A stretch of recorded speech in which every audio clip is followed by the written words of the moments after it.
care in the world. Amber eyes, you're giving me butterflies, so I'll drive all day with not a care in the world. 'Cause with you by my side, I gotta ride or die. We'll be rebels, you and me, sailing towards the sun like we're shot from guns, living in a fantasy.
I was born to be free.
I was born to be free.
See it there, it's like such a coarse sandpaper that these tyres run on, and it absolutely ruins them. You'll see loads of marbles within a few hours into the race, makes overtaking quite difficult towards the end of the race actually. Track's nice and clean at the moment, cars weaving around to try and get that cornering energy into them. A bit like squashing a squash ball, it gets hotter with the kinetic energy. That's what they're trying to do with moving the tyres around from side to side. It's not scrubbing the surface, you just want to work the shoulder of the tyre. But yeah, 2 warm-up laps to get that job done because of the no tyre warmers. Another visual clue to visual point to look for as we get into this race. We just passed turn 1, but on the braking zone 2, turn 1 offline as the circuit crosses the tunnel. The maturity of this circuit is showing. It's marginal subsidence and the cars compressed there, and you will get major sparking from the underside of the hypercars in particular. Nico Lapierre settling into his new job as the sporting director at Alpine, very happy to be making that transition. It's great that a driver gets to make that choice in his time after such a great career behind the wheel. So lights off on the safety car, and they will now start to look at moving into 2x2 formation. They need to be in that position by the time they get to the very top of the hill at corner 13. Kevin Estre limbering up, getting ready to watch things unfold.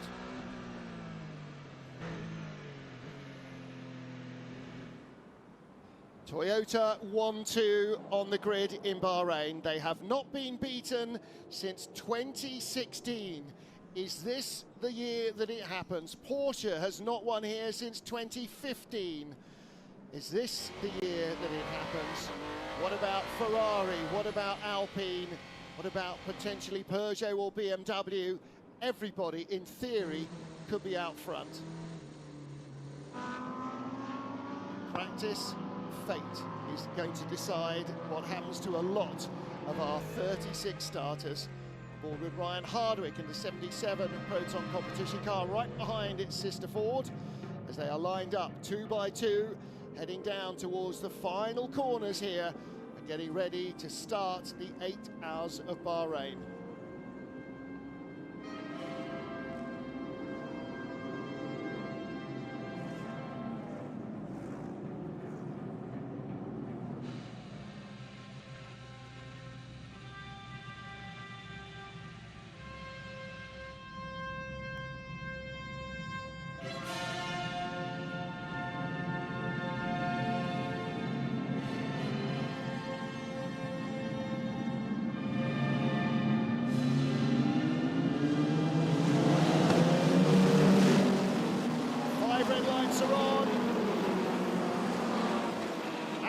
green for the 8 Hours of Bahrain. It's 6 wide and almost a BMW in the wall.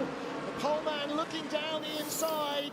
Sebastian Buemi leads, Mike Conway around the outside. Do they all get through cleanly? There's always a little bit of contact and something flew off a Ferrari or a Porsche, but they have all survived. LMGT3, McLaren 1-2, but somebody's gone across the grass. And Anthony, look at this, it's just absolute mayhem. Yeah, I think it was definitely the Van Torka, and more contact for number 6. That's critical in turn 4, off of the track. Is there damage to the right-hand side of that Porsche? I believe a bit of bodywork had already been flung up through turn 1 and turn 2 between the two of them already. Between the two Alpines comes the Cadillac, looking down the inside. Having a good run to start the race. Well, that is not the start that car number 6 needed for this 8-hour race today. And the Ferrari 51 has split the Toyotas as well, jumping in at the start. 50 car a little further back ahead of the Lamborghini. One of the Alpines off as well. That's car number 36. It's going to be a bit of a sandwich situation going on here. And that's the number 6 Porsche squeezing between the Alpine and the Peugeot and trying to hold off 3 French cars right behind. That's a really hard start. It was always going to be a nervous 8 hours. It's going to be a very nervous 8 hours from here on in. Yeah, the Alpine trying to recover from what happened there in turn 10 with a dive down the inside from the Peugeot number 93 and gets the job done in turn 13. Here's the leader, Sebastian Buemi from Antonio Giovinazzi, and down the inside. Julian Andlauer takes third away from Mike Conway. Conway on the harder tyre, and then René Rast, the first of the BMWs, is in 5th ahead of Will Stevens in the Jota. The only problem that Andlauer might have here is overtaking any car into the final corner leaves you exposed for a re-attack into turn 1. Conway thinks about it, but thinks better of it for now. The problem now is if you have a lock-up, you're going to carry that punishment for 2 hours down the inside, the second of the Jota cars. That's the 38 car, Phil Hansen passing Miguel Molina. We're with Molina, didn't get through. Yeah, the number 83 is watching that battle as well. Now on the inside, car 50, Molina has to defend. We wait for what happens with the car 83, who's looking to the inside there, thinks better of it this time, and they've got to respect that gravel trap. There it is on the left-hand side. So gone are the days where they're trying to hang around the outside of that corner. That Ferrari in 9th place, second in the championship. The number 6 Porsche not scoring at the moment, down in 15th, so they've got a lot of work to do. That's the number 5 car, Matt Campbell. It's at this stage in the race where you're definitely going to see the softer tyre runners, or those on the medium tyre, especially if they're running them all round, will definitely have the advantage. So start off with, as one of the that was number 6 again, wasn't it? Oh, so close on the brakes. I thought there was going to be another bit of contact there at turn 10. Matt Campbell nearly ran into the back of the yellow Ferrari as well of Robert Kubica, so that was very close indeed. And Kubica currently in 11th, so neither of the Penske Porsches is in the points at the moment. And as tempting as it is to get the overtakes done and push the tyres as hard as you can at this stage in the race, you want to be introducing them kindly, as we so often hear, and that will pay dividends later on in the race. But it looks like none of them are taking that advice. They're going for it, hammer and tongs down towards the final corner once again between the Jota and the car 50. Molina at the wheel, a car 50 hangs onto it this time around, but look at the run that Hansen's had on the exit, and he's already side by side before turn 1. This is a car he's going to be driving next year, the 83 car that's sitting behind them. He's getting a very close look at what the machinery is he's going to have for 2025. He's going to make that move here, Ant. Yeah, there's that bump you talked about. You saw the plank dust get kicked up on the inside, and a nice move, and that all happened before the final corner. And again, you can see the red sidewalls on the Ferrari, so he is on the harder of the 2 tyres, and it's not so much the consistency of the tyre, it's the temperature that they're designed to work in. But of course, part of that factor is the abrasive circuit here. Corvette on the inside, and that is Hiroshi Koizumi. No, it's 27 he's going by, so Francesca... it's Tom Van Rompuy. Tom Van Rompuy, with that's Ian right, James. with Ian James, retaking the place. Front of this field, though, it is still a McLaren 1-2. You can see there as Josh Gill leads James Cottingham. Francois Areo hangs on in there in 3rd, ahead of Sarah Bovey. So the front of the pack, it's pretty much as you were, but in the middle of the pack, it's 3-4 cars having a battle royal here in the early stages, Martin. Ian James in that blue Aston Martin, Francesco Castellacci in the 54 Ferrari right behind him. Let's take a look at the start further back in LMGT3. So you see the two McLarens there already comfortably ahead of everybody else. They've given themselves a bit of a gap to the hypercars in front, and there's a BMW trying to go right around the outside of turn one, further down the field, and actually gets it through. It's the two BMWs fighting each other. Not sure there was contact, but it got oh so close in turn two. Ahmed Al-Hati and Darren Leung, the bronze-rated drivers who qualified those cars, both starting in an LMGT3. Almost universally, you start your bronze-rated drivers. Francesco Castellacci is the one silver-rated driver in there. Well, that's the one I want to watch, and riding on board with him here in the number 55 through turn one. You got the two McLarens in front, but watch this. He's going to go off the circuit big time through turn two, all four wheels off the track. Now, what kind of run did he get there? That's the two McLarens are still in front, so yeah. That's the 55. Oh, sorry. That's okay. This is the 54. I saw this coming through turn one. Three-car battle between the 27 Aston Martin, the Corvette, and the Ferrari. It was actually Castellacci that lost out there, the silver rank driver. The overall running order, though, it is McLaren, Cahill, Cottingham, Francois Ario in the first of the Ferraris, the 55, Sarah Bovey in this, the bright pink Lamborghini. Then it's our championship-winning Pure Racing Porsche from Alex Malikin. Tom Van Rompuy making good progress with the TF Sports Corvette. Ian James right there in the first of the Aston Martins from Marta Racing. Then Francesco Castellacci, the only silver ranked driver at this point. And he's just dropped back another place behind Hiroshi Kazumi in the other TF Sports Corvette. In our two Toyotas from first and second on the grid to first and fourth. After 3 laps, it is still Sebastian Buemi, the pole sitter, the leads. The 51 Ferrari, the 99 white and green Porsche from Proton in the second Toyota. There is your championship. No, that's not your championship leading Porsche. That's the 5-car Matt Campbell we ride on board.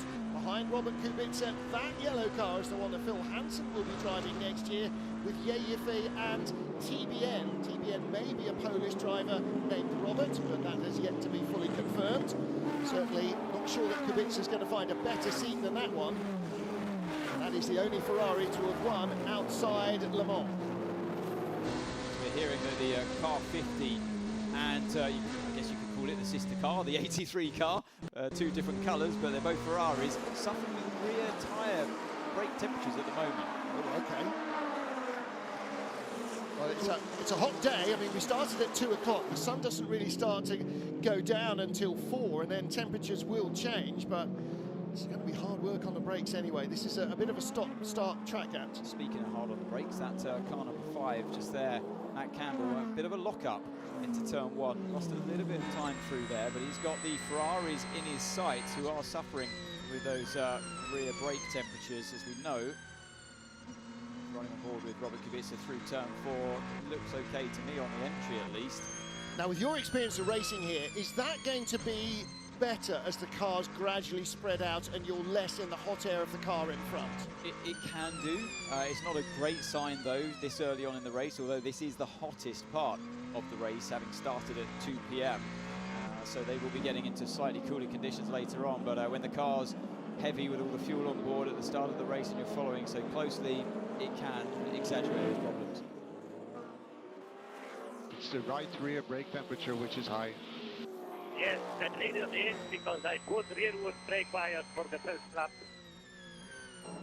Okay, so there's the explanation. He's purposely sent the rear brake bias rearward because he wanted to generate more temperature perhaps in the rear to save that off the front, but different drivers have different braking techniques and requirements from the brakes, and this is a braking circuit, lots of long straights leading into very tight corners, so he's done that on purpose for tyre warm-up reasons. You get more heat transfer from the brakes into the air inside the tyres, and it helps to heat everything up, and he didn't sound too bothered about it. He said, yeah, that's because I've sent it rearward on purpose. I'll send it more forwards as I carry on. And you can see the yellow Ferrari down by the pit wall. Both BMWs trying to hug their way through on the inside line. And that Alpine right to the other side of the track, it was 35. If you watch to the left-hand side of your screen, the Alpine's going to get nudged off the circuit as they try to go around the outside there. Didn't lose any time from it, but it's always a bit of a risky one. looked a lot more controlled in LMGT3. The better qualifiers of the two Corvettes actually, I think, was the only car that made up a place. That's the 81 car.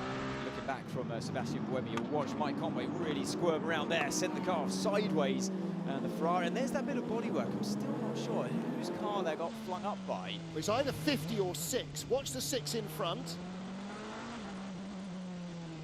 Oh no, it's from the BMW hitting the back of the Ferrari, actually. So it might have been a bit of the diffuser coming off the back of the Ferrari, and that was the, looking back in the Porsche's garage, Andre Lotterer thinking, do not damage my car.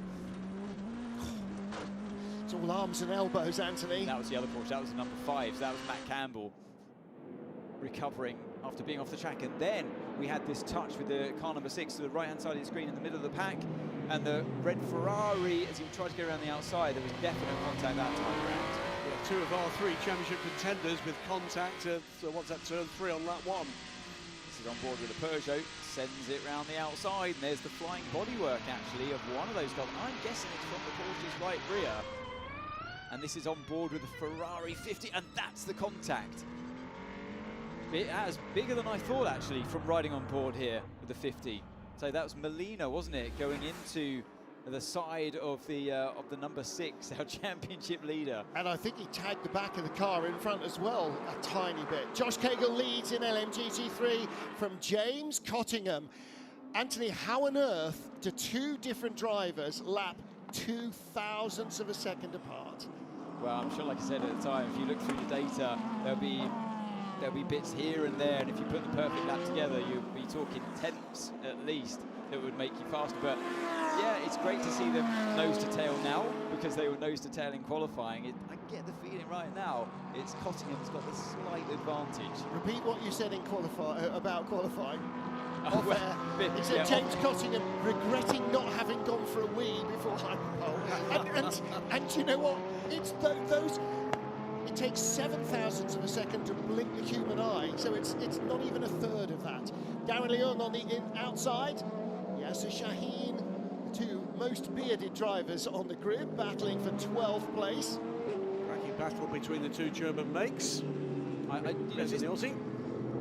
really like the flow of this circuit because it offers up overtaking. You can see there, BMW defending on the inside of 13. That gives you a bad exit out of the corner and a chance to attack the other car before the final corner. And then that plays out into turn 1. So, yeah, good piece of track design as we look back now at the hypercar, car 83, Robert Kubica, and Matt Campbell in the car number 5. For me, it looks like the Porsche's got the slight advantage here, race pace, compared to this 83 car. Well, we can see, can't we, the potential for this Porsche package, because one of them is sitting up in 3rd place. The 5th of them is sitting down in 15th at the moment because the number 6 car has not recovered any positions. Here comes the Mustang number 77. Ooh, yeah. That's a positional change. Yeah, he's seen that fight going on in front between the BMW and the Porsche. So I'll have a bit of that. And he squeezed himself in between them, but he's now under attack once again. As you look from Kimura-san's point of view, that fight continuing in front of him. And here we go. The Mustang opens up the inside momentarily. That was a mistake because it's allowed the Porsche to have a bit of a sniff of a chance, but he hangs it around the outside and holds on to that position. Well, they qualified 15th and 16th. The Mustang's running 13th and 14th, 13th and 15th at the moment. So they have crept up the order. And here's Ryan Hardwick.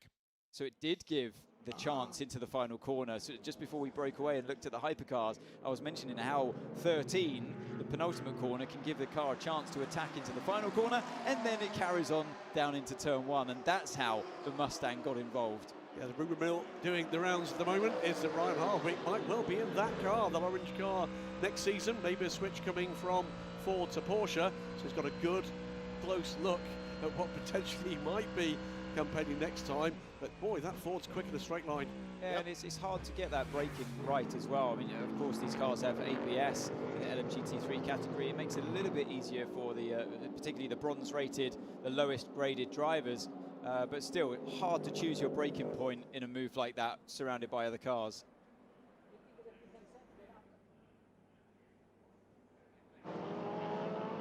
Back to the battle, Robert Kubica in the yellow Ferrari, number 83 car, just outside the top 10, still in 11th place with Matt Campbell, the better of the Porsche Penske Motorsport 963s right behind him. still they are dropping away from the 10th place number 50 Ferrari. So those two early lap contacts don't seem to have hampered it too much. Ryan Hardwick in the Mustang, the turquoise car again, getting that pony car to pony up and leave the Porsche of Yasser Shaheen behind him.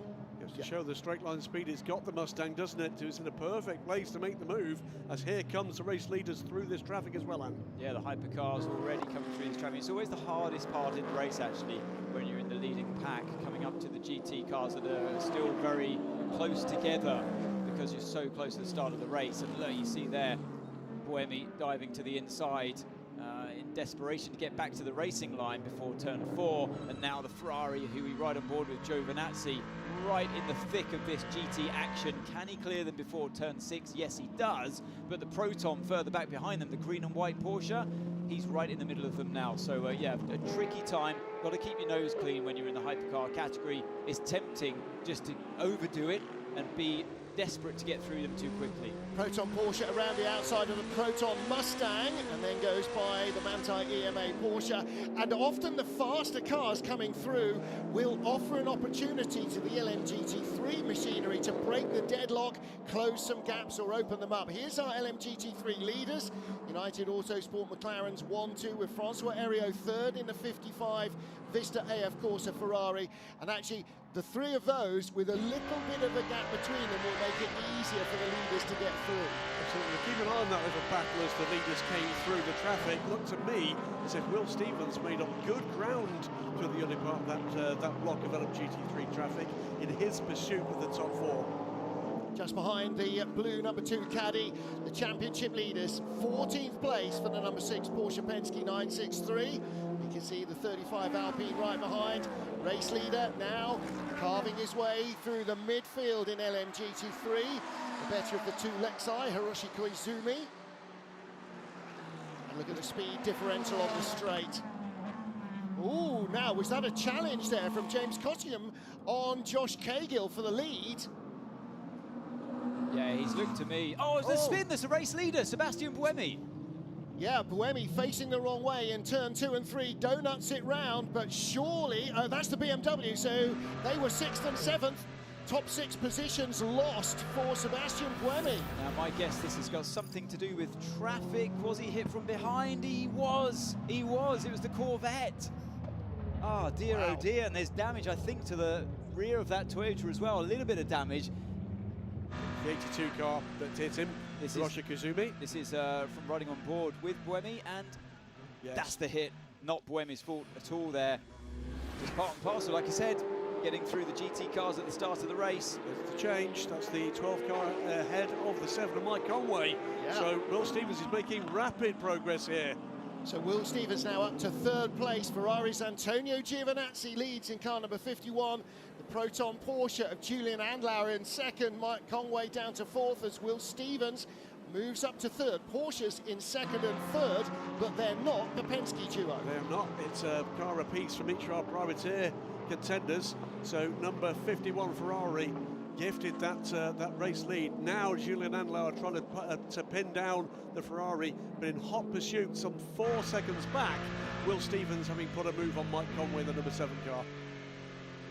Anthony, it's at this stage where we say it's a long race, calm down, we've got a strategy, but this is so frenetic.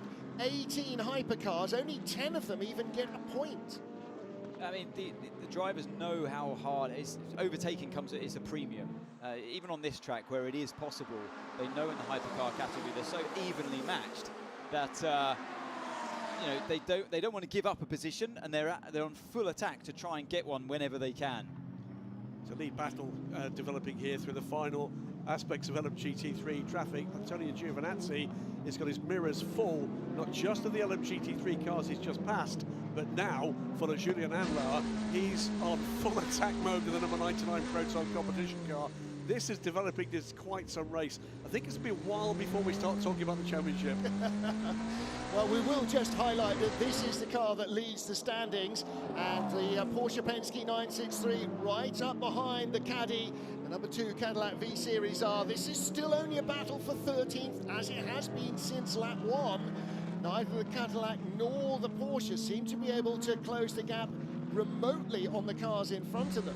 Well, that was a big old slide there, wasn't it, from Vantor through turn 6. You just saw that in the turbulent air of the Cadillac in front of Sebastian Bourdais. Just wondering how it was looking so close. I think it must have happened in traffic, the chance that Vantor had to get so close to the Caddy, because Bourdais was slowly catching that fight in front of him, and now he's lost ground to them. I think the answer is something came with one of the Peugeots dropping behind both of them, because the 93 cars lost a couple of positions. Yeah, all 4 French cars are at the back, the 2 Peugeots ahead of the 2 Alpines, so they better have a good tyre strategy, because right now they're lacking race pace.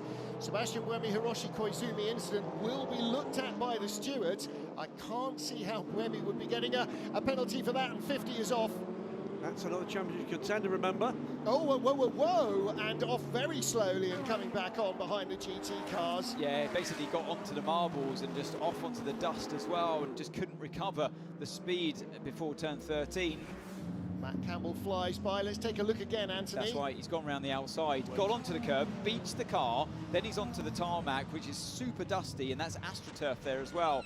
Look at that, that could have been a spin. So that yellow stuff now is on AstroTurf. Some of it's painted, some of it's AstroTurf, and that's what he was struggling to get back off of. And now car number 83, Kubica, they're side by side into turn 1, crosses the line. That's going to give Kubica a much better run through turn 2. Now he's back on the throttle earlier than the car in front of him, and you can see 50 squirming around there as he desperately flashes the car in front of him, and that's going to give Kubica a chance for a double overtake here, GTs and the hypercars, but no, he's gone a bit too wide. I wonder how he was hanging on to that one. Kubica will be smiling from inside his cockpit there, because he would be thinking that he forced his teammate into a mistake. Kubica was ahead at the line as they began the lap, and then the 50 car got back inside him, so Kubica retaking 10th place.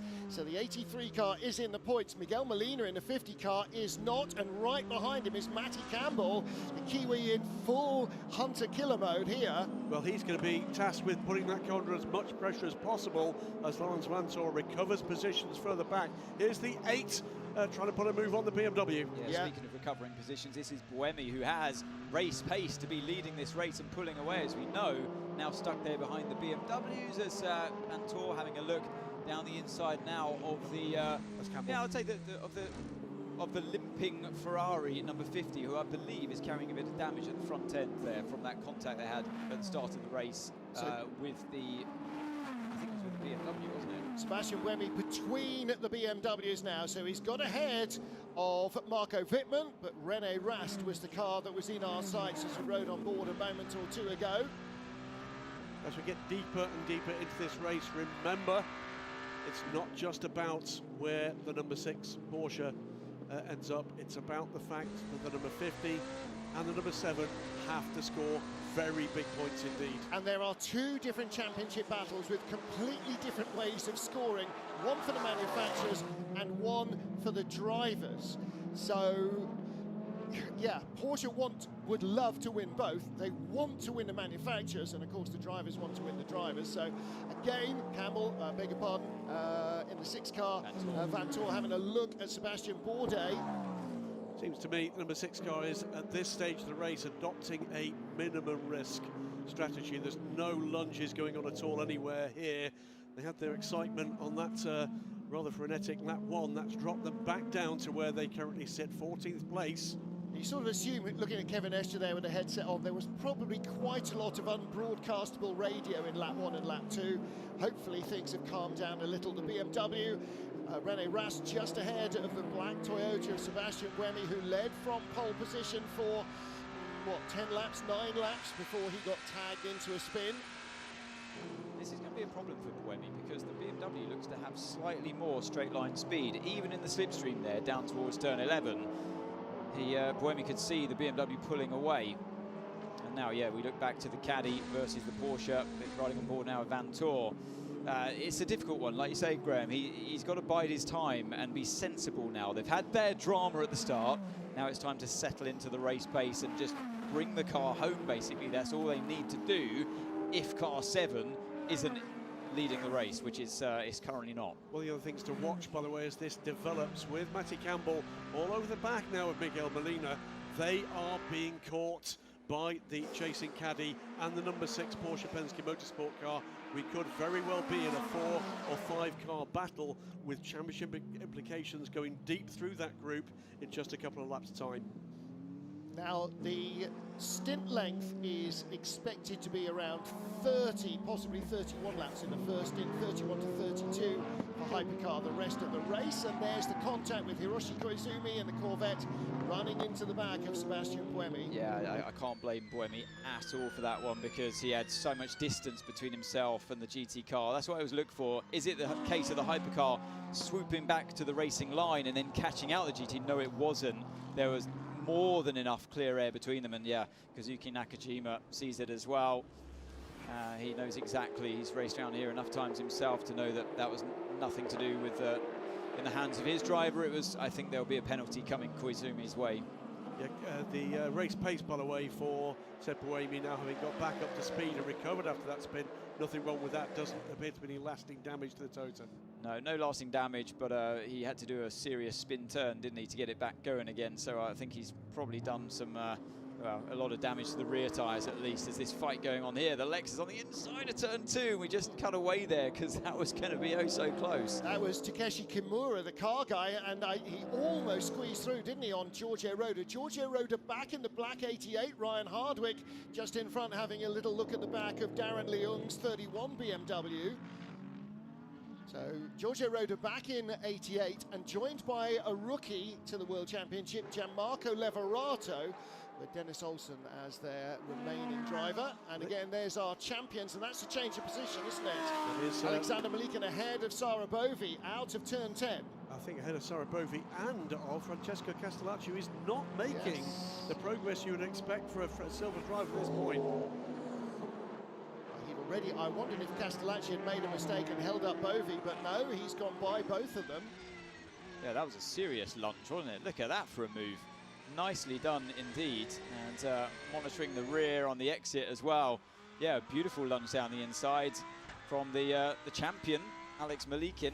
And Graham, that Pure Racing Porsche has had just one pole this year. Alex put it on pole in Imola. They've not won from the front, and they've carried success ballast, but they have won a lot of races. Their performance, particularly when that success ballast has been applied, has been spectacular. All 3 drivers deserve a champions here in the FI World Endurance Championship. Alex Malikin, he will be a silver driver next year. I expect to see him in an LMP2 car, but I think they are planning to go out with a bang here at the top. But to do that, they've got to catch a couple of flying McLarens. They've had 2 wins and 4 other podiums out of the 7 races this year. There's Manthey EMA, second in the standings.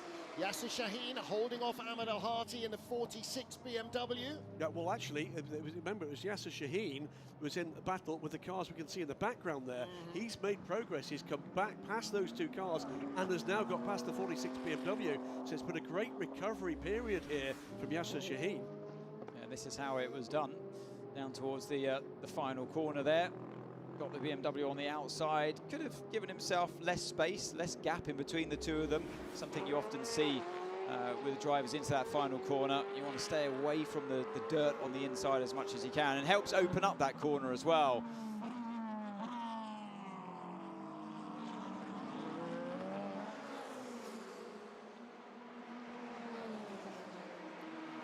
Back with the battle between the 7th place BMW of René Rast and the 8th placed, I beg your pardon, 5th and 6th place cars of Sebastian Buemi. Buemi dropping away, and then the Lamborghini in 8th place. Where did that car qualify? It was about 14th on the grid, wasn't it? They certainly didn't make it into Hyperpole. Yasser Shaheen coming up a couple of spots in fact, he's made up 3 places from the grid position of that car. Biggest gain in LMGT3 is the Corvette that's gone from 8th to 4th. And yeah, 5 seconds stop and go for Hiroshi Koizumi. It wasn't intentional, but it wasn't exactly neat and tidy either. While we're watching this battle, and we should be, between the Lamborghini and the Hertz Team Jota Porsche number 38, I can tell you that the battle we were predicting was closing up. The Cadillac has caught Matt Campbell under a second back now.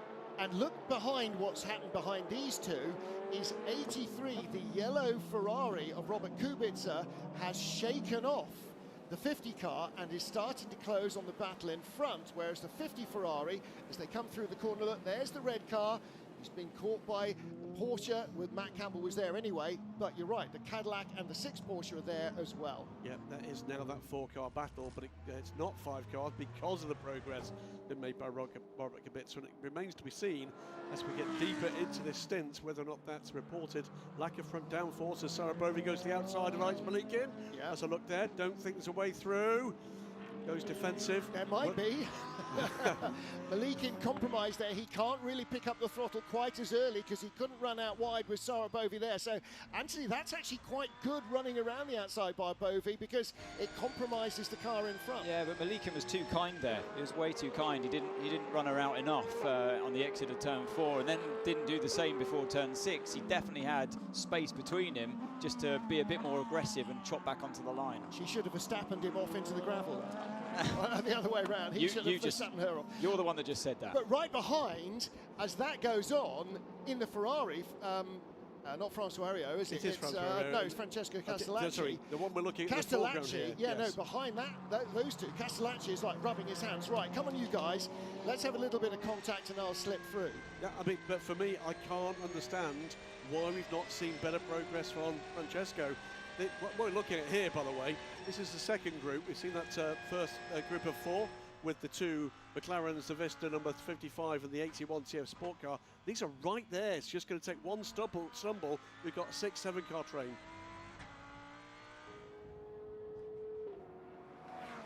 10 laps before we start to see our LMGT3 cars peeling into the pit lane. McLaren 1-2, but there is a big battle for 3rd place. Francois Heriot in the silver Ferrari has got TF Sports' Tom van Rompuy right behind him now. The Ferrari was hanging on to the back of the McLarens, but now he's got to watch the back door, Anthony. The Corvette has closed up. Van Rompuy, the first ever LMGT3 pole sitter way back in Qatar, looking to move into the top 3, and behind Alex Malikin in the white Porsche, Sarah Bovey in the pink Lamborghini, and Francesco Castellacci in the second of the AF Vista Ferraris is in that battle as well. Oh, look at this. The 2 McLarens fighting it out before turn 4. That's the closest we've seen them. And yeah, that's allowed the other 2 behind to catch up as well. The Ferrari followed by that Corvette. There was no overtaking into turn 1 as we expected, but further back you've got the fight as well, which is a great, that 3-way fight that we have been watching. But yeah, look at this 4 that have properly closed in. Now think back to Brazil, where there was contact when the 2 McLarens were trying to change places. James Costingham showing his nose there to Josh Cagle, going, come on, we've been caught, let's go. Here we go. This should be an overtaking opportunity for car 38 down in towards turn 1 on the Lamborghini.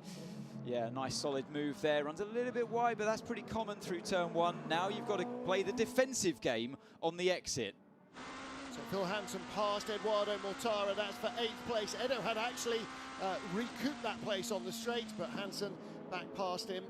Yeah, so that good move in turn 1 has sent him through turn 2 and 3, and yeah, placed the car wisely there. Did Hansen a nice move and gained a position. As we look back at this brilliant 4-way fight in the LMGT3, right at the front, the 2 McLarens. I kind of get the feeling that, yeah, Cottingham has the speed over Cagill here. The other thing to watch as we get deeper and deeper into this first stint is which of these bronze drivers will continue for the second and final stint we need to see from them in this race. How deep can they go in these prevailing conditions? It is very, very warm out there. James Cottingham in the second McLaren needs one of 2 things to happen. Either his teammate find a bit more pace so they can pull away from the Ferrari, or what's actually happened, Tom van Rompuy in the Corvette to attack the Ferrari. Here we go. This is the closest we've seen the 2 McLarens. Is he going to pop to the inside or not? No, he stays there, but the Corvette does this time. Van Rompuy on the inside of Castellacci. Is that Castellacci? No, no, I keep getting them confused. Heriot, down the inside of Heriot, and gains that position for now. But watch this, on the run up towards turn 4, he's going to have to defend on the inside, is Rompuy, but he didn't do it early enough. He's given Heriot the chance to come back at him before turn 4, and he does go side by side momentarily. Van Rompuy hangs it around the outside. Oh, that was brave stuff, but he made his work harder than it should have been there. Here comes Giorgio Roda and Takeshi Kimura. Kimura down the inside into turn 1 and gets the place away from the Mustang. they cycle up as Hiroshi Kazumi takes that drive-through, well, rather the 5-second stop-and-go penalty. He emerges, is that 35th position, still ahead of Claudio Schiavone. Just to point out, by the way, the Corvette now up to 3rd in LMGT3 from 8th on the grid. So he is the big mover and shaker at the moment, Tom van Rompuy. And the 88 Corvette, the 88 Mustang losing out there again to the Akodis ASP Lexus. Just Giorgio Roda battles with Takeshi Kimura.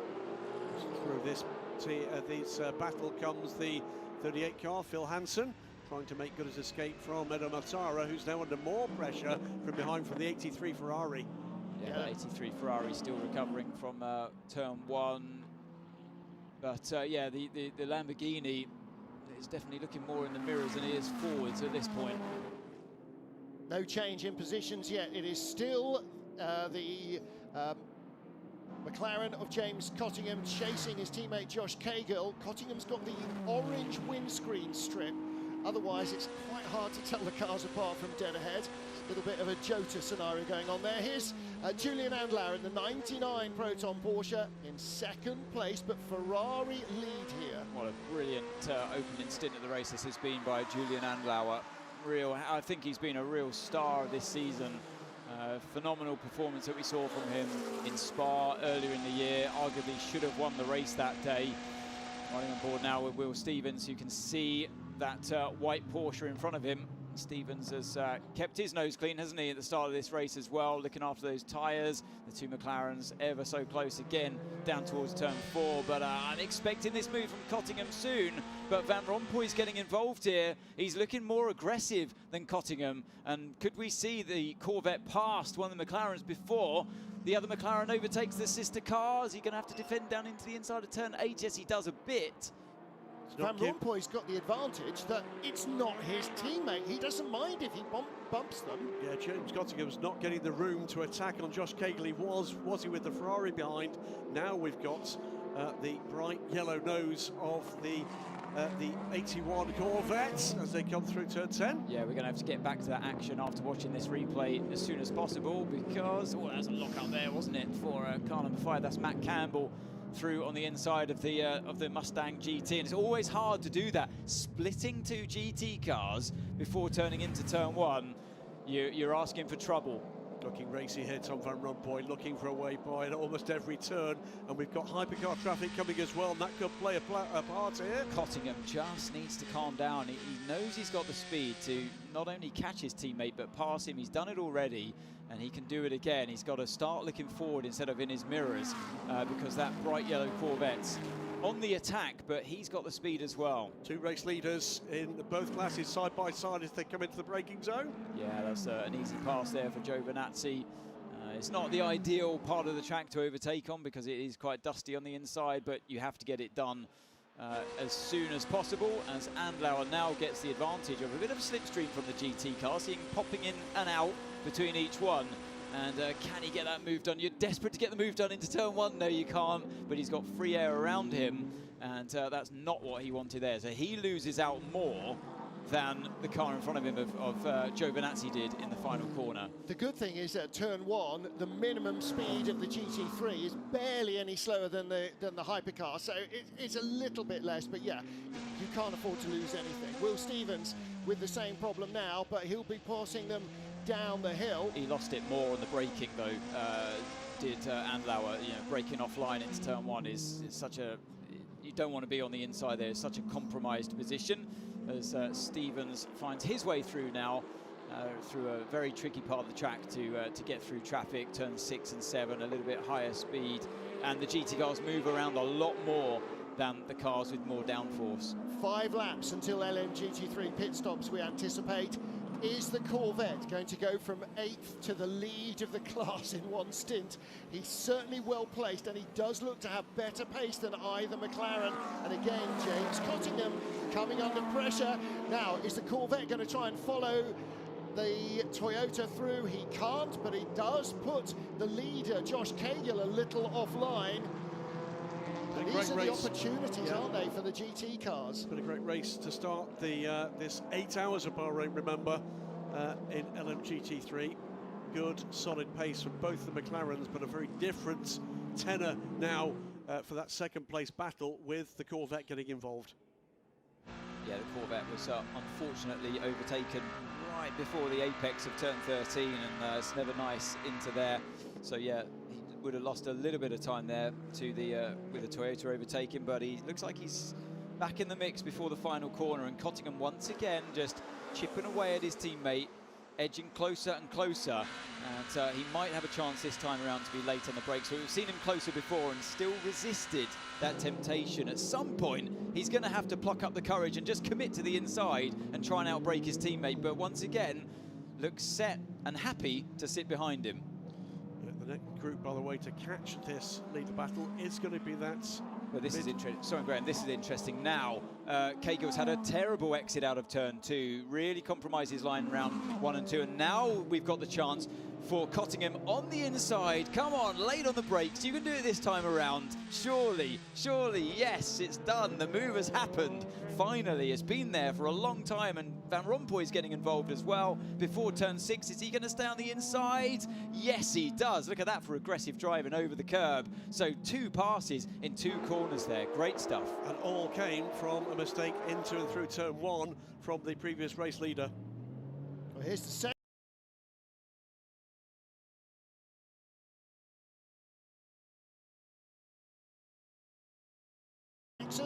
Behind them, the 88 car Giorgio Roda has slipped further back down the order, ahead of Clement Matteo in the D Station Aston and Claudio Schiavone in the number 60 Iron Lynx, struggling in the heat. There he is, the Lamborghini at the tail of the field. Yes, Hiroshi Kazumi, by the way, making that recovery after the stop-and-go penalty. Already picked up, what is that, 3 places? 3 places since that stop-and-go penalty. Look how busy this part of the racetrack is, all the GT cars and the hypercars trying to come through. Josh Cagle getting eased offline there as the Lamborghini comes through, then Robert Kubica. And did he try and come back? Yes, he did. Came back at Tom Van Rompuy, trying to take second place, showing Van Rompuy the runoff area. The Corvette back up into second in LMGT3. Just trying to think there, with Van Rompuy running wide, did he technically overtake the McLaren off the track? All 4 wheels were definitely off the track. Well, he could say that he was in front and he was avoiding an accident. Could say that, but you can't overtake a car off the track. Now then, Corvettes drop back, but here comes the high-speed hypercar train. Miguel Molina in the 50 Ferrari with Matty Campbell still behind him. But Lawrence Van Toor still in self-preservation mode, I think, here, in championship preservation mode, making his way through the field as best he can with 0 risk. Then you drive so much more tense. You shouldn't do. You tell yourself just to do it as normal when you're in the championship leader position, and you just can't resist to drive to that little bit more digitally. You tense up in the car. Every move you doubt, and yeah, we've already seen contact with that car number 6 at the start of the race. A lot of that comes from just this, you lack the fluidity sometimes when you're in a championship leading position. Josh Cagle using some, sorry Anthony, Josh Cagle using some very odd lines there in the McLaren. Maybe he was worried that he was going to get lunged by the Peugeots. He is now. In fact, that's James Cottingham, isn't it, the leader, because he's got the Corvette behind him. Yes, indeed. It was, yeah. So James Cottingham now the first of the LMGT3 cars, and the Alpine just shuts the door a little bit on the Corvette, separating those. And here's the battle for second place. It is privateer Porsches. It is Julian Andlauer ahead of Will Stevens. We ride with Will in the number 12 Hertz Team Jota 963. Yeah, as we're watching these two at battle, almost 45 minutes into this race, the gap from 1st to 18th as we're looking at this potential place, under 40 seconds. This is tighter than you thought it was, I think, Graham, before you started that, because Will is massively on the attack here. He looks to go to the inside, and he's going to get the job done here on the harder tyres, don't forget. So the same car platform, the Porsche platform, but 2 different tyre compounds that we're looking at. And maybe now this is why we're seeing the harder tyres coming into play. Will defends the inside. See, this is great driving between these two. Will Andlauer try and go around the outside? No, he doesn't. He knows he's fighting a faster car, or a faster shod tyre car. And Will's through. You can use more fuel to overtake, you can use more fuel. 8 laps to go, 8 to go. Car in front on B. Yeah, so there we go. So Will had, obviously was on the better tyre at this stage in the race, that harder tyre, and also had a bit more fuel to play with as well. So less lift and coast going into turn 1 gave him the opportunity to send this move down. He said that's how he came back from so far back there, because he knew he could stay on the throttle pedal potentially longer than the car he was fighting with. It's interesting, isn't it? 2/3 of the way through the first stint on the hard tyre, it's already starting to be better than the medium. Battle again between the Proton EMA Porsche Yasser Shaheen and Arnaud Robin. And this is very much the second chasing group after the lead battles. Battles going all the way down to Francesco Castellacci in 7th. There's quite a big gap there to Ian James, is all alone in that 27 Aston Martin, and then the group behind, which is led at the moment by Arnaud Robin, but under attack from Yasser Shaheen.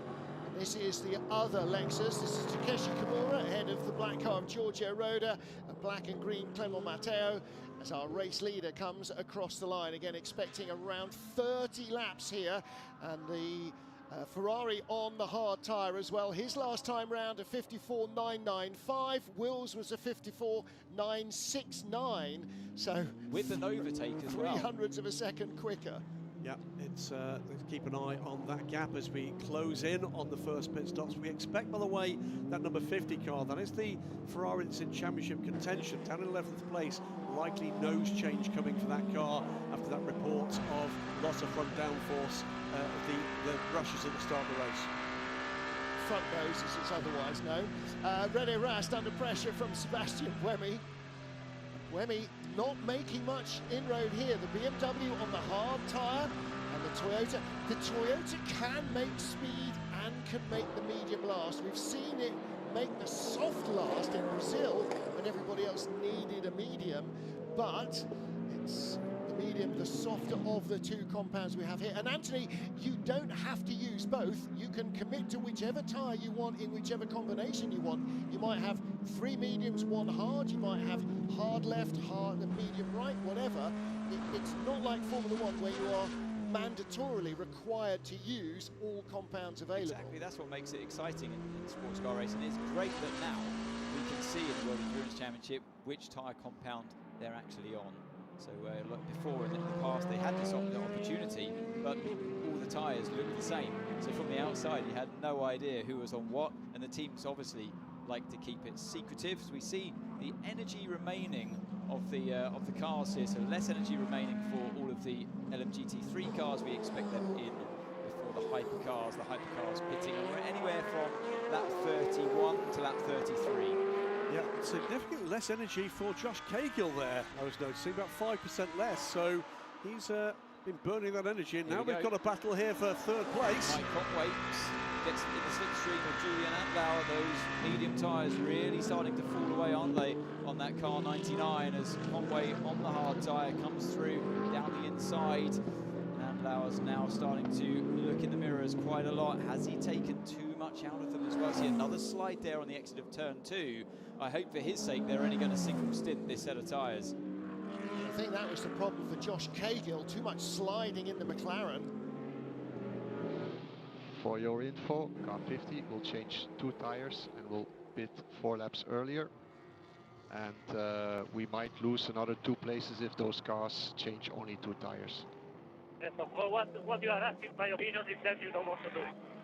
I mean, I'm telling you what will be the fastest to bring us to the end of 2 stints. Then it's up to you. Huh? Copy code, that's what I was asking you. What is the quicker solution to you? That is a very major problem for the 78 Acodis ASP Lexus. It looked initially like a left rear puncture, but it is broken left rear suspension. Josh Cahill, again under pressure for 3rd place as the Corvette looks to try and take the lead in LMGT3 from James Cottingham.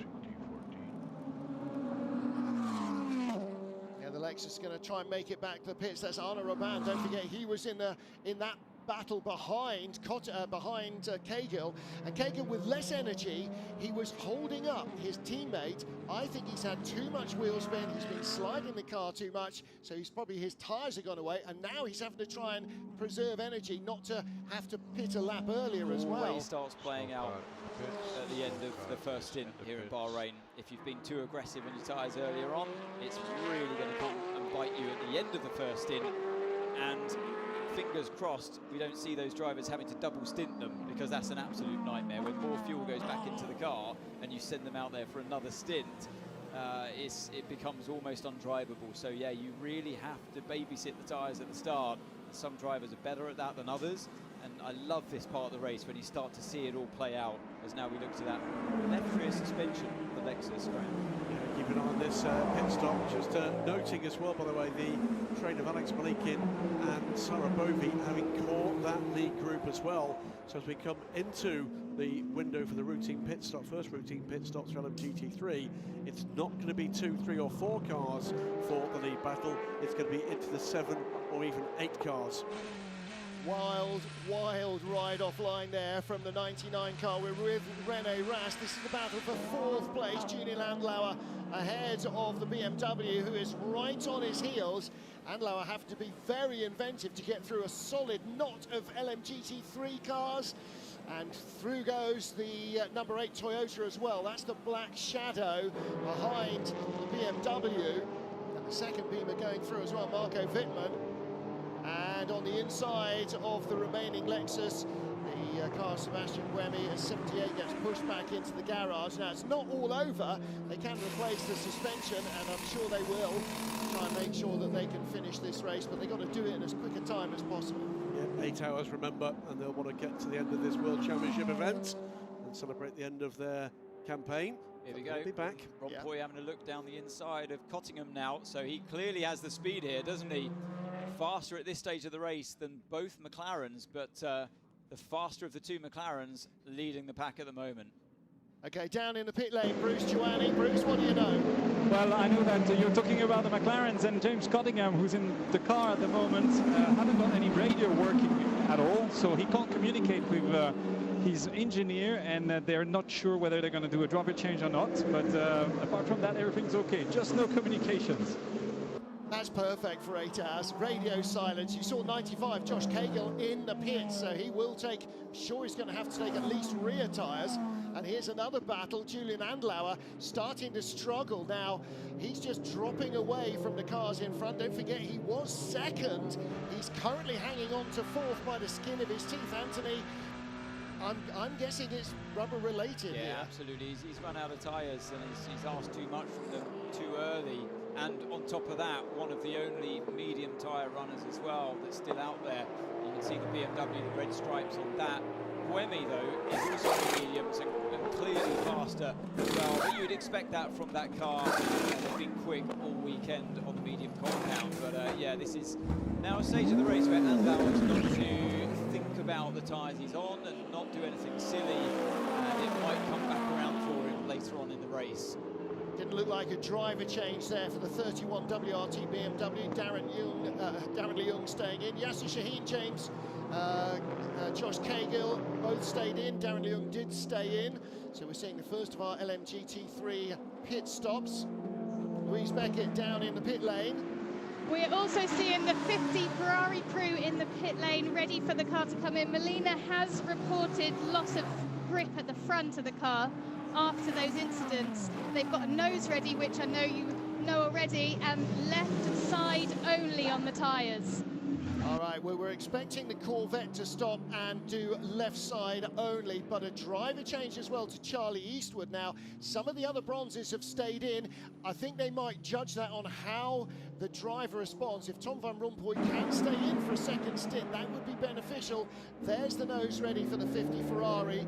Don't forget, that's our championship contender, not our race-leading Ferrari. And Andlauer just hemorrhaging time here and just holding up everybody. They're all trying to get by the 99 Proton Porsche. And here's an opportunity for Sebastian Buemi, potentially, Anthony, to try and take 2 places in one go. Yeah, Buemi sniffed the chance there, but to me, that BMW is a little bit too quick in the straight line for him, but I thought that it would be actually the BMW René Rast harassing Andlau a little bit more, as we see now car 50 in that pit stop. As we look to the that nose change, it's about to come off. Work can start after the fuel rig has done its job. Driver gets a much-needed drink as well. There's the bodywork behind. Yep, out of the way. There we go. It's going to give the team a chance to actually change it. Just while watching this, we have seen the previous leading group of LMGT3 there. You see the damage. It was quite the hit, wasn't it? Yeah, the dive plane's really taken a hit there, and you rely on that as Bohemi's down the inside of Rast into turn 11. So he's capitalised. Oh, but no, he's run a bit too wide, and Rast is back through. Brilliant stuff here, but he's going to cross the line once again and potentially be under attack into turn 13. No, that was some brilliant driving between those two hardened pros. Remember how downcast both parts of the WRT garage were after qualifying. The hypercars underperformed and the GT3 cars really underperformed, but the hypercar does look like it's got good race pace. Reports of debris on the main straight, Seb. Reports of debris, start-finish straight. Yeah, he's probably thinking, yeah, that came from my car when I got hit when I was in the lead of the race. Yeah, I know exactly where that debris is. The 50 car is back and running, 1 minute and 26 seconds on pit lane for Miguel Molina. He rejoins the race. Sarapovi pits the number 85 car from the lead after the cars ahead of it are all pitted. Ian James also on pit lane from second place on that pit stop cycle. Almost complete now in LMGT3. Now into the pit lane as well has come Matt Campbell in Porsche number 5, the second well, best placed or better placed of the two Penske cars. I love it when you slow this sport down and you see these super slow-mos. You see the drivers really working the car, sliding it. They look so stuck to the ground a lot of the time, and normal road car drivers might even think, yeah, I could give that a go. But when you see it slow down and the attitude of the car and how you're dancing on that knife edge over those curves, yeah, that's where the drivers really earn their money. Look, give us a month here and we could be acceptable pace-wise in a hypercar. Then throw 17 others around us and any pace we might have had a hope of maintaining goes out the window. It's literally not about driving the car, it's everything else you have to do. The problem is, you know, like any sport, any sports person, when you see somebody right at the top, the elite at what they do, they make it look easy. It's exactly like all of these drivers, they just make it look easy most of the time. Of course, things can go wrong. It's always been an athletic sport, it just doesn't look like it from the perspective that we normally see it. I think the real problem is everybody who can drive a car thinks they can drive a car. Everybody can ride a bike. None of us think we can run the Tour de France. It looks like we are good for overcut. We are good for overcut. So keep doing what you do, and we'll try to play this in the pits. Yeah. Do you want to have subsequent French? Now the overcut is running longer, and they've been very good on fuel economy, BMW, even when they've had decent pace. So 20 René Rast is in, but 15 Marco Wittmann. Oh, that was late, sorry, Mark, that was late from Sebastian Buemi. The car was squirming around on the brakes, and the Mustang luckily saw him there. Oh, that was tight as well, wasn't it, on the exit with Wittmann. But yeah, just to continue on from what you were saying, Martin, about that overcut. Wittmann has been sitting there quietly, going about his work, hasn't he? As the 94 there fights the car number 6 into turn 1. And they're talking about, in doing what he's done, Wittmann, he's saved loads of fuel. So he's going to let the others pit and continue around with lower fuel in his car and warm tyres and potentially try to overcut the cars. When he comes into his pit stop, hopefully he's virtually overtaken them by them being slower and doing their pit stops, and that was a dive down the inside, wasn't it, of the Peugeot on our championship leader, car number 6. So look at the way that the Peugeot's race pace has improved as the tyres have worn, as the stint has gone on, compared to the Porsche's, which is dropping away. Buemi's overtaken Andlau there, and now it's Wittmann's go. So Buemi up to 4th, Conway up to 3rd, and we haven't even hypercar stopped yet. Highly impressive part of the stint from Sebastian Buemi in recovery from that spin earlier. And yeah, if you were Rast in the number 20 BMW, oh, this is how it happened. Was it through a mistake? No, it was just a nice dive down the inside. Very well judged by Buemi. For me, overtake of the race so far. So hard to do that into turn 9 and 10. You also need the compliance of the car you're fighting against and the awareness. That's exactly what Andlauer had. And Andlauer loses another place. The BMW has gone by 2. So Marco Wittmann, as they picked up the place. I don't think it was compliance. I think Andlauer had no option. He was drifting out wide, but Buemi went down the inside like a can opener. He really did. It's great stuff on Buemi. But this is interesting. Oh, so Buemi is in as well. Oh, no, that's Conway. So Buemi, I thought I saw him flash past. So he's the one that's going for the overcut. That's a proper overcut. The amount of fuel he saved there behind Rast is something special. Also, massive cloud of smoke as we had a shot up in the pit entrance, so somebody's had a monster lockup coming in and trying to get the car stopped. Now, what are Toyota planning on doing? I can see a shiny set there of the hard compound tyres. I think they're probably just going to do left side only. Look at the 36 Alpine there, still on 6% compared to the cars around it that haven't yet stopped. 1, 2, 3%, so good energy saving from the 36 car as well. That car in the hands of Charles Malaysi, and on the as we cycle around here, still up in 5th, still needs to pit, will drop back, but not dropping back massive amounts of time in this first hour.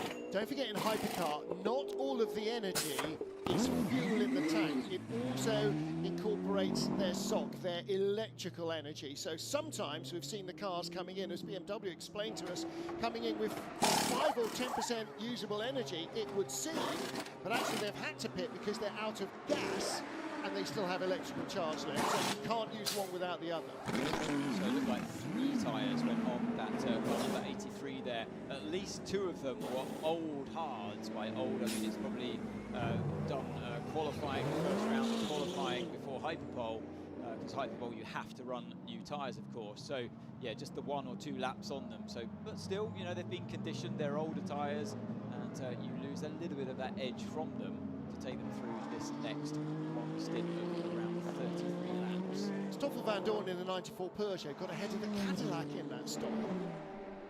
So the Caddy has had a horrible stop. 51 is in, the race leader.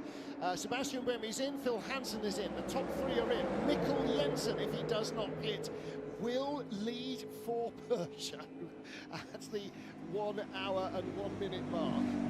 So Will Stevens, who was in 2nd place, is heading around turn 11 right now as we speak, as Buemi pulls into his pit box after saving that impressive amount of extra fuel, as I believe so has Will Stevens. So yeah, really some fuel saving. That's why we probably heard from Stevens' engineer saying we've got fuel to spare for the overtake.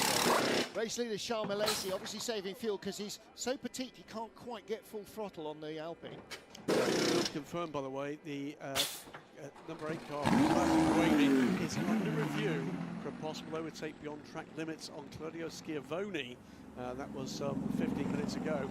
Damage there to the rear of the Toyota. That's Buemi's car, isn't it, from when he got tagged into the spin? Yeah. Well, we know it is because he's in the pit lane, but yeah. So replacing mediums with mediums. Clearly feels confident that he can continue this, and maybe didn't want to actually upset the balance of his car. Sometimes you feel that change compounds.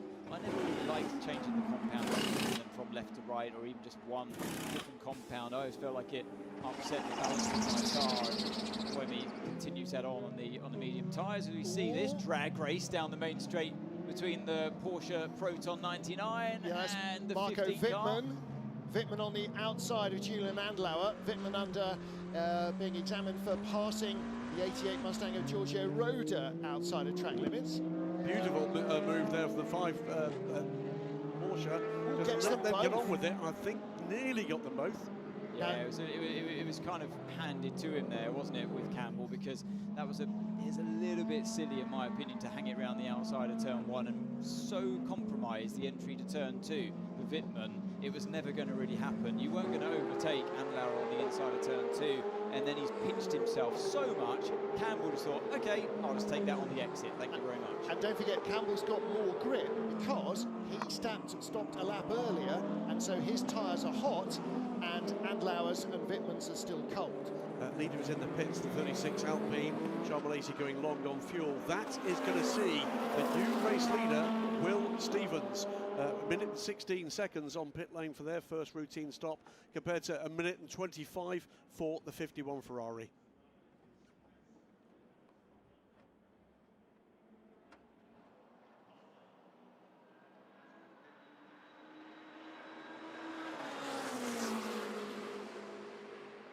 Our new race leader, an hour into the 8 hours of Bahrain, Hertz Team Jota's Will Stevens, as Charles ducks into the pit lane from the lead, going a lap longer. 51 AF Corsa Ferrari of Antonio Giovinazzi in second place, and Mike Conway in third position.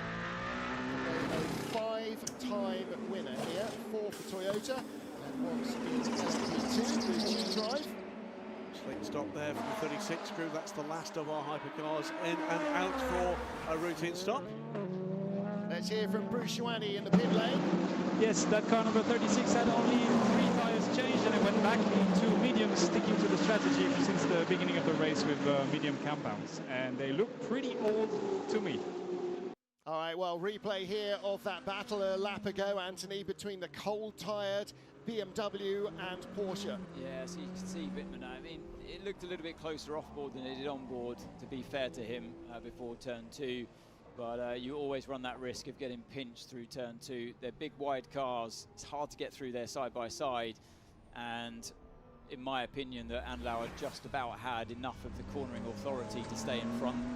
And it was an uncomfortable ride to be pinched that much, Wittmann. And then you expose yourself from the car behind, as we see the Alpines fighting their way through, or working their way through, the LMGT3s.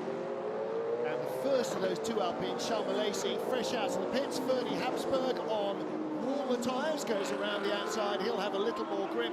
And as he goes by, that means on his pit stop, Charles Malaysia went from first to last in hypercar. Right behind, two Ferraris battling, and that is Francois Heriot and Thomas Floor making his first few laps around the track. Floor right behind as Heriot is stuck behind Sarah Bovy in the Iron Dames Lamborghini. So yeah, the two Ferraris now both been bronze drivers aboard. 8-hour race, remember, 2 hours and 20 minutes required, so it's more than 2 stints for every bronze driver and every silver driver in the LMGT3s. So there's a lot of racing still to do. And they're going to have to dig in deep in this heat. And ooh, you see the Cadillac having a little look there at the number 6 Porsche, Lawrence Van Tor. So Earl Bamber staying. Oh no, there's the driver change, wasn't there? Because it wasn't Earl Bamber who started, it was Sebastian Bourdais. So Lawrence Van Tor stays in. Cadillac with a good run here down the inside, and the Porsche is going to be stuck behind the Corvette as well, and that aids in the pass. So the Caddy moves up from 15th to 14th, not where they would want to be. And a change here, Sarah Bovy losing ground as well. So who's gone by? Was that Francois Heriot going by Sarah Bovy, and Thomas Floor looking to have a chance as well.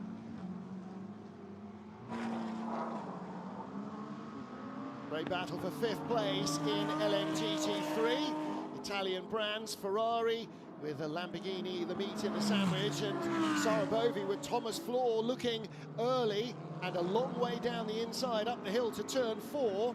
Bovy just keeps enough to stay in front, Anthony, but suddenly the Lamborghini is looking like it's very susceptible to these Ferraris. Yeah, it's been a great fight, hasn't it, all the way through this race so far in LMGT3. Hopefully it continues. But, yeah, the Lamborghini sandwich in between those two Ferraris there. But going back to the hypercar field as we do now, that fight we were looking at before with the Caddy, the number 2, versus the championship leader, car number 6. A bit of an unfair tyre advantage there for the Caddy. After that pit stop, you can see that they're running, they didn't change the right front. That's still got 31 laps on it, but the rest that went on were brand new, versus the car number 6 that is still continuing with all 4 tyres, or those hard tyres, still got 31 laps on them. 6th, 7th and 8th at the moment. It's all Porsches, but 3 completely different teams. The number 38 Hertz Team Joda car ahead of the number 99 Proton competition car, and then the number 5 Porsche Penske Motorsport car. I'm delighted they've been joined in the booth little wee while at this point, but none other than Timo Bernhard. Timo, this is quite the finale. Yes, it is. First of all, thank you very much for inviting me again. So very happy to watch the WEC race with you. And yes, no, it's a tight race. Obviously, I mean, Porsche is challenging or contesting for the Drivers' Championship. I think there is quite a margin there, but still, you know, number 6 car needs to finish, I think, around P9. And then obviously in the manufacturers, there's quite a battle going on with Porsche, Toyota, and Ferrari. And this is quite, this is going to be quite challenging. I mean, it's still early in the race, but you see, this is where we need to move up, you know. And for Porsche in the manufacturers, it's worth pointing out that neither Jota car nor the Proton car, although they are Porsches, they're not scoring for Porsche in the manufacturers because they're privateer cars, but they do block those points-paying positions. So if there's 5 privateer cars in front of you, you only score for 6th position. Yeah, absolutely. So we rather have, you know, the Porsches up in the front, you know, on the top, regardless of which team. But for sure, you know, for the manufacturers championship, is only the car 5 and 6, the Penske, 2 Penske cars counting. So yeah, it's going to be the challenge. Obviously, on the start, we lost quite some positions. You've been a part of this championship for many years as a driver. You're now here as a driver advisor, and in amongst the, well, I can't imagine what it's like in the Porsche Penske Motorsport garage at the moment. What is the emotional level there at the moment on the Porsche side, and with the captain and Roger looking for a first ever World Championship? I know for sure. I mean, first of all, it's cool that for sure Thomas Laudenbach is here as Porsche Motorsport boss, but also Roger Penske, you know, as this team owner icon, is here, and no, he's fully motivated, and the whole team. And right now, yes, I mean, we lost position at the start, it's true, and we need to actually be calm and collected now, you know, to fight back. It's not over yet, for sure, far away from that, but we need to do the right steps now. It's a really long game, isn't it? 1 hour in, we've got 6 hours and 50 minutes still to go in the 8 hours of Bahrain. Only once in 12 FIA World Endurance Championship season has Bahrain not been on the calendar, but twice we've had double races, so this is the 14th World Endurance encounter in the Kingdom of Bahrain. The teams and drivers know the circuit well, and the fans and the officials here know the cars. Roger Penske on the grid, watching his team hopefully claiming victory, and for the captain in his 9th decade as a racer, a chance to win. But Toyota had locked out the front row in qualifying and managed to keep the lead into the first turn. From there on, though, things didn't go according to plan. Number 7 car dropping back, little too much wheel spin. Ferrari's 51 car squeezing through. But things went worse for the points leading Porsche, getting hit in the first corner. In LMGT3, McLaren become the first team to lock out the front row in LMGT3, and they led 1-2, but under real pressure right from the start. Privateer Porsches from Jota and from Proton were both going well, but the Penske cars seemed to be attracting all the contact and the bad luck at the beginning of the race.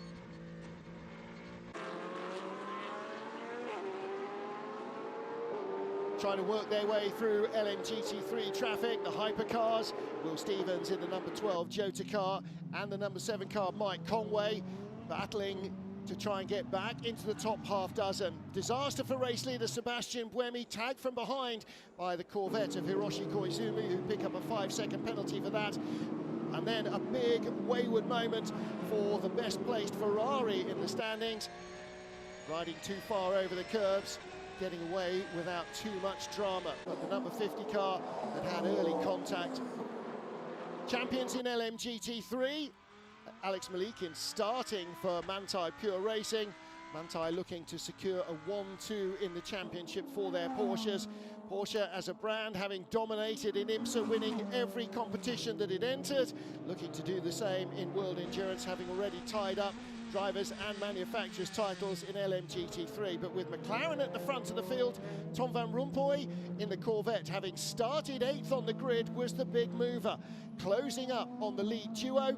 And as Josh Cahill struggled, dropping back from 1st to 3rd, McLaren still had the lead heading to the pit stops.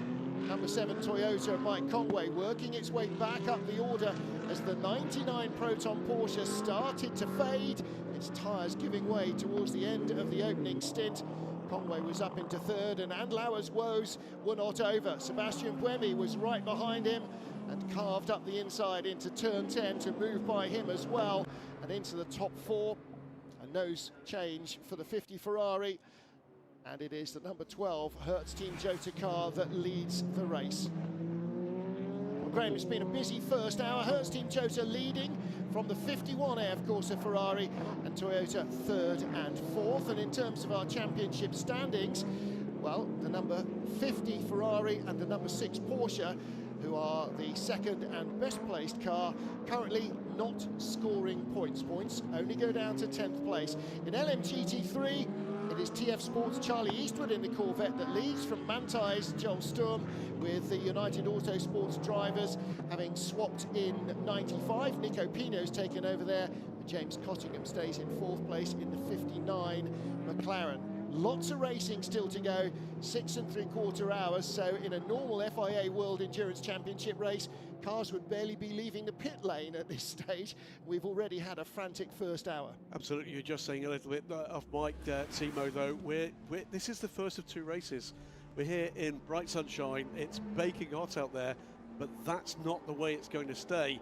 And we're going to see, I'm sure, some ebb and flow in some of the fortunes and the strategy of these teams as the day cools, as we lose the light.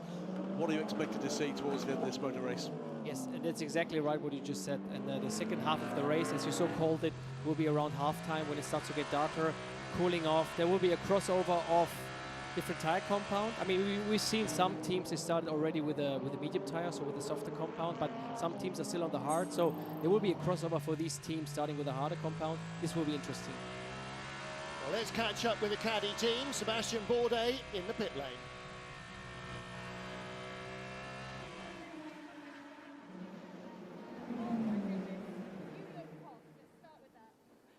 Yeah, I mean, it is very hot. It's the hottest day of the week, so yeah, for sure. Following cars the whole stint is to be expected that you're going to get pretty hot, but the effort's not really hard. It's just standing in a car that's extremely hot, so yeah, we knew that going in.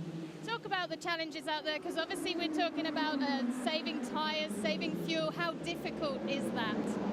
Yeah, I mean, actually it was better than expected, to be honest. I think we had a bit of a hint that our degradation was better than some.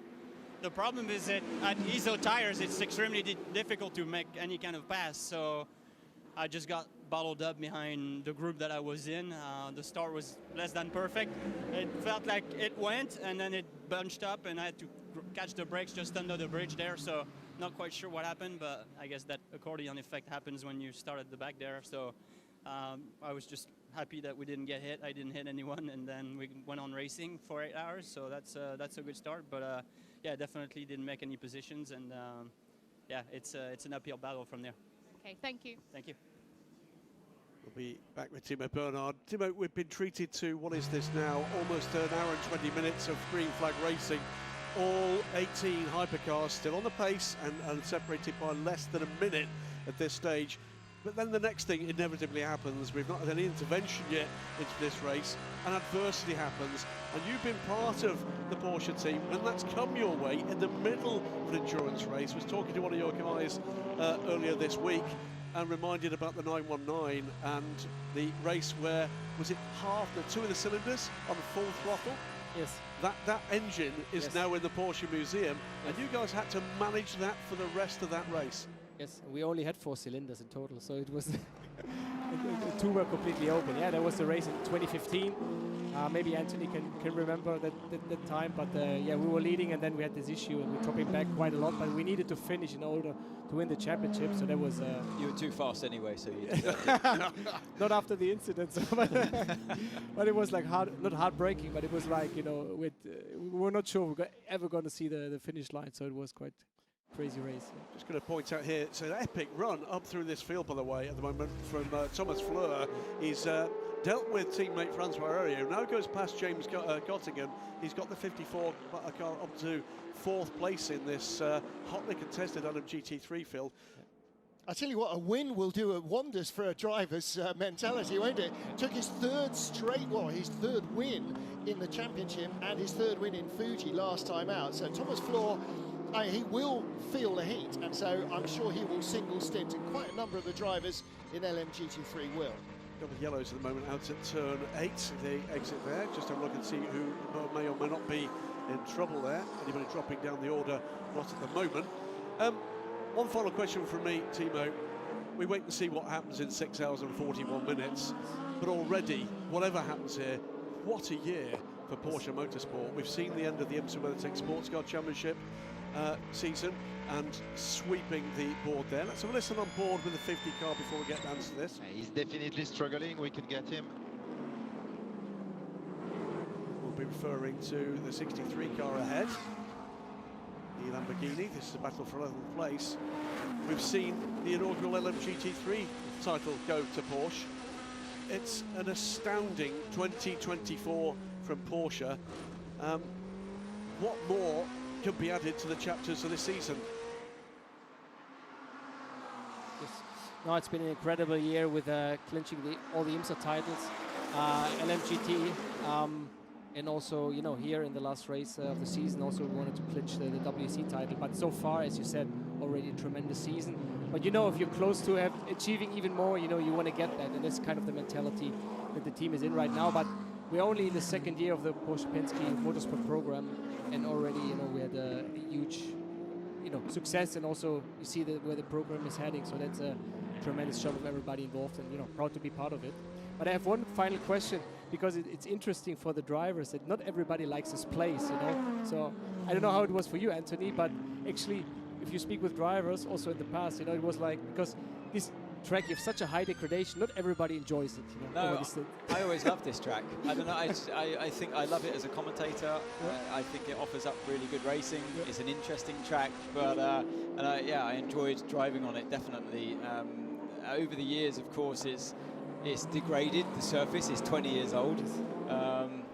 Even makes us seem quite young.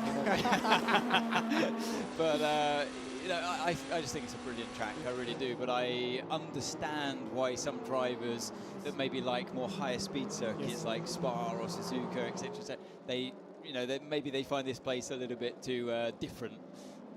It's not an easy place. I mean, to race is quite interesting. You know, you need to know what you're doing. I mean, speaking of racing, look at these two fighting it out, and that's exactly the kind of moments we're talking about. Yep. You're trying to get the car sorted through turn 13, and Andlauer really having to fight the rear of that Porsche there through that corner as he focuses on Phil Hansen in front of him. Hey, he wants to keep the momentum, but then he loses the rear. That's exactly these moments, yeah. We've got a BMW now involved in this, what happened in an all-Porsche party. Is no longer one of your biggest rivals, another big German mark, of course. There's the BMW behind, going by the Pure Racing Porsche, which is, by the way, up to second place in LMGT3. Charlie Eastwood mourns the loss of his father, and we mourn with him. Charlie Eastwood in the TF Sport 81 car. The Corvette leads the race. Gold rank driver ahead of silver rank Joel Sturm as side by side. On the inside, Earl Bamber just squeezing by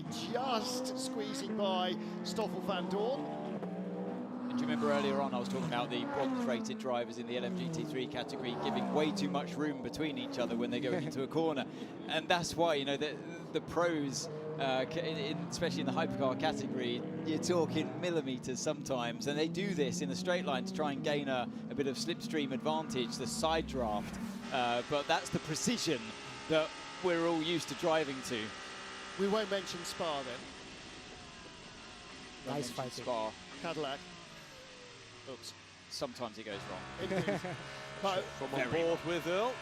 Feints to the left, goes to the right, goes to the inside, almost goes to the pit wall. Yeah, so you want to try to open up the corner as much as you can, hence trying to get as close to the car on the left-hand side. And Stoffel obviously trying to make his work as hard as possible.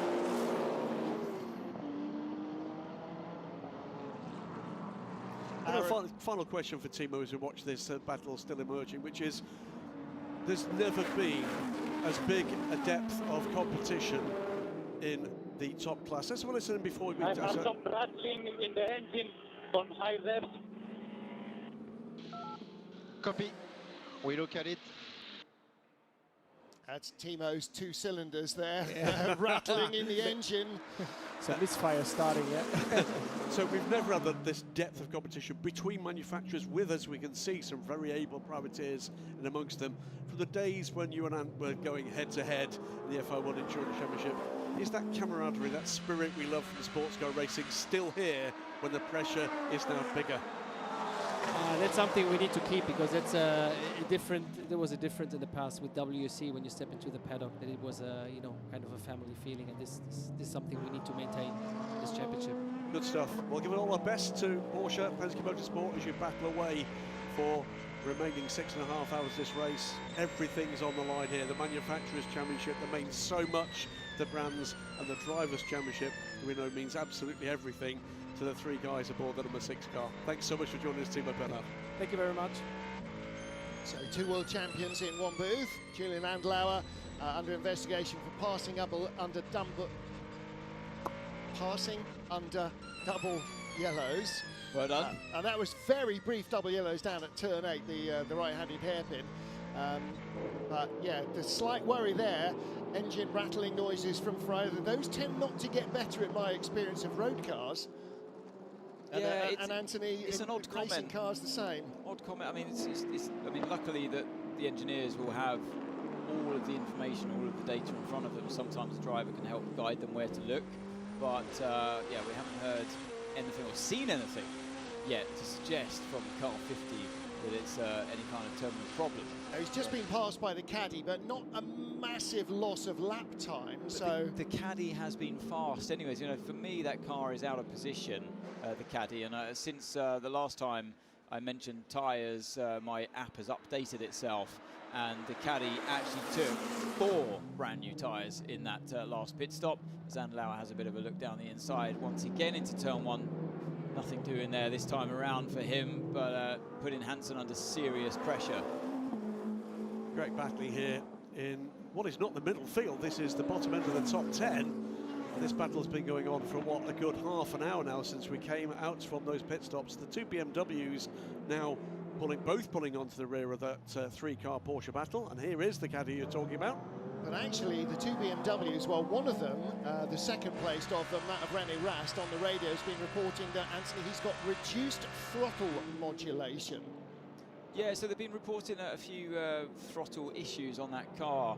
I think they actually looked at it during the pit stop and made some corrections, but seems like what he's been left with is a bit of a compromised throttle. Maybe he's gone away from it being a linear affair, so they've had to make a different throttle map or something, and he's lost that modulation that the driver's looking for.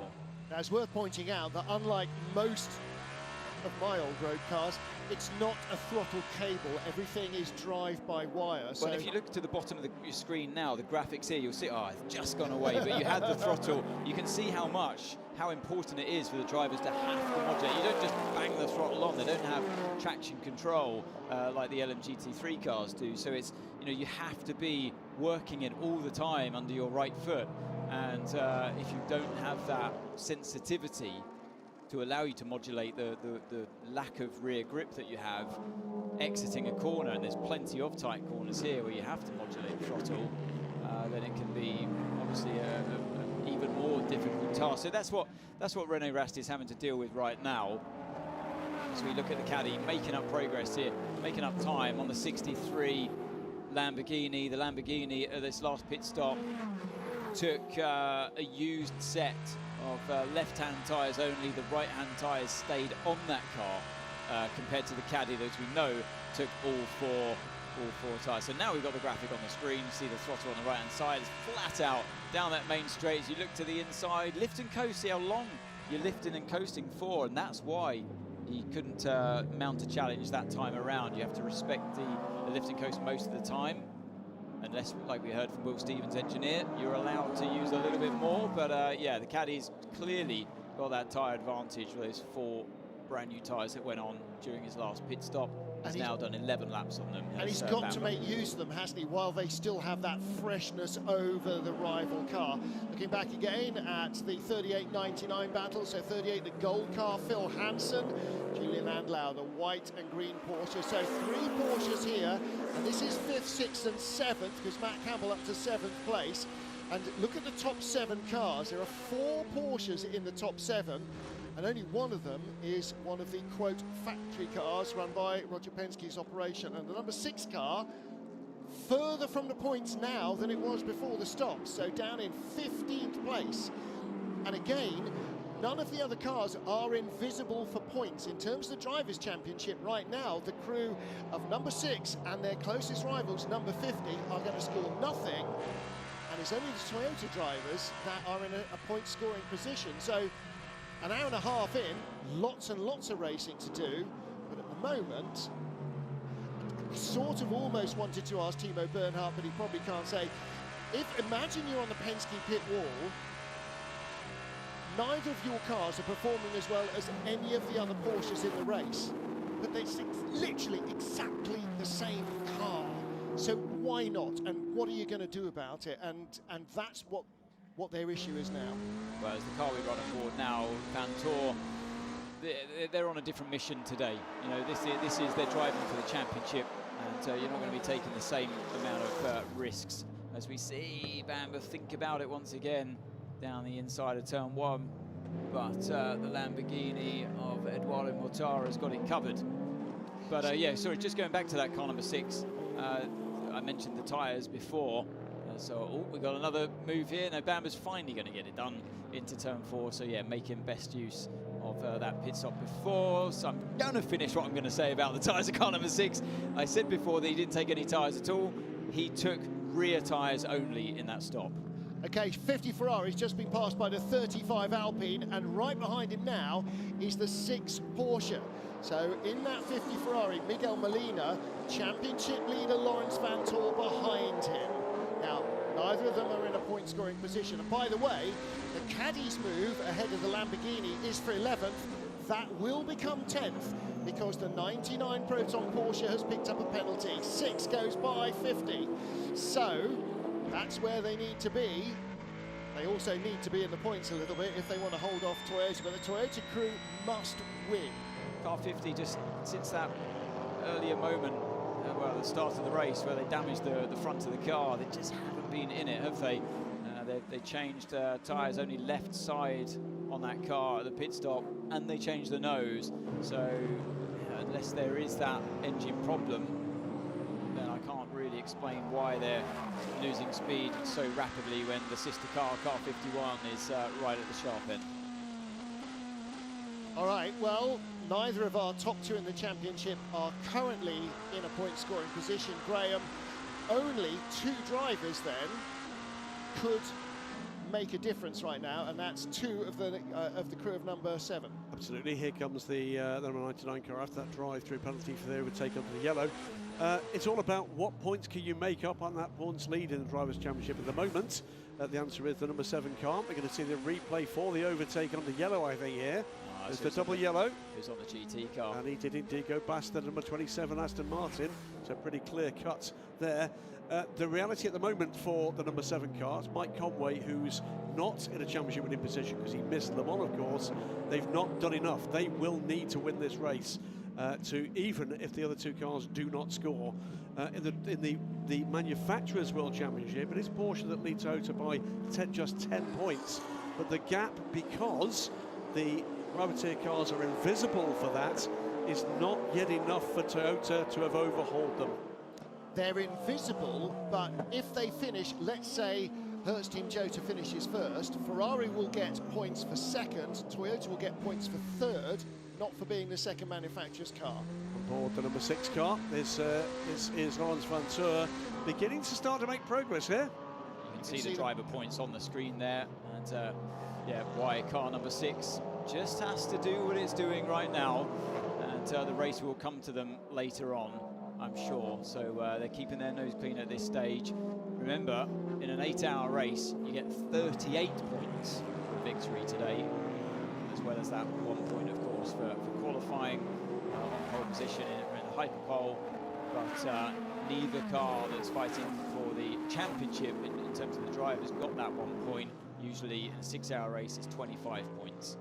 So those were points as they are now, Absolutely where right. the only car that is scoring currently is the number 7 car, but third, as you saw there, not enough. They will be 14 points back, so they must win the race. Mind you, car number 7 has decent history here. They won in 2022, they won in 2021, they won twice in the 2019-2020 season, and the car number 7 also won in 2014. So it's been honest even between both Toyotas, and if they are 1-2 at the end, there won't be any McLaren. No, we're just going to let them fight. It will be the number 7 car that's get waved by. Well, you know, if you are one of the countless new fans to endurance racing with this fabulous new era of the World Endurance Championship, and you're thinking, well, it's all done now, trust me, there's 6 hours and 25 minutes to go. There's darkness to come, and as we heard from Timo Bernhard, that brings in a whole new race. We've not yet, still not yet, had any intervention into this race. It's been full green from the very start, and still the top 18 cars separated by less than 1 minute. Fabulous stuff.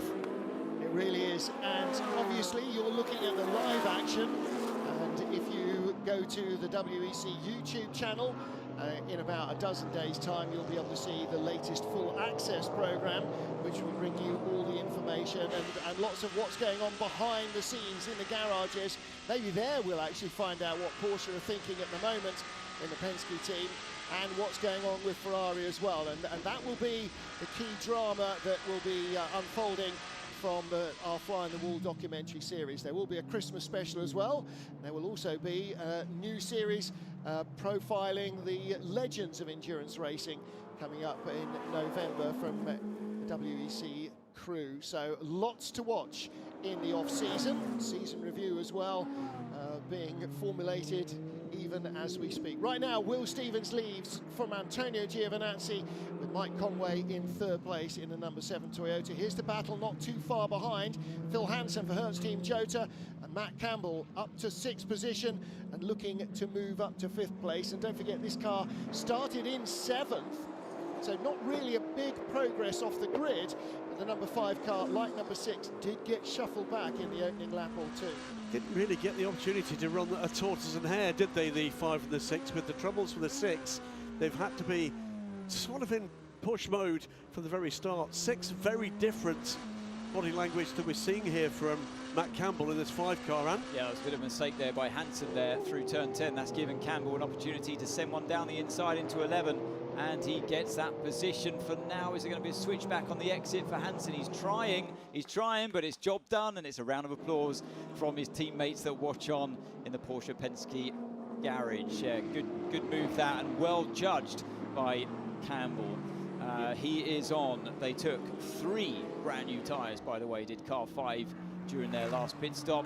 The left front and both rears to the right front of over 30 laps old. But yeah, hence the handful of lock he had to give it through turn 10.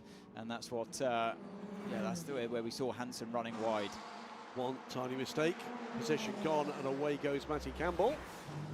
What's this? This is the race. Oh, there's contact there between, that's the race leader, the number 12 car, Will Stevens, and the Ferrari GT car.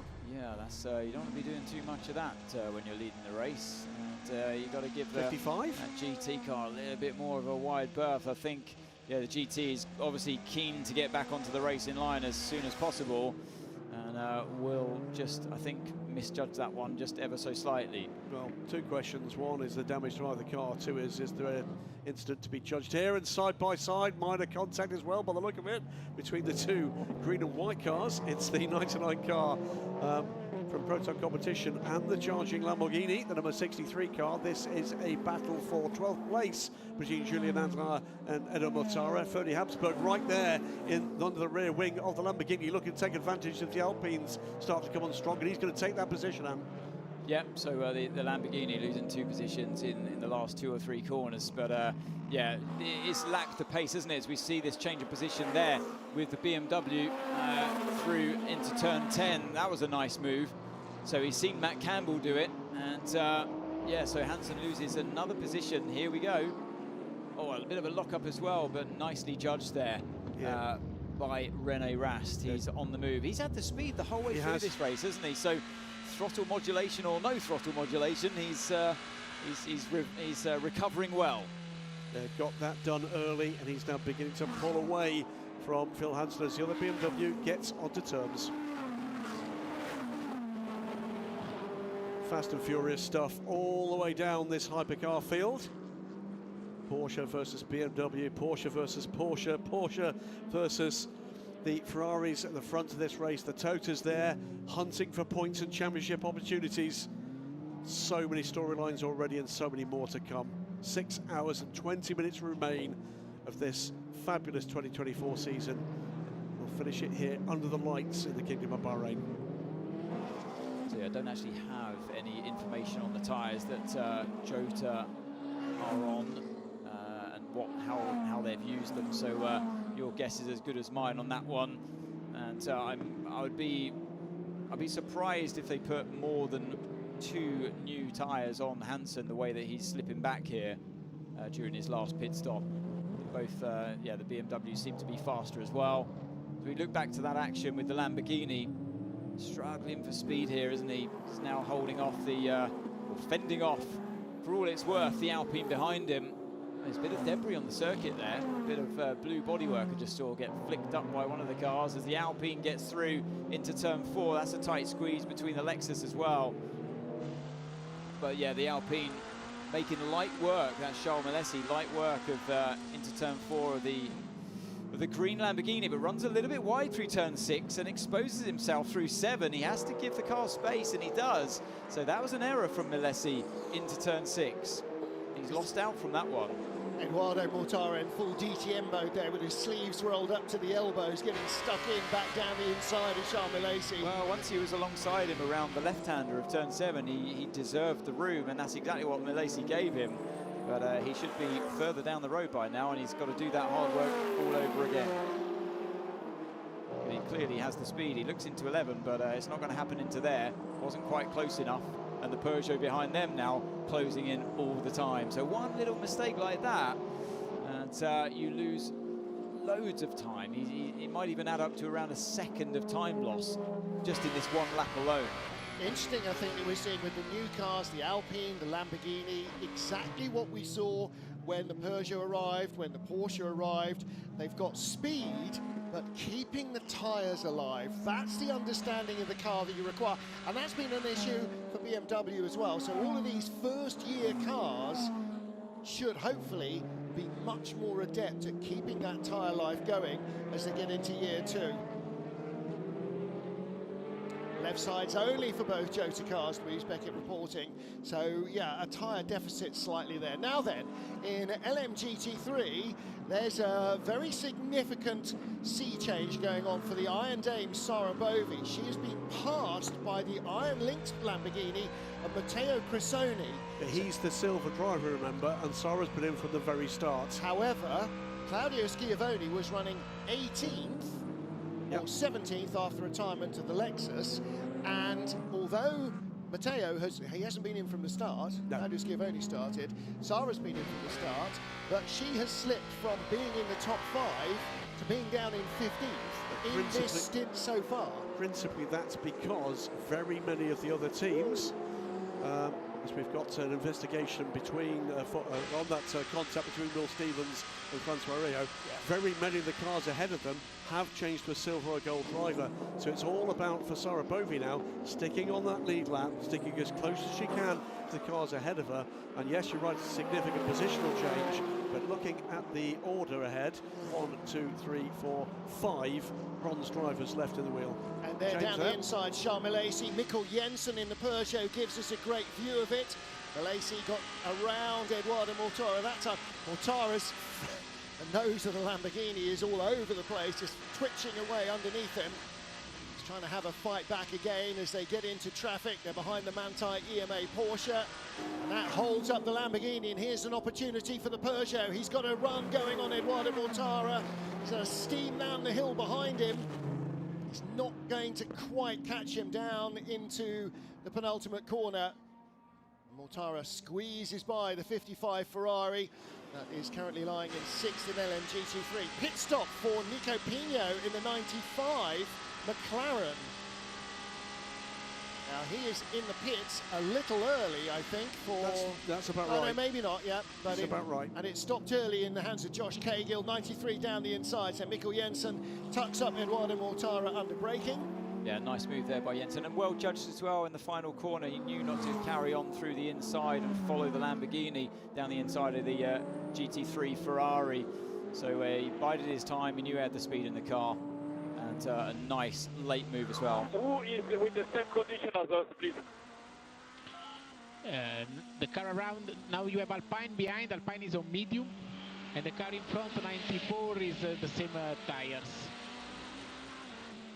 Same strategy. I have no more tires. I'm like sliding around, like it's undrivable. We know it's complicated. It's the last 10 laps of the season. Do your best. Yeah, so that's the kind of information the driver's looking for. Probably didn't get the information that he wanted. He probably wanted to hear that we're on the oldest tyres by far versus the cars around us, but that's not quite the case. And he continues to slip back with basically just faster cars around him. The Peugeot took, the car 94 took brand new tyres on the rear, for example, just in that last stop, so old tyres on the front. So yeah, and the Lamborghini took old tyres, took new tyres just on the left-hand side, continued the old tyres on the right-hand side. So yeah, swings and roundabouts, but all in all, the same age of tyres if you take all 4 of them into account.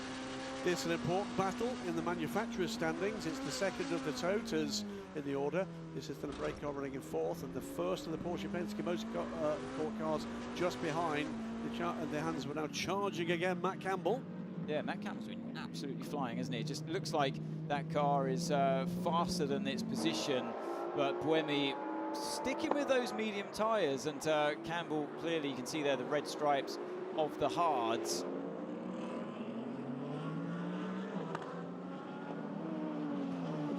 On this fight into turn 9 and 10.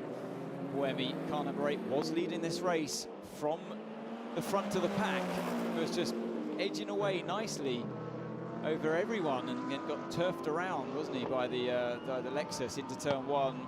No fault of Buemi's at all. The penalty, the 5-second stop and go came the Lexus's way, but now massively under attack from the Porsche Penske behind him of car number 5, Matt Campbell, who really has the bit between the teeth. Nothing to lose here, Campbell, in terms of the Drivers' Championship, but a ferocious battle between Toyota and Porsche Penske and Ferrari, of course, for the constructors. Buemi is just one of 2 cars in the top 7 unable to hold a 1-minute 54 lap time. Now, how much is that bit of damage at the rear of the floor affecting the pace of the Toyota? It doesn't look massive, but often, as we know in motor racing, it doesn't have to look massive to have just enough effect. Yeah, he's moving to the inside. He did that cleverly there, did Buemi. Comes back to the racing line. He can do that because the car wasn't alongside him, so he can get back on the racing line. He's defended his position well. So Buemi, he's not fighting a completely fair fight here. He took 2 new left mediums at the stop, and Campbell took 3 brand new tyres, so he has the tyre advantage, and he's through down the inside to turn 4. So a little bit of fresher tyre and about a half a second, 3/4 of a second a lap in pace advantage for Matt Campbell. So he goes through. Matt Campbell now up into 4th place. Mike Conway remains in 3rd. Yeah, it's nearly 9 seconds up the road, Mike Conway, and this is the battle at this stage of the race that is going to matter. What can Matt Campbell do about Mike Conway? What can he force in terms of strategy from Toyota from his position in this race? And he will be faster. There's no surprise now. We watched this move from on board, and yeah, there's no surprise that he has got the pace advantage now knowing that he's on 3 brand new tyres, the hard tyres. Mike Conway only took the left side as well. 2 brand new hards went onto Conway's car. So yeah, Campbell's got 1 tyre, that right rear, that does a lot of work around this track. Bearing in mind you've got all those traction events. 1 brand new tyre compared to Conway's, well, what's he coming up to 60 laps now on his right rear tyre, just to compare. So that's why Campbell's making progress now, but it will flip back around later on in the race. Damage on the 54 Ferrari. Now, that's not the one that we saw contact with from the race leader. That was the 55 car, so he's had a biff with somebody else. He's in the pit lane. Heart of Racing lead in LMGT3 as both the 81 Corvette and the 54 Ferrari stop. So too have Manthey EMA and United Autosport's 59 car as well. So all change at the heart, the top of the LMGT3 field. That will cycle around as well. We have seen those mirrors on the 296 GT3 be fairly susceptible to contact, and what they've often done in those circumstances is change the door. To run on board with Antonio Giovinazzi. He's driven a brilliant race so far and a cracking qualifying effort as well yesterday, narrowly missing out on P2. I think Brendan Hartley's stunning lap yesterday in quali was a little bit too far out of reach, but Giovinazzi is really taken to this world of sports cars, isn't he? And he's extracting all the performance that he can out of that car. Really enjoy watching him drive these things and just edging closer and closer to Will Stevens, who I think, unfortunately, guys, I think he might be getting a penalty for that contact with the Ferrari earlier on that GT car. I from how I read it anyway, it was more the overtaking car's fault than the Ferrari, but you never know. Well, it's always what the race director says. It's the onus of the faster car to make it safely past the slower car. Julian Andlauer has done that with the Porsche. Now he's got to try and get by his rival in hypercar. 94 Peugeot just in front, that's Stoffel van Dorn. Stoffel's is a wide old customer, isn't he? He's a wise old customer. He knows exactly how to make his car as wide as possible. And yeah, fully experiences Stoffel. This will be a challenge for Andlauer, I'm sure. You see the tyre age differences and one compound difference as well between their two cars. But yeah, Stoffel wringing that Peugeot's neck for all it's worth. And now we see Giovinazzi closing. He's not just edging closer, he's really taking chunks out of Will Stevens' times here. Lewis Beckett in the pit lane. The number 8 Toyota is just about to come in now. It looks like a full set may be going on and a driver change planned. All right, so that might be a little early. Will Stevens under pressure from Antonio Giovinazzi. Now, we've seen that the 38 car was abstemious on new tyres, and it may well be that car number 12 has got something in the locker for later as well. You can throw fresh tyres at the car now, but that means you're going to be in a deficit later on. Brendan Hartley taking over from Sebastian Buemi in the number 8 Toyota. Well, we're watching this battle, by the way, for the lead. Decision has come from the stewards about that incident involved Will Stevens and the 55 Ferrari, and that's gone against the 55. It's a warning flag to the Ferrari. Oh, I know why they've done that. It's because he had a blue flag. It's because he had a blue flag. Yeah, it's easy to forget that, isn't it? You see, well, you know, the car, they're not racing each other. There's a blue flag involved as well. So that's my racing brain not seeing it as the stewards look at it. They see it as, yeah, just they work in ones and zeros, don't they? And they see blue flag. If you make contact by turning in, then you get the penalty. It's not how I saw it in a racing sense, but that explains that warning. And they will also have known how long the blue flag had been displayed inside his cockpit. So we saw the contact in the past. It might have been a corner or two that he'd been warned about the faster car. Quick question, guys. That was the 8 car in and out. Yes. That's very early. Yes. And driver change. And I wonder whether that drop-off in pace was potentially Sebastian Buemi related rather than necessarily car related, or if something else was done to the car. I doubt it wouldn't have been driver. Seb's done way more than double stints around this track and not lost any pace at all. It would be probably the spin that he had. Well, when he got nerfed around and then had that massive burnout to get the car going again.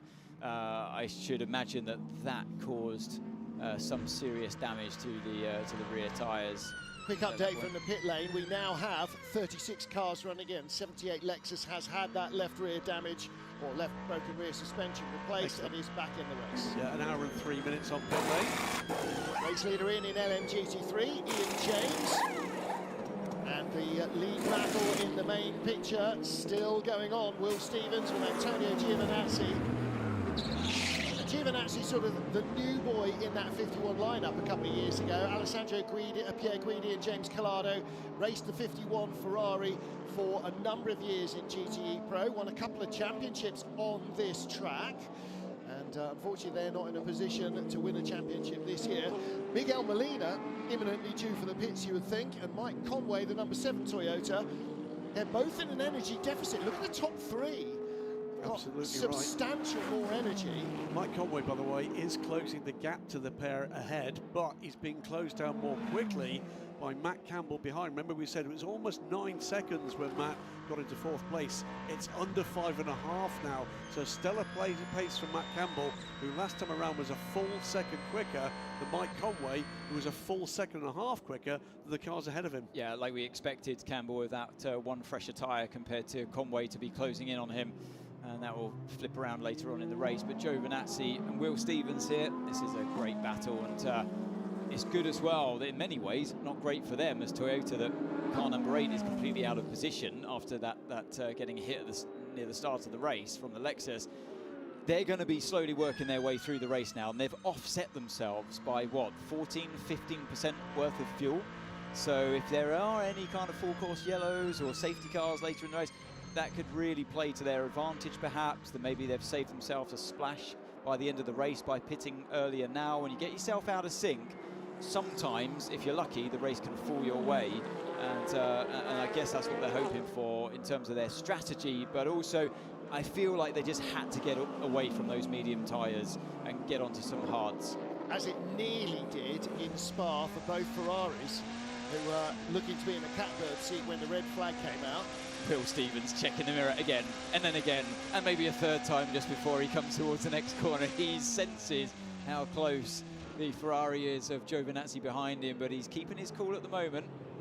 Ooh, the heart of racing Aston, still with Ian James at the wheel. Yes, still with Ian James at the wheel, fresh out of the pit lane, and squeezing through was the Alpine. So that was 35 car Ferdi Habsburg being very cautious. Took a lot of curb on the inside to make sure there was no contact with that GT car. 50 is in. So Miguel Molina out.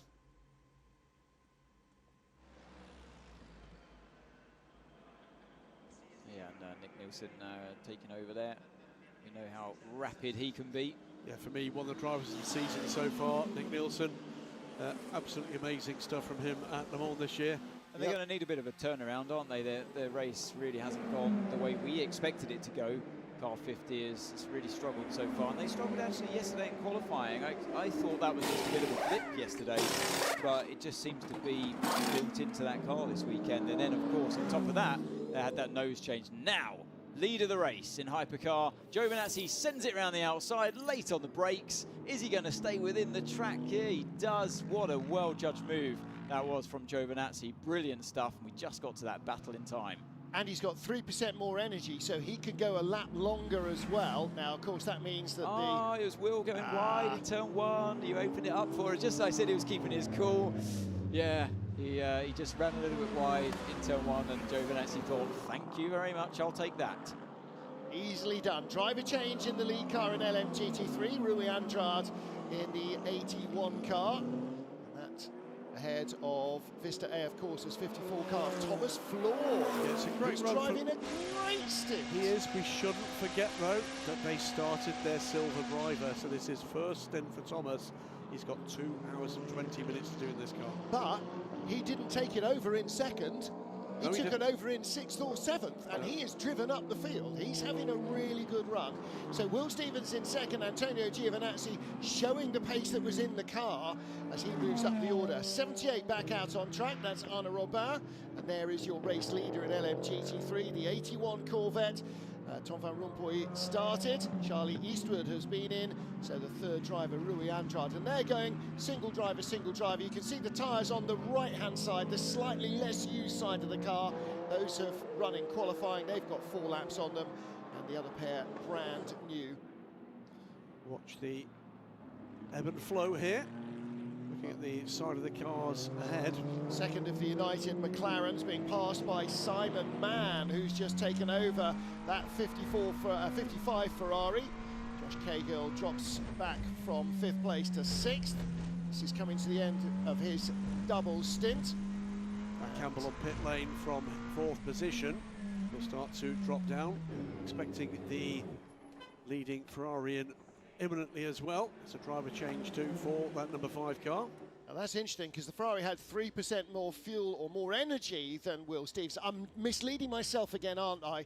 The 3% more energy could have been electrical charge, not gasoline for the engine.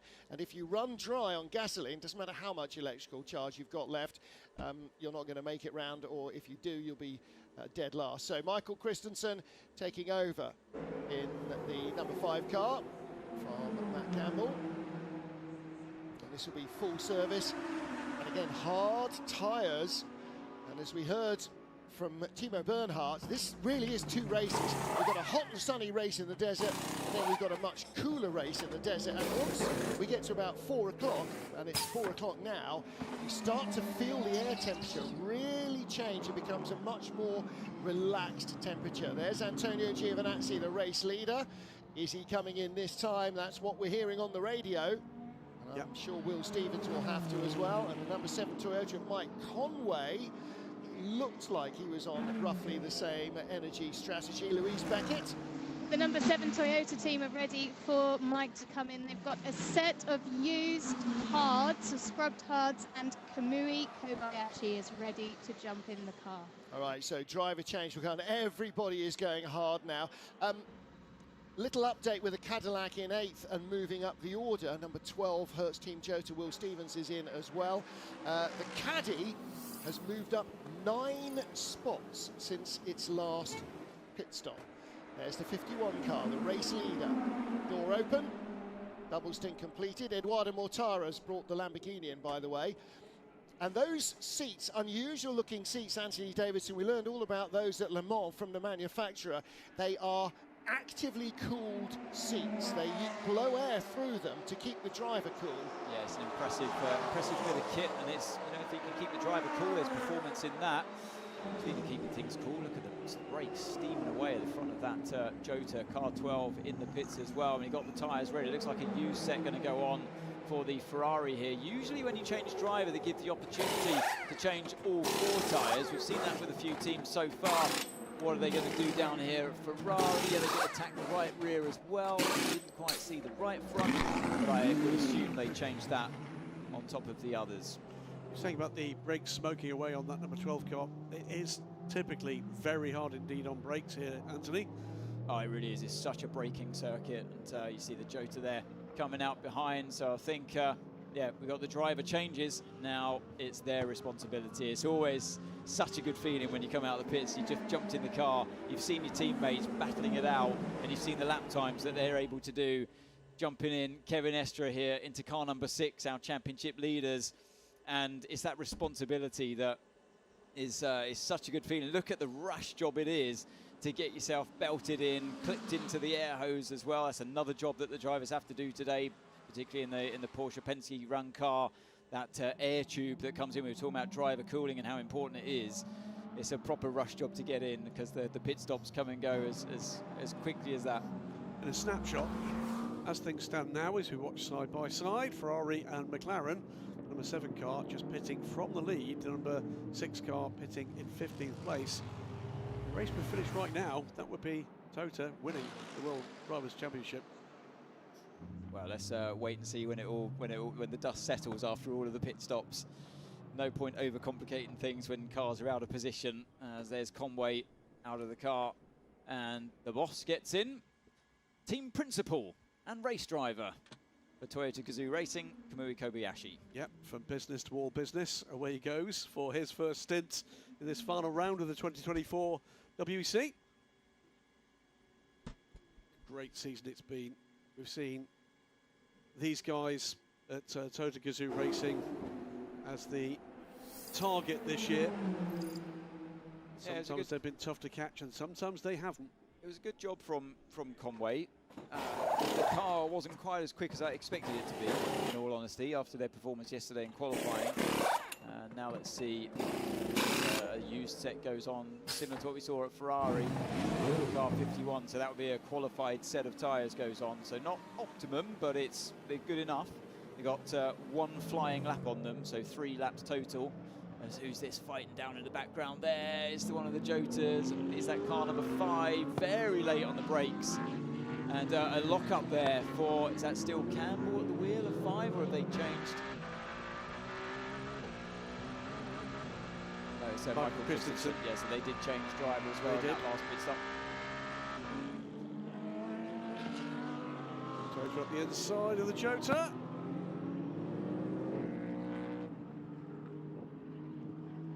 Well, Toyota managed to come in a little later and stay in front. The number 7 car of the number 5. But look at Kamui. Look, he's really struggling there, getting overtaken left, right, and centre by cars. He's on a cold set of hard tyres. And number 12 trying to dive down the inside as well for good measure. That's Norman Nato. And now the teammate. Brendan goes by him, Brendan's car number 8. With the warm tyres, of course. And that's what it takes out of you when you're fighting. So he's lost 3 positions in 2 corners just because you're on those cold tyres. The overcut is really difficult because you come out on cold tyres and everybody who's just stopped is on hot tyres, and you are just, yeah, it's so easy. It's like taking candy off a baby. And you just saw number 5 car, Michael Christensen, go straight back, and straight out of the pit lane and off the track, Earl Bamber. Yeah, again, you know, it's we mentioned turn 1 right at the start, didn't we, at the top of the programme, how turn 1 is an important corner and the pit lane blends right into the apex pretty much, and it's hard to judge on cold tyres when you're in the inside line heading down, and then you pick up more and more marbles as the race starts to go on as well, and they get flung to the inside of the track. Look, you can see it starting to build now if you look to the left-hand side of our screen. So the inside of it makes overtaking harder, it makes coming out of the pits harder as well. Meanwhile, by the way, with that energy management strategy that seems to be going on with the 36 Alpine, Charles Malaysia has cycled back round to the lead, stays out a further lap as his teammate Ferdy Habsburg pits the 35, and yet Beckel Jensen, the 93 Peugeot, they start to drop back now, having made their pit stop. But Malaysia has retained that 1 lap advantage on energy management for the first stint that he was in the car. Now, the only problem is that's 5 minutes past the hour. He needs to be in the lead at the hour, or 1 minute past the hour. However, it does mean that if nothing else changes, the Alpine can make a shorter stop at its last stop, and that won't guarantee it comes back out in the lead, but it will be a benefit. Less time you spend in the pits, Anthony, is more time you spend going quickly on track, and that's just a fact of life. Well, absolutely, and that's why maybe Toyota did what they did with car 8 as well, by getting themselves out of sync. I don't think those medium tyres were going anywhere for them at that point, and they've taken the opportunity to maybe get their splash out of the way that they might have needed towards the end of the race. But looking at that, it looks like Brendan may still be on a set of those yellow branded Michelin tyres, pointing towards the fact it'd still be on the mediums, but my tyre app hasn't updated yet, so stand by. I'll come back to you on that one with. Well, let's take a look in the Mark 1 human eyeball as it comes towards us past the camera. Does look like a yellow sidewall, so, and that's certainly on the left-hand side, which is the harder used set of tyres. He's on mediums, so they're stuck with them all the way through the race so far. What's going on at Alpine? Oh, they're just clearing the rubber debris out of the brakes and out of the wheels. And a tear off of the main screen as well. One of the disadvantages of driving a closed car, sports car, is that when your screen gets dirty, you got to live with it until your pit stop. Did you drive open LMP2s? Are you that old? I didn't. No, you didn't, I'm not quite. So I'm obviously nowhere near as old as you. Or Alex Brundle. Sorry. Yes. So. Ferrari leading with the number 5 Porsche Penske Motorsport car now up to 2nd place. Now the number 6 team must be wondering what they need to do to replicate that kind of pace. With the number 6 Porsche, the points leaders in 12th place, actually their sister car being right at the sharp end could be a benefit, because to win the title, the number 7 Toyota team and the number 50 Ferrari team must win this race. At the moment, the 50 Ferrari is last. Sebastian Buemi, there's a lot to debrief from that stint. We saw the damage at the back, we saw the incident. Tell us about it. Yeah, I don't know. I thought I had left more than enough margin. I guess the amateur just outbraked himself. It's just a shame, because I guess he could have went to the left, you know, to avoid me, but yeah, I guess, you know, he could have done something. So I'm really annoyed. We fight for the championship, you know, the win is obviously extremely important for us, and to be taken out that way, it's hard to take, you know. It's a professional championship, and yeah, I guess we have to live with that. It's not a good season for us, but I just get the feeling that the medium was the tire to start with. I felt like I was well under control, but obviously the 20 laps behind the BMW afterwards, obviously I damaged the tires badly, trying to get by, and couldn't really, yeah, bring them to the end. So I guess without that touch, I would have done, you know, I would have done a much better job. And Brendan's on medium still, is he? Yeah, I think we had lots of faith in the medium. It's just really a shame what happened, because I really feel like, again, I feel like I had it under control, and you know, when you follow a car, you damage your tires more, so that's the way it is. The race is not over. I didn't see the damage, so it's hard for me to say, but let's see. Thank you. 4 wins here for Sebastian Buemi. The last 2 with Brendan Hartley, Rio Hirakawa last season, and Brendan Hartley and Kaz Nakajima in 2021's 8 hours, and 2 earlier wins for Toyota, despite having Anthony Davidson as his teammate in both of those races. It's a good interview from Buemi there. You know, you can clearly see his upset. You go from leading the race and you get spun around, and yeah, that's the World Endurance Championship that we are out there with bronze-rated drivers, and I think it's easy when you're a pro driver in the top category to oversee the fact that what an importance bronze drivers have in the championship to keep teams going and keep the championship going. They have their place to be here. Well, I'm with Malte Jacobsen, and it's bright to see you there. You're the future of Peugeot, you're the future of the racing drivers, super talented, very happy to see you here. You're going to be driving at the rookie test tomorrow, driving for the 2nd time in the rookie.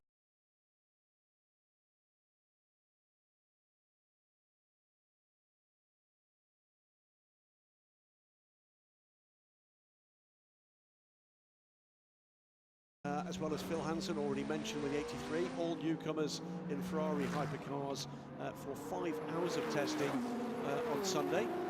Jordan Pepper and Frank Pereira in the Lamborghini. So you're still getting mega racing out there in the hypercar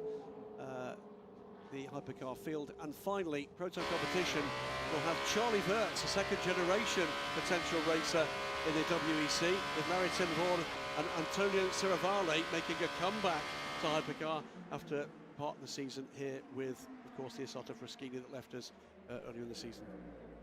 Nico Lapierre, and a chat with one of his drivers, Charles Malesi there. As, look at this, the car 7 allowed through.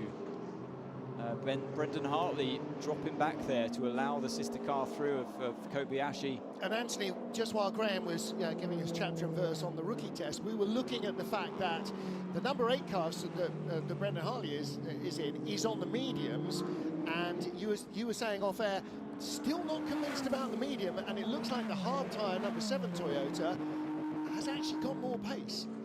Well, don't forget they're offset as well from those 5 to 7 laps that I think the car number 8 has. The difference. So what have they got now? Hartley's done 11 laps on this current set of tyres, all 4 new mediums going on in the last pit stop. Yeah, compared to that of Kobayashi on the full set of hard tyres that we saw, just 5 laps on them. So yeah, and there's a freshness, a tyre advantage now. Kobayashi's got them up to temperature, and he was obviously rapidly closing in on car 8, but listening to that interview from Wemmy, like I said, really insightful. You could see his frustration, but also he gave away that information about the tyre that they thought on their side of the garage they had full confidence in the mediums. And I think to lead the race from the front on them is one thing. But like he said, he admitted following other cars, it was damaging them exponentially. So, and that's exactly where Brendan is still. They've stuck to rigidly that medium tyre because they believed in it before the start of the race. Yeah, it might be a very different story once they put the. I hope they go for a hard tyre at some point. It might unlock some serious potential in that car, but we don't know the extent of that damage as well. So I don't personally believe it would be that much, but it's not ideal. Well, the key there is that number 8 can't win the championship, so their role will be to try and fill places behind, hopefully, the race-winning number 7 and wherever the number 6 car comes through. Yeah, and a 50 car, of course, because although it's last at the moment, it could potentially still be a championship When winner. Seb spoke about the championship, he was obviously referring to manufacturers' championship, not drivers. They're out of the drivers, like you say, Martin. And that was the point of correction I was going to bring to this one. They could win the Manufacturers' World Championship for Toyota, depending on the way this thing finishes. We are only, 2 hours and 70 minutes into an 8-hour race. There's a long way to go. Again, you'll be able to see and follow the trials and tribulations. Sebastian Buemi, one of the calmest interviews after a frustrating stint I think he's ever given. And pretty sanguine. That number 8 car has, sometimes the luck is on your side and sometimes it's not, and it hasn't so much been on the side of the number 8 car, and so you just kind of, as the season goes on, you kind of, okay, that's our role. But you can follow those trials and tribulations in the Toyota, Ferrari and Penske garages with our full access program. It'll be out in about a dozen days from now, so the end of the week, a couple of weeks from now, and through for 3rd place. Good pass, Kamui Kobayashi dive bombs Norman Nato in the number 12 Hertz Team Jota car. Nato had no answer to that. Kamui 54-1 last time round, 54-2, 54-1 for Nato, 53-5 for Kamui. Brendan Hartley a 55-1. So Kamui Kobayashi on those hard tyres on the Toyota, really showing much better pace than the Hertz Team Jota car and way better pace than the medium-tyred number 8. Yeah, just gone right by it. Absolutely. Let's see what Brendan Hartley can do about the challenge from the Hertz Team Jota car. Well, we didn't set that up because he hasn't spent laps behind the Hertz Team Jota car looking for the place. Yeah, he's arrived and drived, hasn't he? Straight by. Should remind it, it's the 51 Ferrari. Hands of James Collado leads the motor race by almost 5 seconds from the number 5 Porsche Penske Motorsport 963 in the hands of Michael Christensen. Then this battle.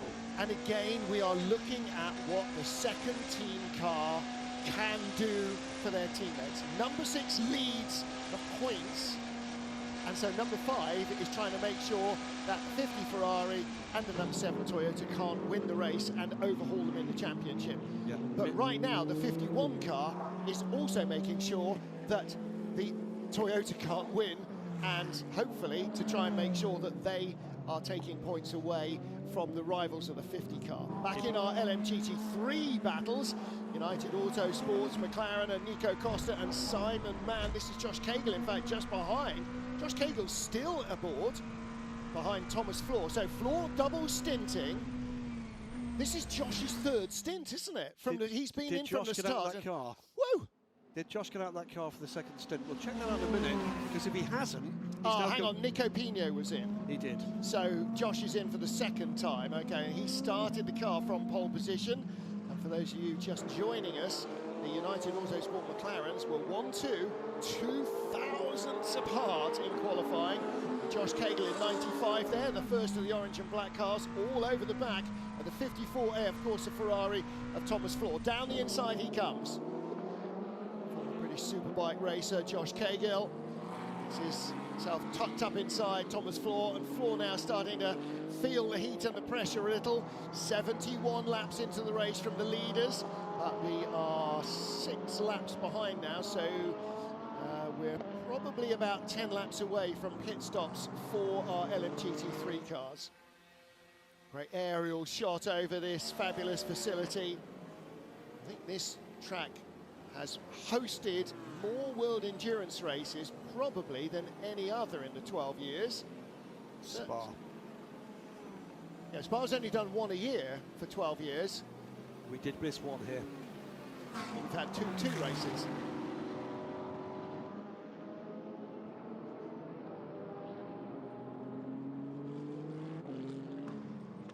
th FIA World Endurance Championship race in Bahrain in 12 years.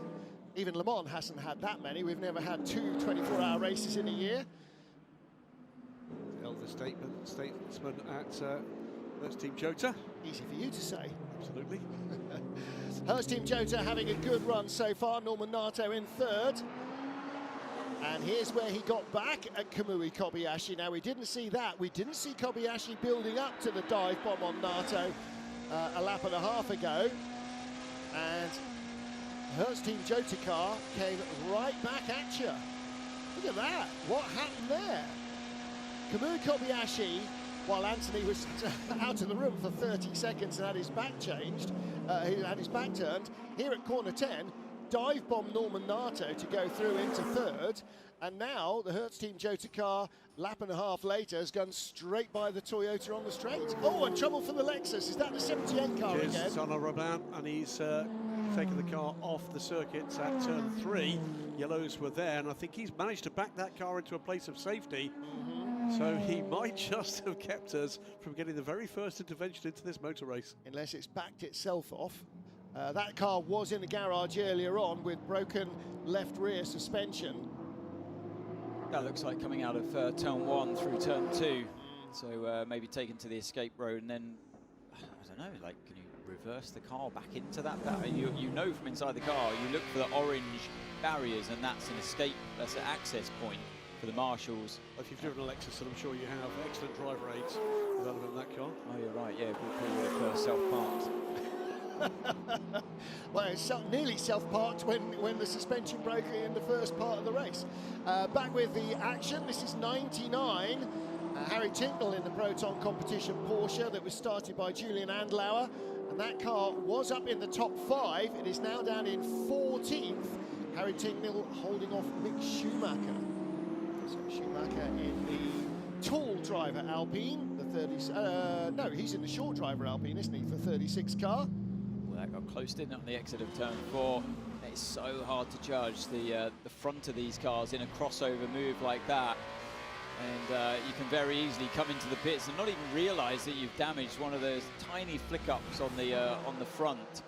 And you think back to all those moments you had, all the overtakes and passing, getting through slower cars, lapped cars, and you rack your brains and think, oh yeah, it must have been that moment where I got a bit close, but it's just completely out of your vision down there, and you need almost a sixth sense as to know where your car, where the bodywork ends.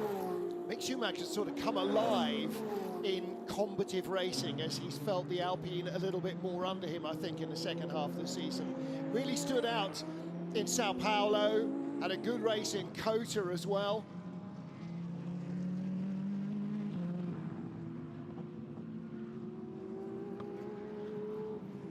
Five and a half hours just over remaining in the 8 hours of Bahrain. Season finale for the FIA World Endurance Championship. Ferrari lead from Porsche, Toyota and BMW. And there is the second place Porsche car number 5. Not our championship leading car, but it will score manufacturers' points. And right now, that means as the race is, Porsche will take the manufacturer's title, and Andre Lotterer, Kevin Estre and Lawrence Vanthoor would be drivers' champions. However, we're only 2 hours 25 minutes in, and a lot of racing yet to go. Normally, we would still be with 5.5 hours, 5 hours 35 to go, still on the first tank of fuel, first set of tyres, and there would be no gaps in traffic. What's happening here with Kamui Kobayashi? I think he's lost position to his teammate again. So we saw them. Intermittent power loss, they are reporting. Now, this is the car that can challenge for the World Drivers' Championship. And that explains why, having gone by Norman Nato, suddenly a lap and a half later, Norman Nato is steaming by him like he's got the handbrake on. Let's listen to these gear changes, because it sounds like he's struggling with the upshift down there. Look at that. He's in big trouble here. Yep, he's stuck in second.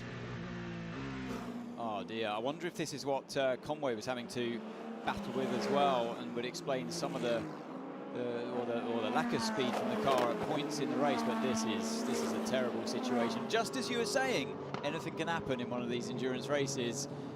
Who would have thought the Toyota would be the first car out there to start to falter? I'd suggest the second, the number 50 car, which ironically is the other car. Just when it's that intermittent like that, and it's nothing to do with, you know, there's no smoke coming out of the car, and it's just... They're all queuing up to go by. Look, the BMW's gone by, Hertz Team Joja gone by, second BMW's going by. The Corvette is going to have to overtake the Toyota in a moment because the LMGT3 car is quicker.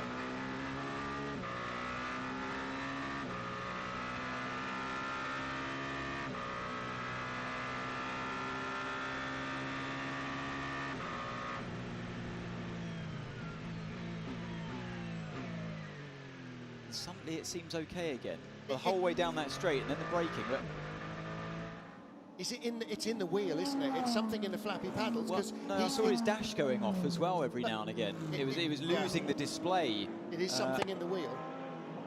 That's all related, isn't it? I mean, it's a massive ball of electronics, the steering wheel, because it's got to control all that data, all of those electronic changes you can make to the car, all the twiddly buttons and wheels, the flappy paddles, everything is attached. It can be the steering wheel, but it's incredibly rare that it's the actual hardware.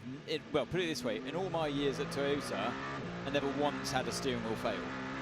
In all the endurance tests that we've done, 36 hours endurance tests, never saw a steering wheel fail. I mean, it can happen as the BMW gets a little bit sideways before the go. It looks to me like they might have sorted the situation. Big mistake from G's Vantor. Louise Beckett in the pit lane, what do you know? Well, I'm in the number 7 garage, and I could see all the mechanics and everybody getting up ready for that car to come in. We thought it was coming in, and then they all went off, came back, and they're doing the hand signs as calm down, it looks like the car's not coming in, they can sort it out while it's out there. Yeah, hopefully so, because one of our championship contenders is last in hypercar, and the other one, if it drops out of the top 10, it will allow the number 6 car into the top 10. Meanwhile, back in LMGT3, 27 Ian James chasing Thomas Floor. So Floor, who was second I think Ian James has been in that car from the start. I don't think we've had a driver change in that 27 car. I may be wrong. I thought Daniel Mancinelli had been in and out. I may be wrong. Yep, but that means so as 20 is done if he has, and he may well be the only driver that's done that. So 2 hours 20 for a bronze rated driver and silver for an 8-hour race. Correct. As opposed to 1 hour 45 for a 6-hour race. Yeah, we're now 2.5 hours in. We'll double check that with Art of Racing. Come back to you. The other gap now to watch with that delay on track for Kamui Kobayashi is the gap between the 7 and the 6. The number 7 Toyota currently 8th place. The number 6 car is in 11th, but there's only now 23 seconds between the two. So that delay has cost him dearly. Go back on board with Kamui Kobayashi, and he's still right behind that BMW, the number 15 that had that moment into turn 10, this very corner we're looking at now, with Dries Vantor at the wheel of that one. And so Kobayashi's right behind him again, looking like he's on the attack. So yeah, so far. Okay, Kamui, is power now back to normal? Yes, copy. Power's back to normal. Bizarre. But we could see it was the gear change. It was. No, I think it was just the gear change was just part of the. Obviously, you rely on electronics to trigger a gear shift. They're done hydraulically, but you need obviously the electronics to tell the car, the ECU, to change the gear, and then the hydraulics will kick in. So these cars, they're like computers on wheels. You need the ECU, your heart of the electronics, to be singing along, firing on all cylinders all the time. That's what I meant. The steering wheel is just a bit of hardware that tells the ECU what to do.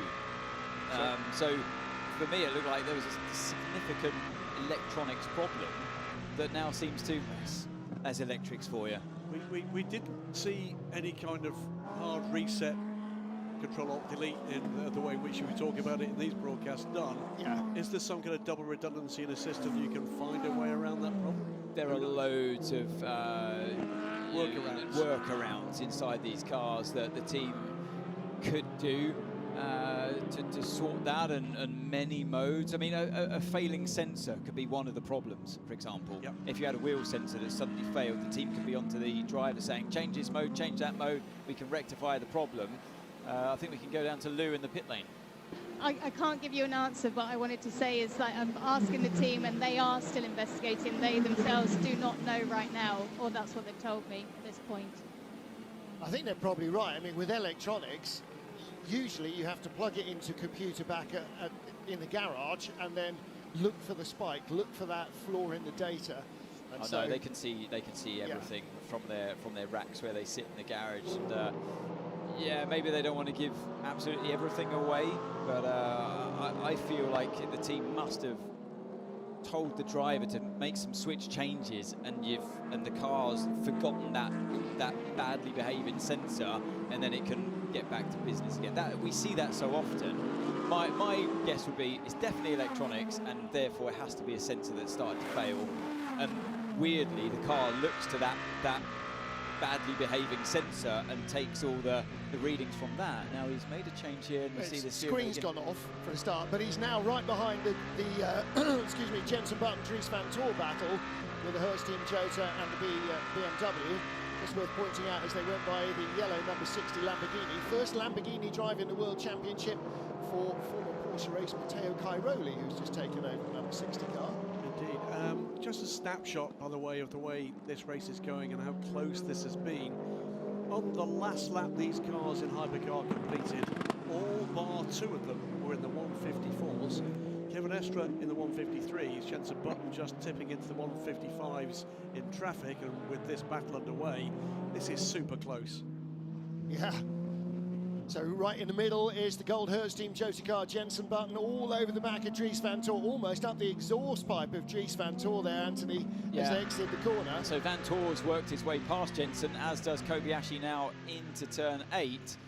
So Jenson probably hanging on to those. I don't have the tyre information for the Jota team, Hurst Team Jota, but yeah, both cars now, I should assume, on better shod tyres than what Jenson's on. And Kobayashi continues to fight the BMW. It seems pretty much impossible for the Toyotas to overtake the BMWs. Oh, and that was close. You just about stayed on track there, didn't you? I was watching those white lines, and Nick Nielsen, yeah, was pushed right to the edge of the track, and I think we have to give him that one. Mirko Bortolotti in the Lamborghini, elbows out. Proper elbows out, but I think he felt like he had done enough, and that he had probably would have pushed Nick Nielsen completely off the track to make that overtake, but I reckon, I'd like to see that back again. I'm pretty sure he kept at least one piece of rubber touching one of those white lines, and therefore he's still within track limits, but only just. I was about to point out when we picked up the shot, two Italian brands battling for last. Watch the white line, watch the white line. Does he go right over it? No, he doesn't. Left front was in contact with the white line at all times. Yeah. Amazingly judged. Got back on track before the boards, the braking boards or the Goodyear signs to the right-hand side. Look at this. You go to the inside. You've got to go to the inside. And there's your white line. It's the braking marker boards. He just avoids. Don't want to take them out, but yeah, great stuff. Oh, and over the curve badly. That was Jenson Button. That's how he lost the position to Van Tor on that run up towards turn 4. And then that put him out of sync, didn't it, through the next couple of corners, and that's what allowed Kobayashi through. So yeah, Jenson hasn't actually lost that much extra distance to Kobayashi in a lap's time, but yeah, clearly hasn't got the same speed as these two in front of him. Did a 57.0 on the last lap. Battle between orange and black cars. And this is the Porsche 92. Who's at the wheel of that? That is Yasser Shaheen, still against Josh Cahill. Now, Yasser has been in from the start.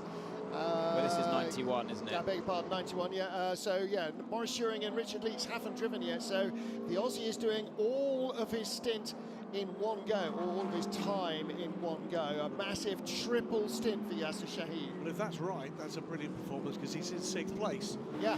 And with all the professional time still to come, that sets them up beautifully for a run later in this race. In fact, and only just back down to 6th position, so he was in 5th ahead of Josh Cagle, who is having another look at.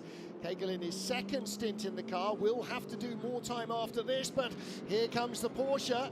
Was there a little touch there? Josh Cagle heading into the pit lane. So there are his teammates in the Manthey EMA garage. Are you sure Josh Cagle has not been in this car from the start of this race? No, there was a driver change, definitely. Nico Pino has driven the car. I've seen his name on the board. Okay.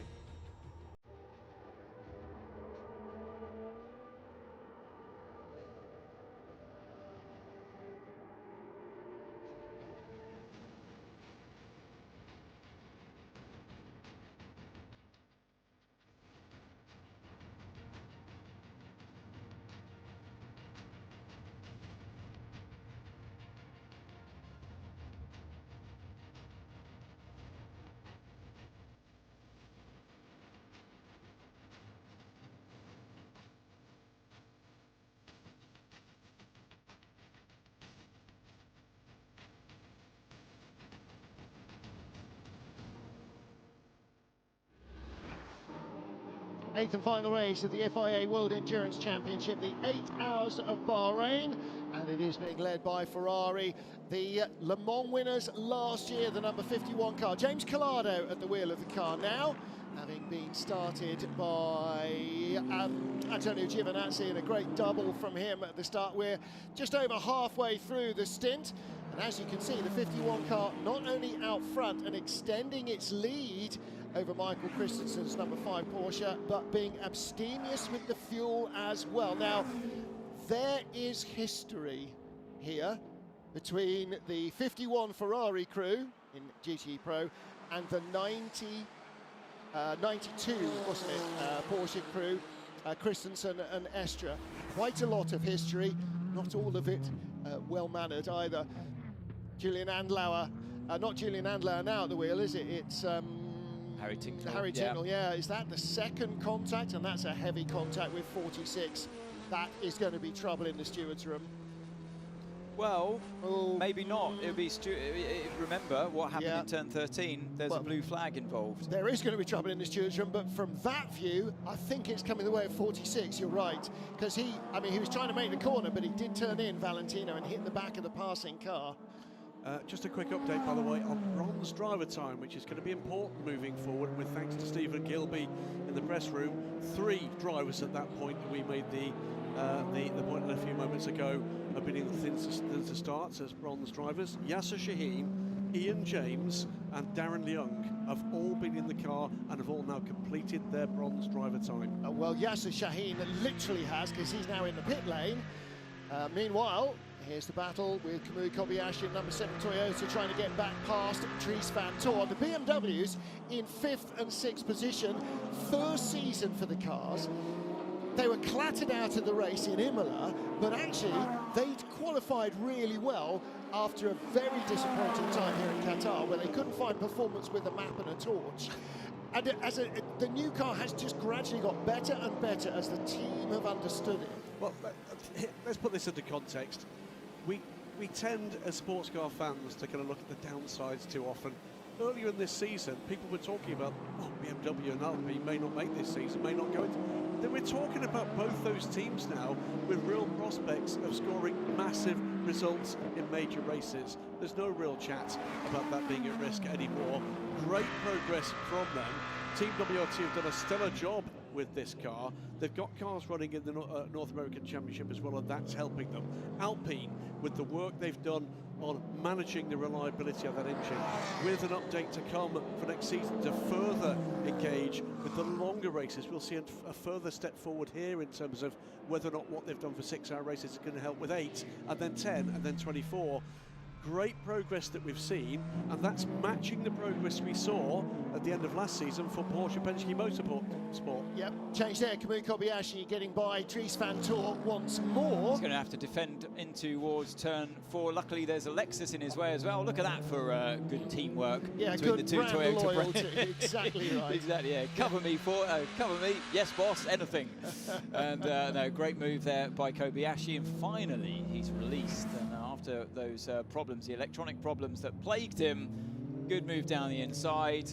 Well covered into turn 4 as well, and good placement of his car in regards to where the GT3 car. And halfway through the stint, he got by Dries van Tor earlier, and he just went straight by, and there they are, changing the door with mirror attached, because that's the cheap way of doing things when you're a Ferrari owner.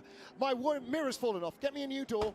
It's the quicker way of doing things, as you can see. One quick point here, just a quick view of the side of that Ferrari. We get a look at the top 3 car. This is the last race you're going to see those position lights in the F1 World Endurance Championship. Because there's brand new panels coming. We'll have a lot more information next year. There'll be a lot more on the social media channels of the F1 World Endurance Championship through the off-season about the things that are new that are coming for next year. Now, we saw earlier, as I was saying, here's the battle between McLaren and Porsche. I was going to say BMW, but McLaren and Porsche. And that was the moment, the moment where Yasser Shahin nearly ran into the back of the McLaren. Well, it was just a misunderstanding, wasn't it? I think he did actually touch. Yeah, very much did touch. And broke the camera as well. Nice. So they're only a few grand. Just a misunderstanding of the driver in front wanting to come into the pits. And yeah, of course, we've just seen flash up on our timing screens that Valentino Rossi is under investigation. Oh, but this is for pit stop procedures. All right, okay, so they're building things up. Darren Leung out of the 31 car for the final time this season, but what a great triple stint. Yeah, big applause there from Van Sant Vos in the garage, and rightly so. 2 hours 42 minutes at the wheel for the big man, Darren Leung. Leader in, Rui Andrade stays aboard the Corvette, and full set of tyres for him. Go, go. So they came in from the lead. That cycles Ian James Harter Racing through to the lead. Ian James is not done the entire race. Has he? Daniel Mancinelli go in for the second stint? Well, there's Yasser Shahin. Ian James is our new race leader in LMGT3. Ian James leads the race and has been in this car from the start. Has he indeed? Okay, so he's leading in LMGT3 from the TF Sport, from the Corvette. Now, we were talking about the performance of BMW in the hypercar class, and they have been very impressive in the hands of their 6 drivers and engineered by WRT. Let's catch up with Sheldon van der Linde. The number 20 currently sitting in 5th, but this is your first year in WEC in hypercar. Sheldon, how has this year been for you? Yeah, honestly, I can think if we look back at this year, we can be really proud of the work we've done throughout the season to develop our car in the right direction. We obviously started with a bit of a slow start in Qatar. We were a lap down a few months ago, so to look at where we are now is quite surprising, but also very proud of the team for the development we've done. Looking ahead to next season for you, for the team? Yeah, I mean, we plan to continue on this trajectory, obviously. It's not going to be easy because there's guys like Toyota and Ferrari that are ahead of us that are still also developing at the same time, so it's just about continuing to improve in small places and making small leaps forward, which at the end of the day will hopefully bring us forward and fight for the championship next year. Thank you. Thank you. Cheers.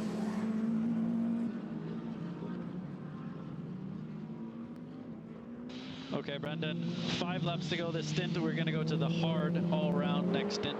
We think that's faster based on what we've seen from car 7. I hate to say I told you so. But you heard it here first. By the way, there was, I thought, a wonderful encapsulation of just what it means to be proud of your brand with the mechanic in the background cleaning the BMW M logo behind the interview. And absolutely, I think he summed it up as well superbly there, Sheldon. They've had some real highs, some real lows, but the engineering depth, you know, when Jota take on a program, when WRT take on a program, you know they're going to do well. And Philippe Signot persevered in LMP2, stayed in the championship, enjoying their racing, but behind the scenes bludgeoned Alpine into eventually pressing the green light. And first of all, what a great looking car they've got, and secondly, a really strong performing car as well. And they've got more and more on top of their performance. And you mentioned Penske. Penske last year, until Fuji, were struggling and could not figure out what the privateers were doing right and they were doing wrong.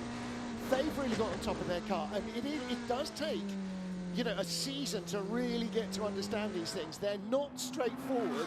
It's not, you know, a four-cylinder engine in a four-speed gearbox. These are highly complex competition machines, and you need that time to learn and to develop. All we've seen through this season is it's tougher to win. It's tougher to finish on the podium. It's tougher to be in the top 10. It's tougher to be in hyperpole, and that's come because teams are making progress. They're understanding, they're unlocking the code. You're talking people out of joining hypercar, but what is also proving is that it's not one car or a second manufacturer or even a third manufacturer that's dominating everything. The way the rule set works, especially in hypercars, you can essentially bring anything and it'll be competitive. This is a battle for the final points position at the moment. This is the 10th place battle between Cadillac and the number 6 car from Porsche Penske Motorsports.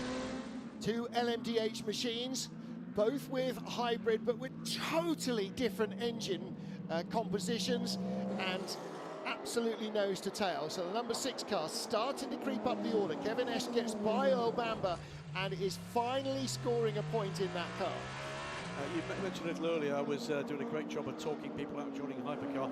I think I'm doing a terrible job of talking people out of hypercar. Aston Martin will be here testing later this week with the new Valkyrie. Genesis, Hyundai have announced that they're going to be coming, we believe, in 2026, and watch this space for more. If I'm done talking about joining a hypercar, it's the worst job I've ever done. Well, now you're saying, you know, the competition is so intense, and it is, and the reason it is because every car on the grid here has got the same potential pace, and that's what the rule sets do. It's up to the teams and the drivers to unlock that on a consistent basis, and the more they're doing it, the tighter the racing gets. James, what an incredible start of a race, a great fight with Josh, with Tom Von Rompuy, and you took the lead, and you're still up there with Nicolas doing a great job. Yeah, thank you. It was a very good start to the race.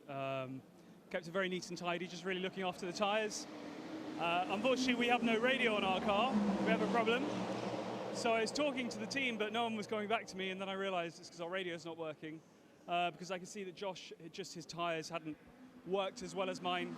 So I could see he was struggling a little bit with traction and on the curve a bit, and I was just faster. So in the end, where it was safe, I went for the move, got the lead and pulled out a bit of a gap and saw the Corvette come with me. So yeah, we've just got to keep it clean for the rest of the race, and fingers crossed that we can finally try and have that podium, but you know, fingers crossed.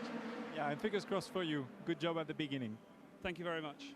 Thanks. Great job by James Gosling. Saw his dad David in the garage there as well. Josh Cagle and his dad watching the action as well from the other car. And yeah, it was the sister car that got the first podium for McLaren in the World Championship endurance race back in Brazil. And one of their, they are currently, where are they? Third at the moment. Nico Costa, the Brazilian driver, at the wheel of the 59 car. But 95 would love to take a podium as well. And again, you know, in LMGT3, we've seen so much progress with these manufacturers in their first season. And that's the key here. The rule sets in both categories allow for the same potential performance. You've just got to unlock it. Here, James, by the way, pits after 2 hours and 50 minutes to give someone else a go finally. It's great being the boss sometimes, but he pits, by the way, as a bronze driver from the start, from the lead of the race. That's an epic triple stint from him. Well, you know, these young kids, they're full of vim and vigour, aren't they? 20 car. There is indeed the number 27 Art of Racing Aston Martin. They'll be back next year in LMGT3 and in hypercar with the epic looking and astonishing sounding Aston Martin Valkyrie. Well, you know, we've got all sorts of engine combinations in hypercar. We haven't got a V12 yet, but we will have. Oh, yes. So the Aston Martin V12 in the back of the Valkyrie, detuned from a 1,000 horsepower road engine to meet the 690 horsepower maximum of the hypercar category. So that'll sound exciting. These cars always sound exciting as well. The V8 in the Ford Mustang, 77 driver change. Zach Robichon bringing the car in and handing over. Daniel Mancinelli taking over the Heart of Racing Aston Martin. Meantime, by the way, TF Sports 81 Corvette spools around, cycles around Tom van Rompuy, working what should be his final stint aboard that car to complete his bronze driver time. Corvette lead Nico Costa's 59 McLaren and the Vista AF Corsa 55 Ferrari. You might want to check that because Rui Andrade did a stint, same the way that Charlie Eastwood did a stint in the other car. So I think he will still be the end of this stint. Could be, could be. It's quite close on stint lengths. As you can see from on board, driving down into what remains of the setting sun, it is just dropping down behind the hills. Brendan Hartley in 4th place with Kamui Kobayashi in 5th. One thing you never do is underestimate Toyota. They always find a way of coming back. And remember what we said about BMW and Alpine and the new cars learning how to operate their cars? Toyota know how to operate their cars. Sorry again. Copy, stand by. Something is stopping again. What? Okay, Kamui Kobayashi wants to go by Brendan Hartley, and this is not the usual, okay, I'm faster than him, right, you've got 3 laps to go. This is now, Brendan will make room for him to go by. In fact, Brendan's going to pit now, isn't he, because they're a little bit out of sequence, so he'll be coming in. So Kamui moves up automatically anyway, so he will move up into 4th place. And actually, he's got a little bit more energy than the cars in front. Now, that might not be fuel in the tank. And what we just saw when he came out on cold tyres in front of cars that had stopped a lap before him, it was not great news. So actually, they probably need to try and either undercut those guys that are ahead of them on the road or stop on at least the same lap. Don't go a lap longer. Lots and lots of chapters to be written in this race. Still 5 hours and 8 minutes to go.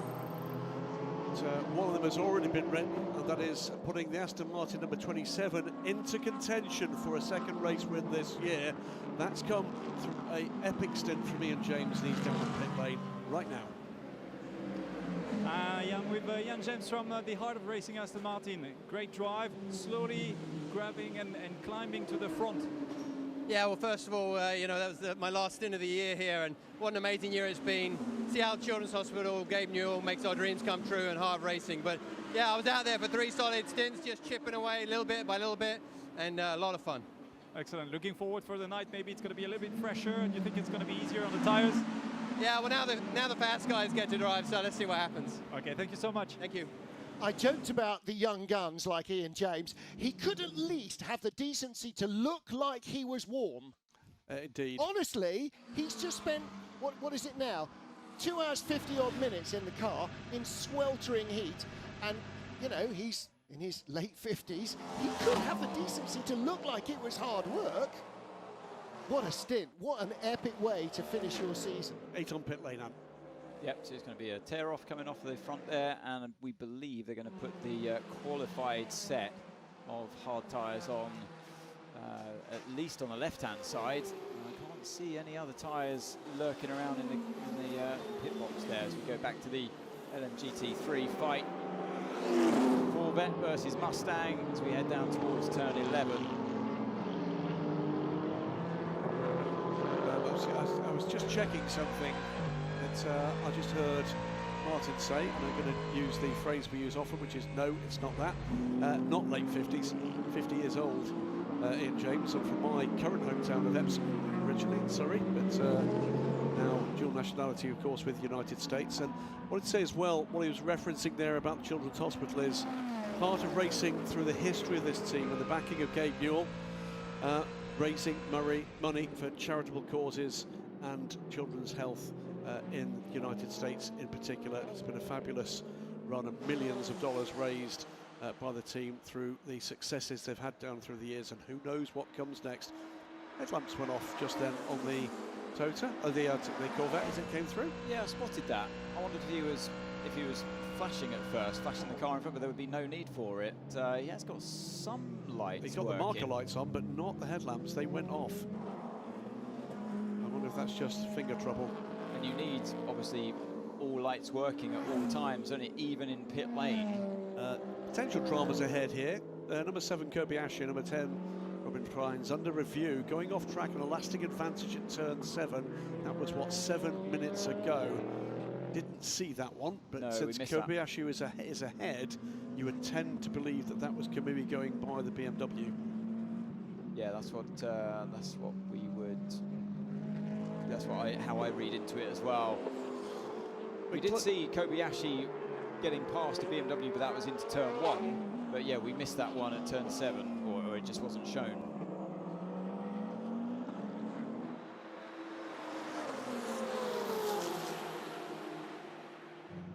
And there's a move down the inside. Car 50, that's Nick Nilsson at the wheel there. Down the inside, nice move, decisive move on car 36. The blue Alpine with Mick Schumacher at the wheel. And Nick Nilsson is making progress. Remember, that car was nailed to the bottom of the hypercar order, 18th place. That puts him up now into 14th. He's got a long way to go to get back into contention for the points they're going to need, the win they're going to need to take the World Championship. I think that's in the hands of the gods now for the number 50 car. After early troubles with front downforce damage to the front of that car in the early part of the race, we'll get a little while later to where things stand in championship positions. Not quite ready for another crack at that yet, but it's looking at the moment, and Davidson very good indeed on pretty much every front for Porsche. Yeah, it really does. They've been, I think, a little bit lucky today with the faltering Toyota of car 7 in particular.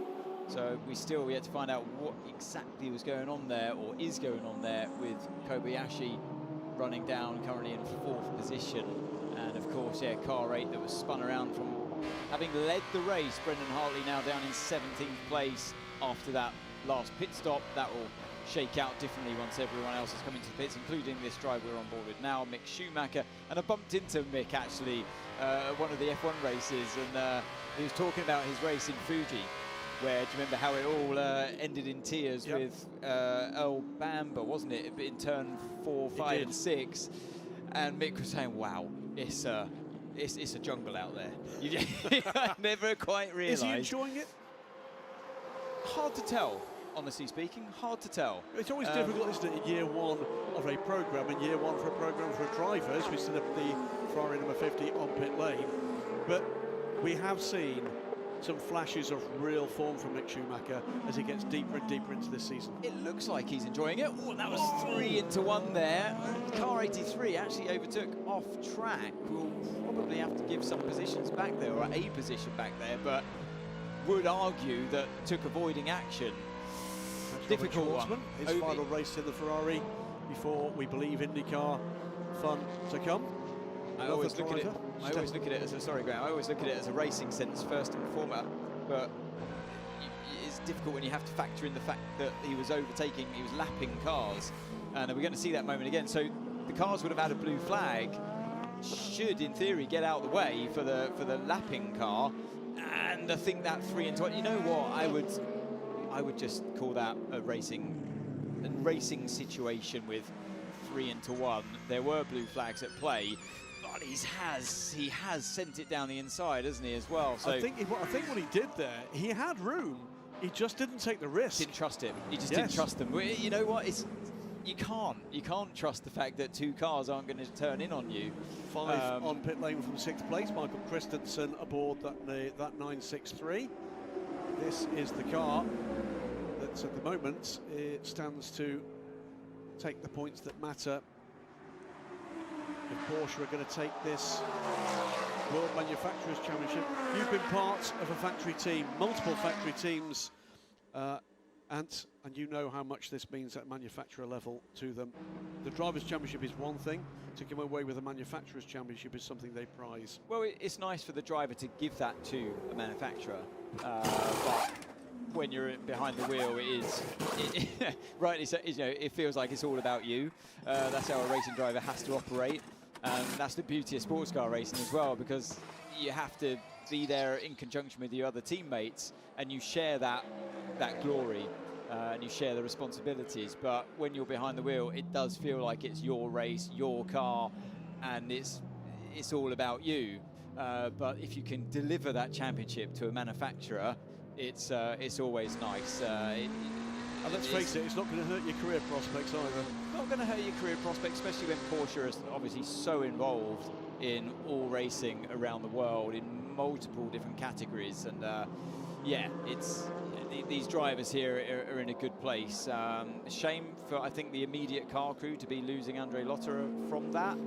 He brings all that wealth of experience. We get to see him drive today as we focus on Karen Estra, but yeah, it's been a formidable, more than a formidable car crew this season. Number 12 car in the hands of Norman Nato pits from second place. 13 seconds down to the leading Ferrari as he crosses the timing line. James Calado continues to lead the race as we move into hour 4. 5 hours remain here in Bahrain and for this 2024 season. It's not the race I was expecting so far. I mean, I'm stunned. A lot of strange names at the front of the field. I'm absolutely stunned we've been full green for this long. Well, it's not that. It's just where the various front runners in the championship, and here's a classic example, number 6 Porsche, where they've ended up, and why Jota and Proton have been really quick with their privateer Porsches. The BMWs are right up there. Peugeot and Alpine kind of almost nowhere early on. Yeah, but I have a feeling we're going to see more of Alpine as this race matures. They're up into 11th and 12th position at the moment. That's beginning to come back to them. The Peugeots maybe a little further back. Their pace has not been awful. It was left sides only there, by the way, I thought, for the number 12 car. It looked like it, yeah, you're right, Graham.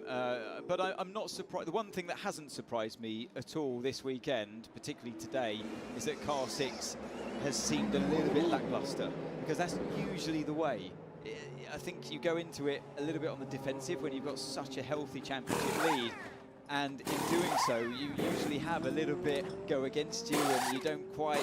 a little bit of a slow stop there on the left rear, a few sparks coming out the left wheel gun. But you know what I mean? We see it so often, and I felt that myself, this very track, where we had problems with the car on our way to winning the World Championship in 2014. And it's just, you feel like, well, you know, I'm doing everything, like I feel like I'm doing everything like I normally do, but it's just you can't help being a bit more tense in the car, it seems, and things go against you, and the pack see you as the weak one in the pack. Yep. You're the one that's going to jump out the way, because you've got everything to lose and I haven't. Yeah, there's no mercy, is there? There's no mercy. Oh, this lot can smell blood, I tell you. Into pit lane, the number 51 car in the hands of James Calado from the lead. Also, the number 20 BMW and the 38 Hertz Team Jota car pit this time around. That cycles Kamui Kobayashi for the moment back through to the lead, but that's not really a fair reflection of where things sit. But this is almost the top of an hour. Now, again, yeah, he's coming in this lap, so he's stopping a lap later, and that means as we get closer and closer and closer to the end of the final hour, they have a little bit less time to do in their final stop. Door problem here? Come on now, Door. This is shades of the 99 Proton Porsche at Spa, isn't it, with Neil Jarni going around behind the safety car trying to slam the wretched thing because the latch wouldn't close and he wanted to avoid coming into the pit lane. Well, we'll keep an eye on that one, won't we, because it looked like trouble to close the door, but seemed happy with it right at the end with a bit of extra arm power. But yeah, let's keep an eye and see if that door actually opens at all as he's driving around. If so, the stewards will be quickly on, race director will be quickly on that. Car 38 also exits the pits. Is that still Jensen Button behind the wheel? I believe it is. Yes, seems to be. Dries van Tor coming out behind him in the 15 car, and yeah, of course, a car dropping down the order.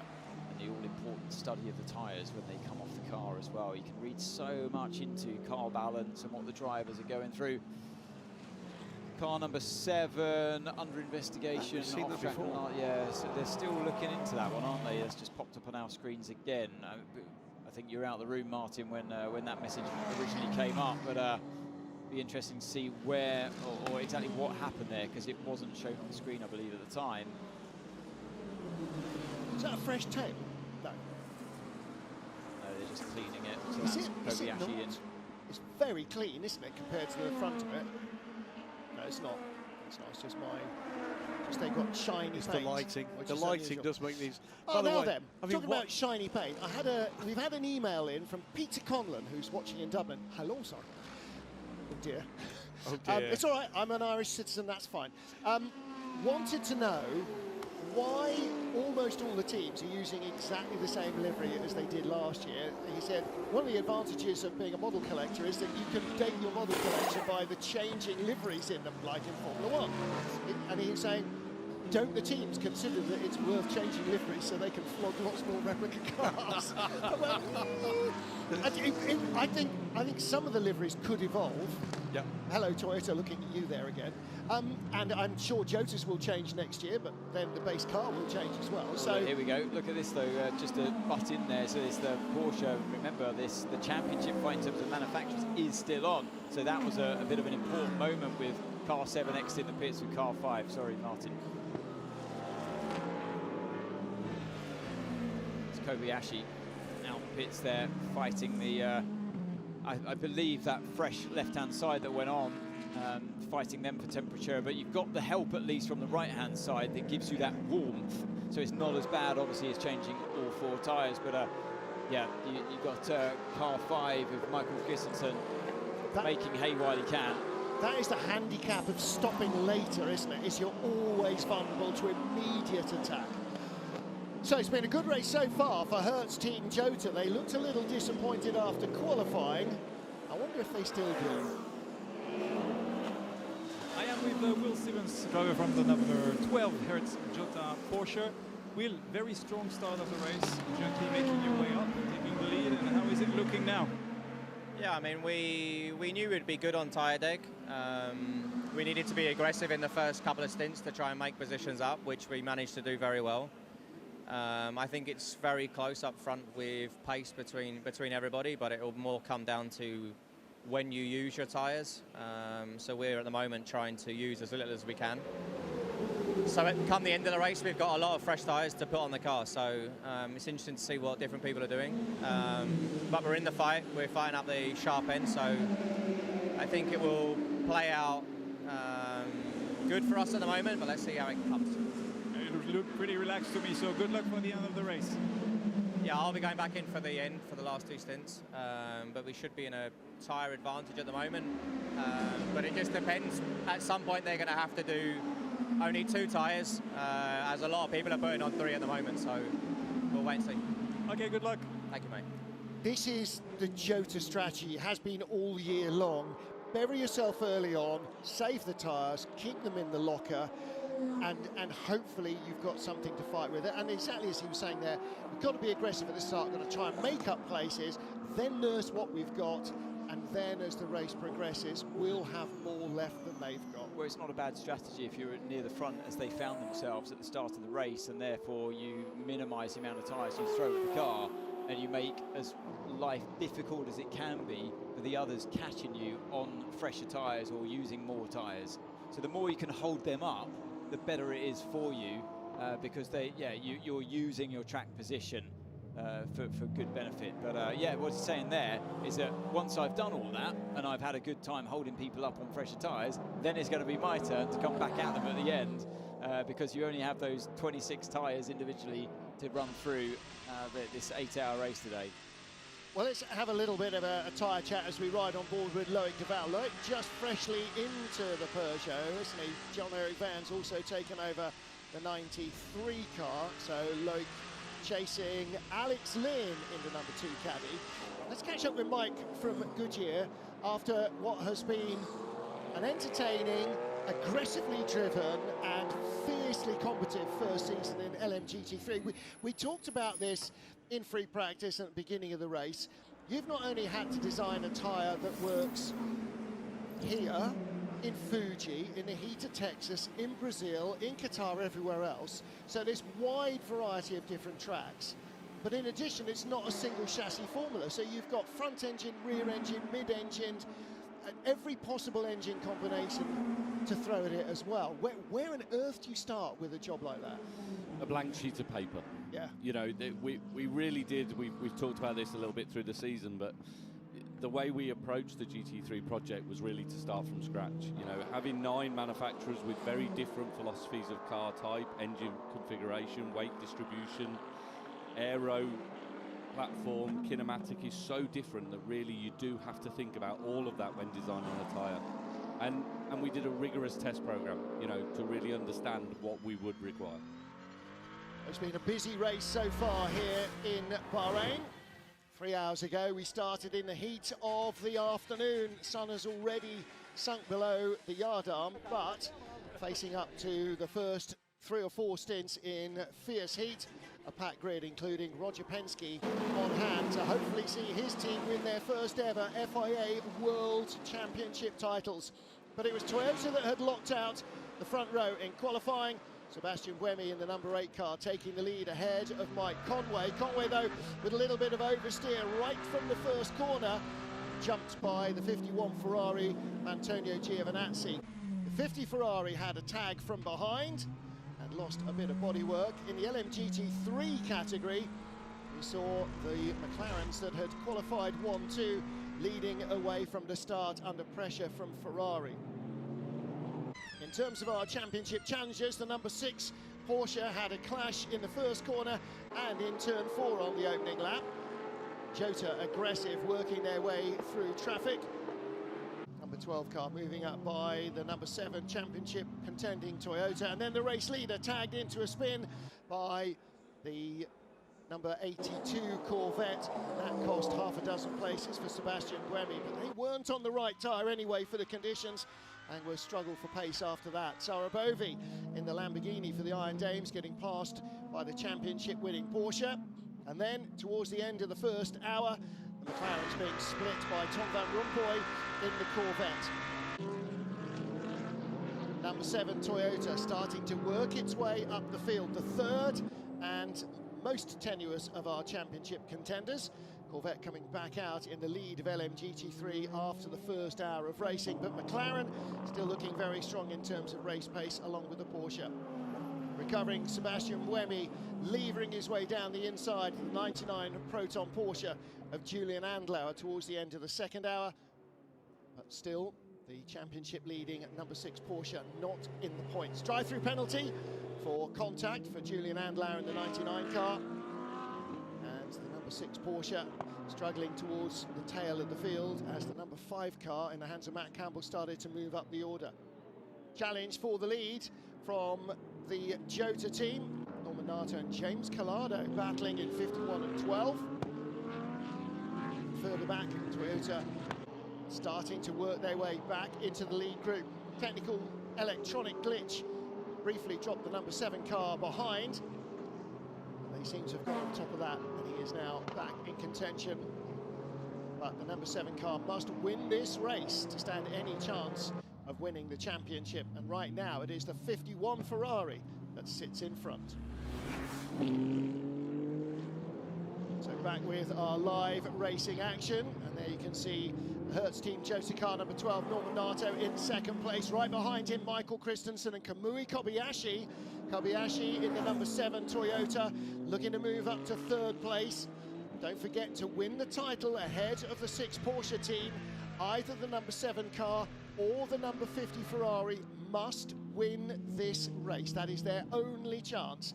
And if there's a 6-hour race now, not a 8-hour race with points and a half, the championship would already have been decided in favour of car number 6. 83 Ferrari having 5 seconds added to their next pit stop. That's the yellow car, which is currently down in 9th place. Robert Schwartzman, that's their second penalty of the race. They're not having the cleanest of times. And they are the only Ferrari to have won one away from the Le Mans 24 Hours. So they won a couple of months ago, a month and a half ago in Kota. Right now, car on the move again is the number 7 Toyota. Anthony, we saw this car having electrical problems of some kind. They do seem to have short-circuited that, so he's back on pace, and definitely that car's choice of hard tyre seems to be working better. Yeah, well, the number 7's been on the hard tyres the whole time, isn't it? Kobayashi took a U set of left side only for that last pit stop, and I'm surprised he's able to put so much pressure on car 5 here, because car 5 took a brand new set all round in that last pit stop of hard tyres. So Kobayashi, yeah, the problem clearly has sorted itself out, or the team managed it properly, and both cars now catching the number 38 Jota. And number 12, Normannato. Oh, sorry, the number 12 drifts a little wide. Normannato under braking, under pressure from Michael Christensen. Yeah, so both cars here, both Porsche and Toyota have the speed over the Jota in front. And I'm assuming that they've got a tyre advantage. Having listened to Will Stevens' interview, he's saying, look, it will come back round to us later on in the race when we're the ones on the fresher tyres. But right now, he's under attack from particularly hard-charging Michael Christensen. Kobayashi desperate to make up for lost ground. Yeah, they've been up the ladder and down the snake a couple of times, number 7 Toyota. Fourth isn't going to hack it, is it, at this point? It needs to be by these two, and then off in pursuit of James Calado leading this race. It's the win or nothing to give him any chance of the Drivers' World Championship. The 50 car, meanwhile, which is the other car in points contention, that's as we stand. Look how for close the it is. Manufacturers' Championship. Yeah, 13 points in it. Toyota need to make up ground. Yep. And obviously, as the clock ticks by, and running out of time to do that. Still 4 hours and 43 minutes to go. You start seeing more and more desperate moves like that one from Kobayashi. Sends it down the inside of the GT car mid-corner in turn 13. It's a move maybe you wouldn't have seen if he wasn't in this vulnerable position right now, and he goes down the inside. Another desperate move from Kobayashi, not desperate but decisive, and gets the place there. A brilliant move by Kobayashi. I think what meant was a cracking move from Kobayashi. A typical Kobayashi move. That's what I wanted to say. I mean, that's exactly what he did to Julian Andlauer and just tucked him up, or what Boemi did. But he took advantage, didn't he, when the Porsche got held up by that GT car. He was suddenly right on him, and boom, straight through. Yeah, that memo did not go through a drafting stage, did it? Another lock up there from Normannato, well, just in front, and there was the pass. And it was you could see that move under the braking from it's this moment right there. He's moving in under the braking zone, which a driver never likes to see, but Kobayashi handled it well. And, so Christensen opened the steering, and then opened it up afterwards.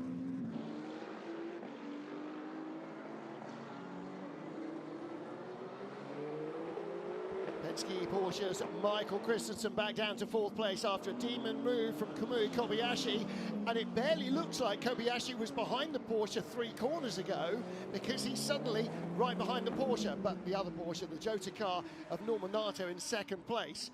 Now they are 6.5 seconds behind race leader James Calado in the 51 Ferrari. Closing that gap despite the fact they're in this battle. Looks like that car's come alive, doesn't it? The Toyota is suddenly Kobayashi. They've sorted that problem. He's had that last pit stop, thrown a set of new tyres on the left-hand side, and it's just the car in these conditions, with the temperatures starting to fall now as we get into night racing, just seems to have come alive. I don't think it's over quite yet for car 7. It's never over, is it? Until they're on the plane on the way home, it's never over for Toyota. On board with the 36 car of Mick Schumacher, this is the car that's been doing very well in terms of its energy management through this race, beginning to get the pace together as well, on terms now with the number 99 Proton competition car with Harry Tincknell on the wheel. And don't forget, the Proton car was in the top 5 in the first couple of hours, and now it's down way outside the top 10. Here he comes again. Kobayashi down the inside and gains another place, this time on the Hertz Team Jota car, 12.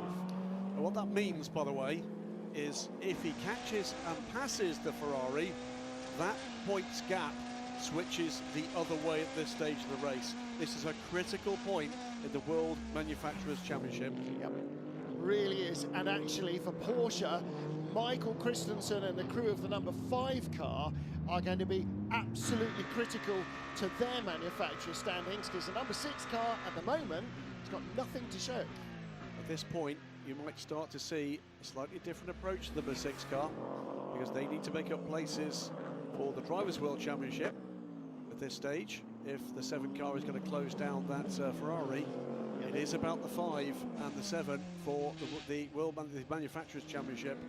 And then if you wonder, doesn't it? It begs the question, if car 7 suddenly found all this speed, what about car 8? They're down in P5 at this stage. The sister car that was leading the race, of course, got spun around. Yeah, Brendan Hartley's target is Michael Christensen in the number 5 Porsche, but he is 6 seconds behind him, 5.5 seconds behind him. Down the inside of Harry Tinknell comes Mick Schumacher, straight through. Big smoky braking there from Harry Tinknell. And if the brakes are beginning to go away at this stage. I wonder if Proton are now taking the pain of old tyres because they've used more early on and want to keep more in the locker later on. So at some stage, you've got to be at a tyre deficit because not everybody uses exactly the same allocation at at the same stop. So it is swings and roundabouts. You do have to take the pain somewhere. Looks like Harry Tinknell has drawn that short straw. So Freudian slip, as you saw the pink Lamborghini. It gives us an opportunity with a queue with a GT3 car in shots to talk to Mike McGregor from Goodyear. Mike, first year of this GT3 class. We've got a fabulous 18-car entry. We'll wait and see what happens next year, what may come with the ebb and flow of this. Are you satisfied with what you've seen from the competition here this year? Yeah, it's been amazing. I mean, if you think what the tyre's done, we've stayed with a single specification for the whole season in the end, even though we've got the C specification ready for next year. And, you know, the tyres endured so much. Martin touched on it before, you know, the heat of Austin that we saw, the cool temperatures we had at Spa, the extremes that the tyre's been able to deal with, it has been amazing. And I think, you know, you have to look at circuits like this that are very abrasive. What we faced in Sao Paulo with the surface there, it's been resurfaced since we left, so when we go back next year, we've got a new challenge again. And, you know, we've seen it in the past. There's very good drivers, I know, one of them actually sitting in this room, that know how to manage tyres. And Martin's not that good. Well, and these types of surfaces that we have at Bahrain are so abrasive that you really have to think of the long game. And there's a race I remember in Shanghai where a certain gentleman was thinking of that long game, and it's like the old days of Thunder saying that actually if you manage the tyres well, they come back to you. It's not about you getting faster, it's the others getting slower. Very often when we use the word compromise, it's seen as a negative, a derogative term. But here, it's a positive, because you've got to make a compromise across all those weather conditions, those surfaces, but also the massive variety of platforms that you've got to actually accommodate within one specification of tyre. Yeah, I think the big thing that we've seen today in GT already in the race is that actually the strategies are very, very different. We've got people changing left-hand side tyres, right-hand side tyres, front tyres, rear tyres only, that actually in GT there isn't a clear strategy that anyone's took since the beginning of the race. Are they mostly doing that? My take on that, Mike, is that they're doing that because of they don't want to get in a situation where they've got all 4 tyres that are cold. Now we're in an era without tyre warmers. Is it as simple as that? No, not at all. It's about inherent balance, that whichever is the weakest point of the car, they're trying to compensate that. You know, if the car's got that little bit more exit understeer or entry understeer, that they're hurting the front tyres or hurting the rear tyres, that by compensating that in the hottest part of the day, when they get into the night and now into the cooler temperatures, actually they can then start to really exploit the performance and push more. You've had that single dry spec of tyre throughout this first season. You said that C-spec tyre is already available. Where might and when might we first see that tyre in racing? Well, actually all the teams are getting the opportunity to run it tomorrow, okay, in the rookie test, but we think we'll probably introduce it for Sao Paulo next year. The fact that it's had the new surface, you know, we don't know what we're going to get. We've already seen images. We're actually sending someone out in the winter to go and scan the new surface, but it looks like it's already a very abrasive surface for a new surface. And you know, if we think about examples, we raced in Spa in May with the WEC Championship. We actually went back there with the ELMS in September, and the lap time difference we saw was 4 seconds in GT3. And actually the gentleman drivers in qualifying were almost quicker than the professional drivers from what we saw. And that's how much a track surface can change tyres' performance. Yeah, that's what I always say when people try to compare driver tests, for example, from one day to the next, or particularly from 1 month to the next. Impossible. You can never do that. It's, you should never do that, but lots of people fall into that trap. So you're talking about the potential of using the different compound. Are you going to offer the teams both tyres at the same weekend, or are you going to tailor what the offering is depending on what you expect is going to be needed? No, we will tailor the offer. I think, you know, the big thing in terms of the balance of performance, not giving clear advantages or disadvantages to any manufacturer, it's about us tailoring the compound to suit the circuit, suit the surfaces, suit those changes. You know, it's clear that you see here is obviously with a longer race distance, the allocation does favour the teams a bit more compared to the restrictions of a 6-hour race. But if we can give them a bit more margin and a bit more performance in the early stages of the first stints, then obviously they're going to welcome that. Final question from me to you, Mike. At the end of this 2024 season, what's the biggest lesson, what's the biggest thing you're taking through to 25 and learnings from Goodyear and from the teams you've serviced? I think, you know, the big thing with the WEC is how much the level has stepped up. I think, you know, even what we were already involved in with LMP2 last year, we've seen such a huge step in the team's capability, engineering capability, that the overall level that we're seeing now is that you know, all these GT3 teams are customer racing teams, but they work and act like factory teams. The level of data we receive, the level of information we receive, the feedback we're getting from the drivers is all to such a high standard. And already in year one we were doing 5 stints at Le Mans, which we never thought we'd be doing in the first year, and getting really strong tyre performance. So I think we just want to build on that for the future. We're already going to start working. We swap. Come back to that. It's a quick swap arranged by the team for Alpine. So very clearly they believe at that stage Mick Schumacher. An overtake here as well. Look, we've got car 5 on the attack with car 12 down towards the first corner. There's a GT car as well getting in the mix and round the outside. That was brilliantly judged there by Christensen. Used the GT car to box in Norman Nato and just drive round the outside of them. Amazing stuff. Well, that's important at the moment because Kamui Kobayashi now just 2.5 seconds back from the leader, and this battle has been dropping off the back of Kamui Kobayashi. So now it's time to get serious for Michael Christensen and go off in pursuit. And in terms of Manufacturers' Championship as well, that eases Porsche a little higher up in the lead of the category. Absolutely right. Nasser was kind of damned if he did, damned if he didn't there, wasn't it? He wanted to brake on the inside to cover his position, and then in doing so, had the GT car right in front of him and went extra slow around the apex and couldn't do anything. He had to watch his competitor drive right around the outside of him. We'll say thanks, Mike. Thanks for everything this year in 2024. I know the viewers have loved hearing the insights from Goodyear. I know they've loved the developing battles in LMGT3, and I think we're all looking forward to that just getting bigger and better when we get into the 2025 Championship, and that doesn't seem very long away. No, definitely doesn't, and we've enjoyed being along for the ride this year. Thanks very much, Mike McGregor from Goodyear.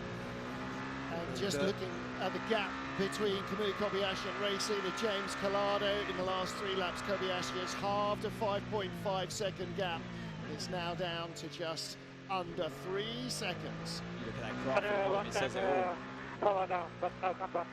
Copy, it looks back to full power. Keep me updated and keep your driver default 214 prepared. Now, that's the 87. That is Jose Maria Lopez, another ex-Toyota driver, driving in the Lexus, and he's bringing that in with what seems to be right front damage. Meanwhile, BMW on the attack. And this is 20. Robin Fryans with a run on Brendan Hartley. Again, that number 8 car still seems to be on the wrong tyre, on the medium. He has got the mediums on. Yes, he still has. As the track temperature drops a little, maybe that will come to them, but dear, that's what the problem was for Jose Maria Lopez, right front puncture. So either he's managed to hook a curb somewhere or he's found somebody's debris. It's the first puncture we've seen in this race. this might be how it happened. Oh, that is how it happened. Wow, Okay. take that. Proton's race is not going well, is it? They started so strongly, and that will be their second penalty through the pit lane, because there is no question there. He came from a long way back. Not only that, you could hear Lopez actually lifting to give him the room. Yeah, that was as clear cut as I think you'll see from that You're perspective. absolutely right there, Graham, because he did actually, he was getting out of the way under the blue flag. So there's no, what you want him to do, drive off the track. So, and then you get a whack and a puncture anyway. So, yeah, that's probably done some steering damage as well to that car. We're going to shift from Goodyear in this phase of the race to talk to Pierre at Michelin. Michelin, of course, are supplier for all of these hypercars. And as we said to Mike about the variety of cars in this LMGT3 field, it's not like you've got an easier task in a hypercar with the 2 rule sets and all sorts of different solutions through this season. And we'll come on in a moment to talk about yet another challenge that is definitely coming in 2025. So first things first, welcome, and tell us a little bit about just how you believe it's gone for Michelin and your customers this year in 2024. So we are very, very pleased what happened this year. We saw that we have been working with 8 different car manufacturers, and we had 6 different winners this season. So it means the tire range suits all the cars. So this is what we first thing we saw. The other satisfaction that we had, it's the performance in Spa, because Spa 2023 was a bit difficult for us due to the condition and the tire offer. So this year we provide the more suitable tires for this race. And we saw that it was a good racing, and we didn't see any issue on the tires. And the third satisfaction we had, it's Le Mans. Le Mans, we saw that we could do the 3 stints on these hypercars, so it was a very good thing for us. We love to look back on successes, but I know our viewers would love us to look forward about what is coming next. Well, there's 2 things to talk about there. One is an additional rung, if you like, in hypercar with the Aston Martin Valkyrie, a non-hybrid LMH car, another challenge to accommodate within the tyres that you provide. Yes, it's a challenge with this new car coming. So we will test on Tuesday. We will have a development day with all the cars, and also Aston Martin will join this test. So it will be very important to see the level of this car at this stage, but we don't think it will be as performing as well. But we expect to get a lot of data to understand how this car reacts with the actual range, and also on the future range that we will plan that we are developing.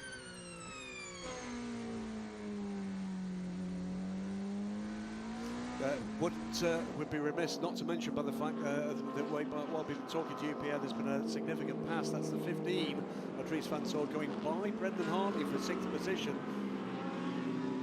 More significant, though, is the rise in performance of the number 6 Porsche Penske Motorsport car. Our championship leaders, for the first time this race, they are in the points, so extending their point margin, and they are lapping at the same pace as everybody in the top 6, top 10. So the change in temperature, as the temperature is dropping, suddenly their car is starting to come alive. You can't just say, oh, it's because Kevin Estra's in the car and the other 2 are hopeless, because they patently are not. But the car definitely looks more raceable. And he's up the inside. He's gone up the inside of the 83 car, so that's a change for 9th place. Back and back again. So, all right, he's dive-bombed a little bit, the 83 car of Robert Schwartzman. But the Porsche, which has been malingering down in 15th or 16th, now actually looks like a race car rather than something that's following all the others. Pierre, you mentioned about this tyre warming side of things. We're going to keep an eye on this battle, because this is potentially critical for the World Championship. All sorts of pressures coming, not just to the OEMs who are watching the cars from here, but also you as an OEM, in terms of the way in which you use materials and technology, and that we look after resources. Tell us a little bit about the roadmap going forward for Michelin in this racing and elsewhere. As around the outside comes the number 6. He's not going to make it stick there. Yeah, Schwartzman just kind of bobbled in the middle of the corner, and Kevin Escher had to take avoiding action. But they are right behind the 99 car now. That's not a rival. That is actually last at the moment, having served another penalty. But it is another car they'll have to get by. And look on the timing panel on the left-hand side. Number 7 Toyota is now almost within a second of the 51 Ferrari that leads the race. So Toyota a second away from where they need to be to win the championship, and the number 6 car needs 2 more places at least to fend them off. And that's probably why we're seeing a bit of a change in tactic from car 6. This car now, to me, looks like it's being driven with the kind of vigour that you would usually see Kevin Escher drive with. Super aggressive. He's gone from championship mode to, well, I might just lose this championship, so I better just start going for some positions and being a bit more feisty in traffic and taking a few more risks, like we're probably going to see here down into turn 1. But he's being attacked as well. I know that's from the off-board shot. Yes, he's going to slow the car down enough this time and just about hang on to it, at least for turn 2 this time around. Robert Schwartzman on board in the 83 car, not now in 9th place, but down to 10th position, because Kevin Escher has come alive, or the number 6 Porsche has come alive as well at the same time. And Escher, for the first time, closing in on the top 8 finish that the crew of number 6 need to win the Drivers' Championship. Now, the position of the number 5 Porsche also means that Porsche maintain their lead in the manufacturer's standings. Right now, they are closing in with still 4 hours and 20 minutes to go on what they need to take both hypercar titles. Well, what's basically happened here in the last 10 minutes is we've opened up the tin and we've poured in some Total Energies fuel and we've set light to it, because this is coming alive. We're going to finish very quickly with Pierre and talk about that roadmap, because really exciting things are going to happen here in the next few days after we finish the racing for the World Championship. And as a marker of just how far ahead you're planning, we've got the hypercar teams testing here this week, but not with the tyres they're going to use next year. No, because next year we will keep the same tire range, so we will just start the process. We have our ongoing process for the 2026 tire range that we will offer for the hypercars. So this Tuesday we will have all the car manufacturers staying. It's only Cadillac will not join this test, but we will do some extra tests also in Qatar. Yep. My apologies. Nope. My apologies, we didn't hear that, but you get more into Qatar in the yeah, and the final loop, it will be in May in Paul Ricard. So we will do the final loop, and that's until then we will learn a different process that will include more renewable and recycled products into the tire, and to gain in terms of warm-up also, and also to keep the same consistency, of course. We've got Aston Martin coming. You guys have been working with them for some time. We've got Genesis coming. We'll ask after we just hear from Kamui Kobayashi. Okay, Kamui, if you need any help, let me know. Otherwise, I leave you alone now. 15 laps to go. That's okay. I'll find it. So, I'm not sure the time graphic you saw on screen, by the way, was completely accurate with my lovely app that I have in front of me. Yep. From Michelin, of course. Tells me that the Ferrari 51 had new rear tyre, or used rear tyres that went on. We see the car 20 in the garage here. Sorry, looks like a major drivetrain issue. Robin Fry's out of the car immediately. Yeah, that is the first really big problem to hit a hypercar today, and it's come as we close in on the halfway point. The final question I was going to ask is, how early are your guys getting involved with these new manufacturers coming forward with exciting new projects? So today with Aston Martin is the same as the other car manufacturers who are already racing. So we are already in the process, on track and working on it. With Genesis, Hyundai Genesis, the car doesn't exist yet. So it's purely a simulation today. But you can provide them all the simulation information so they can simulate the tyre, and that helps them with their design process. And anybody else who shows an interest and is starting to design a car can get that virtual tyre information as well, the same way that you would with a real car, right? Yeah, exactly. Yeah, we are providing the same service to everyone to build their car, to decide which setup they want to do on the car with the weight distribution and so on. In which case, Graham, you can twist his arm and we'll get him to tell us who else has got that information and might be looking at coming. But Pierre, it's been a fantastic year, still is going to be a fantastic 4 hours. We don't know who's going to end up winning either of these hypercar titles. Always great to have you, and the information from Michelin has been invaluable. I know Anthony Davidson is geeking out enormously thanks to your help. So fantastic to see Michelin tyres, and long may it continue. As we know, the current rule set goes till at least 2029, so looking to play more development games for the cars and for the tyres, I'm sure, during that period. So always a joy to have Pierre Al from Michelin in the booth. Thank you so much for that. Looking at the battle now with Loic Duval in the Peugeot. Under attack from Nick Nielsen. Now again, as the temperature has changed, we've just talked about the number 6 Porsche starting to move up the order. Don't forget that at the end of the last round of pit stops, the number 50 Ferrari was 18th and last. And suddenly, with Nick Nielsen aboard, that is starting to creep in as well. Are they doing a Jota, both of those cars? Have they just settled back for the first 3 or 4 stints and gone, right, let's deal with the pain now, because in the end, it's where you are on the last lap, not the first lap, that's going to make a difference. Well, I think Molina had a particularly difficult start, didn't he, with the nose damage that he had to that car. But it does, I agree, Martin, that since Nielsen's got on board, it looks like the car's come alive that little bit more. And shame for BMW as we look at the other one in the fight with the Jota as they head down the main straight. Shame to see that wheeled into the garage. And a look down the inside, thinks about it, crosses back over to the middle of the track, and to try and give himself the best run possible through turn 2 and 3, which he does. Still going to be tough though. It's going to need that momentum. We know the BMW's been fast all day in the straight line. Has another duck out, but not going to happen this time. Right, well, let's catch up with what's happened with the number 20 car down at Team WRT. Robin Friends, we can see the 20 behind you. What's happened? We don't know. We suddenly lost power out of turn 8. Just, yeah, very low power, and they saw it in the data, but they don't know what the problem is at the moment. Obviously, we were on the run. Overtook Hartley, and I was closing into Norman, so we were definitely on for a good finish.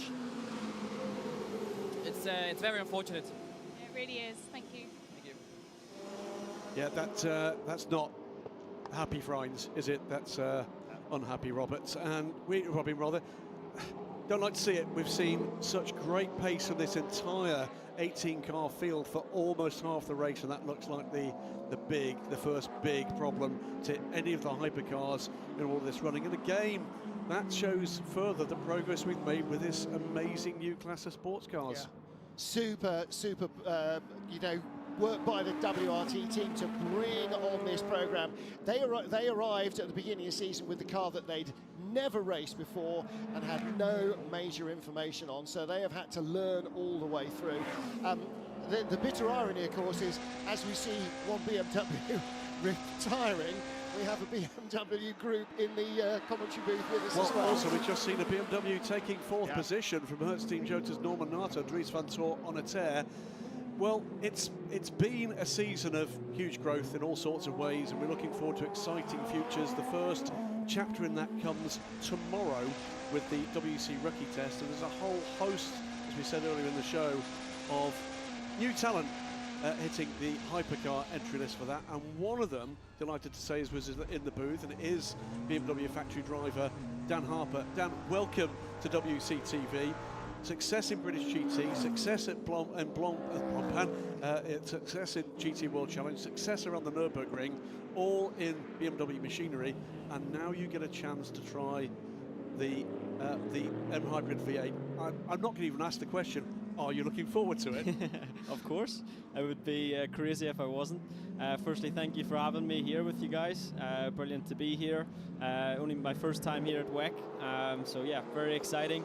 And like you say, finally about time I get a chance to drive our hypercar tomorrow. Can I just point out, when you came in, there were 2 cars running. I'm not laying that directly at your door.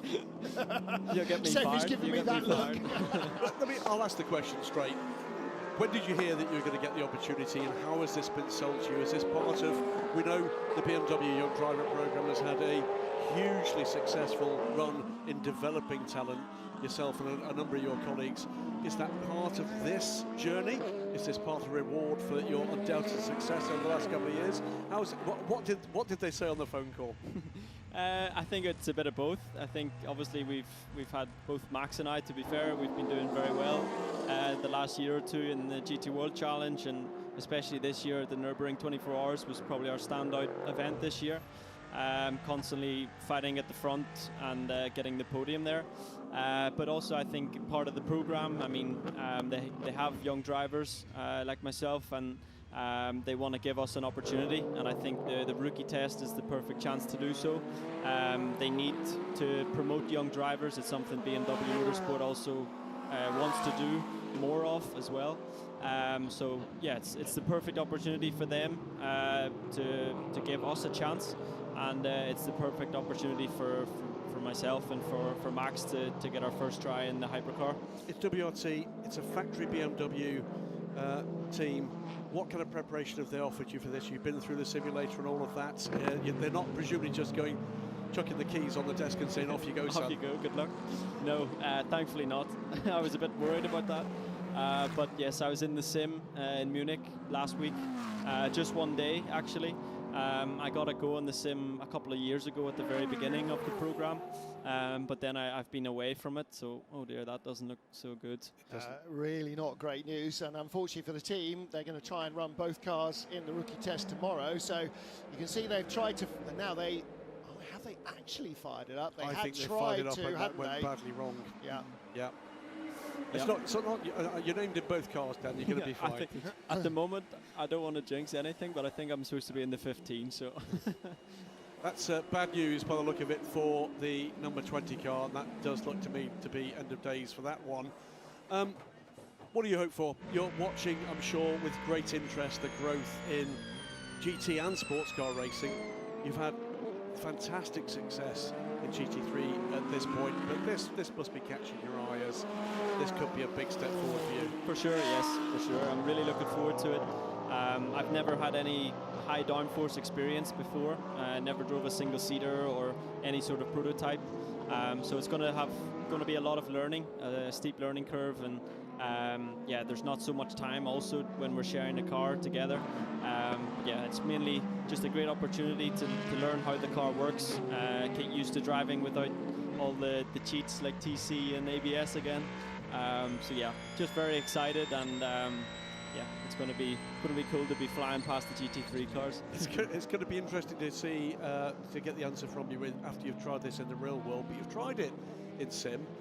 We hear very often it's like a big GT car. You know, these are prototypes, but they are heavier than we've had previously. As off goes the 6 car. Oh, let's regain the track, but what happened there? Just too deep in. Yeah, down in turn 1, wheels on the paint. From 8th position, Kevin Estre. Doesn't lose a place, but he was gaining ground on the car in front. Don't forget, they only need to be in the top 8 to defend their points lead. So the challenge you're going to set you in 10 seconds each here is explain to our viewers what it's like driving, racing and winning in a GT3 car, and then I'm going to ask you the same question about the simulation compared to that with a hypercar. Yeah, well, I mean, like you said, the car is actually quite a heavy prototype, so it is not unlike a GT3, similar in weight actually. Yeah, the last 5 years I've been in GT3. You've got your ABS, you've got your TC, but because of that, it makes it even more tricky to be that little bit faster than anyone else. Whereas a hypercar, I believe, it takes a bit more precision, and the driver can maybe make an even bigger difference. So I'm excited for that. It's going to be a challenge, and obviously the drivers, you just look the whole time through the whole race, the names that are in the hypercar grid is fantastic. So to be involved in that tomorrow is going to be pretty cool. Well, we're going to say thank you. Thank you to BMW, by the way, for giving the opportunity to young, talented drivers to take a look at the next step, as the 99 car gets 5 seconds added to its next pit stop for an instant at T5 20 minutes ago. We'll be catching up with you after you've been in this that car, young man. You've got a grin as wide as your face, and it's not going to be any less than that. So thanks for the moment, Dan Harper. Thank you very much. Thank you for having me.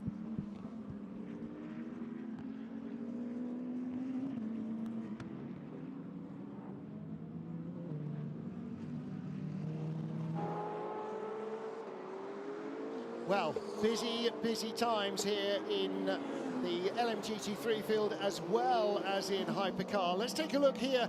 Francesco Castellacci back at the wheel of the 54 Ferrari under real pressure from Richie Leeds in the Manthey EMA Porsche, and in between them is the number 8 Toyota, and that car is currently in 6th position. Number 7 car now just a second off the race leader.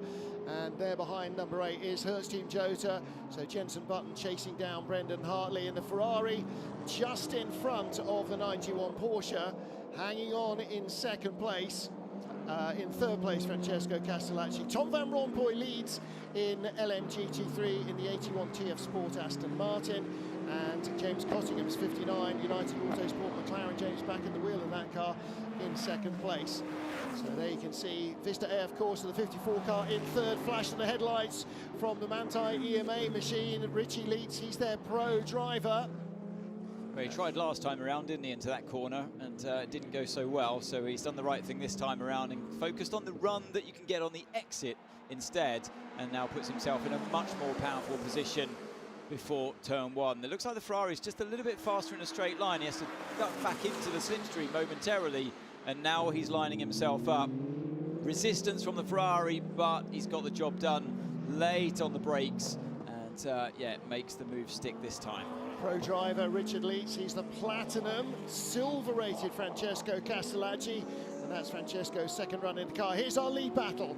So the 51 Ferrari ahead of the number 7 Toyota. Number 20 BMW has retired. So one retirement in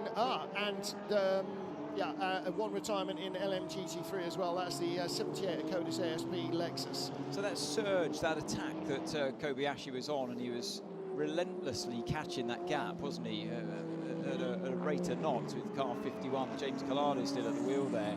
And although he is continuing to chip away at that time that he's in front, it's like the momentum slowed down, and Collado's been able to kind of hang on to that 1 second-ish advantage at the moment. There's nothing that Kobayashi seems to be able to do about it. And at the last stop, each of the cars had half a new set. It's interesting, isn't it, the way the tyres, or the way the cars use their tyres, that Toyota went for right sides only, whereas Ferrari changed a whole axle. So they're kinder or harder on the front or rear of their car. And this is all part of different engine packages, different hybrid packages and everything else.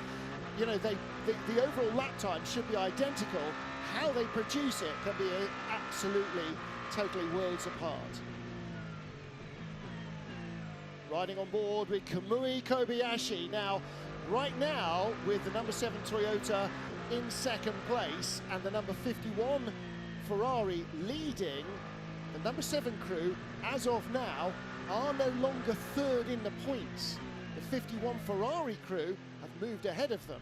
So 50 Ferrari is in 2nd, the number 6 is in the lead of the point standings, the number 6 Porsche team, but the number 7 Toyota team, they absolutely can only be champions by winning this race.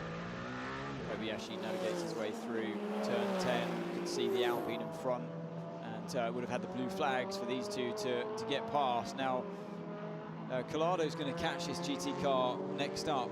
Car number 81 through turn 11, 12, the Corvette, and not an ideal place to catch through turn 12. He will overtake on the inside, and it's at this kind of distance where Kobayashi is. You start to look at and analyse every single lapped car you come up to.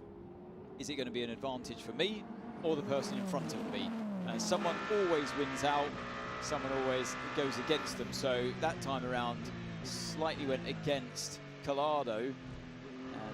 Back on board with Kobayashi. See all the lights at play there, the gear shift lights in the centre of the screen. Every time the blue lights come on, it's up through the gears into 5th and then 6th gear as you head down the main straight, and then up into 7th gear before that bump and the braking zone into turn 1. Collado can see the Toyota ever closer all the time, but as you said, Martin, very evenly matched in terms of tyre life, but a very different balance clearly on both cars. Ferrari opting to go for the rear axle of the used tyres that went on just the qualified set of tyres, of hard tyres there.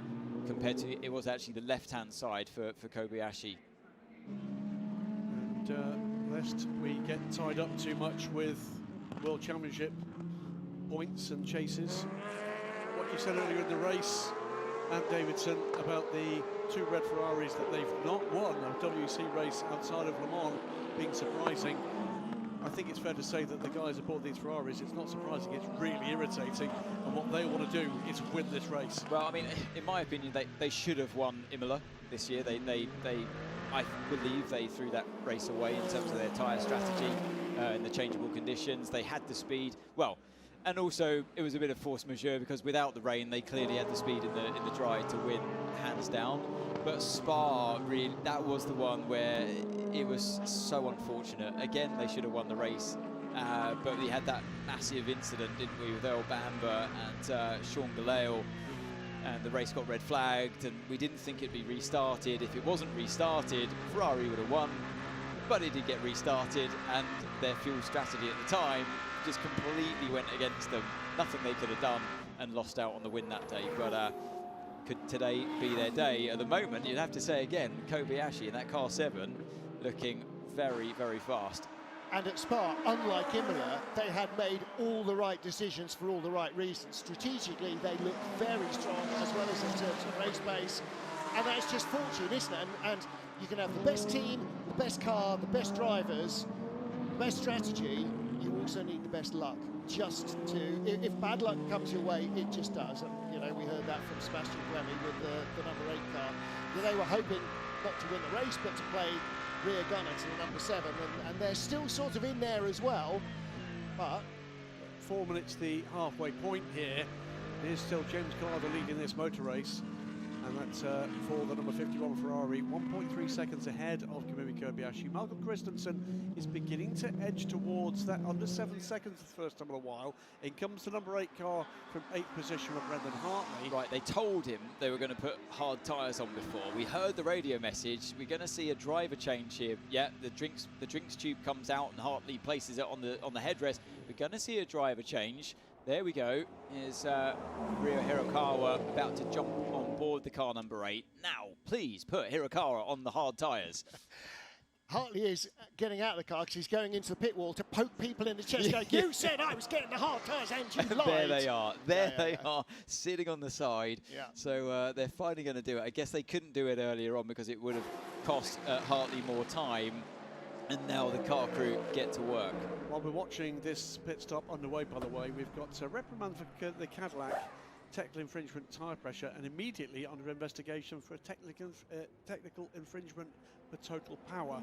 So that's 2 investigations within about 3 minutes. Again, when your race is going well, it is, and when it isn't, it isn't. And that would be the story. That would be the story of Cadillac's season. Promised so much, and yet, again, a little bit like the Iron Dames, the only luck that's come their way has been bad luck. Nice, smooth stop for Ryo Hirakawa. Just having a little weave to make sure the tyres are all attached. You know, no point finding out at 160 miles an hour that they're not fully on. As the lead battle goes by, that gap over the line, 1.1 seconds. Toyota in some traffic. Yeah, poor old Hirakawa out there on a fresh set, brand new set of ambient temperature hard tyres, and that's a shock. It's not easy. I mean, these drivers make it look easy, but it's like walking on ice for these first couple of corners. You're either upright or you're on your back. It's you're pointing the right way in a racing car, or you're pointing the wrong way, and you go out there. Your eyes are on stalks, and your hands are gripping the steering wheel so tight because every movement the car squirms around under you, and every corner you go through starts to get more and more grippy, and you get that balance back. So Porsche 5 is you're fighting for a position, but if you get blue, you might get blue flag, so keep an eye out. All right, so Michael Christensen in the number 5 Porsche on the hot tyres, and that was the warning about the blue flags, not actually for one of the GT cars that was pushing the Toyota through the first couple of corners, but because Christensen is 3rd place. So this is really important for Hirakawa now and the whole of the Car 8 crew to keep this car we see on screen behind him. And Christensen knows equally that although his tyres are older, they're hotter, and he can see his prey in front of him.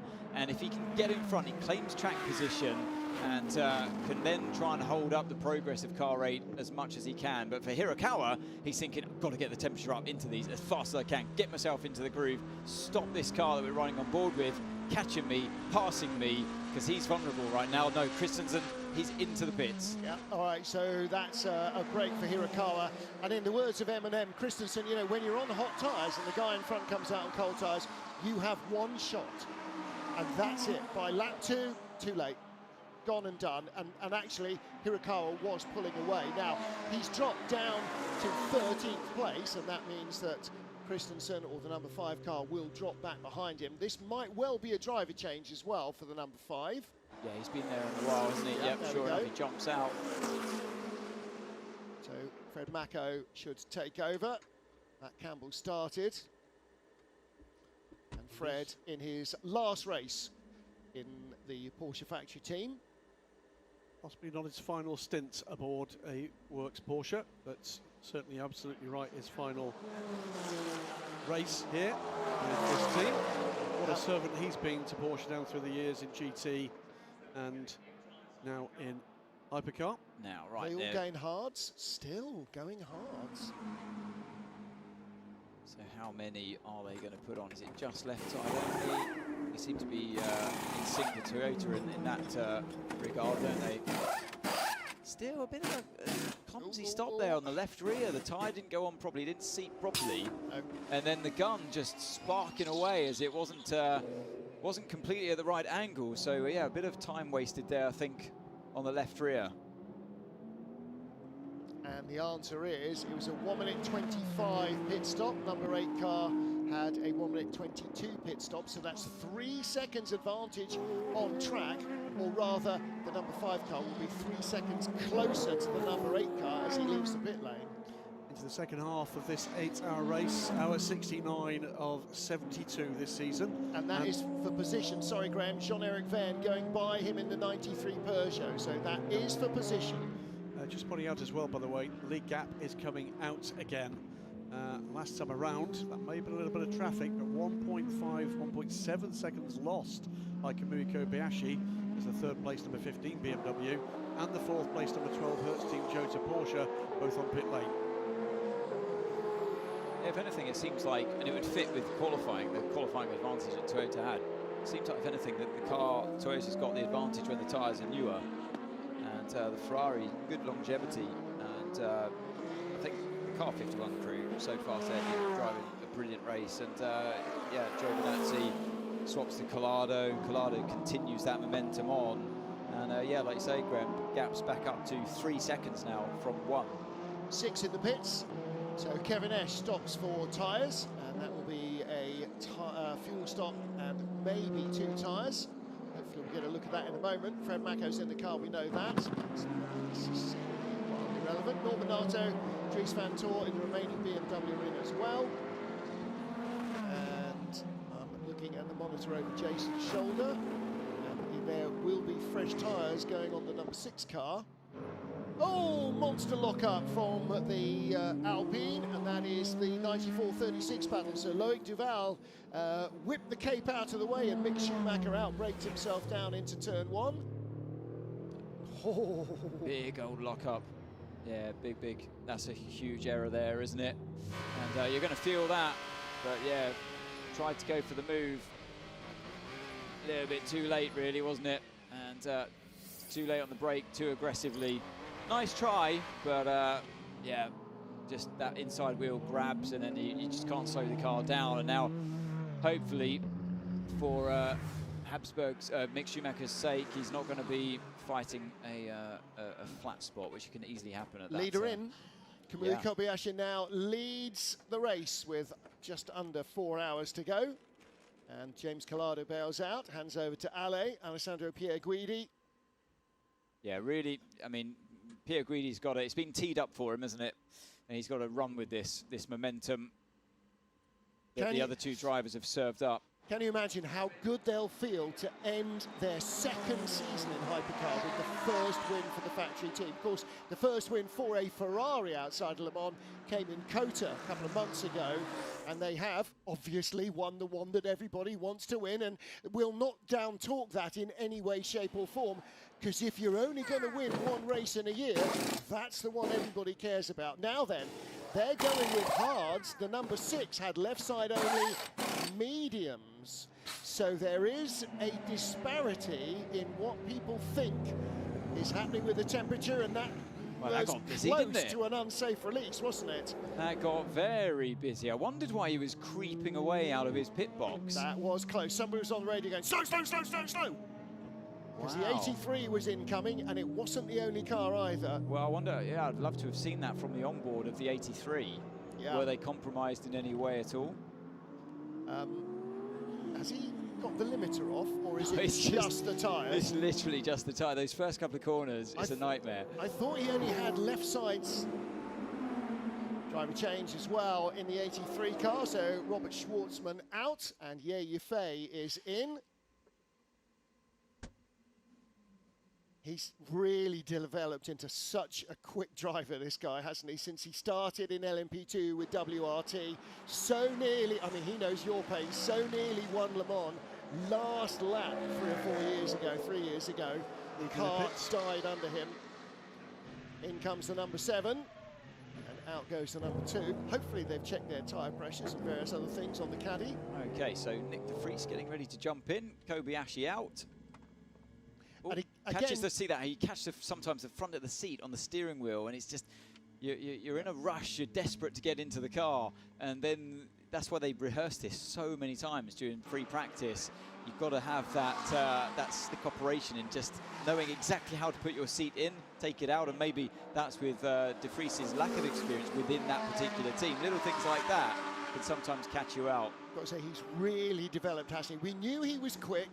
You don't accidentally become World Karting champion and have a stellar single-seater career, but he's really developed into a very good sports car racer.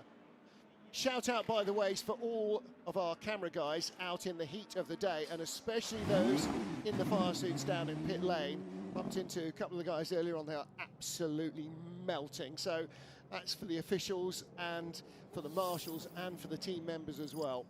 Right, now, where is car 51? As I think all 4 tyres were changed there, weren't they, on car 7? Yeah, there's 51. So he had left sides only. There's James Collado. Once again, by the way, the number 36 Alpine cycles round to the lead. So the Ferrari, hards on the right and hards on the left. Potential trouble coming, by the way, to car 46, Team WRT, Ahmed El-Harti in the wheel of that car at the moment, not having served a 5-second penalty. That was a penalty to be added to the next pit stop. Have WRT not served it at the last pit stop? They've forgotten, haven't they? 51, Alessandro Pierguidi, the erstwhile race leader, out on fresh tyres and being caught quickly by Nick de Vries in the Toyota. De Vries not quite close enough, though. Well, no, de Vries is in front of him on beg track. I beg your pardon, yes, yes. So De Vries has come out on the cold tyres and Pierguidi on the fresher tyres, yeah. On the so there we go. Tyres, correct. All four have changed. So it's even Stevens between these two. They've changed all 4 tyres on both cars. So what has happened to that pit stop or the outlap for Pierguidi? It was the release. Yes. He crept away, didn't he? Creeping out. Was it all that he well, lost there? That was 4 or 5 seconds, I would have thought. Or did they have to hold the car as well? I don't know. But yeah, either way, because of that pit stop, or that round of pit stops, the Toyota's now in front. And the Toyota crew are just recognising that and a clap of the hands. From he had a slight problem with the rear left as well on that car, putting the rear left back on. Had Wait a minute. 2 cracks at it. How come Toyota's got 3% less energy having only just stopped? Stopped a lap after the 51 Ferrari, and it already has less energy on board. Where it might be the electrical energy as well, like we know, the state of charge of the battery might have gone down, but he's got to hang on to that position, as we're seeing the car 8 fighting for position with the Jota. Pushed right to the edge of the circuit is Jensen Button, and this is a great fight into the final corner. That's Oliver Rasmussen taking it to Ryo Hirakawa. I think, you know, we heard from Will Stevens. I think Jota think they can win this, and I'm not sure that they're wrong. And don't forget, this is their final race with the Porsche. Both these Porsches were bought by private individuals, so they're already pre-sold. They're not going to be raced again. And this is their final encounter. He goes by the Toyota of Ryo Hirakawa. Now, Rasmussen on the medium tyre, at least on the left-hand side from what I saw, made people when we're thinking, have we just put them onto the hard tyre when the mediums are just coming in? We've gone from the wrong tyre onto the wrong tyre again. Please, no. There you go. It can't be. Cracking stuff from Oliver Rasmussen there. Absolutely. 100%. But also, actually, for Ryo Hirakawa, who came back at him again then and got back in front. So look behind Ryo Hirakawa, because that is Andre Lotterer in the number 6 car. Yes, it is. And this is a very significant moment. Yeah, because this is the battle for 8th place, which is where the number 6 needs to be. And Rasmussen currently occupies that 8th place in the gold Hertz Team Jota Porsche. Now again, they're not the same team. Hertz Team Jota are not run by Porsche, and they don't actually need to run any Porsches again in the future. So they're not necessarily going to respond particularly accurate with much acuity to a demand from the Porsche pit wall. Let's hear what the team have to say to Andre. So the Toyota in front on hard, the Jota on medium. Yeah, Lotterer also on the mediums at this stage. They put a U set on the right-hand side and a brand new set on the left. We know what the air temperature drops like here when it gets dark. It's been dark for 2 hours. How much has the track temperature dropped? Have we now got out of the hard tyre window, even on the gentle on its tyres Toyota? I like how it's been close today, at least. Usually there's one obvious choice of tyre compound, and you stick with that, and everyone converges, and you all run the same. But yeah, today, real different. And honestly, I still can't work it out. I was convinced at the time that Toyota had got it right, finally, by going onto the hard tyres. But looking at this, the opening part of this stint, at least, it looks like it's a bit uncomfortable. It's always the end of the double, isn't it? When you've got 4 fresh tyres on, it's not about the first few laps, it's about the last 15 where there's anything or nothing left. But if you've hemorrhaged time early on because you are on the hard tyre and the medium is the one to be on, then it's not going to come back to you. Whoa, lock up from Hirakawa. Going around. Just talking about Hirakawa, so the only thing you can compare is Nick de Vries. He's on the same set of tyres, on the hard tyres. His last lap, 1 minute 52.3 as he leads the race, and Hirakawa's last lap, 54.4. What is going on? What's going on at the moment is Porsche Penske Motorsport's number 6 car, by dint of those 2 late stoppers, the Peugeot and the Alpine, is in 8th position in this race. And that's going to have a dramatic effect from this point forward on what we can talk about in terms of predicted points at the end of this race and the World Championship. Andre Lotterer could become the 2nd driver in WEC history to win World Championships with 2 different manufacturers. He was World Champion with Ben Trillier and Marcel Fassler and Audi, and he could well be here with Kemnest and Michael Christensen and Porsche in his last drive as a factory Porsche driver. So, the other driver, of course, Brendan Hartley, who won with Porsche and Toyota.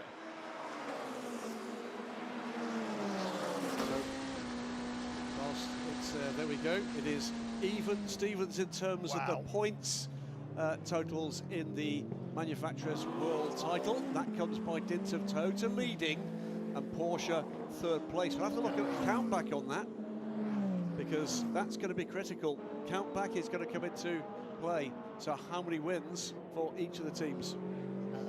And also, in terms of the Drivers' World Championship, at the moment, it is the number 6 car with a 12-point advantage over the chasing Toyota as things stand. 2 wins each for Toyota and Porsche Penske in hypercar. On board with Tom Van Rompuy. Damaged bodywork on the back of the Lexus. The Mustang. Yeah, Big damage there. Looks like there's been contact on the back of the 77 Mustang. Who is at the helm at the moment? Ben Barker. He might have pushed his seat back too far there. No, this is how it happened. Oh, it had to be, didn't it? The big two. Not quite enough room given, I'd have to say. If that was an overtaking move, then you know it's not quite enough room given. Massive damage for our cameras. That's two cameras down now. Yeah. The onboard guys will have much less to play with. Luckily, it's the last race of the season. But every car that doesn't have a camera, by the way, you know that they have to add 3 kilos of ballast to the cars. Well, it's the same in Formula One when they had the camera pods. Whether it was full or empty, it had to weigh the same. So that Mustang, we'll wait and see what the decision is from race control as to whether or not they must come back. That is very loose indeed. Back to the point standings, and that's changed again. 190 for Toyota and 184 for Porsche. How's that happened? Because Toyota number 7 still leads and Porsche number 5 is still third? I think someone's done different sums. Okay. Watch this space, might change again. 156 points bingo. Yeah, for Andre Lotterer against 151 points for 2 of the 3 drivers in the number 7 Toyota. So 5 points is the difference as things stand. But we've only got 3 hours and 45 minutes of possibility of carnage and chaos to come. So that threat, that immediate threat, it seemed, from Lotterer on Rio Hirakawa seems to have gone. Hirakawa's found his pace a little bit, but De Vries is slowly getting caught up here by Pierre Guidi. Yep. New fastest lap of the race, by the way, goes to the 36 Alpine, a 151.648, so lap 130. Oh, hang on, Graham. Look at that. It's a Mustang. That'll be a bit of Mustang, yeah. There's going to have to be some intervention here. I wouldn't be surprised. Well, that'll be the first for the year. It might first even for the race, by the way. It might even have to be a safety car, because you're going to have to put people way out on track to run out and come and get this. Okay, minimize curb usage. Minimize curb usage. He's almost hit by the car that hit him. Who he hit? Oh, it's it. Yeah. I wonder why De Vries has been given that message, minimise curb usage. I wonder if it's something to do with that problem that they have. But either way, he's been caught. He's hemorrhaging lap time here to to car 51. Left the curve at T12, exit T12, drivers right. Exit T12, drivers right on the curb. There is Debris on the curb. Yeah, the other right. He was right the first time, driver's left. He's looking at it from the wrong side. It is on the driver's left to T12. So they will try and do it under full course yellow. Potentially get somebody to scamper out there. You know what? There is a big gap. Looking at the driver tracker at the moment, the circuit map. They're lucky. We've got a huge separation of cars. Yeah. So that if full course yellow comes out, they'll give them a chance to actually run out and circuit. It's effectively like having a safety car out there to get that. In the black Toyota right behind him. Alessandro Pierre Guidi going by. De Vries just told to stay on.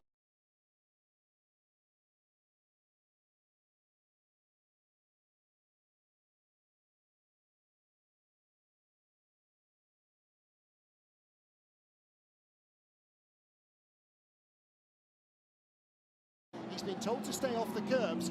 I wonder if that's exactly what it was.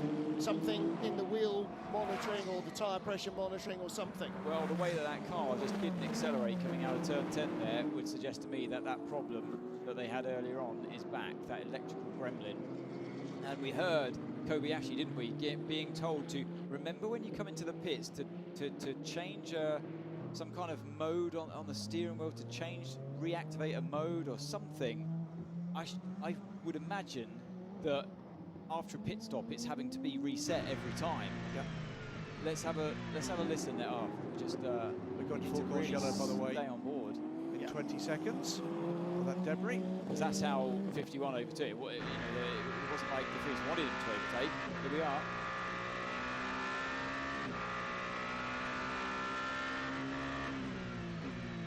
I just hear a little hesitation there, but I can see as we go to full course yellow, I could see that the steering, the dash was going crazy like it was before as well when Kobayashi was having all those problems. So he's shaking his head as well. Well, they've managed to sort it out at Kobayashi, they can do it again. And now's the golden opportunity because he's not doing 175 kilometres an hour. You know, okay, now, guys, now what? Oh, well done, yes. Well, I'll tell you what. That, in this temperature, that is superb yeah, work. but that was a bit close. 4 hours shouldn't and have people 18 running minutes. across the track like that with cars so close to you. That's why I thought it would go to a safety car. Yeah, 4 hours and 18 minutes of green flag running before this first full course yellow of the 8 hours of Bahrain. All right, well, let's hope that caution doesn't breed caution. It looked impressive, you know, and congratulations, and I'm glad that nobody got hurt, but yeah. Well, the only problem is it was at the end of an absolutely massive gap of the entire length of the front straight with no cars in it. It's because I know that part of the track is so far from any barrier that you've got to basically commit early. Usain Bolt to get there and out of there safely if you're just going to do it under a full course yellow. And they did the pickup without breaking stride as well. Superb work. I wonder if they play cricket. Andre Lotter, Kevin S, Lawrence Vantor lead the World Championship from Kamui Kobayashi and Nick de Vries. And notice how Mike Conway is no longer in third. Antonio Fuoco and his teammates Miguel Molina and Nick Nielsen have moved up to third in the standings because of what has just happened. The 50 car behind the number 2 Cadillac. Marshall's going on the curb at the exit of T8, drivers left to remove a chunk piece of rubber from the curb. All right, so he's doing a bit of house cleaning. I'm not sure how the 50 drivers have moved up to third when they're not going to score drivers' points where they currently stand. They're 11th.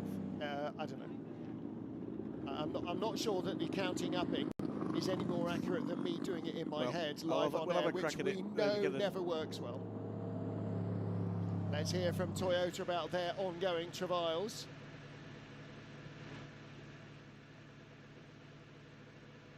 Okay, Nick, we need to survive like this. We need to avoid any curb usage for vibration. And you're doing well with the driver default. Thank you, I'm trying. It just misfires all the time. Nick, it was also improving in the last stint, so let's keep fingers crossed and just try to keep the head down. We operate, we try to maximize whatever we have now.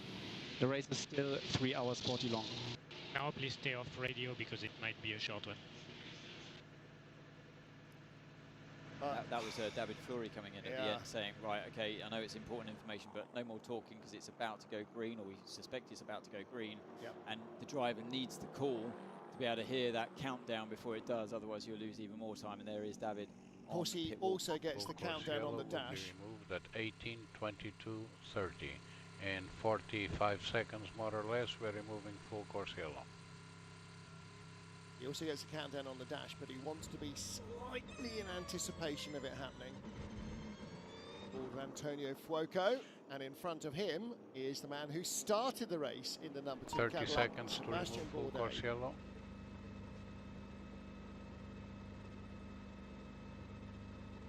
And in our booth here in Bahrain, the dinner ladies 20 arrived. seconds. We will remove full course yellow in less than 15 seconds.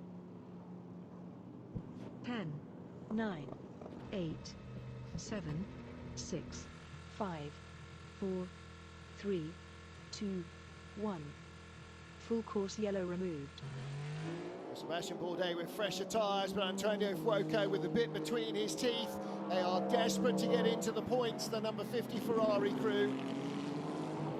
Okay, they're not going to win the championship with 10th. They can only win the championship with first, and even then, it's predicated by what happens to the number 6. But if they don't fight, then they will never win it. He's showing his nose already. He's got slightly older tyres. Interesting, they've gone for 3 hards and a right front soft, I beg your pardon, medium. So they've gone for a different strategy on tyres, and this is that sort of temperature crossover where nobody's quite sure exactly what's going to work best. Here he comes, looking down the inside of Bourdais. Bourdais leaves the door wide open.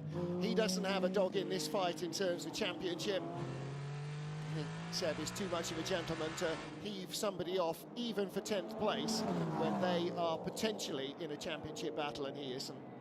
Yeah, you can tell how Fuoco was lining himself up, even behind under the full course yellow, getting as close as he could to the back of the caddy. It was a matter of time, wasn't it, before he would mount a challenge. Speaking of which, we look at car 8 and 6 again.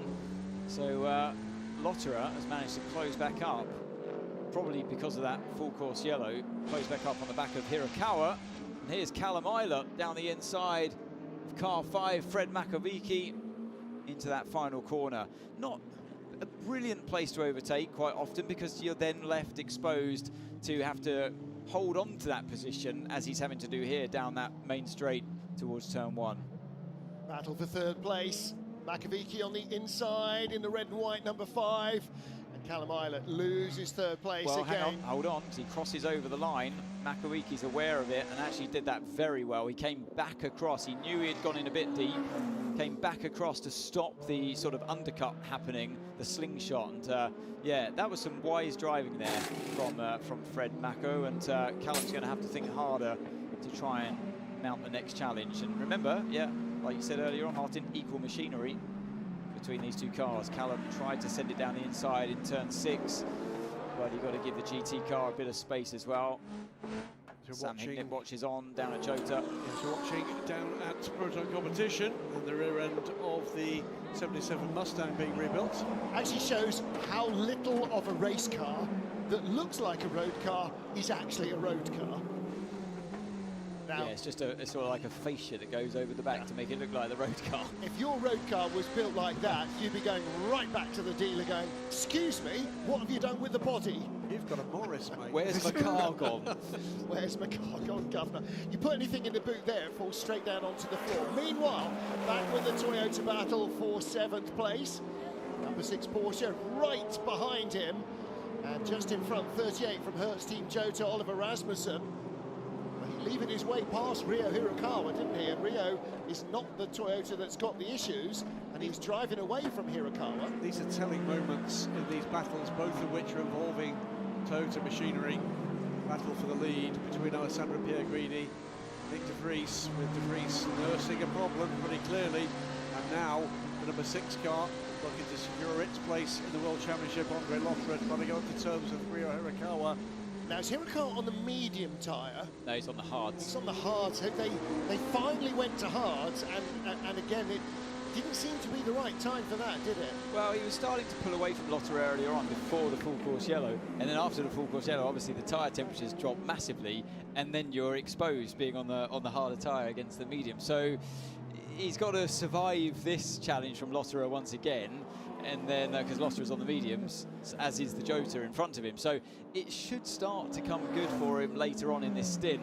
But like I say, just survival at this stage, and then you can be, hopefully, in a position where the hunter has the hunted is becoming the hunter again. The problem is the track temperature is dropping all the time, so the later we get into the double stint on the hards, which are built for the hottest track temperatures, the more you actually want to be on the mediums.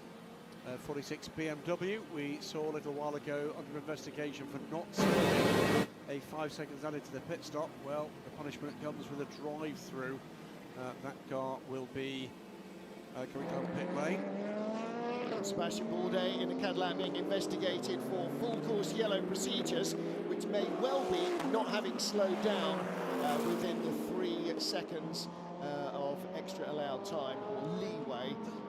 Sort of surprises me, bearing in mind how close the Ferrari was behind him. May not have been behind him before the countdown. Well, if that's the case, then that's a significantly more serious thing than... Yeah, because the Ferrari was right up his chuff, so if he didn't slow down in time, maybe the Ferrari didn't either, but yeah. Rio Hirakawa, we ride on board with him in 7th place. Not what you would have expected from a car that started on pole position. Ben Barker with a whole Mustang LMGT3 car around him now, leaves the pit lane. And the reprimand, second reprimand of the race, like 2 public warnings in a wrestling match on ITV in the 70s. Second reprimand of the race handed to the number 2 Cadillac. That was for total power infringements. Riding on board with Pierre Guidi, and he's 1.8 seconds in front of Nick De Vries, who's been told to stay off those curbs.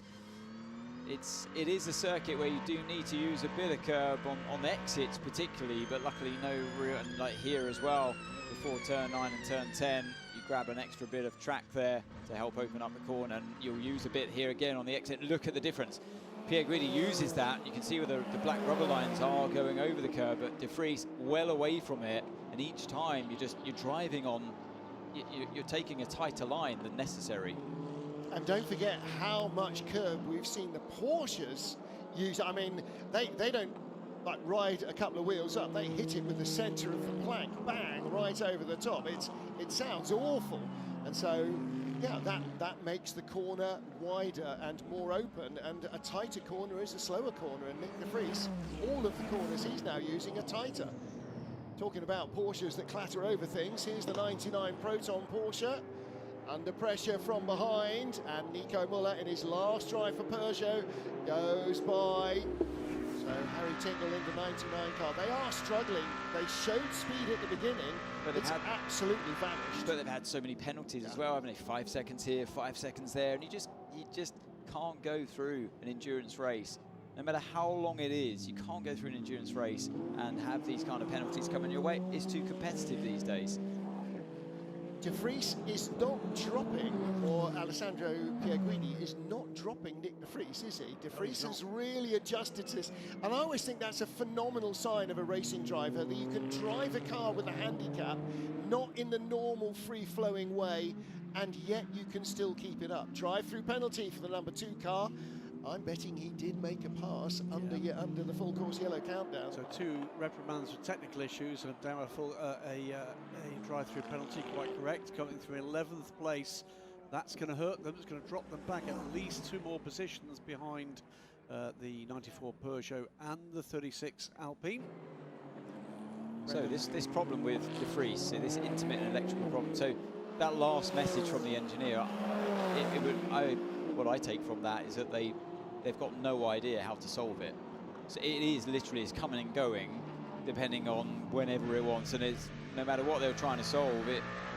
I don't think there's any permanent fix by any stretch of the imagination. Is this drama? We've just seen a message popping up. We have just seen drama message popping up on our screen. Team manager of car number 5 to the race director now. If there is a penalty coming the way of the 3rd placed Porsche Penske Motorsport car, that will significantly alter the manufacturer's point standings. If they have to take a drive-through, it all changes. Back with the number 5, Fred Makovici ahead of us as we ride with Callum Eilert. Look at the age of the tyres on the front of number 5 car, Antti. 75 laps old, according to that graphic. Yeah, I've seen this a few times in the race. I mean, some teams choosing to go for new rear tyres or fresher rear tyres and keeping the front tyres on. That's 2.5 stints they've done already then. Because it's a sort of 30, 31 lap stint, so they're into their, end of their 2nd stint maybe, but plus a few laps in qualifying. And Callum Eilert closing on the number 5 car, so this is going to be significant as well.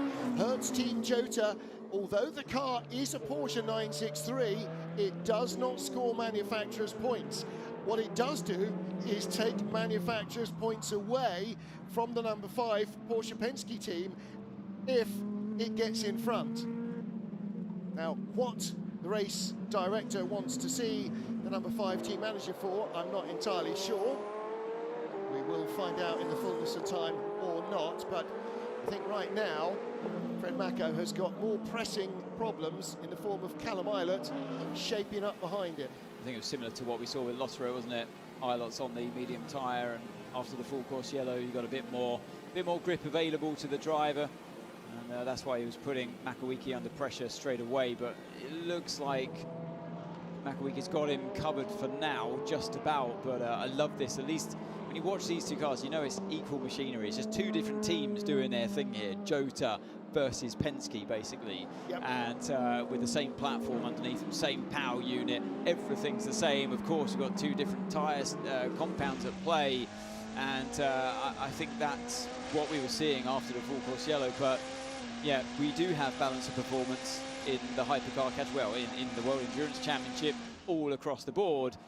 But this fight you're watching on screen, the only difference is team running the car and the tyres that they're on and the drivers. And two drivers in their last drive with their respective teams. They would both love to be on the podium. Look at this. Careful on the entry of right-hand corner just to protect a bit the front left. We stay in front of the Toyota. And we can go 29.4 energy target, 29.4. Now there's the key bit. That was the useful bit, Alessandro Pierguidi. I think possibly his plan might have been to stay in front of the Toyota anyway, but I mean, I'm just, you know, just saying. Yeah, I was thinking of letting him through. Yeah, no, I mean, I do believe though that he's driving to the gap of the Toyota behind, because they're now only lapping in the 1 minute 54s. So he's driving to an energy metric, and actually probably so is Nick de Vries. Otherwise, he. Let's have a listen to this.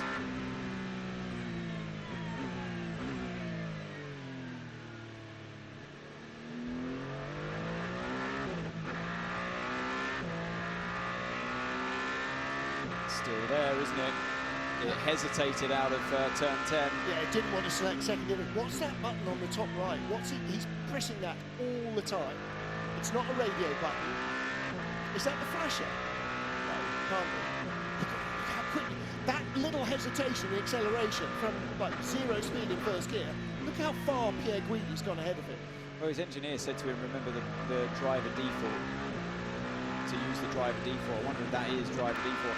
Basically, it's an important button. I don't know what it does, but it's an important one because it's close to where the driver's thumbs and fingers are at the top of the wheel. Anything that's less important goes to the bottom of the wheel. That's just general practice when designing a steering wheel and where you place the buttons. So very prominent position, like say DRS in a Formula 1 car, really close to the driver's thumb, or radio button as well. So just that's how they design these steering wheels. So yeah, clearly a button that they're used to using a lot. But I don't know if it's anything to do with this electrical gremlin. What a nightmare. Stay off the curbs.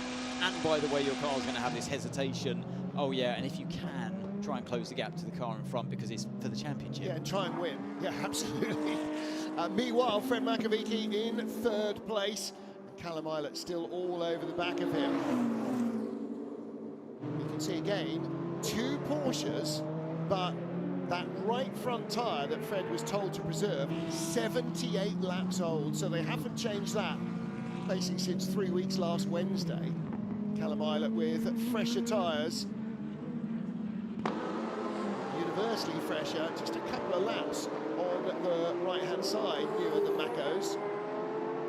He's definitely looking like he wants to get by, isn't he? Yeah, I mean, you've got to do it sooner than later, as we heard from Buemi when Louise interviewed him, that he spoke about this very point, didn't he? When you're stuck behind another car, and particularly when you're on that more fragile medium tyre compared to the hard, it's going to take the brunt of the force in that turbulence, and it's going to go off quicker, even quicker than it normally would do. So you kind of get the feeling that Eilert's got to make this work while he can before you start, before you have to give up and back away to try and preserve your tyres more. Watch the two onboards. You've got the same view of the same car, and yet look at the amount of steering input that Makovic's putting in compared to Callum Eilert. I mean, it can just be driver style. I mean, I remember Jimmy Bruni, for example. He would really wrestle the steering wheel all the time. Super quick inputs, particularly in single-seaters. But yeah, it comes down to driver style a lot of the time, and that's why drivers end up with different requirements because they can't balance. And watch the eyes as well. Fred Mako at the top, his eyes periodically flicking up, so he's looking in the mirror.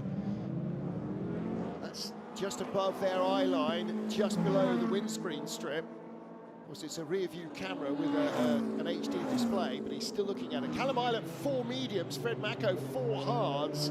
The medium, the longer this goes on, should still be the better tyre. Oliver Rasmussen on mediums as well, and he's just 2 spots further back. He's a little bit behind Raffaele Marcello.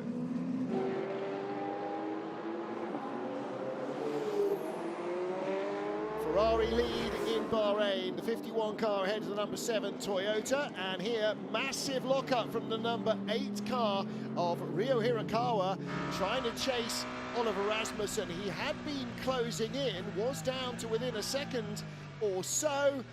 and then a big old lockup. Well, Anthony... I can't work out what happened there, Martin. Just, it's like he forgot where the braking point was. But I mean, I'll give the driver benefit of the doubt there and say maybe there was an issue with the fly-by-wire brake system that they have. You know, the energy recovery that we know these power units have. But it just looked like the car did not want to slow down, particularly on the rear axle, hence the front lockup.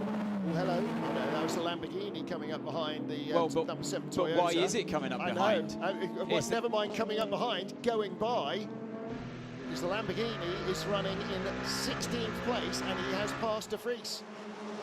And De Vries can't get back past him. And Makovicky, by the way, who had been some 11 seconds back, is now under 2 seconds back from the Toyota. Desperate moments. What a nightmare for them, and it's something that's clearly incurable.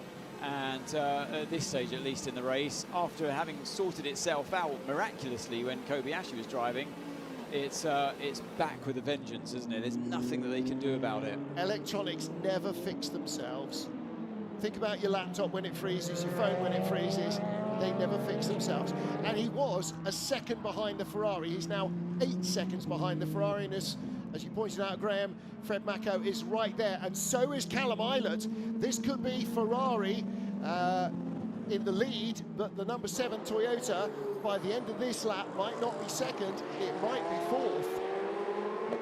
Well, the mathematics a couple of laps ago were about whether or not the Toyota could get to the lead and put the number 6 car under pressure for the Drivers' World Championship. Now it's can it survive? You saw the flames come out the back of the Toyota, the exhaust on the exit of turn 8. It's done. Yeah, it makes a hopeless jink to the left-hand side because you can't stop these cars coming through. It's barely any quicker than the Corvette. And do you remember before when he had this issue, it's the same Corvette that almost ran into the back of him trying to go by because the Toyota was so slow. Now he's got speed, but it's no use occasionally having speed. Well, last 2 laps for Nick De Vries, 157 and 156 against 153s for the cars around him. These desperate moments for Nick De Vries and Toyota, and I think they can see both championships, manufacturers and drivers, ebbing away in these moments. For the first time in how long? I mean, it's... Well, fought well here. We've still got 3 hours and 19 minutes to go, and these cars have still got to finish. But the reality is, the 6 car came here with a points advantage, and with every car that goes by, he's further and further away from the win he needs. With the number 6 car in 10th or better. We're going to hear from car 7 now. Okay, Nick, use short shifting until 7,500 all gears. Keep doing the short shift, and in case you do the driver default.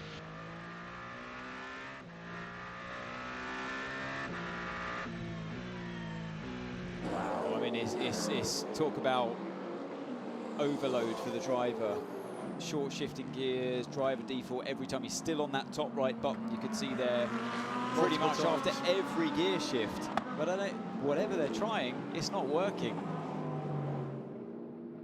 Meantime, in the number 60 car, which is coming up through the order now, up to 6th. Remember that the bronze time, that was stone last. Matteo Caroli, now Matteo Grissoni. Caroli, by the way, becoming the 2nd driver this season to drive in the WEC in both a hypercar and an LMGT3 for the same brand. First driver, Toyota and Lexus, albeit, but so is Emilio Lopez after Mike Conway had to pull out of Le Mans. That's a change. Ferrari going up the inside, but is he going to be able to retain that position? Not there. Just a little bit too late there on the brakes, and yeah, shake of the head there. That's Thomas Fleur, by the way. That's the bronze driver. That's Thomas Back Fleur. in. Yep. Well, Back he needed. no, he hasn't driven yet. Yeah, no, he had. He's done single stints interspersed with the other 2 drivers. No, and again, I mean, we talked about his first stint in going terms. He was really, really strong. Now he's in slightly cooler conditions and still having another good run. Yep, it's what a season we've had. Yeah.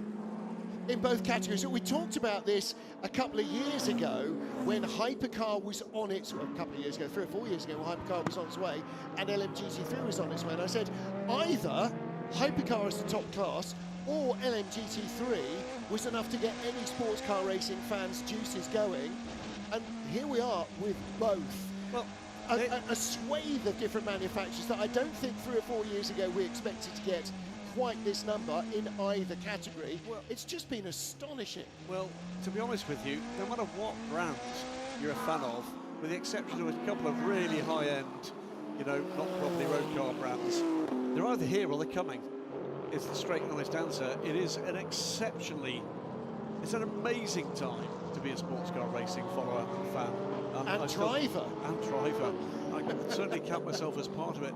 And, you know, as we said earlier in the show, there's more to come. We already know that Aston Martin are coming next year with the Valkyrie. A Valkyrie LMH is here. It's going to be running next week in a Michelin tyre test, as you heard from Pierre Alves, to do with the 2026 part of the tyre roadmap that they've actually got. Beyond that, we know that Genesis, the newish Halo brand for Hyundai, is coming, probably 2026 for them. There are going to be more. I'm not going to tell you what I'm going to write early next week, but it will push another brand closer to the point where they're confirming, and there's more to come beyond that. Tell us now, I'm taking your website offline again. It's orange. You know I can do it. It's orange.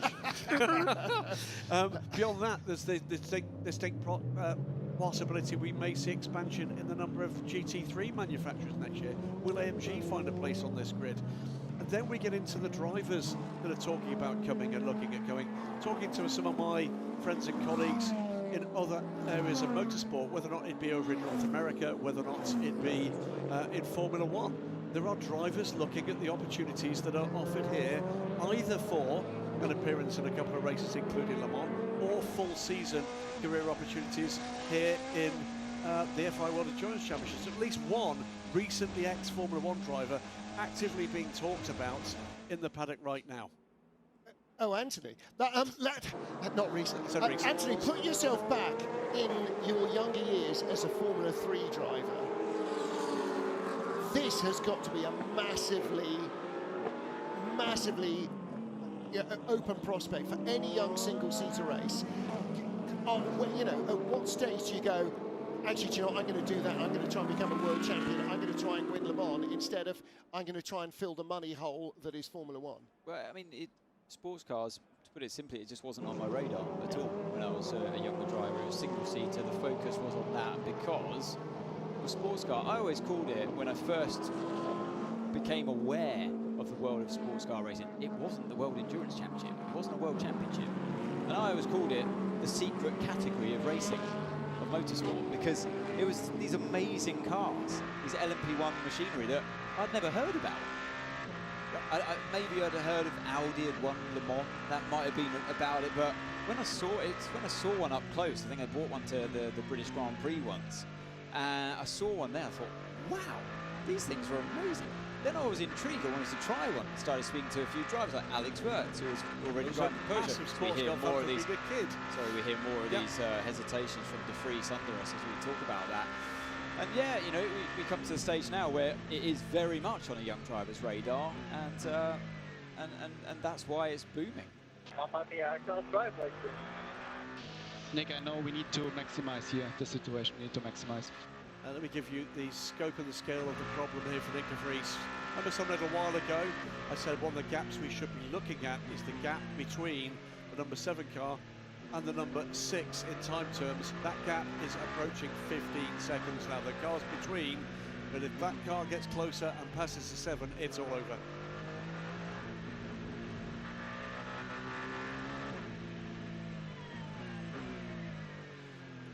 Effectively, it is all over for the number 7 Toyota, hobbled by some random electronic issue.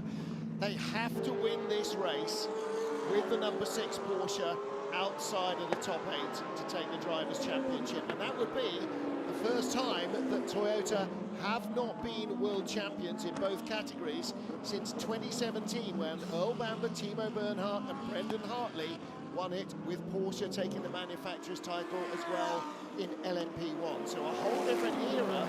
As things stand at the dominated. moment, my apologies. As things stand at the moment, polishing the helmet there.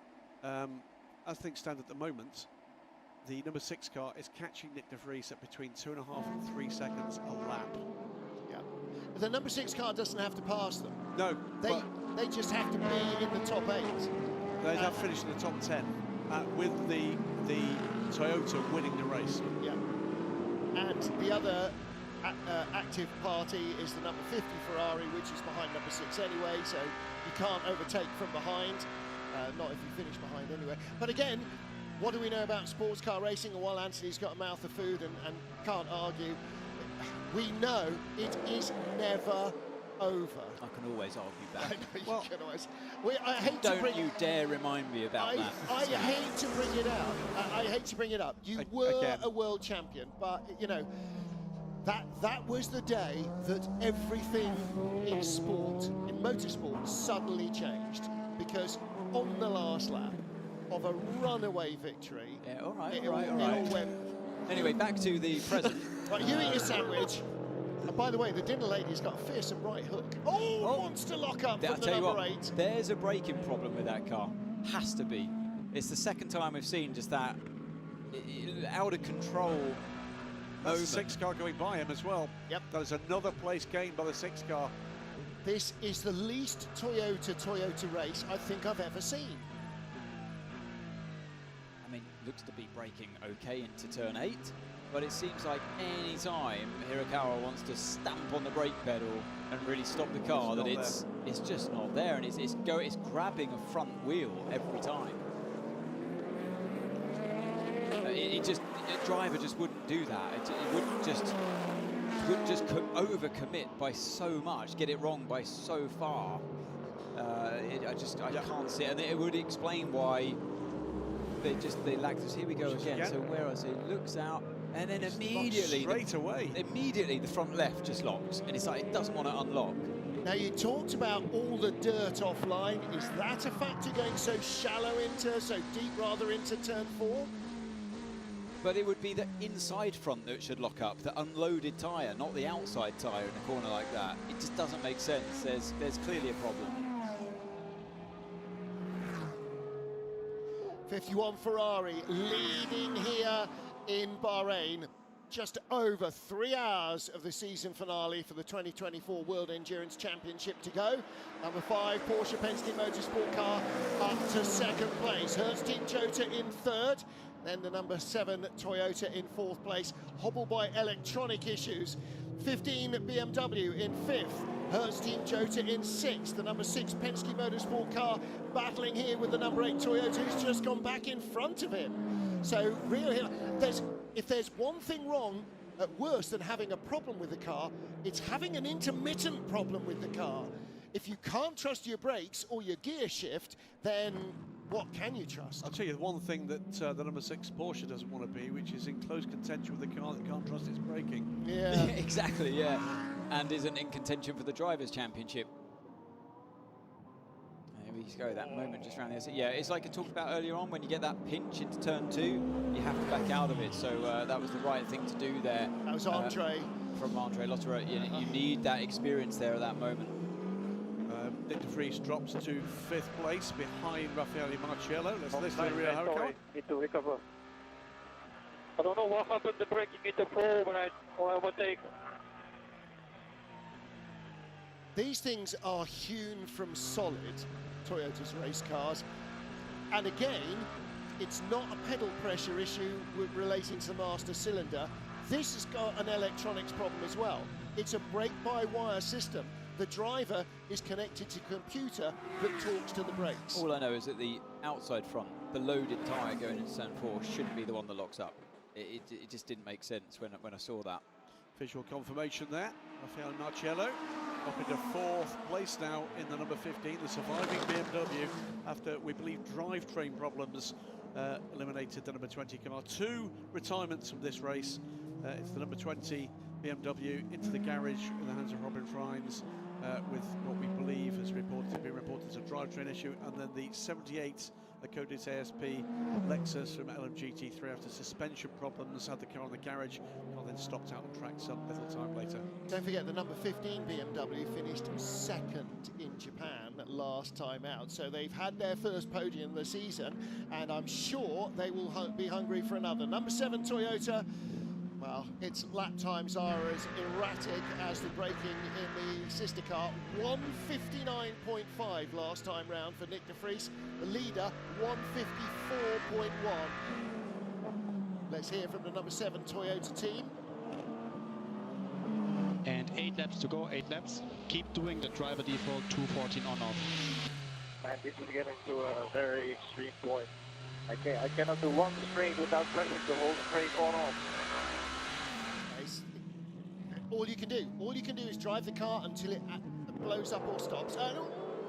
Just on track, that wasn't it? Yeah. Just on track with a nice pass, nevertheless down in towards turn 8. Into Not what we've done. Into 9th place for Antonio Fuoco, ahead of Ye Yafei. I don't think Ye particularly fought that hard. He wasn't going to roll over and have his tummy tickle, but nevertheless. Down in the pit lane, Louise Beckett, can you shed any light on Toyota's woes, Lou?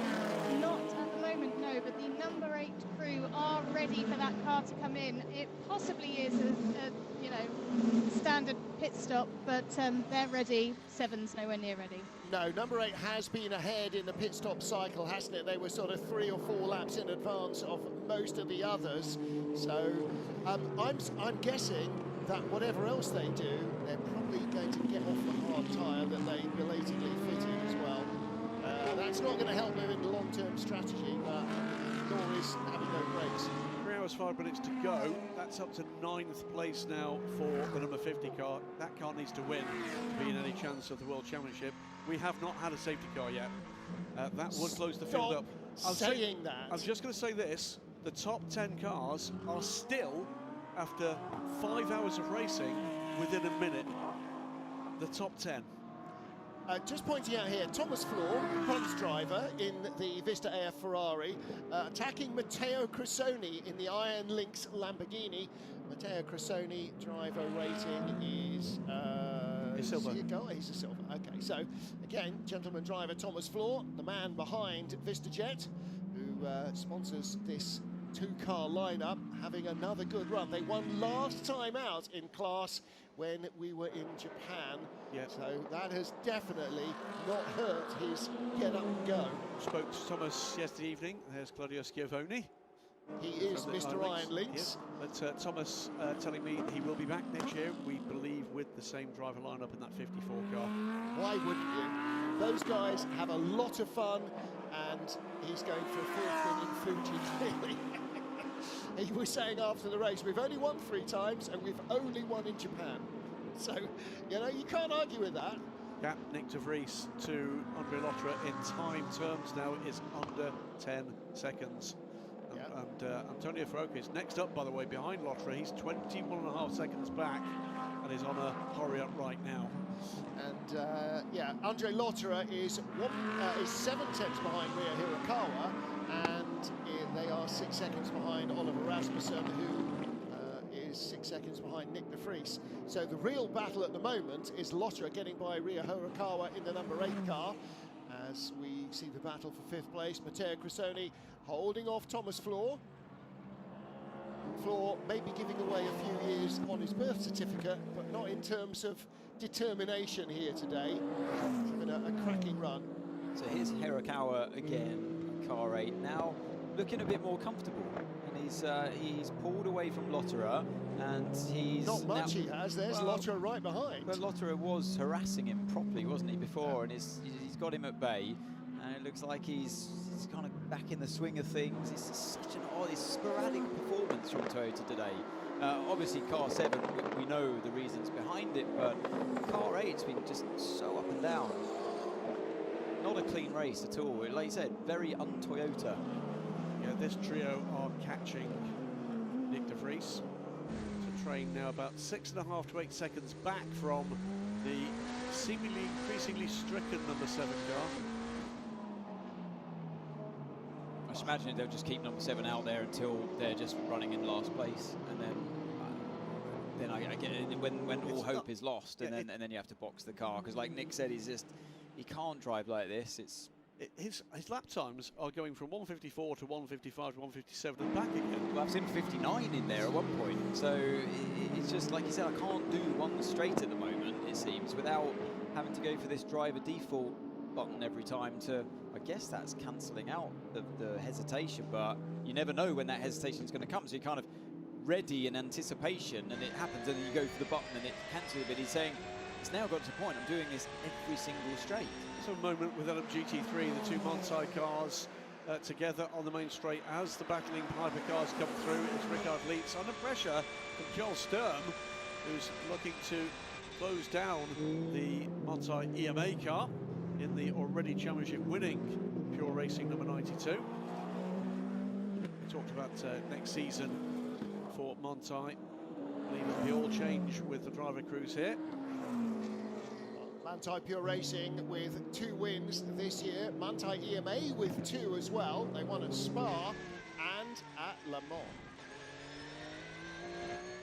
Richie is on double stinted tires. He's on double stinted tires. We'll find a good way to overtake. We will find a good way to overtake. We'll ask Richie and I will pass the message to you where we can overtake. That it's a clean one.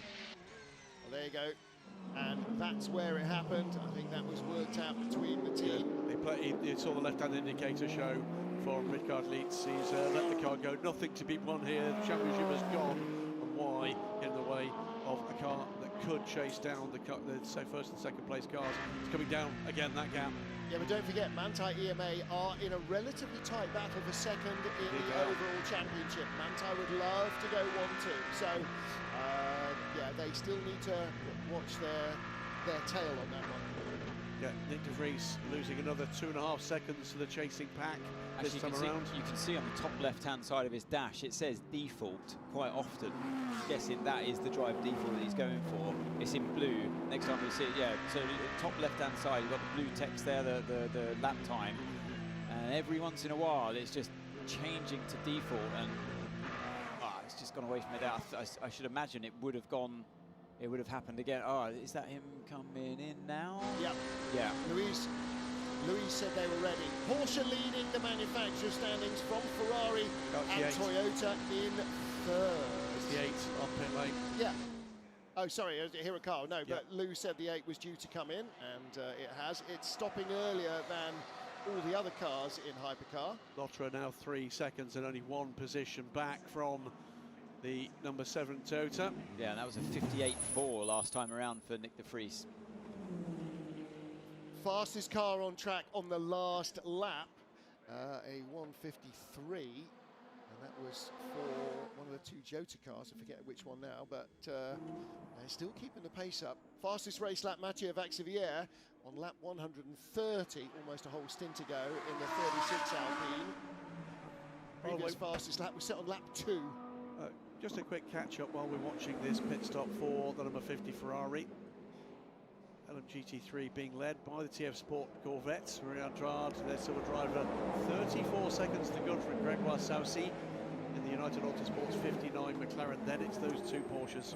50 Ferrari is in as well. Now, I don't think that normally stops on the same lap as the number 8 Toyota. However, they are both in. That looked like it was a relatively decent getaway. And pit stop. Yeah, just left side only, good pit stop. So the Ferrari, different tactic here. A few more tyres going on there, definitely right rear, and I think I definitely saw a left front as well. Was that a rear axle? Oh, 3 tyre. I think it might be left front, both rears, and they might have left the right front alone. Lamborghini on pit lane, just in the background there, Danny Kvyat ending his stint. Car down in 16th place. So just 2 retirements in the race so far, and we are into the final 3 hours. Number 6 Porsche due in this lap as well. There is your race leader, 51, number 6 Porsche is in the pits, 51 Ferrari leading. Number 6 Porsche on pit lane now, and Andre Lotra will pit from 7th place and in a great position right now. And the key to the manufacturer's points is the number 5 car, which lies in 2nd place. Well, the problem for Toyota We're in that battle. Is all that's happening is their closest car to the top of the timing charts is dropping back in terms of lap time, and very soon in position as well, because Oliver Rasmussen is closing in now on Nick de Vries. Actually a pretty good lap last time around, a 54.8 for de Vries against a 55 for Rasmussen, so didn't drop time for the chasing Hertz Team Jota car last time around, but he has consistently been doing so over the last half an hour or so. Medium tyres again for the Porsche. As the temperature drops, the medium likely to be the tyre that most are going for, but Toyota's number 8 car stayed on hards, and so did the Ferrari. So the Porsche stays on mediums, fresh left side, used right side for Andre Lotterer. Final drive for Porsche in his second time as a Porsche factory driver. So there's that battle that they were having earlier on, and the warmer tyres of Ryo Hirakawa car 8 just about gets through, doesn't it, through turn 1. So it was a good pit stop by both teams there, and very, very close through turn 1, but it's car 8 that just about stays ahead of the number 6. Car, but the number 8 car, by the way, 3 seconds quicker on pit lane than the Porsche. 3 tyre change for the number 6 Porsche, Yep. That's why. Now, see the number 5 car here, the better place to them is on hards all round. Louise Beckett. They are on hards right now, but they've got a set of mediums ready to go on to that number 5 Porsche. Okay, there we go. So whether they take all 4 or just a pair, they've got 2 at the front. Yeah, 4 ready. Yeah. Don't forget, you're only allowed to use 4 people to change tyres, so there's a pair working together, a gunman and a tyre man. Fist pumps from the guys at the front. Come on, let's do this. Yeah, and you can only do it once that fuel rig is off. And there they go. So that's a strange one though. So when the driver stays in the car, usually it's just either a side that gets done, but all 4 tyres getting changed there with the driver staying on board. Gets out without too much problem.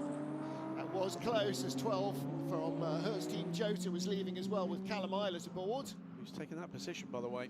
Callum Eilert has passed in that pit stop. Paul de Resta here ahead of Mathieu Vaxivière, the man with the fastest race lap. So nothing wrong with the pace of the Alpine. It's maintaining the pace. And again, this is the first year problem that Porsche had last year that we've seen from every new manufacturer. Remember Ferrari, the first year, 2 years ago, they put the car on pole position in Sebring and just wilted. It's not, but this track is unique in that because it's such high tyre degradation, as we were hearing from both tyre manufacturers earlier on.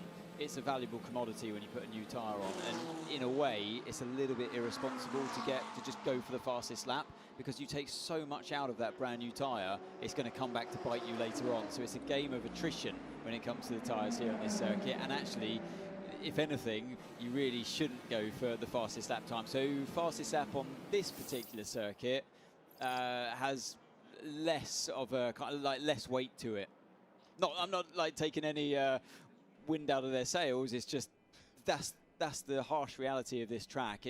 You're rewarded almost for not getting the fastest lap.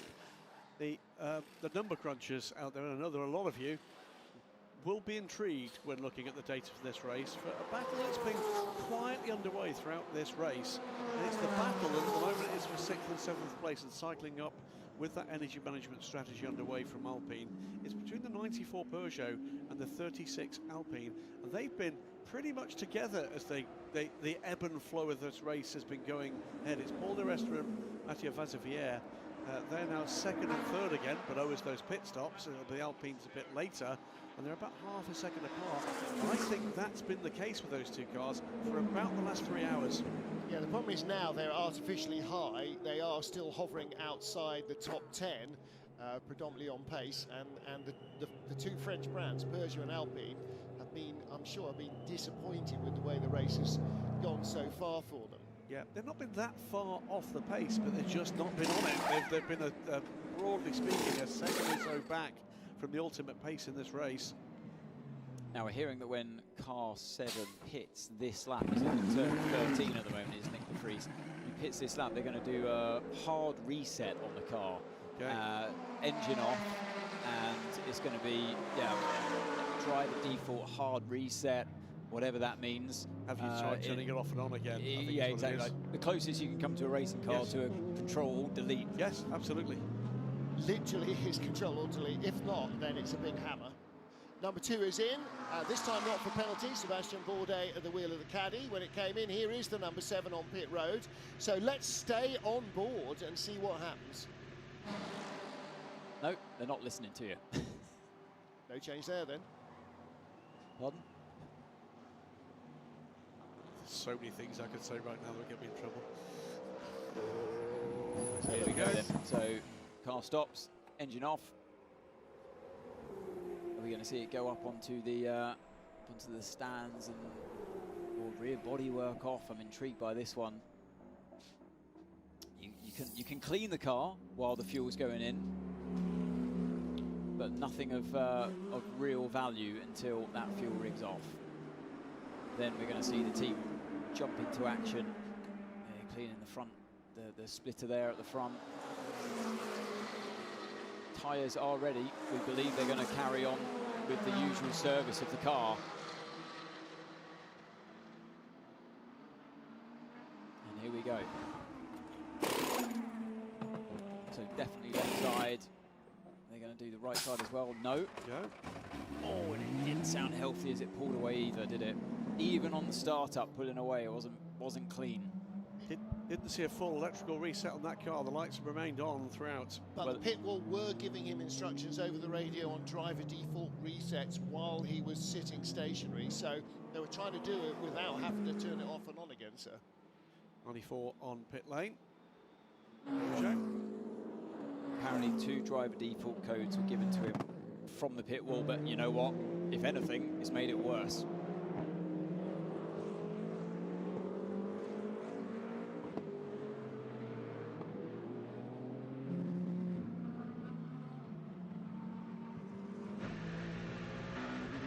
Default there, you can see, as you said, on the steering wheel.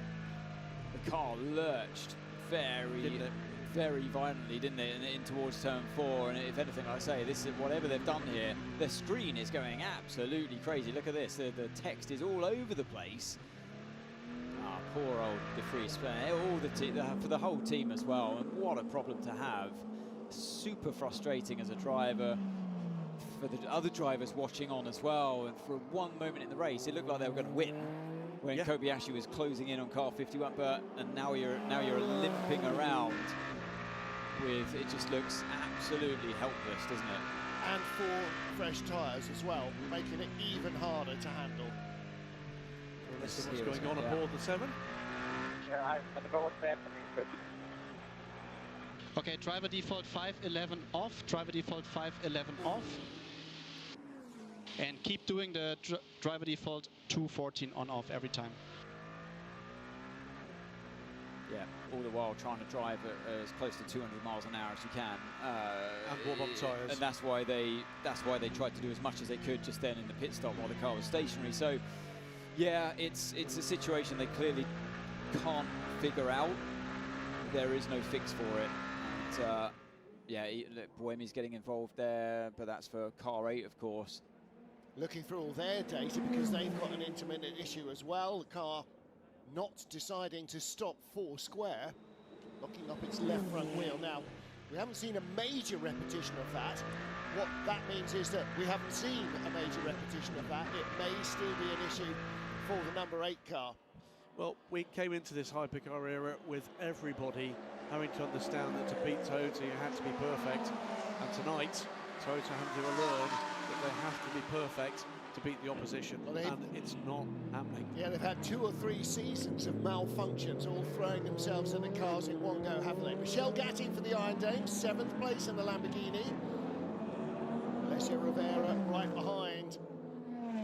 Yep, it's the Corvette leading, then McLaren, 81 from 59. Then the 2 Porsches, Pure Racing's 92 ahead of the 91 of Monti EMA. Joel Sturm, Ricard Leeds. Thomas Fleur did a great job holding 5th place here.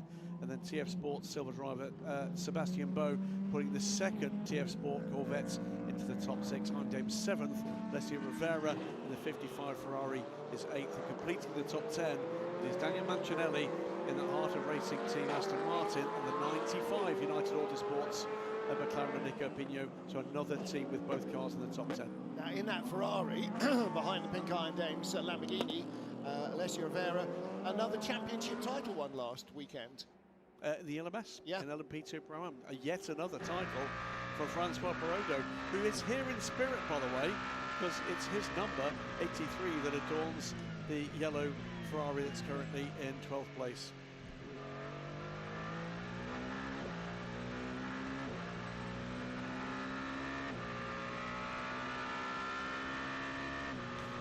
To explain the 83, it has been traditionally Francois Perrodo's racing number. He races in LMP2. There is no LMP2 class in the FI World Endurance Championship at the moment, and AF Corsa decided to preserve that number should a class emerge that he might want to come back and race in. Well, of course, he's won in LMP2, he's won in GTE AM as well with that number with AF Corsa, and they won again in LMP2 and continues to win in LMP2 in the European Le Mans Series. Last weekend was his 6th major endurance title.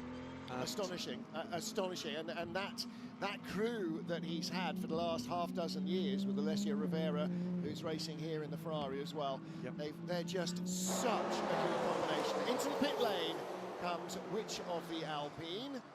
Should say, by the way, an astounding European Le Mans Series season finale. I think we're going to go down to Bruce in the pits, though. Yeah, Bruce is right there. Yep, 4 new tires are going to go to the Alpine, actually 2 rears for sure, and the 2 fronts are ready as well, brand new slicks, and they keep on the same strategy, medium since the beginning of the race. Yeah, Mathieu Vazivier having a well-deserved trick as well, as he comes in with the 36 car. Drops down the order. Nico Muller also on pit road. There you can see, pulling in behind in the 93 car. And the leader in LMGT3, Rui Andrade in the TF Sport Corvette. I have to put £1 in the TF Sport Aston Martin pot. Force of habit. I know it's not a TF Sport Aston Martin. My brain knows it's not a TF Sport Aston Martin. My mouth just says TF Sport Aston Martin. It's a TF Sport Corvette. Well, it certainly is, and likely to be seeing more of those in the future. And he comes in with a 40-second lead in LMGT3 over Gregoire Saucy. So a race being led by the 51 AF Corsa Ferrari. Are they going to win for the first time since Le Mans 2023?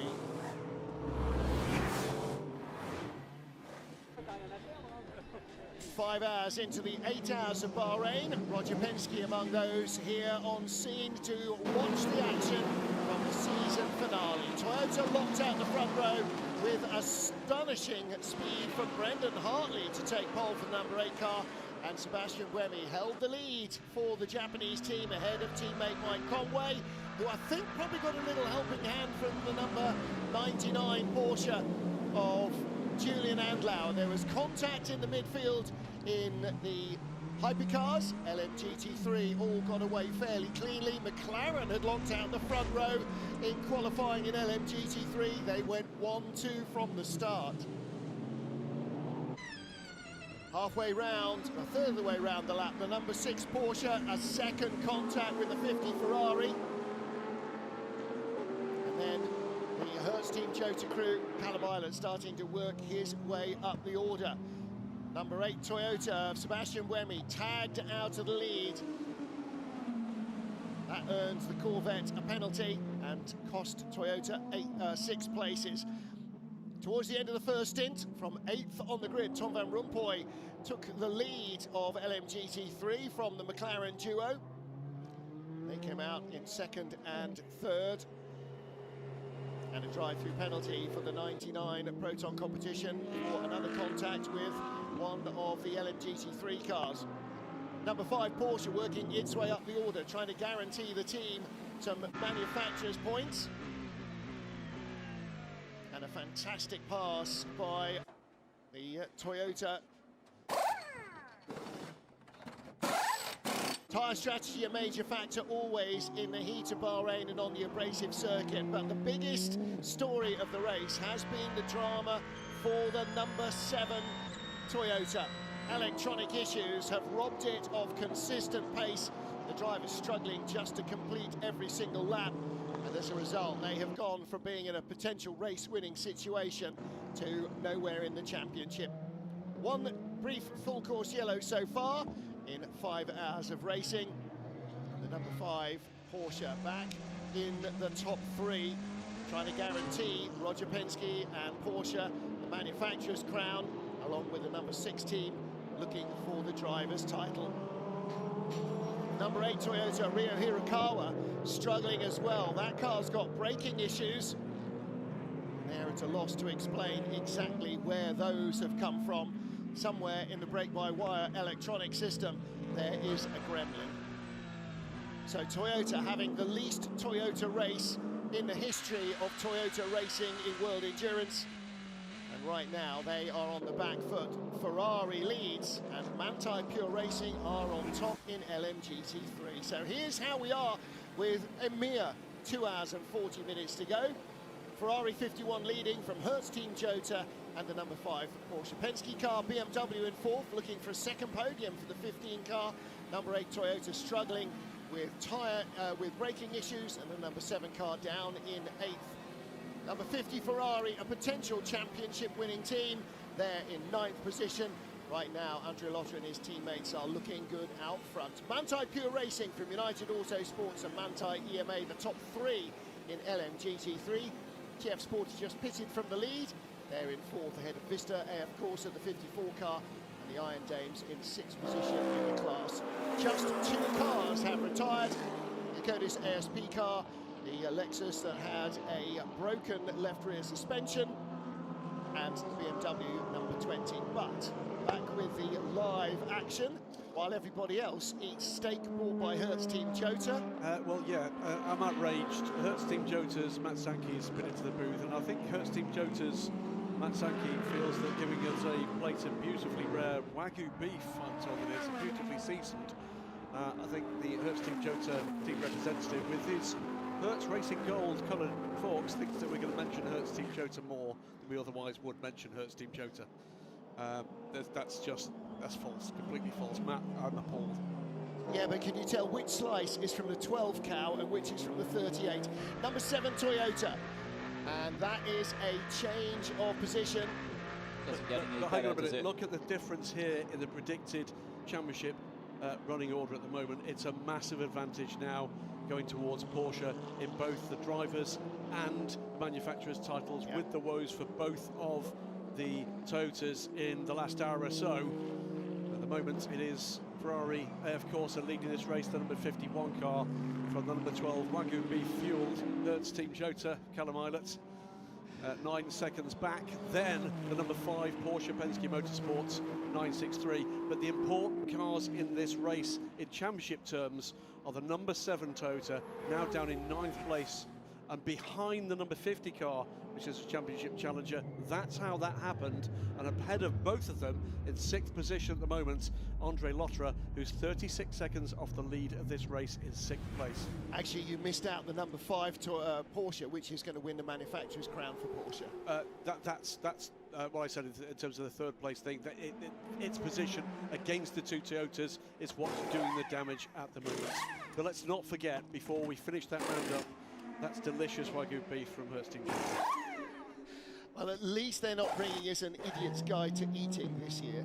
Hertz Team Jota, always friends of the family, and their last outing with the Porsche, and right now, well, 8.3 seconds off the lead. This would be a big, big result if they could win it. A big result for the 51 Ferrari as well. Manthey Pure Racing now back in front, where they have been for much of the season, as Manthey EMA pit from 3rd place in LMGT3. Can United Autosport pull off a win for McLaren? Manthey have won twice with the Pure Racing team, twice more with EMA, including Le Mans. By the way, Manthey EMA have only scored 3 times. Victory in Spa, victory at Le Mans, and 4th place in Kota. Those are only 3-point scores, and they're still going to be 2nd in the championship. Marino Sato about to climb aboard the McLaren from United Autosports. Remember, locked out the front row here, 2,000 a second between the two bronze drivers, Josh Cagle and James Cottingham. 59 car currently running second to Hansa Greg Warsausi. And 59 in 95, the relevance there, it's not just that they read the same in either direction. 59, the year that Bruce McLaren set up his eponymous team. 95, the year in which they won at Le Mans. Strategic blunder, I'm afraid, from Hertz Team Joe to right at the last, bringing only 3 apple crumbles into the... Well, that's all right, because Jason, our producer, will deal with those. Oh no, he can't deal with those, can he? So it's an apple crumble all right. So we'll get Jason to do commentary for 10 minutes while we eat apple crumble. That's the way that will go. Right, time to head back down to the pit lane and take our eyes back off the food and onto the race. We'll catch up with the TF Sport Corvette team.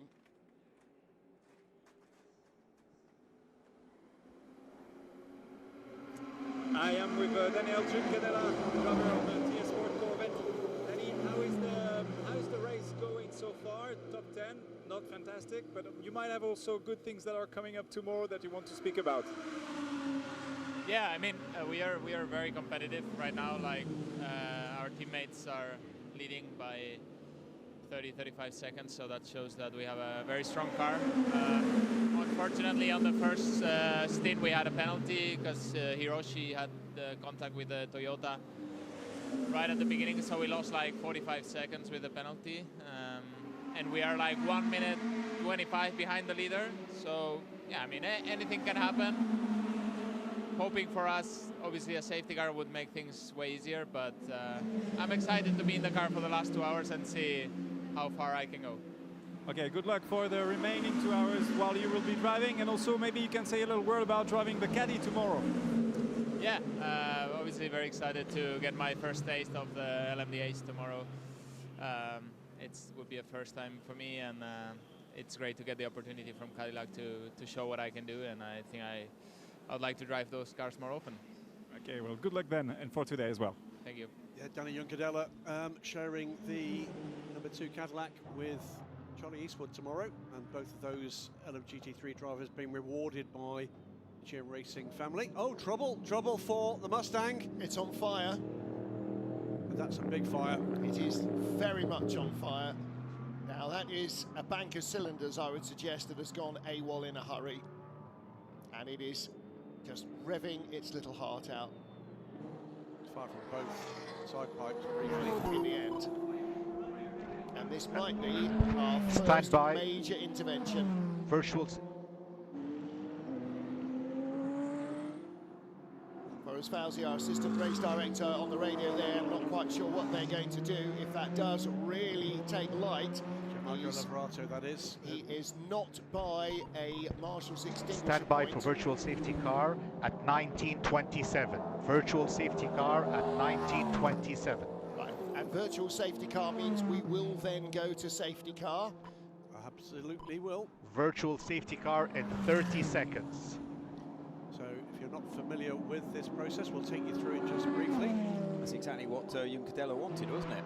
Safety car. 20 seconds to virtual safety car.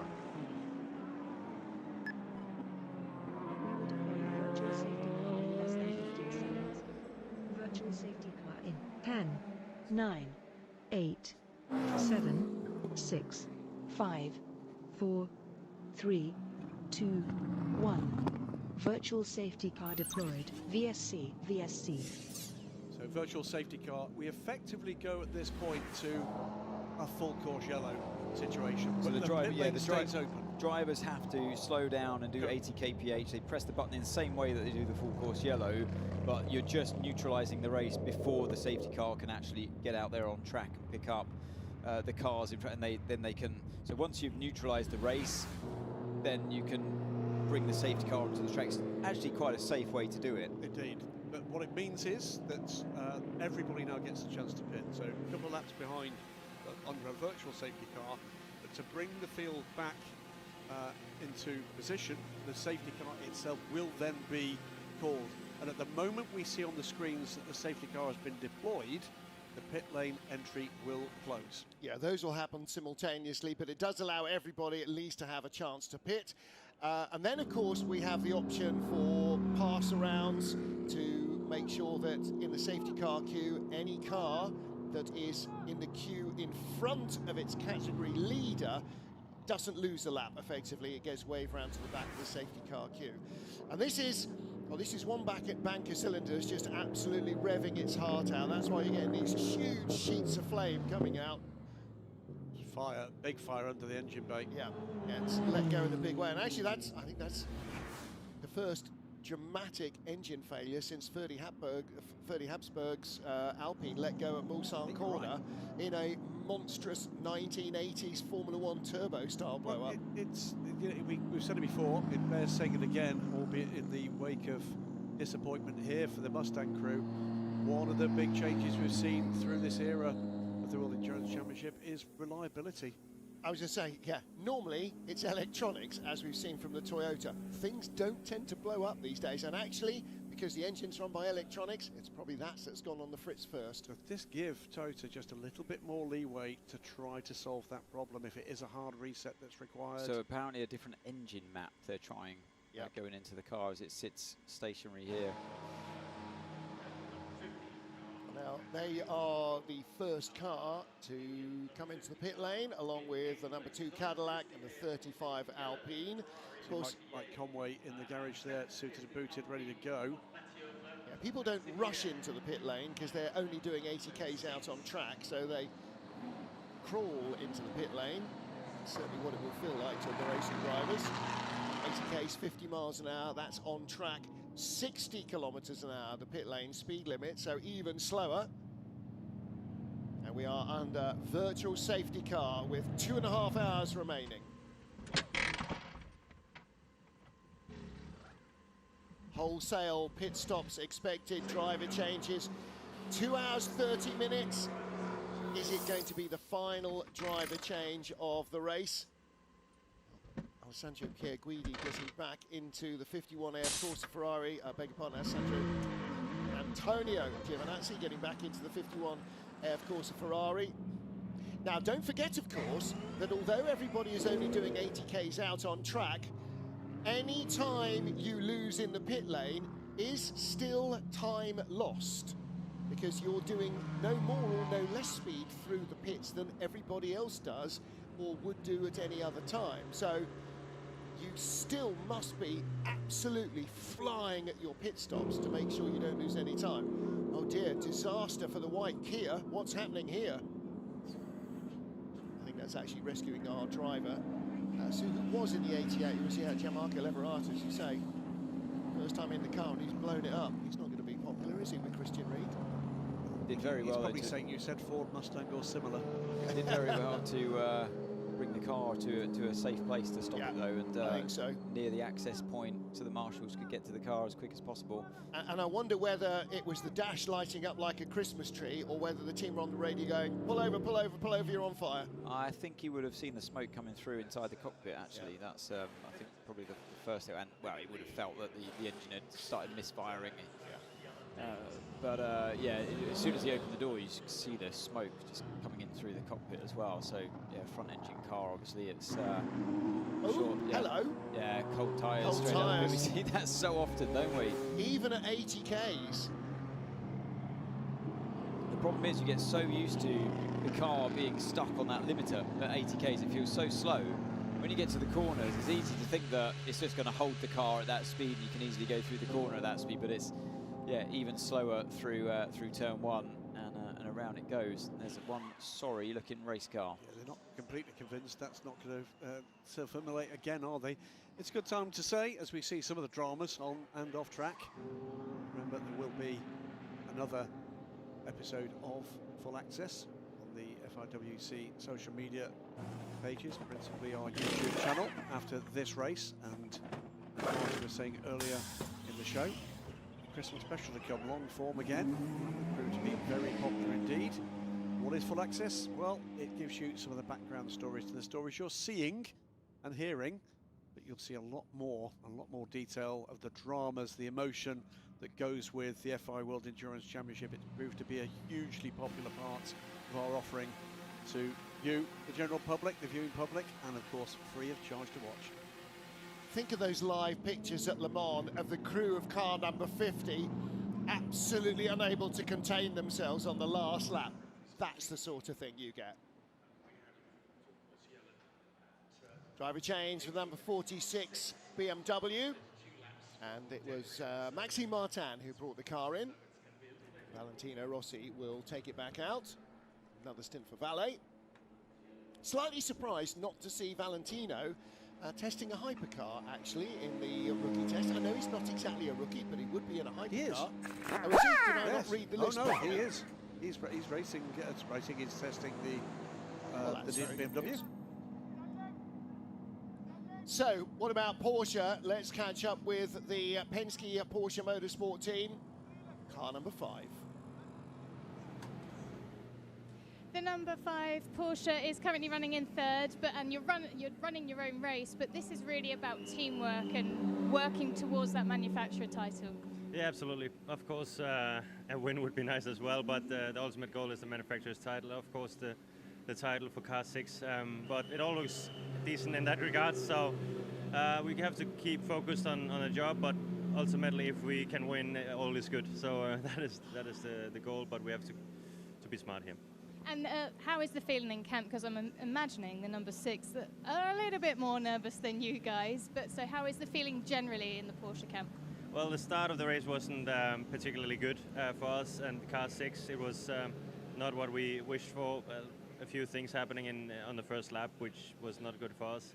We kept cool and did some strategic moves on the first stop, which helped us a lot on car 5, and car 6 slowly came back in the game. So I think things are more under control now, and we're a bit more relaxed, not relaxed, but more calm about the whole situation. But I think it looks good for us. Thank you. But yeah, nervous times. 2.5 hours just under to go for this race and this championship season. So like I always say, to try and win a championship, you don't need good luck. You just don't need bad luck.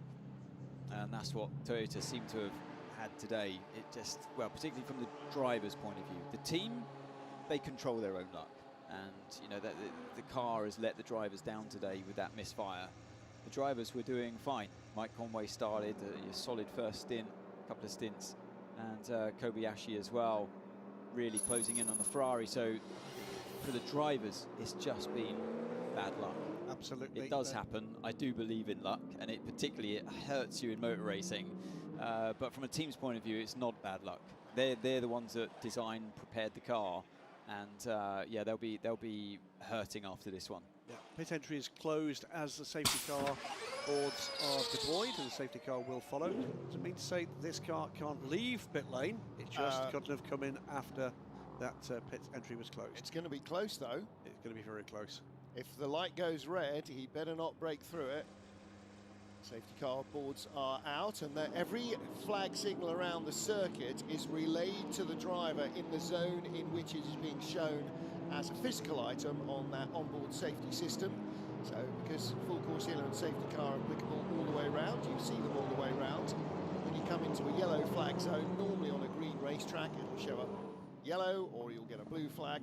Well, there's the Mustang. Hopefully not massively major damage done, but the problem with fires is wiring doesn't like a fire very much. So not a lot, no. No, so it's usually quite a long rebuild after an underbonnet fire. It's still attending to that stricken Ford. What a good time as we watch the reason for this safety car, and it is the expiry, I'm afraid, of the number 88 Ford Mustang. To just bring you up to date with who's where, because these gaps are going to close to next to nothing. There are going to be 15 hypercars on the lead lap, led by Callum Eilert in the Hertz Team Jota number 12 car. No, shouldn't be, because he's just stopped. So I think he will drop behind, and the 51 Ferrari should have been the car that... I thought it was the 38 that came out. It was the 38 that just came out. Hang on, Callum Eilert has just left the pits. He's on an outlap, or he's shown as being on an outlap.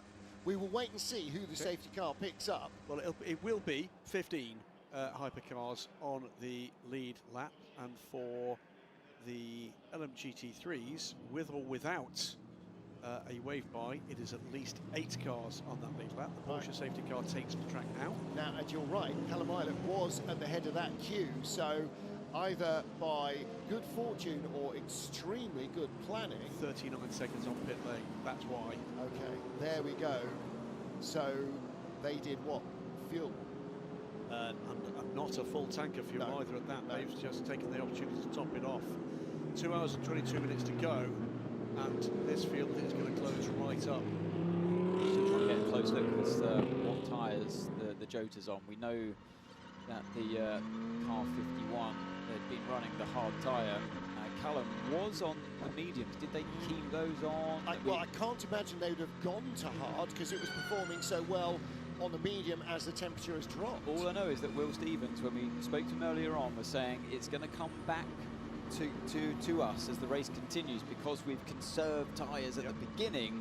Well, now this is the dream ticket. Surely you've got loads more tyres available than the other teams you're fighting, and there's a safety car, and you're right at the front of the field. So the whole group got bunched back up, and because of that virtual safety car leading into safety car, they're now leading the race, and they got more tyres than anyone. And even if it's only 2 tyres, that can be enough to make the difference, Absolutely. as we've seen.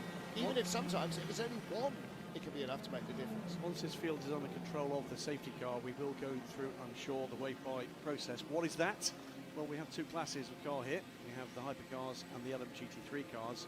Wave-by means that if your leader in your class, or the lead hypercar, it isn't, or the lead LMGT3 is behind you in the safety car queue, you will be wave-by to join the back of the queue. And let's you won't point lose out, a lap. let's point out in this picture what it means.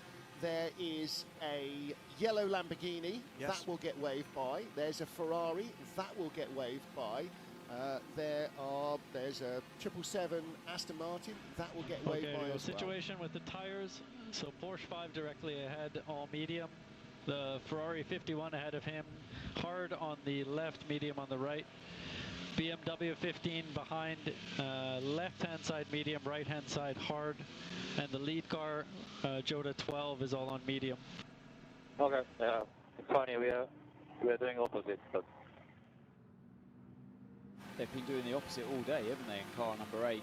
Started on the mediums when everyone else was on the hard, and it's inverted now. So what this does mean under the safety car, and we saw this earlier on, briefly, just under a minor full course yellow of, what, half a lap to a lap only, how much better the medium tyres were at warming up, and that's why he's being given the information.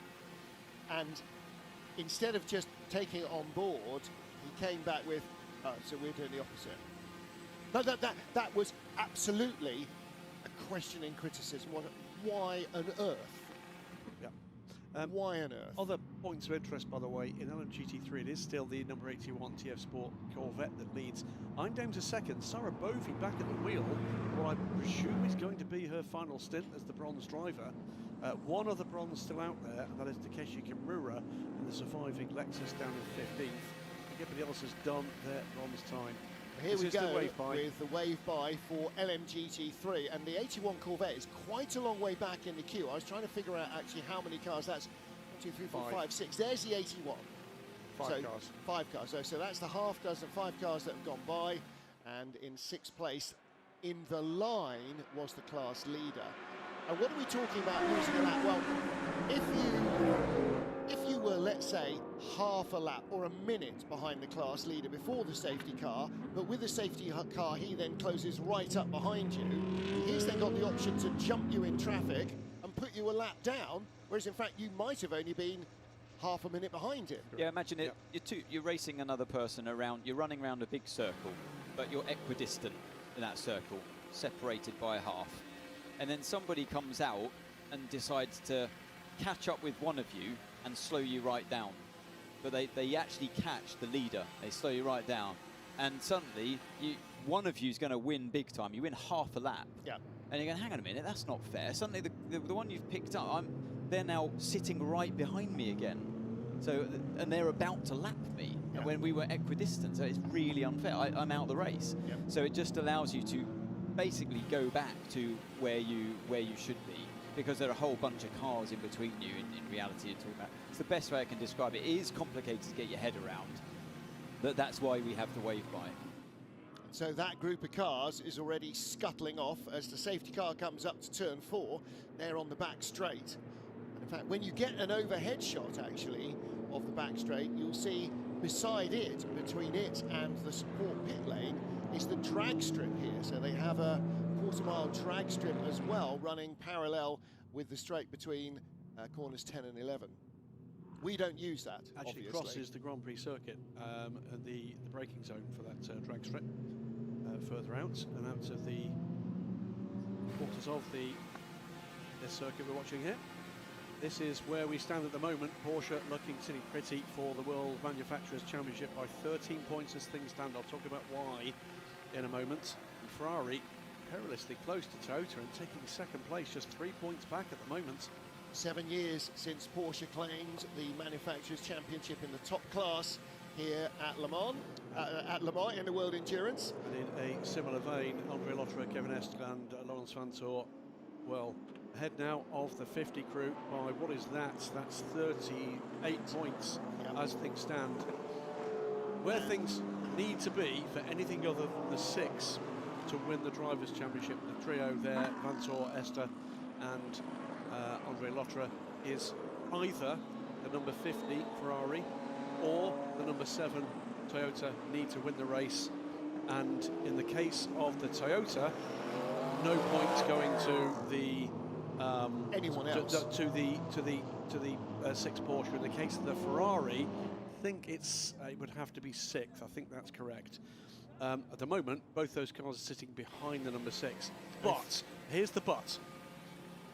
This closes up the field, and anything can happen in the tussle when this goes back to green. Ultimately, if the 6 finishes this race, the position it's in at the moment, world champions. If the 6 finishes the race anywhere ahead of those 2 cars, world champions. If the 6 doesn't finish the race, either one of those 2 cars has got to win the race to take that title from them. In terms of the Manufacturers' Championship, it's pretty simple.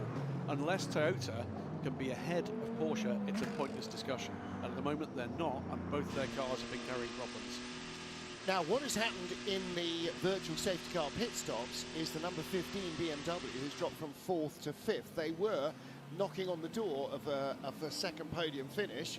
The number 8 Toyota has scuttled out of the pit lane in front of them, and they've done that by stopping in just 50 seconds compared to 60 for the BMW. Well, we're now into, as Ant was saying a little earlier, in relation to what's happening with the race-leading number 12 Hertz Team Toyota car.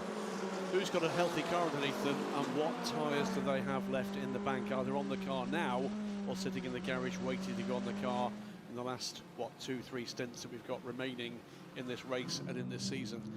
It is not quite a whole new ball game here, but it is a hefty reset. It is a little bit. It's probably more so actually in LMGT3 because although the title has been decided, 2nd, 3rd, 4th places and so on, and actually the race win might be up for grabs, I still don't see anybody other than maybe the 51 Ferrari and the number 12 Hertz Team Toyota car winning this one. I think it's a bit of a flight of fantasy, although the number 5 Porsche is now right behind the Ferrari in the queue. Quite sure it's really shown the pace. Safety car building up to full speed now, and the safety car lights, they're not going to go off this lap because they're still rescuing the 88 Ford Mustang. I think that's behind the barrier now. Hasn't moved, it's still in the extinguishment. But they were still extinguishing once it moved it. Yeah. It looked like it was being attached to rather than disattached from the frame, but we'll wait and see. So lights remain on, and they would, they've gone out now, so I was going to say they would go out on that line. Safety car is coming in this lap. Be advised, we are still on lap 3 of the safety car, by which all cars must cross the line before we open pit entry. So to explain that, 3 laps beyond the safety car before the pit lane reopens, and that's 3 laps including the end of that lap, so effectively you're allowed to come in on the 4th lap. That I don't think is going to be the case for anybody here, because I think we saw just about everybody take the opportunity to pit. and if it goes from a full course yellow, not virtual safety car, but full course yellow, to then a safety car coming out, yes, you've already served your 3 laps. It goes down to 2 laps for the safety car laps. It kind of makes it just minimising the time that you're sitting behind the safety car. But we are about to go racing again, and Callum Ilott sitting there in front of everyone on his medium tyres. Bit of deja vu, really, isn't from Spa? It is a bit like Spa. Yeah, they definitely benefit, don't they, from a safety car or even like in Spa, a red flag intervention. But he's got that 99 Proton Porsche behind him. He's not in this direct fight. They're a lapped car, so 51 has to get past as quickly as he can, does Antonio Giovinazzi, and we go green. Back to green flag racing here in Bahrain. Callum Ilott leads for Hertz Team Toyota, flashing the headlights. The 51 Ferrari of Antonio Giovinazzi goes by the 99 Proton Porsche, who's a lap or 2 down, and through also goes the number 5 Porsche Penske Motorsport car of Fred Makovica. So that's your top 3 in the race, and Makovica looking to latch onto the Ferrari. I'm sure they would love to win this race in the number 5 car. So hard tyres on the left-hand side. If we see a fight here with the BMW and the Toyota, and the we know Porsche. Hirakawa, and we know Hirakawa's on the hard tyre as well. So I'm not surprised to see the BMW trying to go around the outside of him there. Does he make it stick? It looks like he's going to.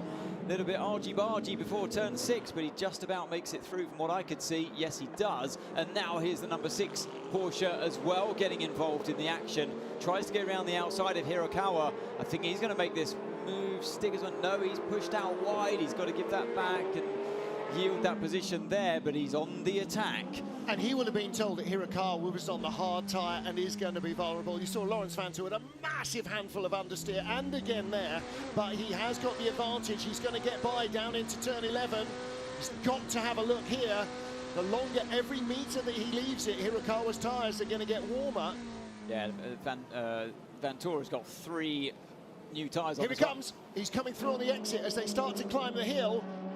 Not going to do it there, but he's going to think about crossing the line and looking towards the inside of turn 13, and Hirakawa knows it. He shuts the door early. I kind of get the feeling this is inevitable that car 6 is going to get past here. Lots of sliding going on in the exit of 13, and still Vanthoor looking to have a look down the inside into the final corner. Hirakawa, look at the smoke coming off the brakes. We know, well, we suspect that there's some kind of braking issue there on that Toyota. And here we go. This is for the lead of the race. Yeah, this is 51. Antonio Giovinazzi around the outside of Callum Ilott. Hertz Team Toyota. The Ferrari is back in front. So Hertz Team Toyota jumped them in the pit lane with a shorter stop, and the Ferrari retakes the lead and still can't get by the number 6 Porsche, bottled up behind the number 8 Toyota. There'll be a zero-risk approach, I'm sure, or as close as they can at 150 plus miles an hour. Not so much. He's going the long way around the outside to turn 4. He's going to cross the line on the exit, and that is it. That is the move he was looking for. Just more tyre grip as well. Like I said, 3 new tyres, medium tyres as well to boot on that championship leading car. And that was easy pickings. Maybe it will turn around later on. There's still 2 hours, 10 minutes to go of the race. But right now, Hirakawa firmly looking in the mirrors. Just confirm a penalty for the 95 United Autosports McLaren for an undefined incident that happened about an hour ago. They've had 5 seconds added to their next pit stop, and they've dropped right back to 12th in the standings. Here comes another Ferrari. This is number 50 car. Niklas Nielsen all over the back of Rio Hirakawa. Hirakawa, this is lap 2 on those tyres, and he's been behind the safety car, so they have dropped their temperature, and hence the answer to that message about what everybody else was on. Oh, so we've gone the other way. So Niklas Nielsen is on pretty much brand new tyres. They've done 5 laps, so they're a quality set of, well, not set. He's got 2 mediums on the rear, and he's got 1 medium on the right front and a hard on the left front. So he's amongst the drivers with the newest tyres out there. So yeah, Nielsen, we expect great things from him now because he had the speed earlier on as well. a bit further back here, by the way, Nick Nielsen in one of the championship challenging cars coming into this race. We'll keep an eye on what's going on here. Well, the other car, the number 7 Toyota, is dropping back. A 2:02 last time around. Dries van Toor, meanwhile, the fastest lap of the race, a 1:51.562, and his brother 300 slower is the next fastest, and next behind, and trying to catch Dries and Lawrence on track in the final 2 hours of the race. Step back from the barriers. So Lawrence van Toor in that number 6 Porsche, you said 0 risk. Yeah, over second fastest I said it out lap. loud, didn't I? Yes. Iron Dames hanging on to second place behind the Corvette from TF Sport, and there's the Heart of Racing, the Aston Martin, up to 3rd place. And so it's Alex Riberas chasing Sarah Bovy and Rui Andrade in front. Sarah Bovy in for, I think, what will be her last stint in the car. Now, whether it's a full stint because of the virtual safety car and everybody topping off with fuel, they may need to just get her to the window where they can go with just 2 more stops.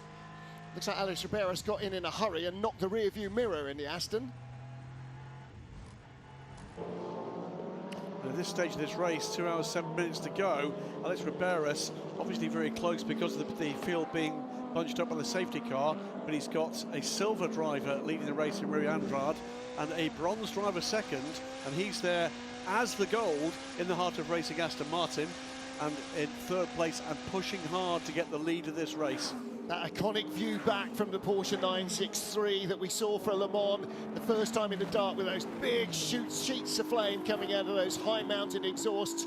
And Callum Eilert, you just saw in second place. His teammate looking for a move here, Oliver Rasmussen, right up behind Ryo Hirakawa. So the number 8 Toyota on those hard tyres. Not only are they the wrong tyre, but they're elderly wrong tyres. And look at Rasmussen. He's got new mediums on. This should be like taking candy from a baby, Anthony. Oh, absolutely, yeah. Look at that 51-lap old right-hand side tyres for Hirakawa. There's nothing that he can do to stop these cars overtaking him. This track really rewards new tyres or fresh tyres. So Hirakawa, unfortunately, this stage in the race has really gone against him. Rasmussen also producing lots of brake dust. Louise Beckett in the pit lane. The number 7 Toyota looks like it's coming into the garage. They've cleared the garage. They've got the dollies out. He's coming down the pit lane right now, I believe. Yes, he is. So they're out of the race. Meanwhile, 3-way battle for the lead. This is Rui Andrade in the TF Sport Corvette. Outbrakes himself. Sarah Bovy's all over the back of him. And right behind, Heart of Racing, Alex Riberas. And look at Andrade, the car squirming underneath him as he tries to fire it out of turn 3. And a great opportunity for the Iron Dames to come around the outside. The Toyota is in the garage, out of the race and out of the championship, it would seem, as we ride on board with Alex Riberas in the Aston Martin. But it is the Lamborghini that now has the lead over the Corvette and the Aston. Well, whatever future Sarah Bovy has with the Iron Dames, that's quite a moment. Here, though, comes Alex Riberas. Now it's going to be Sarah Bovy versus Alex Riberas for the lead of this race. Bronze versus gold. It is a really sad way, and it's so rare to see a Toyota retire. The last one I remember is Sebastian Buemi jumping out of the 8 car in Spa last year. Or was that 2 years ago now with hybrid issues? So that was the story of the race really today, wasn't it? Story of the championship. Car 7 really were the only ones realistically in a shot to have a chance to win the Drivers' Championship. But yeah, like you say, Martin, so rare to see a Toyota wheel back into the garage. And I'm not going to be surprised in the slightest to see the other Toyota out on track, car 8 getting overtaken by car 38, who we know is on way fresher tyres at this stage. The other potential champions for the drivers' title are in the number 50 Ferrari. Yes, currently they're behind the number 6 Porsche, but 2 hours ago, the number 7 Toyota looked quite healthy.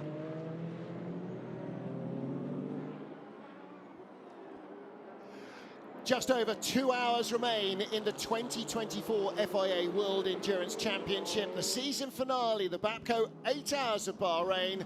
And still, as Ferrari lead, the championship looks to be going to Porsche in hypercar and to the crew of number 6, who are 5th overall, having had a tough first half of the race. Their car seems to have come alive. Yeah, 2 hours, 3 minutes. 7.2 seconds and a pesky Porsche stand between the 50 Ferrari and winning the World Endurance Championship, but at the moment, very much the odds go the way of the car that sits ahead of the 50 on track. It is the number 6 Porsche Penske Motorsport car to bring Porsche back into World Championship winning form and potentially to hand Roger Penske his first ever World Championship. Second Corvette under pressure here. This is the 82 car, Sebastian Bode. Right behind him is the remaining 77 Proton competition Ford. In fact, that's a lap behind. That is not for position, or is it? To have two cars gone past the Corvette since they crossed the last timing line? I think that actually might be for position. The 82 car may well be struggling.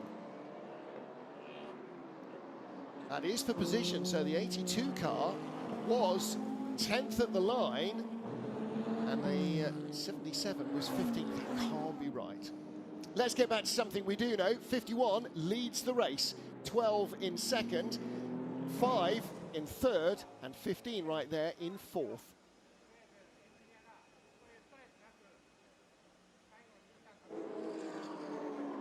Kamui Kobayashi with a debrief, and yeah, real sorry scenes down at Toyota.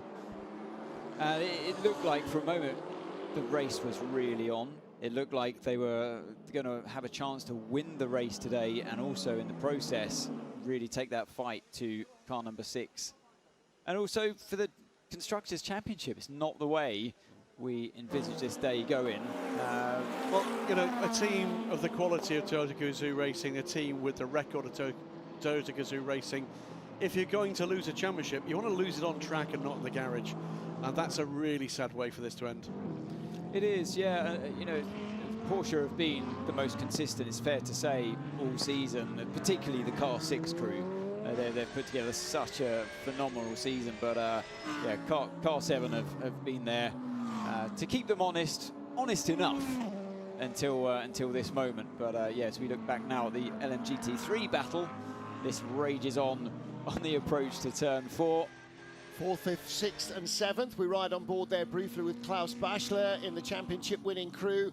Manthey Pure Racing, they're in 5th, but all over the back of Rui Andrade. Don't forget, Rui Andrade led the queue behind the safety car, so he was first 2 or 3 laps ago, but tyres are not as even as they might be. Klaus Bachler goes through, Maurice Schuring goes through for Manthey EMA, and is he going to go around the outside of Klaus Bachler as well? Not there, he's not.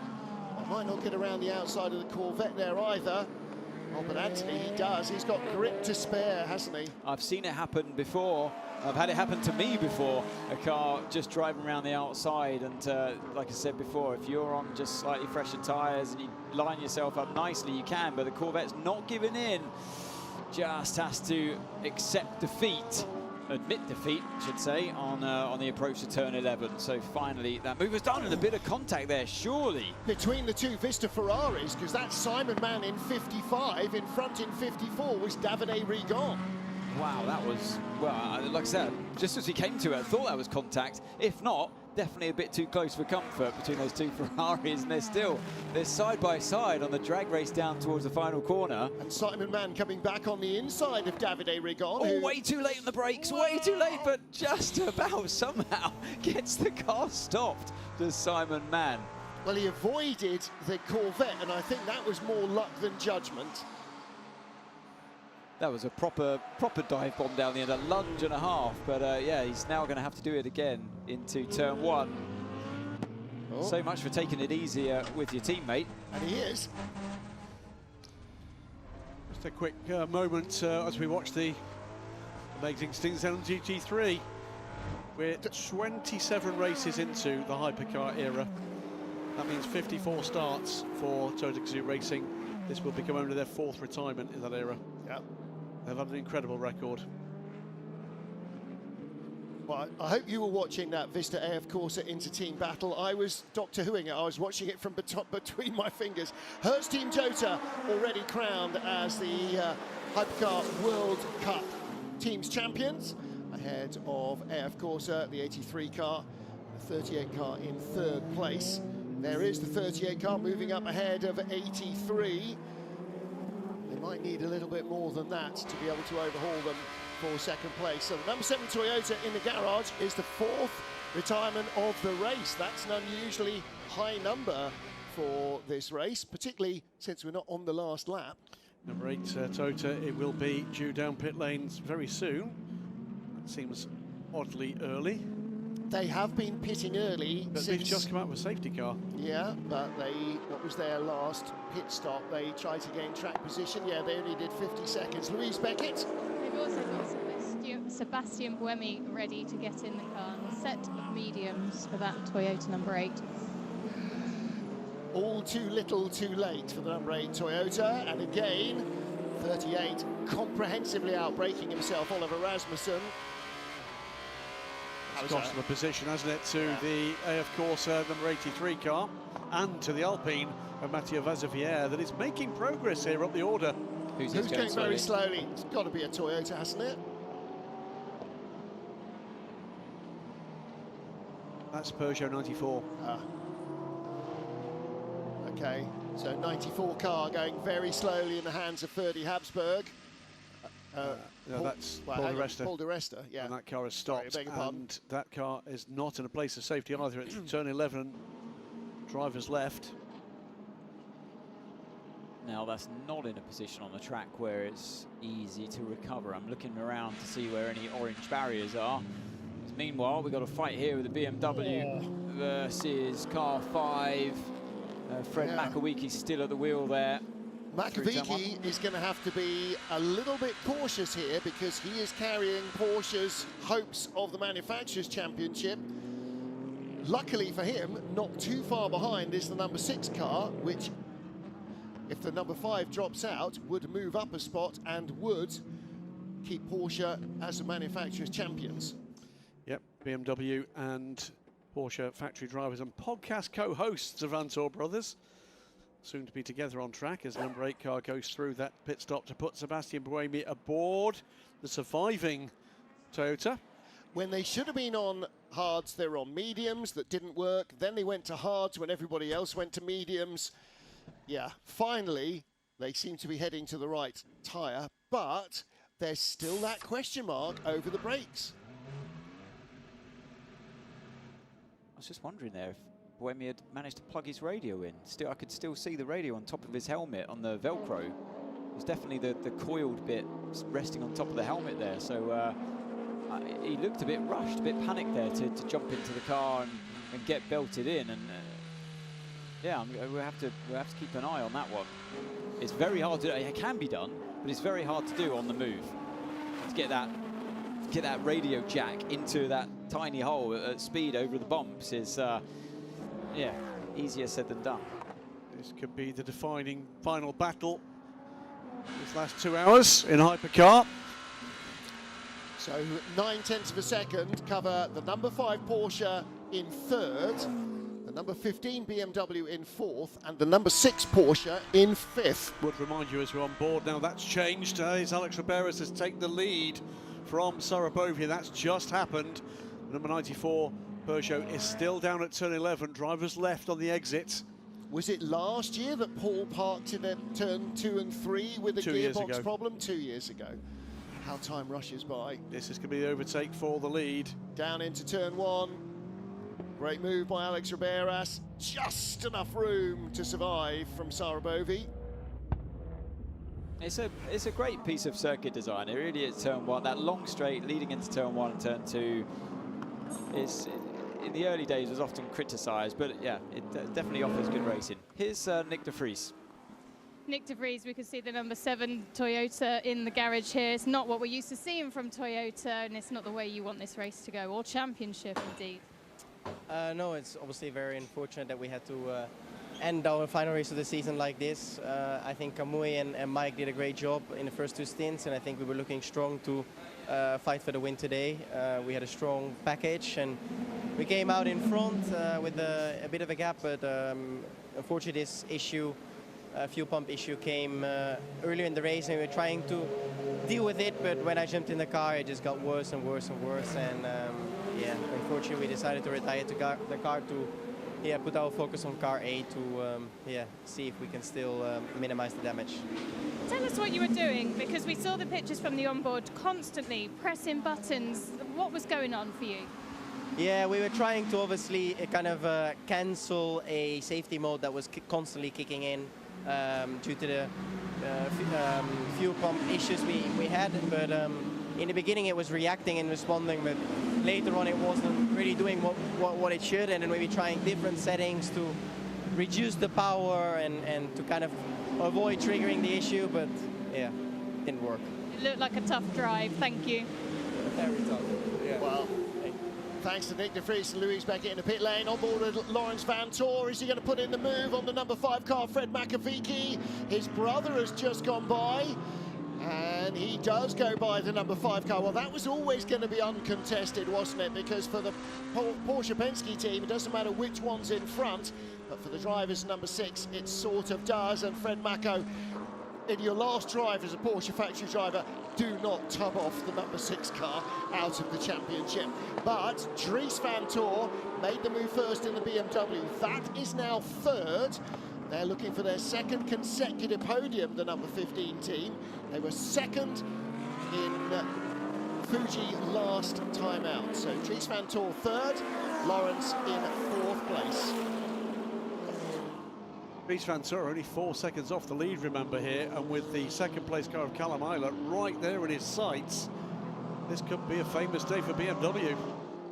Well, what a result it would be for BMW if they could end up winning this one somehow. Well, they've been fast all day, and that's why we've seen quite often a Toyota stuck behind them, not been able to find their way through, and we've seen their phenomenal straight line speed as well. That's really going to be an advantage for them.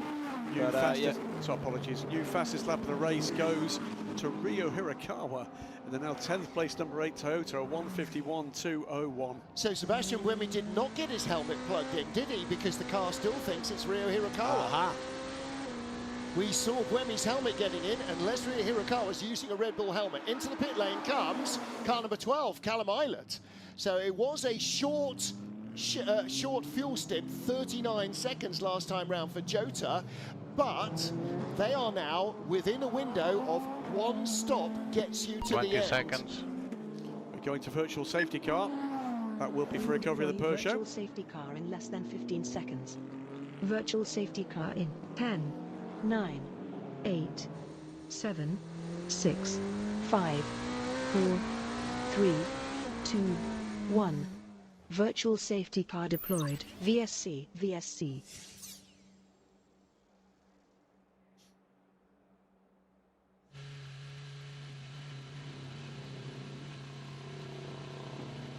So Antonio Giovinazzi leads the motor race, 1 hour and 15 minutes to go, and he's going to have his mirrors full of Dries Van Tor and Lawrence Van Tor, with cars pretty much midway through a fuel stint here. Oh, an energy stint, my apologies. And yeah, you can see the graphics on the left-hand side of the screen, so it's pretty much a split, isn't it? 50-50 of what the team's strategies are. And these kind of moments in the race really, well, they can either go your way or completely against you, as we're now looking at. Looks like, yeah, Will Stevens back behind the wheel in car number 12. So yeah, it's people that have been saving fuel or maybe done a pit stop earlier on in the race, like we saw with car number 8, for example, put themselves out of sequence. Sometimes these moments can win you a lot of time, and cars that were doing the perfect strategy in a clean race sense, it can completely go against you through no fault of your own. So we have to see, based on that's the energy strategies, the graphic, how it plays out afterwards. But there is the Peugeot still on the inside of 11. E-safety delegate on track. That is a hybrid issue for that car. That car will be red. The red light, I'm sure, will be on that car. What that means is there can be no guarantee that elements of that car are not live.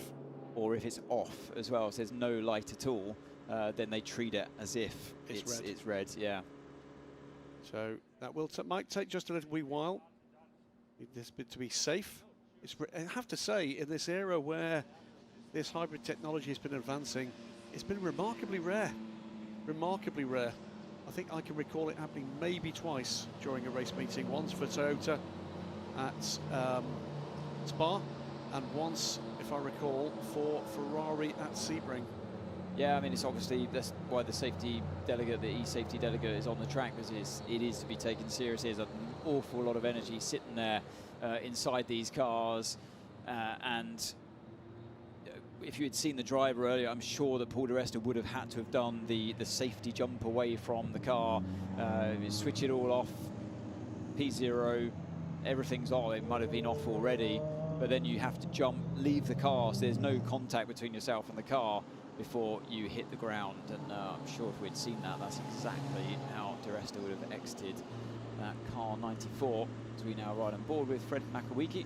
That was close though, wasn't it, with his teammate going in towards turn 6. I thought, wow, what's going on here? Because it looked like he properly lost the rear of the car and panicked slightly. So you see the cars peeling off into pit lane. Well, the two Porsches have stayed out at this point, whereas Dries van Tor has opted to pit from second place. Who else has taken the opportunity to go into pit? The 50 car certainly hasn't. That's still out there. Meantime, in the LMGT3 class, it is the 55 Ferrari from 5th, 92 Porsche from 6th, and the 54 Ferrari from 7th, and others taking the opportunity to top up. Not quite in their fuel energy window. An hour and 47 minutes to go. But if you're anywhere in that, they call it like that safety car window, they know it's worth their while putting fuel into the car. Absolutely. Because it's effectively it's as close as you can get to a free pit stop. So Giovinazzi still leads the race and is out there circulating, awaiting the inevitable safety car to be deployed. Will be then the two Porsche Penske Motorsport cars, number 6, the number 5, Lawrence van Tor. Good work there by the Yes, Manthey crew, wasn't it? Car number 92, really slick operation. Worth mentioning, Anthony, at this point, we are actually now getting hands on that car, so that is good news. So that should be recovered to a place safety relatively quickly now. How long did we see that number 6 car, 14th, 15th, 16th at the start of this race after the tag with the number 50 in turns 2 and turn 3?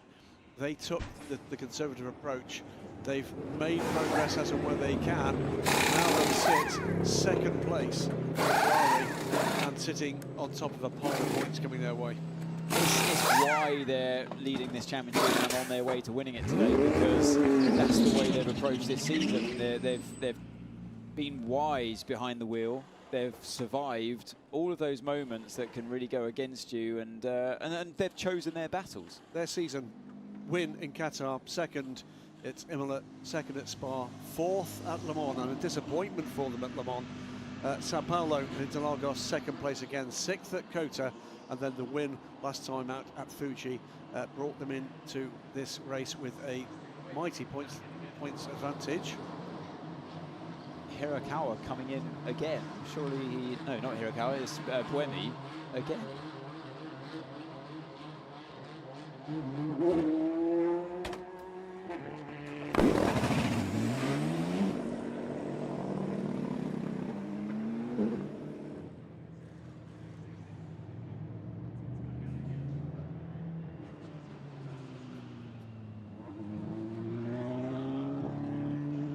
Bruce Rani is down and may have some further explanation about what was going on with the Toyota.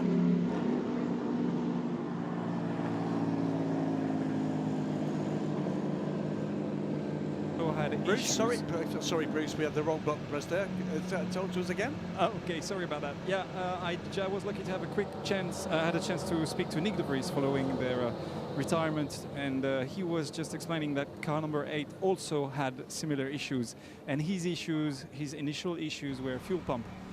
Same problem as what they had in Brazil, basically, and it might be the same for car number 8. He didn't go into details, but that's what I've got so far. Thank you very much indeed, Bruce. Number 8 in and out. Well, just exactly what the issue was with the fuel pump. You would guess there, Anne, that that's just simply a matter of taking fuel when you can relatively cheaply in terms of time on track. Down pit lane, meanwhile, comes number 5 car. It's so strange how it was so fast to react. It seemed like this intermittent problem that was electrical. The way it was how quickly it was interacting with the car's performance. Yeah, and then the dash going crazy as well. It just screamed of electronics. But and the fact they were having to go around all the driver defaults. But wow, yeah, I'm surprised to hear that it's the fuel pump. So Ferrari still out the 51 car, the 6 car cycles around the second place. Then the 5 and the 50 both on pit lane now in what should be the final lap before we get the safety car deployed. So everyone, I mean, including Buemi, just there taking a bit of free fuel basically, because then they're going to get a safety car, and even though he had just been in, you might as well get onto the same fuel strategy as everybody else. Now at least they're on the same tyres as everybody else, but where are they? Down in P10, car number 8. They started this race from pole position, obviously. How 2 days could be so different. Full green flag running after this will be basically 2 full stints remaining in this race. Dames on their way out of pit lane, and they came in from 2nd place in LMGT3. There goes the stricken number 94. Strangely, the lights were green on the. Did you see that on the? Maybe a screen. reset for some system on that car.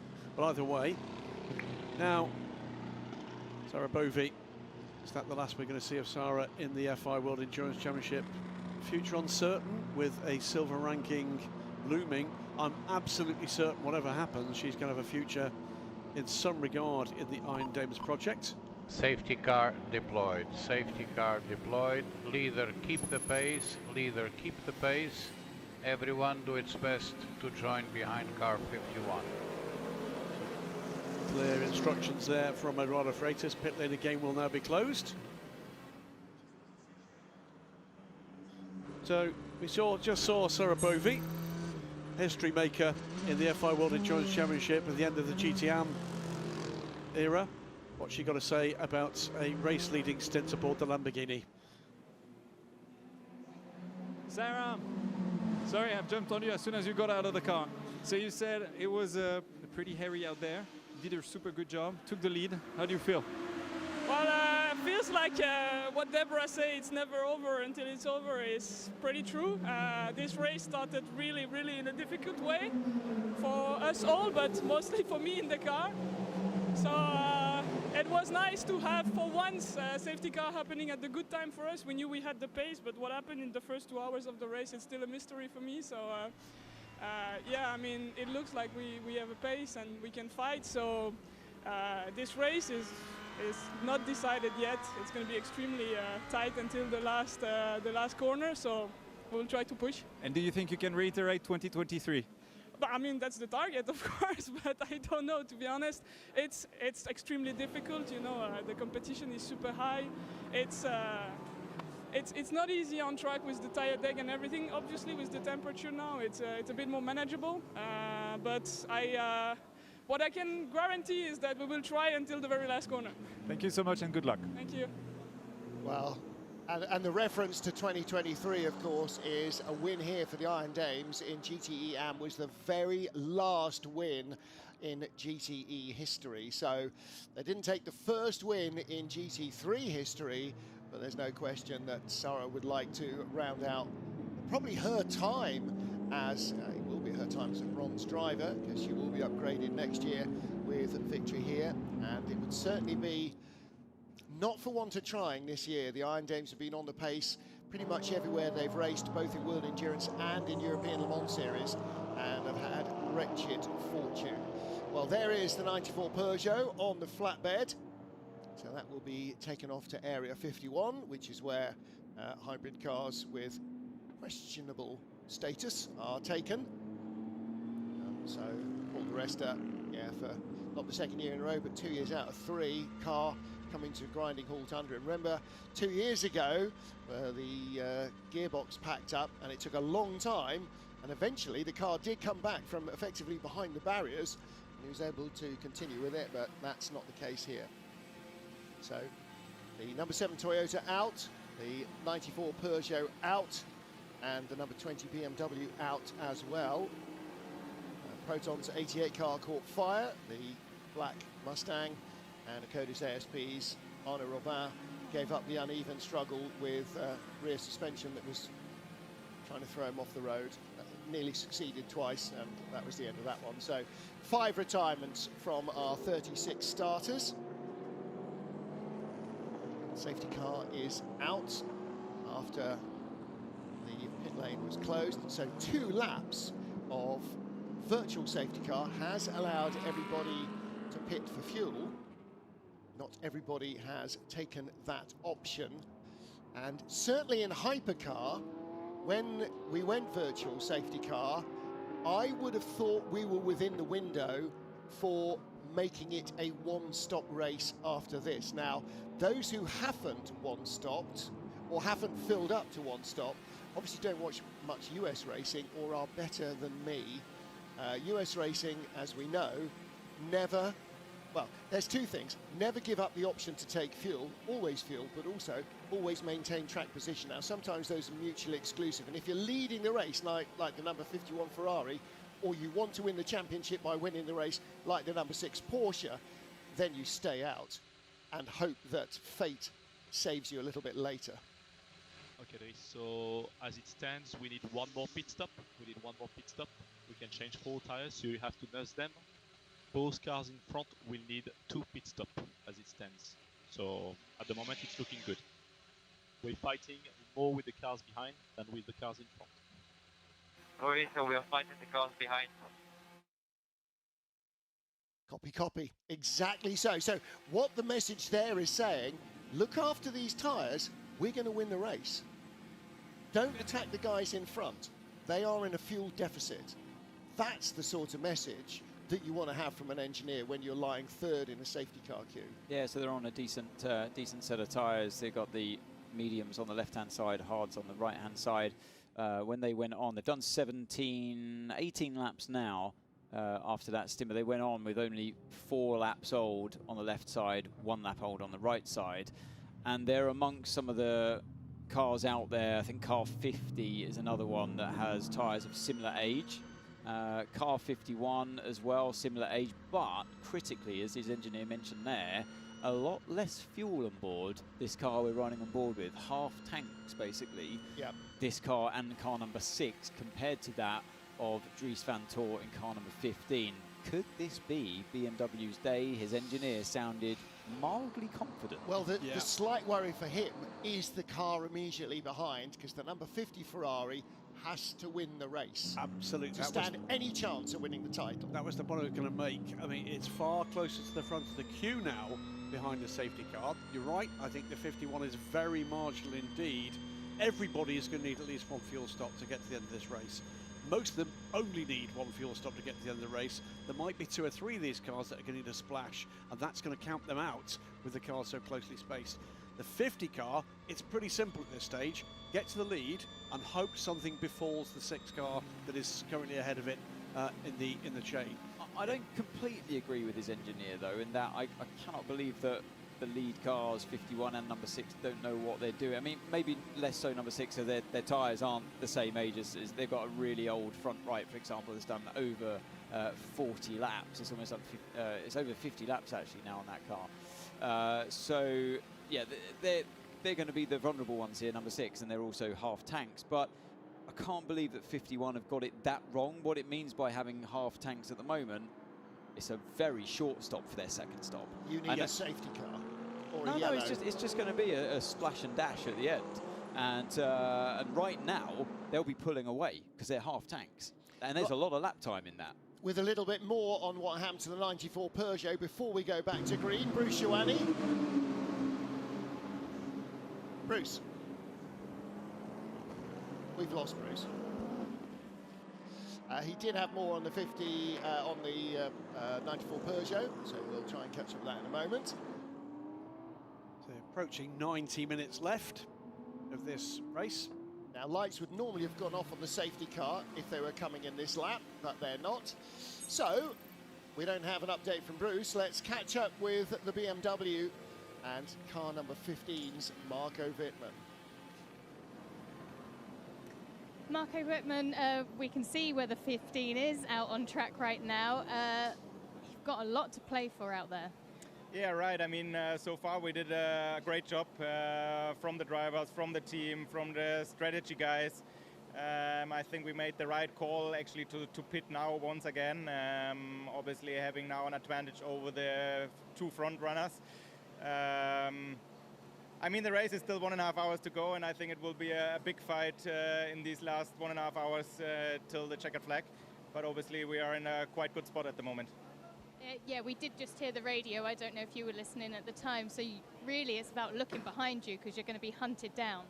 Exactly. I mean, I think there are some different tire strategies as well. I think some guys stopped and changed tires. Some cars didn't. So yeah, I think it will be a big fight. I think it's great to see for the spectators, for the fans on TV. So obviously we try our best.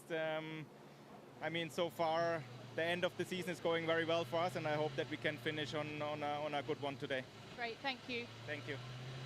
Well, one thing Marco Rickman is 100% right about, it's going to be a tough battle to the end. We expect nothing less. This field is so tight in terms of performance potential and realised performance, and now they're tightly jammed up behind the safety car as well. Porsche still leading the manufacturers' standings, and for them that is absolutely key. They're looking to add driver and manufacturers' titles if they can here in the World Endurance Championship to the slew of titles they earned in the IMSA WeatherTech Sports Car Series. And the crew of number 6, currently lying in second place, are way ahead in the points. So Jovi, to let you know, for the very last stint we have two options. Either we go for 2 hard on the left, 2 medium on the right, like you have now. Either we go for 2 hard on the left, 1 medium on the front right, then we can put on the rear right the hard of Alley that gets only 10 laps. So 3 hard plus the front right medium. I mean, it's okay for me, but so far also the medium are not bad. Of course, there's a lot of cool down in the middle, so depends how many laps. If the full stint, maybe better the hard. What do you think? It will be full stint, for sure. I'm ready for both options. We can decide late call. I'm ready for both options. Well, Anthony, literally the biggest advantage of not having tyres in a tyre oven is they can be sitting ready to go. All options can just be sitting there because they won't be cooling down because they're not heated up. And that was some great radio communication, both from engineer and driver. And now Giovinazzi is fully aware of, quite literally, his options. And he's saying that in moments like this, the medium's really nice. All this stop-start that we got going on here with safety cars, he'd prefer to be on the mediums. But if it's a full stint, which his engineer confirmed it will be, and less pit stops and no pits, just going for it, then he's tempted by the hard tyre. Tough decision, but either way, the championship aside now, this is a great motor race from this point on. 1.5 hours to go. Hopefully no more safety car periods, because I think we're lined up with the fastest cars on track right at the sharp end of this race. Look at the 50 Ferrari. It's got the red sidewalls on the front and a yellow sidewalls on the back. So that left front is a hard, and it looks like it's got mediums the rest of the way round. So that's the option they're talking at. Safety car has beetled off, lights are off, and Antonio Giovinazzi is not restricted. He can go as hard as he wants. Nobody else can overtake before the start-finish line. So cars that are out of sequence behind the leader can affect things, but he comes across the line, leading from Vantor L, Vantor D in third place, Nick Nielsen in fourth, Matt Campbell in fifth. That is your cue. 2 Ferraris, 2 Porsches, and a BMW in the middle. 90 minutes to decide the championships in hypercar. 90 minutes in the season, a full Grand Prix distance. Oh, and a big problem, left rear puncture for the number 12 Hertz Team Jota car of Will Stevens. So what's happened? Contact from behind? I should imagine so. I mean, yeah, we're going to see a look at it here down the inside. Oh, and just completely locked up. No, or is it? Did the lockup come because of the puncture? I don't think it's a left rear puncture. I don't think that tyre's down. I think the lockup was effect, not cause. I think the tyre is down.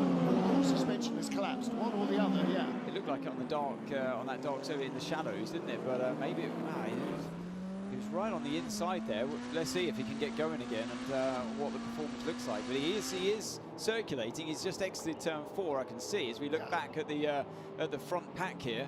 We've got white flags being shown in the car of Matt Campbell. That means a slow car in front on circuit.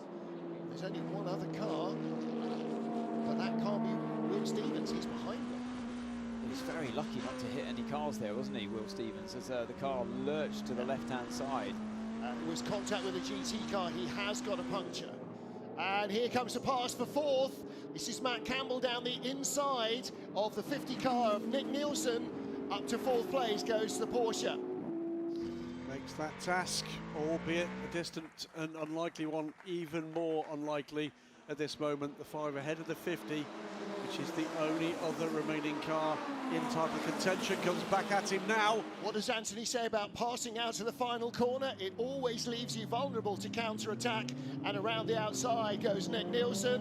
That becomes inside of turn 2, takes the place back. But not for long. I think the Porsche has got a little more pace. Maybe that left front hard is just taking a fraction longer to come back in. We saw the Toyota struggling on hard tyres for 2 or 3 laps to get the temperature. Some great racing there between those two, wasn't it? And McLaren on the inside of Ferrari. That's for 4th place. And that is Nico Costa inside Alessio Rivera, trying to take the place back. Rivera got back past him. Charlie Eastwood in the yellow and black Corvette is right there as well. And Rivera keeps his nose in front in the Ferrari. That's 4th place. Harter Racing lead. The Aston Martin, there it is. The pink Lamborghini of Iron Dames in 2nd. Manthey EMA, the orange and black Porsche in 3rd. Ahead of that little battle. And it is Rahel Frey. Okay, Charlie Eastwood coming up the inside of the United Autosports car of Nico Costa. He gets by him in the Corvette. Costa now under attack from behind. The second of the Ferraris of Davide Rigon. Yeah, that's Corvette and the Ferraris have had pace all afternoon, and it's looking like that again. Davide Rigon, a winner here in GTE Pro for Ferrari. And in GTE App, unless I misremember. But he's got move shaping up on the remaining healthy McLaren.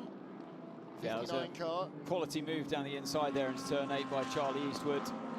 Nicely judged on the brakes, and now eyes forward for him. Up the inside comes the second of the Ferraris. Davide Rigon having a look at Nico Costa. And he's fully alongside. Going to come down into the braking area side by side with the McLaren, and out brakes Nico Costa as well. So he slips by into 6th position. United car in 7th with Manthey Pure Racing behind. Don't forget, United Autosport started 1-2 with the McLarens, and into the pit lane eventually comes Will Stevens. And it is that left rear. Now, it did look like he's managed to nurse it back, but it is absolutely shredded. Absolutely correct. 2 GT3 cars under investigation, virtual safety car problems. One of them is a 2nd place car in the class, the Iron Dames 85 car. The 87 of Esteban Masson, running last, has served a drive-through penalty, is under investigation again for virtual safety car. So looking back from Rahel Frey, there's the Manthey EMA Porsche of Maurice Schuring. Schuring right behind him has got Alessio Rivera. Meanwhile, back with the Jota car. This is the 38 car. 38 in, where is he? 6th place with Charles Milesi of the Alpine team behind Jenson Button. Milesi just getting in the dirty air there. You can see how he picked up the understeer through turn 12, one of the highest speed corners on the track. And yeah, Jenson Button will be looking in the mirror to see where Milesi's placing his car. And Milesi's got a little look to the inside, but you're not going to intimidate such a wise head there, Jenson Button. And yeah, look at that, gets on the curve again on the exit, runs too wide, and you've taken away the chance to threaten down the inside of turn 1. Alessio Rivera around the outside of the Porsche Maurice Schuring. It didn't work. But they are still bottled up behind the Aston that leads and the Iron Dames Lamborghini in second place. Yeah, Alex Riberas, what lies ahead for him? Maybe a hypercar drive, who knows, we'll find out soon enough, but it's the factory drives behind that are really getting stuck in, including Alessio Rivera in the number 55 Ferrari. He goes up the inside of the Monza EMA car, puts that car into third position. Yeah, good move from the Ferrari driver.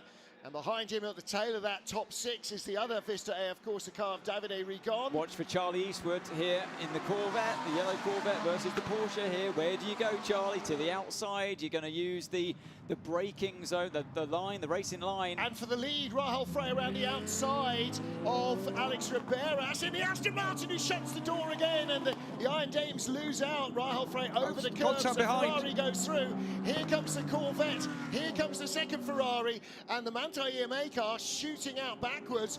Vista AF Corsa Ferrari suddenly all over the place. They've gone up to second and third. And now they're going to go by the Aston Martin for the lead of the race. Absolutely sensational. Few hundred meters, totally threw all the names up in the air, and they've come down in a completely different order. Rahul Frey took the position, ran wide.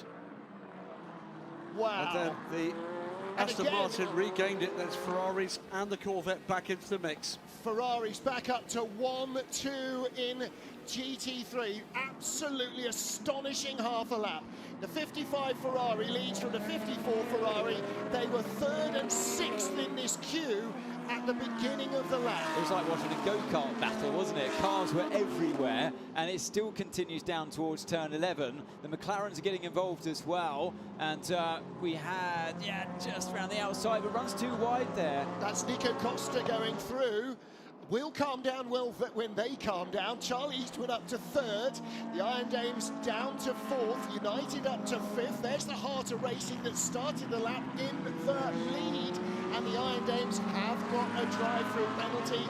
And so too the 87 car, which probably doesn't matter too much. Esteban Masson in the sole surviving Lexus. That's two drive-throughs for Esteban Masson in 2 laps. Oh my goodness, is all I can say here. And it still isn't settling down. That's what safety cars do for competition.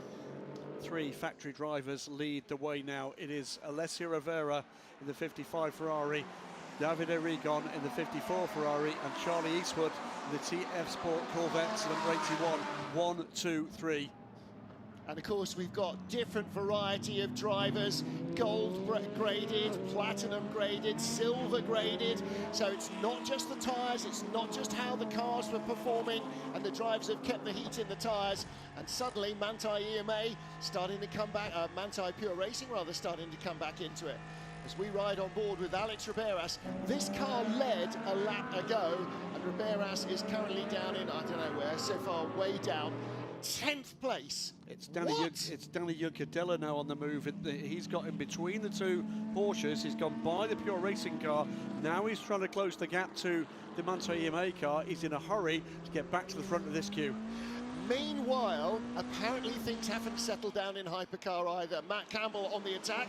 Number 5 Porsche Penske right up behind Dries van Toor's BMW.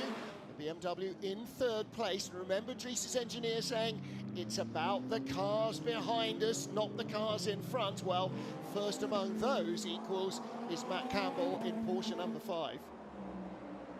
Andreas Roos ahead of BMW Motorsport, watching with poised fingers. Yeah, Matt Campbell really is the driver on the move here, isn't he? He took fresher tyres actually in that last round of pit stops, fresher than anybody else, including Nick Nielsen's car number 50. So that's why Nielsen's fallen back from that threat of Campbell. And look at the 2 of them. He's gone by him. Yeah, it's got him. So I'm not surprised to see that. And yeah, absolutely flying at this stage of the race is Matt Campbell. Outbreaks himself a little into turn 8, but gets away with it. That extra grip helps with rotation and traction as well. So he's up to third, the BMW down to fourth. But the 51 Ferrari and the number 6 Porsche that lead do owe us a fuel stop. No matter how short, it's still going to cost you at least 30 seconds going through the pit lane. And look at the clump behind. So there's all sorts of insanity going on with the 38 Hertz Team Jota, which has just gone by Sebastian Buemi Jensen Button. So He's just gone by the number 8 Toyota, and in the right-hand side, again, LMGT3 is all arms and elbows. But Sharma Lacey has made his way past Jenson Button, is now up in 6th place.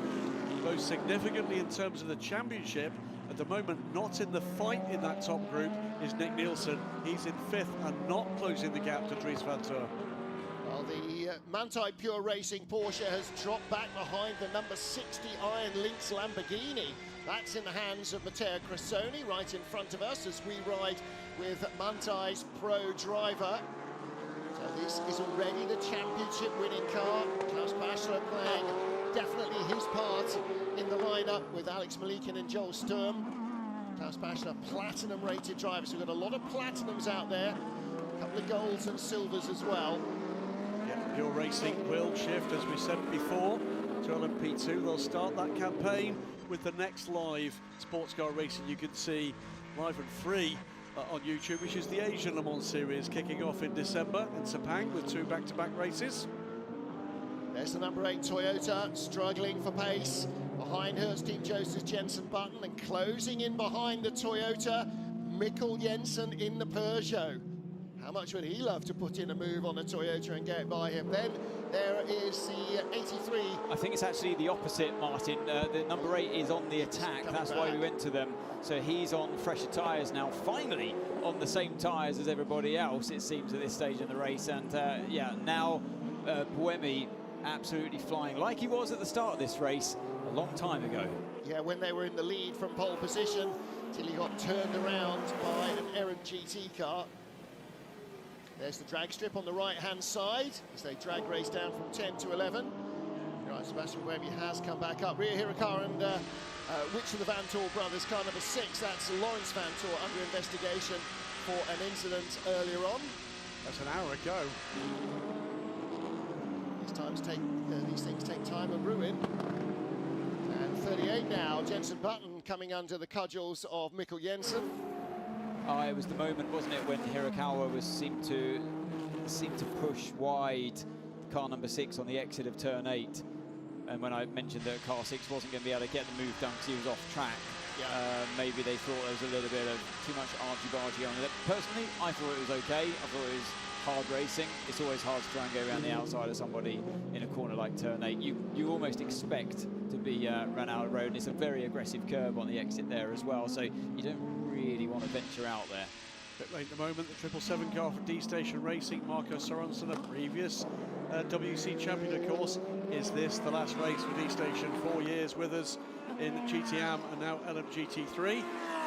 Tipped to be a team that will be stepping away, at least for a while, from the FI World Endurance Championship to be replaced by another Aston Martin team for the 2025 season.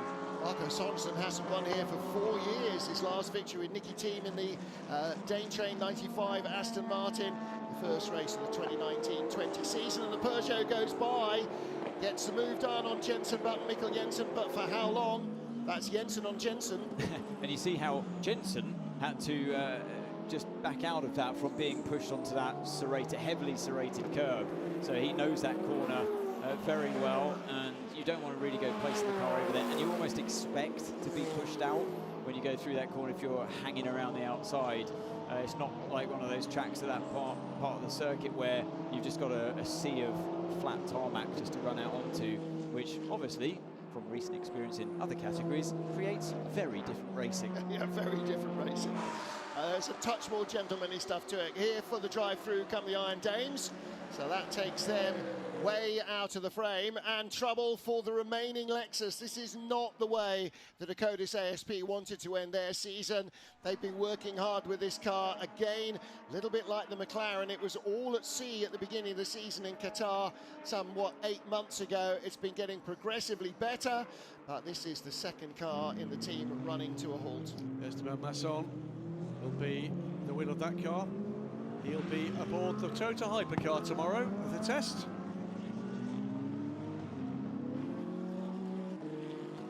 Number 8 Toyota starting to work on the tail of Charles Milesi, Sebastian Buemi now. Milesi currently lying in 6th position and just 6800ths in front, but unless they can safely pull that back, and the flatbed seems to be going in the wrong direction there. I wonder what was going on with that.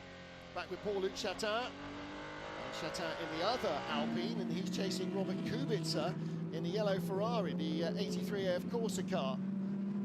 So again, at the start of the race, the Alpines were running 15th and 16th, beg pardon, 17th and 18th out of our 18 hypercars, behind the 15th and 16th placed Peugeots, and now suddenly their race seems to be a lot more promising. They're running in 6th position, and this is the battle for 10th. They get both Alpine in the points. That has happened just once this season when they finished in 5th and 9th place in COTA. But whilst the 51 car seems to be, at the moment, just consolidating a lead. Lawrence Van Tor was beginning to catch. Now the WEC has been turned back up. Is there a looming problem for Nick Nielsen? He's not on the attack here, not in any way whatsoever. It seems helpless to catch or defend. Yellow at turn 10 exit, that's going to be full course yellow. 20 seconds for full course yellow. We will go under full course yellow in less than 15 seconds. Full course yellow in 10, 9, 8, 7, 6, 5, 4, 3, 2, 1. Full course yellow, full course yellow. There you go, and the full course yellow reflected in the onboard safety screens of every car in the field. The introduction of those screens some 6 or 7 years ago now, I think it was a massive step forward in terms of safety. Every flag signal, every instruction is related to the cars when they're in the zone that requires it. Race director can actually send messages individually to any particular car as well. They're being warned about track limits. See the yellow button flashing on the top right of the steering wheel. Oh, and trouble for the 77 Mustang. Oh dear, oh dear. Now, is that why we've gone full course yellow? No, that's the recovery. And it is again, fire control being, it's deja vu, isn't it? All over again. That is the same place. So we went full course yellow for 87. And the Mustang took its opportunity to fall by the wayside as well. Zach Robichon bails out. 77 Mustang and 87 Lexus at the side of the track on the same lap. We are full course yellow. There is a gap in the barriers there through which the Mustang could be recovered, and that is exactly where the 88 stopped, having caught light. Tough end to the season for Christian Reed's Proton Engineering team with those 2 Ford Mustangs. Zach Robichon, pretty sure he can't believe that he stopped in exactly the same place either, even if he realises it. There's the Lexus behind. And stopped in, left it in neutral, so the marshals are able to push it back out of harm's way, and we should get these 2 cars tidied up under full course yellow without the need to go virtual safety car and safety car. Possibly fabulous Marshall's team here.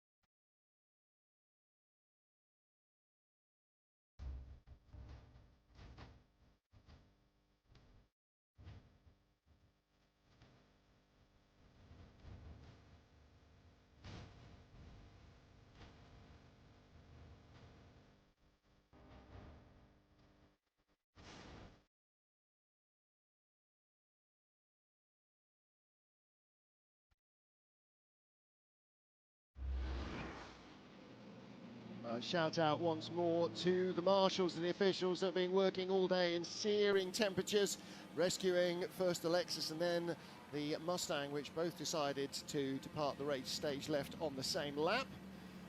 And, all the rescue workers, the officials in the pit lane, as well as our camera crews, sweltering away in some pretty fearsome heat this afternoon. We're going to go back to green flag racing in under a minute, in 40 seconds in fact. Yeah, there it is, same camera, 2 different Mustangs. And So the marshals, having been bitten once by the 88 car, the black car on the left, were taking no prisoners with the 77 car. Let's just make sure it's not going to catch fire as well. Wisely so. So full course yellow does not close the field up. It means that everybody is progressing at 80 kilometers an hour, and so the gaps should remain constant. As we ride with Sebastian Buemi, like with trucks limited on the motorway, some 80 kilometers an hour are closer to 80 kilometers an hour than other 80 kilometers an hour. And away we go, back to green flag racing now. Just when we get the drop here, he had a little bit more of a run into the corner than the 36 Alpine driver, Charles Milesi, but Milesi managed to hold him off. So Buemi did not get through. I think Milesi parked it. He parked it and he couldn't get through. That's the way.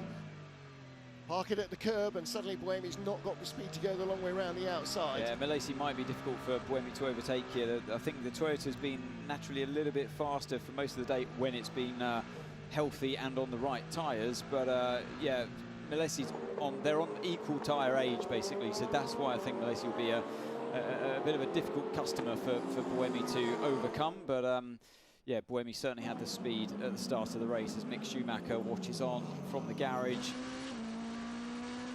What this will have done under the full course yellow, gentlemen, is it will have taken the 51 Ferrari closer to not needing that splash. 6 and 5, that was change of position. Yeah, that was Campbell getting back ahead of the car number 6, who we know is on slightly older, well, very much so, older tyres than his teammate. So that's why number 5's found his way through there. Also owes us a stop, the number 6 car. So the number 5 car goes in front.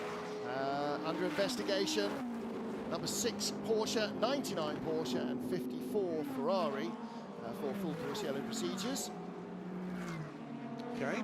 So the number 5 car goes in front. It needs 1 stop only.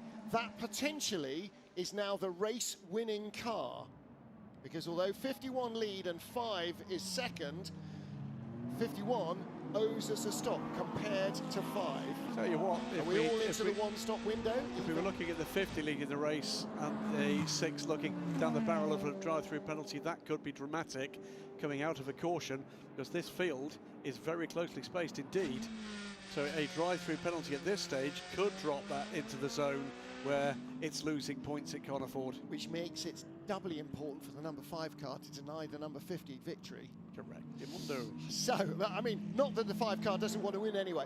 Okay, so where are we in LMGT3? Well, after the last safety car madness, the Ferraris went from, I think they were something like 3rd and 7th or 4th and 8th into 1st and 2nd, ahead of the 81 Corvette, and the 82 Corvette is now up to 2nd, and that was Charles Milesi, wasn't it, losing it on his tyres, and through went Nick Nielsen and Sebastian Buemi.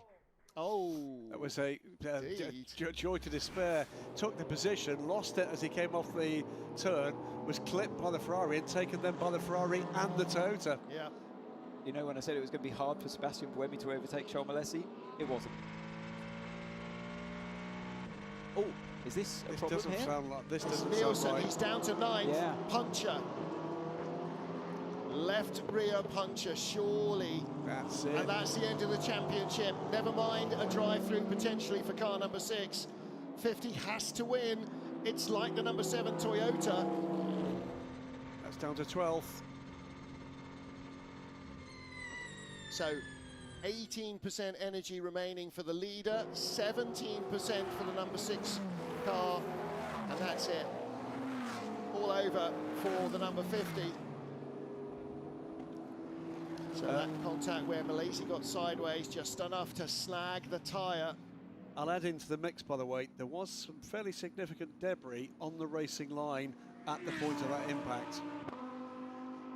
Yeah, it was unfortunate. It was so unfortunate for Nielsen there, wasn't it? As Milesi, it looked like the move was on, and that's why the team were congratulating him at that moment. Oh, it's really going to start flailing around here and damaging the world. So Milesi looked like the job was done, but he lost the rear of the car, and then because he slowed down in losing the car, the Ferrari had nowhere to go, so tagged him, and almost Buemi got involved as well. And yeah, there's Lapierre trying to explain to Mick Schumacher exactly what happened. And the dive planes off the Alpine, that's the debris that was in the road. There's also a tyre carcass now on the run down to turn 14, out of turn 14. I think it's very likely we're going to get another caution here. Yeah. I think if we don't go full course yellow, I will be surprised. Charles Milesi, well, has that got more damage? Further back, here comes the Toyota past the BMW. That's number 8 moving up to 4th. Sebastian Buemi got by Dries van Toor. Yeah, great recovery from Buemi here, isn't it? So he narrowly avoided that that half spin of Milesi. That's on the bottom left of your screen. That so easily could have been him as well, but yeah, narrowly avoided, and then passes the BMW as well. But we heard from his engineer saying we're fighting cars behind. Well, look at the distance that Buemi's already been able to gain over him. So yeah, this is suddenly from looking terrible for car number 8. They're very much back in the fray. And don't forget, Dries van Toor was told he really had to look after his tyres, but his battle was with the cars behind. Unfortunately, he's been looking after... Oh! Battle for the lead in LMGT3. Alessio Rivera with Davide Rigon behind him, and Rigon losing ground there. Is that going to cost him a place to the Corvette? Here comes the yellow and black Corvette at the back. Just in front, Alpine on Peugeot action. Like a bit of that. This is for 6th place. Mikkel Jensen and Charles Milesi. Jensen had better watch his mirrors, because Milesi clearly not averse to having a wild lunge here or there. I'm just wondering if that Alpine of Milesi's car, he's going to go full course yellow for that tyre inevitably. And look at the lockup. It's that Jensen Button, the lockup there, just desperately trying to get down to that 80 kilometers an hour. But yeah, Charles Milesi, I wouldn't be surprised if he's carrying a little bit of damage as well on his car, considering the amount of damage that it caused to the Ferrari. Well, we won't see it here, but it was the right front corner. He's lost the dive planes. I'm sure that those were the bits that we saw, and they've got 2 on the front of the car there. So here's your race leader, and the gap was 3.8 seconds. Well done, that Marshall. Rescuing a bit of very hot and actually probably quite sharp around the edges Michelin tyre carcass. That's why they wear gloves, not just to stop their hands getting dirty, but to stop all the nasty stuff lacerating them. I think that was the first bit of the tyre that disintegrated as well, wasn't it, on the exit of turn 12, which I'm sure they're going to have to get to. So, Antonio Giovinazzi leading, and the gap actually went out by a second there. He's gone out to 4.8 ahead of Matt Campbell. Yeah, there is that extra bit of tyre I saw around turn 12. Is that tyre or is that wheel arch liner? Because it looked like the tyre was intact until he suddenly slowed down just coming into the pit lane. So it might be a bit of wheel arch liner. Might be right, but we're coming up to that part around here. This is the exit of 11 as they come up the hill. But either way, I think that's definitely going to have to be picked up, or even more so if it is actual bodywork. Well, now, of course, because we've recently had a safety car, we've got a massive gap on the track where you can go out. Back to green. Here we go, very quickly back to green. So they're leaving that debris, and that was, no, look at in the Corvette in the middle. I think he's picking up a position on the Ferrari. He is up to 2nd, and there was some stuff going on as well in Hypercar. The Alpine stayed in front of, got in front of the Peugeot. Oh, Charlie Eastwood placing his car to the inside there, blocking the Cadillac by surprise. And the Cadillac thinking, what have I got myself into here? In the depths of a GT hardened battle with the pro drivers. Wow, that's close stuff through there, through turn 13, but Eastwood is ahead. Leader in the pits, 51 car pits as we go back to green. Okay, an hour to go and 10 seconds. They should make it on fuel. And that means that it is now a Porsche Penske Motorsport 1-2. So here's the 51 Ferrari. Are they going to win the final race of their 2nd season in Hypercar? That would be a big, big step forward for them. They won last year at Le Mans, the 50 car won at Le Mans this year, 83 car won in Texas, but the red cars have not won outside Circuit de la Sarthe. Here's the battle for the lead in LMGT3. Alessio Rivera leads, and Charlie Eastwood in the TF Sport Corvette with a bit between his teeth looks for the cutback on the inside. Here he comes, he's got a good run as they start to come down the hill. Rivera's going to ease him out wide. Leaves him the debris to deal with. Eastwood can't get through there. We've seen Eastwood make a desperate lunge down into the inside of turn 8 before. Doesn't think about it this time. but Rivera had it closed nevertheless. He didn't trust that that Corvette wasn't going to pop one down on the inside. This is great stuff between these three. Brilliant racing, isn't it? Charlie Eastwood knows that if he gets it right, he'll lead. If he gets it wrong, he's going back behind Davide Rigon, and Rigon has a lunge out of turn 10 anyway. Yeah, if anything, I'd say out of the two Ferraris, it's Rigon that looks like he's got the speed, but yeah, outfoxed after that full course yellow period, and somehow Eastwood's found himself in front of him. And look who's coming up behind with the black nose. We've got Ferrari, Corvette, Ferrari. Corvette number 82 is fourth in the queue. There he is. So the longer this battle goes on, the closer Danny Juncadella gets. And if he gets up behind Davide Rigon, that takes pressure off Charlie Eastwood. Oh, Eastwood looks like he just lost a bit of speed through turn 13. And Rivera very much on the attack once again. He wants to regain that position. That, well, he was the one putting pressure on his teammate before, and suddenly he's found a Corvette in front of himself. Yeah. Into the pit lane, 83. So the first of our lead group to break for the border. Final fuel stop for Robert Kubica. Not sure there's going to be a driver change. He'll probably finish out the season. Here comes our LMGT3 battle. They've all got the headlights on full blaze. Charlie Eastwood doesn't throw it up the inside. And what's the gap now? Back down to fourth place, Danny Juncadella. It's down to 1.4 seconds. So he's not closed, but he remains a constant threat behind Davide Rigon. If Rigon makes a mistake, then Juncadella is going to be all over him.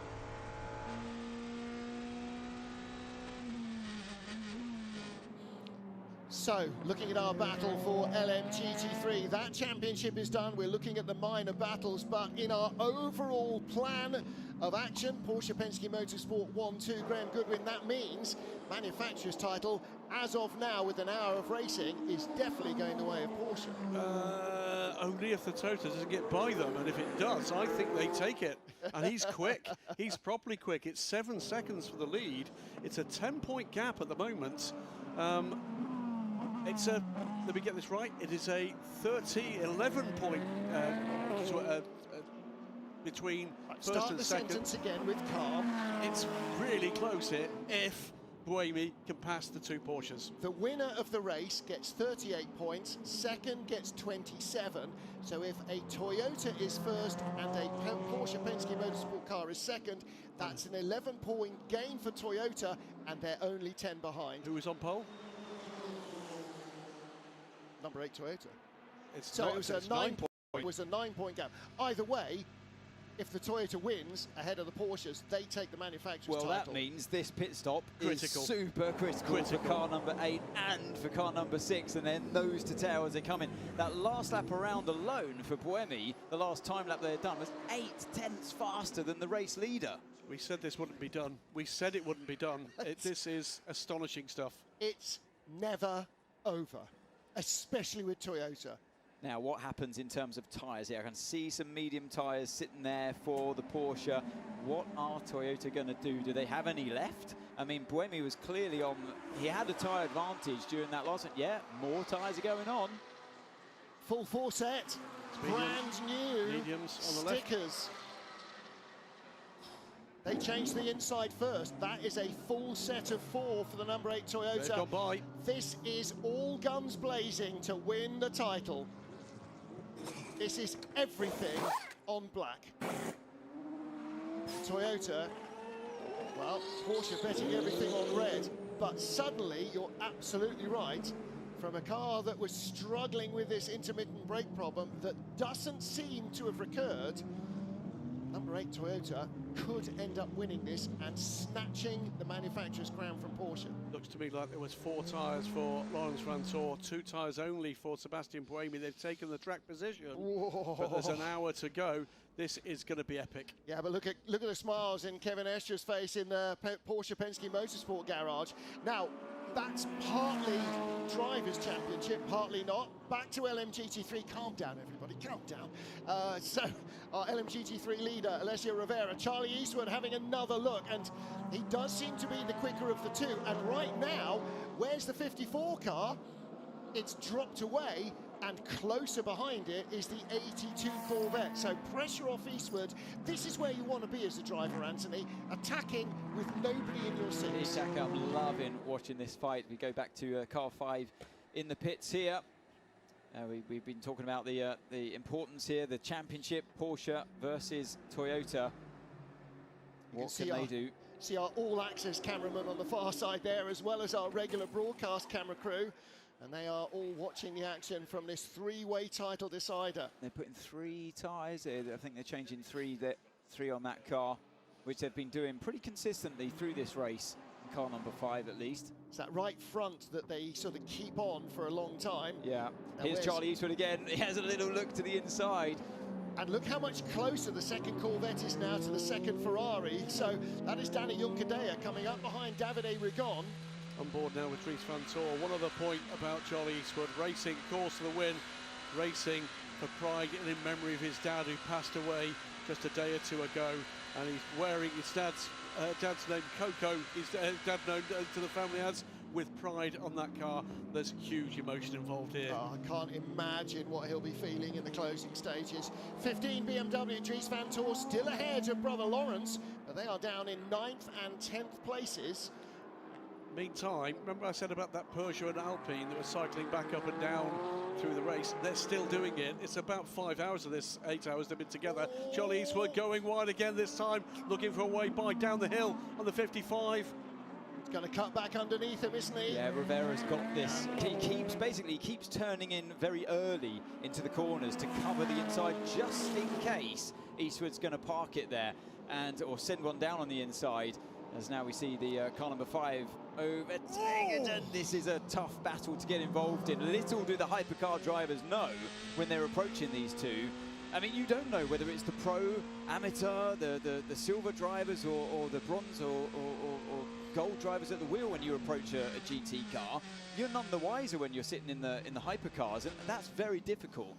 Yeah, Charles Lacey currently second. He's under investigation after that incident that involved a tag with Nicholas Nielsen and effectively counted that 50 out. That car, by the way, down in 12th. Charles Lacey is second place at the moment, but requires a pit stop. Was that Juncadella having a look down the inside of the Ferrari? No, it was a Toyota coming through. I thought for a moment down into turn 11 that the hypercar coming by the Ferrari was going to push him way offline. Didn't quite happen, but here is Juncadella. This is for 3rd place to move up ahead of Davide Rigon in the AF Corsa Ferrari. Does he get it done? Does he get it done? Yes, he does get it done, but can he make it stick? He will do, because he managed to just pivot the car, get it rotated enough, and not run out too wide through turn 1, and get on the same racing line critically as the car that he's just overtaken. Eastwood now crossing the lines. Does he go around the outside? He's going to try it, you know. He's going to try it. He's going to stay on track as he does. Dips a wheel onto the gravel. This is neck and neck coming down towards turn 6. This is like GTE Pro last lap battles that we've seen between Ferrari and Porsche over the years. Fantastic action on board with Charlie Eastwood. Not yet, he hasn't. Down to turn 8. He's going to cross the line once again and go for the traction on the exit. But he had a little snap of oversteer, but he has the momentum on his side. It's very tough to go around the outside of here, but you know what? He's going to give it a go once again. But Rivera's got the inside covered, and the next crossover of lines happens on the exit of this one. He's going to give himself the inside for turn 11. Surely no, but Rivera's got that covered too. So he goes back to the outside once again. Brilliant stuff. Absolutely brilliant stuff, and it might fall into the lap of Danny Juncadella yet in the 3rd place Corvette. Charlie Eastwood not giving this up. And but here we go on the exit. He's crossed the line once again. Surely it's going to work this time around, and yes, it does. Job done, Charlie Eastwood. Brilliant, brilliant driving. What a lap from the pair of them. It's clean as a whistle. Absolutely ruthless at every single apex, but beautifully done by both. But finally, the aggression paid off. Well, one of those crossovers was always going to work, and I thought it was going to work into 11, but Rivera just managed to get his car back over to the left-hand side to stop it. He couldn't stop it on the exit of 11. That was some cracking driving. Breathless stuff in LMGT3. It is TF Sport Corvette that leads, and they're 3rd as well. Alessio Rivera under pressure. Now, meanwhile, news coming through that Sebastian Buemi and the number 15 BMW of Dries van Toor, both under review for an incident they had at turn 10. But Sebastian Buemi fully understands the dramas that could be coming here in the last 49 minutes. He's on it. It's the fastest lap of the race, a 150.492 on lap 208 of this motor race. This is not done, not even close. Well, we didn't see that moment. We saw Buemi just suddenly appear, didn't we, in front of the BMW. We never actually saw it happen down at turn 10. We have got in-car, of course, on that car. Yeah, the stewards will have seen it. They've got the circuit cameras as well as all the TV feeds and the onboards, and down the inside of the BMW comes the Porsche, and right behind, the third place battle is back on. Davide Rigon in the Ferrari on the inside of Danny Juncadella. Does he come through? Yes, he does. I think that was Lawrence van Toor passing his brother off track. Yeah, it was. It was 15 and 6. Yeah, it was off track on the exit of turn 7. You're right, Graham. Meanwhile, Peugeot's Mikkel Jensen leads the race with 48 minutes to go. No. Paul Chatin, by the way, in the 35 car, passed by Jensen Button, currently second. This is all going to be in the mix, remember, with final pit stops. But we're getting closer and closer to the point where some of these cars that would have needed a splash don't need them anymore. Well, those full course yellows and virtual safety car and safety car sort of extended the fuel life of those that were likely to be running on fumes at the end, and it might well be that they don't need anything. So look at the energy. What do we need to get to the end? Well, we don't know. We do know the 99 Proton hasn't got enough. I mean, apart from that, who else doesn't have enough? In the lead group, is 25% enough? I mean, for 47 minutes? No, shouldn't be. About 8 laps, isn't it? So does that mean that Hertz Team Jota then are with a 38 car potentially in the catbird? Well, when the Buemi car stopped, they put 96% in. So it wasn't a full 100%. So that, for me, suggested that they know 96% will get you through to the end. Davide Rigon on the pit road. So it's TF Sport first and third, and the other Vista AF Corsa Ferrari in second place. So does this then trigger the whole of LMGT3 coming in for their final stop? Well, this is the first of the bar brawl at the front of this field that's come in for another half pint of Stella. But it's astonishing stuff at the front of LMGT3 with these top-class factory drivers coming together at the end of this race. Here comes the number 60 car. That's been in the mix of late. Matteo Cussoni handing over, I'm sure, to Matteo Caroli. Yep. Seems highly likely. Final fuel stop and some fresh rubber.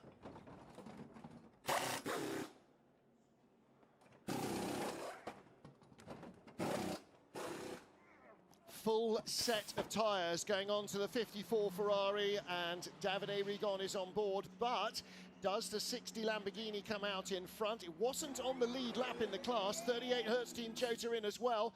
Jensen Button came in from third place in that car. That's the other Hertz team. Oh no, that's 99 Proton car in there. And just to the right-hand side of your screen, you've got the number 5 and number 8 hypercars. That is effective race leaders. Yeah, that's about the third right now. Yeah, exactly. Once these cars that we're looking on screen pit, inevitably with only 20% energy remaining, it's going to free up car 5. It's going to come down to a fight between car 5, Matt Campbell, versus Sebastian Buemi. I believe they're on equal tyre age as well. And whichever finishes in front decides the manufacturer's title. If Porsche win it, they stay in the lead and take the title. If Toyota win it, they will overhaul Porsche. And by dint of the fact it's an 8-hour race, because that's the difference in points here. And this is it, momentarily riding on board with Buemi. He is absolutely fired up, isn't he? You confirm, if we finish second, we lose. If we pass them, we win. Confirm. Yep. I'm not sure if it'll be quicker or not, but any level of cuts is available. So smaller cuts are available, but only if you think you can go faster with it. Get in there, Seb. It comes down to this. It comes down to this. What is that? 4 car lengths, 45 minutes, 2 cars, 2 mighty teams, 2 manufacturers. Will Roger Penske win the World Championship for the first time, will Porsche win it for God knows how many World Championships they've won, or will Toyota snatch it at the very last? Astonishing finish to the World Endurance Championship. And just so it's clear in my mind, was Buemi's message, if I pass him, we win. If he stays in front, they win. Exactly. That's all you... And again, Anthony, as a driver, okay, you're free to do whatever you want. You can stop cutting, you can stop lifting and coasting if it'll get you past him, but you must beat him. We're going to see fireworks here. Two drivers that aren't in the drivers' fight for the World Championship, but very much so, it all depends on the manufacturer's championship for these two right now. And I mean, wow, these two, if you could pick any two drivers to choose to go head-to-head, Sebastian Buemi versus Matt Campbell. We saw the fightiness of Campbell right from word go in Qatar this year, didn't we? And yeah, Sebastian Buemi, he would be still seething. I know him so well, seething from what happened to him in turn one getting spun around, and also seeing the car struggle at points during the race. Well, now this is a fair fight. May the best driver win. Well, imagine if they hadn't done 3 consecutive stints on hards when everybody else was on mediums. What a difference it might have made. 1:59.9 average compared to 2 minutes 0.1 average for Sebastian Buemi. But average and last 43 minutes of the World Championship are not the same thing. Buemi is closing. You know when I said it's a fair fight? It's not.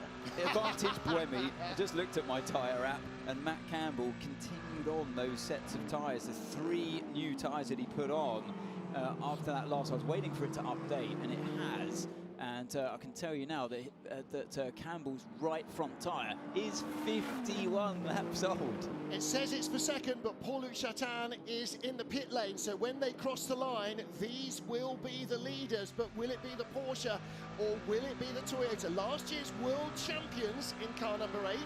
They took the driver's title and the manufacturer's crown. And they are level on energy. Sebastian Buemi going, hey, I'm here. And yeah, if you're going to overtake him anywhere, maybe a left-hand corner would be pretty good. That would be a good start, wouldn't it? Well, wherever it is. And you know, it may not be the pass there. Car 6 and car 54, car 92 and 99, all with drive-throughs. So just as well that Lawrence Vantor in car 6 doesn't have to win the race, but if the number 8 crew win, and the number 6 car drive-through drops them out of the top 10. No, that's still fine for the Drivers' Championship. Oh, it's number 7, isn't it? Just a reminder, energy is free. So if you want less cuts to go faster, you can have them. Up to you. He's talking about fuel cuts, of course, so the lift and coast cuts will be shorter for him if he wants. Meantime, no further action for the incident between car 8 and car 6, but it is a drive-through for the number 6. That is going to drop them out of the top 10, so no points at the moment for the championship leading number 6 car, but it's not about that. It's about the 5 and about the 8 and about the manufacturers championship. And in GTE LMGT3, information the to the 54 pit lane, car. information to the pit lane. Cars 6, 06, 54, 54, 92, 92 and 99 have drive-thrus for full course yellow violations. Cars 6, 54, 92 and 99 have drive-thrus for full course yellow violations. The giggling all-French crew at the back there, Andre Lotterer and Kevin Escher looking pretty relaxed. Their car has a drive-through penalty. Critically in, as I was about to say, in GT3, the 54 Ferrari of Davide Rigon has got a drive-through. Here comes the Toyota. He's got 40 minutes to make up a 1/10 of a second. He's going to look to the Sebastian inside here. Buemi. He's close enough, and that's why it was covered off by Campbell. Was it enough, though? It seems to be at the moment. Buemi's going to think about doing the switchback, but once again, Campbell parks the car. This is some great driving here from the Porsche number 5 driver, and already thinking about defending on the inside towards turn 4 as well. You'll see him, just drift over. Buemi knows it, so well, once again, you go to the outside. Does he try to get around the outside? No, that gravel chap's waiting for you these days, boys, on the exit of turn 4. I tell you what, if Campbell is still in front in 40 minutes, that will be one hell of a defence. Number 6 comes down the pit lane. 99's already served his drive-through penalty. And here it is, down the inside into turn 8. Buemi makes a late lunge. There is contact between the two cars. I think Campbell tried his best to keep turning in there, and Buemi had his right to be on the inside. Campbell, yeah, did absolutely everything he could do to the point there was contact, but it was Buemi's corner. A nice lunge down the inside. That is the new tyre grip, and that is the manufacturer's championship lead for Toyota. Look at that for a late lunge. And he was given space initially, and then there was contact halfway through. Would like to see a different angle, though, from maybe behind the two cars, or maybe from the onboard. Oh, and this if by magic. So yeah, Buemi had the right to be there. Now, was it more Buemi running out wide, locking up potentially into the Porsche, or was it Campbell turning in, trying to make his life as difficult as possible? I would need another angle to make 100% sure in my statement, but I stand by what I said. Campbell knew he was there as Buemi saw that gap open up, and well, he had to do it, didn't he? It's for the championship. Of course. Manufacturer's championship. And Buemi came in sort of locked up and squirming, but didn't whack into the side of the Porsche hard. I mean, he did hit him. He hit him side, yeah, flat on, not like punched into him. Meanwhile, what's going on in LMGT3? Into the pit lane have come the lead duo, the 82 Corvette and the 31 BMW, and that means the 55 Ferrari is back in front of the 81 Corvette and the 60 Iron Lynx Lamborghini. Well, again, that car producing a really great run towards the end of the race. But it's factory driver Matteo Caroli, a one-off in this car here, with Frank Pereira choosing to prioritise his test run in the hypercar tomorrow. But Matteo Caroli brings his record as 2 appearances in the WC this year, 1 at Le Mans in the hypercar, the second car, and this in LMGT3. 54, what can he pull off? Sorry, 54 Ferrari just went in to serve its drive-through. 31 has gone in, I'm guessing, for fuel. Sean Galale in the BMW. So Charlie Eastwood having to do it again. He's come from behind to take the lead in the class. He's got his teammate in front, Danny Yucadea. But Alessio Rivera in the 55 AF Corsa Ferrari leads in GT3. Under 40 minutes to go in the season. Well, having dealt with both Ferraris, they're going to deal with the Ferrari again and a Lamborghini from behind here. Whoa! Oh, what's happened here? This is the number 8 car of Sebastian Buemi, and Matt Campbell goes right by him. Now, did the team say there was contact, maybe you ought to give the place back, or has Buemi got a problem? Well, this is live, so... He's back in front again. Yes. Live shots, but what was that replay all about? Yeah, maybe did he let him through because he felt, or the team felt that it was a bit harsh? And if he did, when did he pass him again?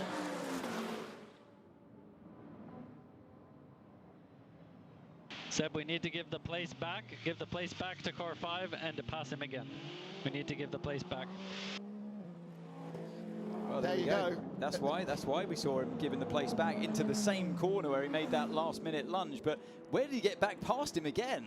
That's what I'd like to know, because he's had to do that hard work all over again. So, yeah, I think that was probably the right decision if you were being safer than safe. But for 100%. me, it was hard racing, and but the stewards have a different camera angle to what we saw, I'm sure. And maybe they felt that it was, a little bit more on Sebastian's side in terms of where the contact came from. And also on the Toyota pit wall, we've got new tyres. We know we've got the pace to get by him, and we've got the time. If it was the last lap, no, leave it. We'll argue the toss later. Now we've got time to undo any potential damage, go again. For me, that's what they've done. For me, they've done the right thing. Yeah, by the way, all kudos there to Calm said Calm, because it must have been a big wind-up to give that back, and he's got it back in seconds flat. He must Amazing have been thinking, stuff. I do think that a younger Sebastian Buemi may have been arguing for a little bit longer on the radio than the one we're seeing today. Charlie Reese is back in front of Danny Yucadea, so 81 ahead of 82. This is second, third and fourth, the yellow cars, all 3 of them together, or yellow and black and yellow.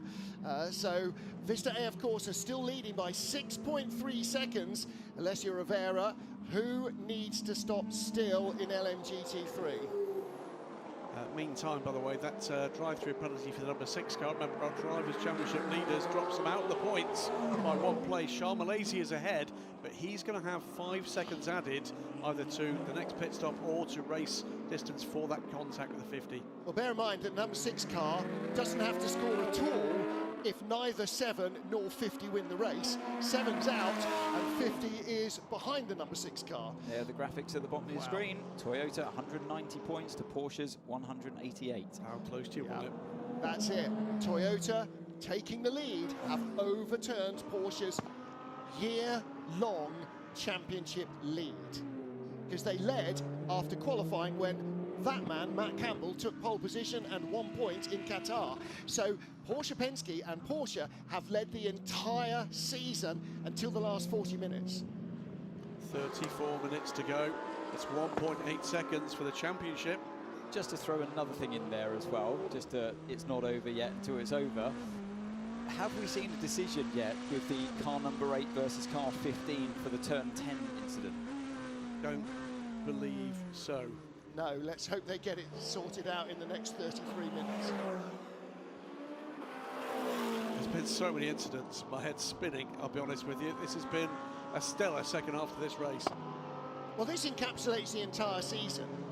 Lots of different cars with lots of variety of pace throughout the course of the race, throughout the course of the season. And it's never over.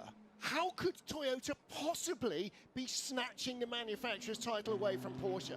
Well, you immediately answered. Car 8, car 15, no investigation necessary. Incident at turn 10 at 20:56. So someone's listening. By the way, we're reminded by Dangerous Dave that actually that's not correct. Porsche have not led the championship through the year. Toyota took the championship after Kota, but it was retaken by Porsche after Fuji. Okay.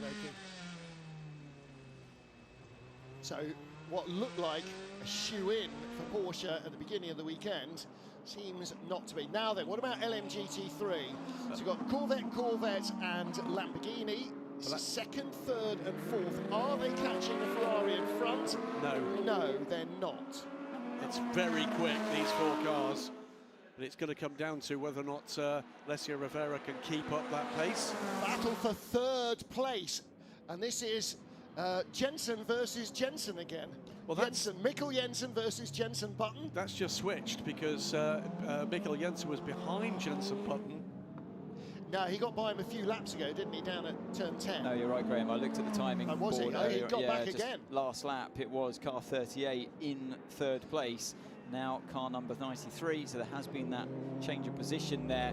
Mikkel Jensen, and this is how it happened on that run down towards the final corner. A tricky one to pull off this late into the race because of the marbles on the inside.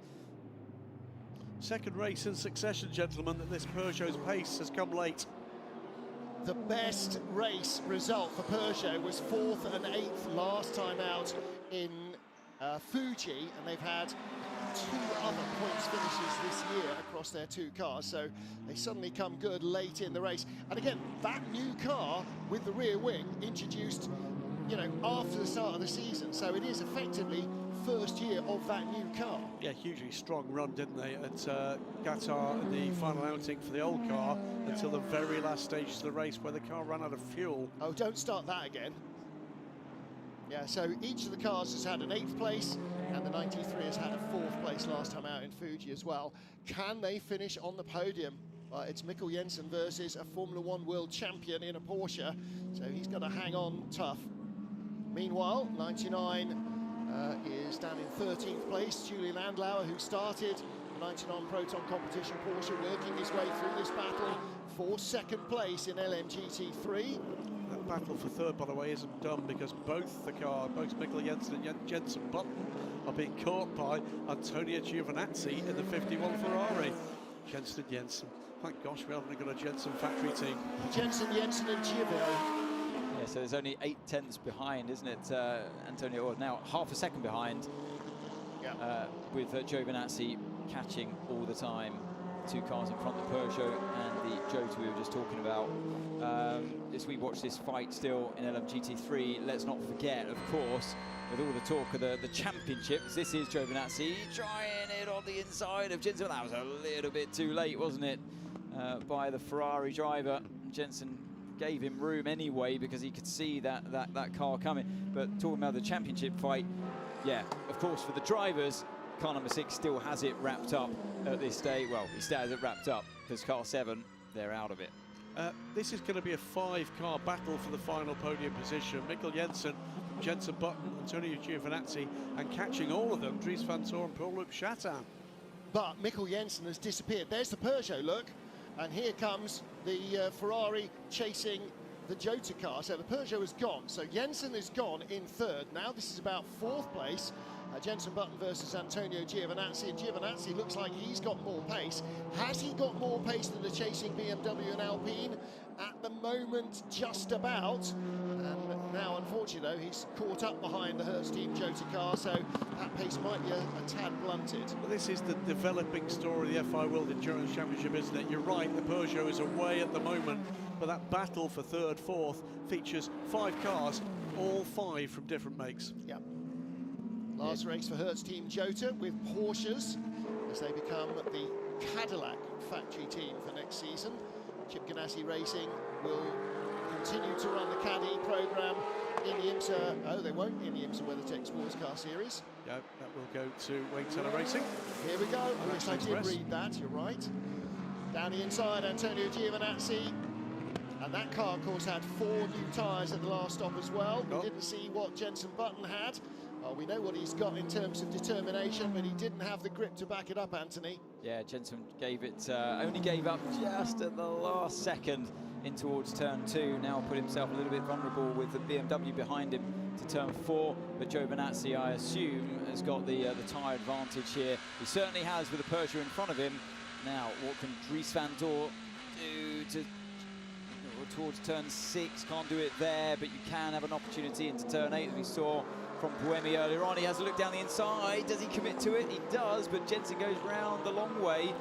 Don't forget, his engineers were telling Dries, we're dealing with the cars behind us. You will get a full set of tyres at the last stop, so he should have a tyre advantage. But he's got Paul-Luc Chatin in the Alpine right behind as well. Any miscue on Jenson Button means he's going to go back one, not up one. Even though Jenson, for me, it looks like he's on slightly older tyres. Clearly he doesn't have the pace. You can see the quality of where he's placing his car, the quality of driver that he is. He's making everyone's life as painfully hard as possible, like this, staying around the outside of the BMW through turn 11 to give himself the inside of turn 12.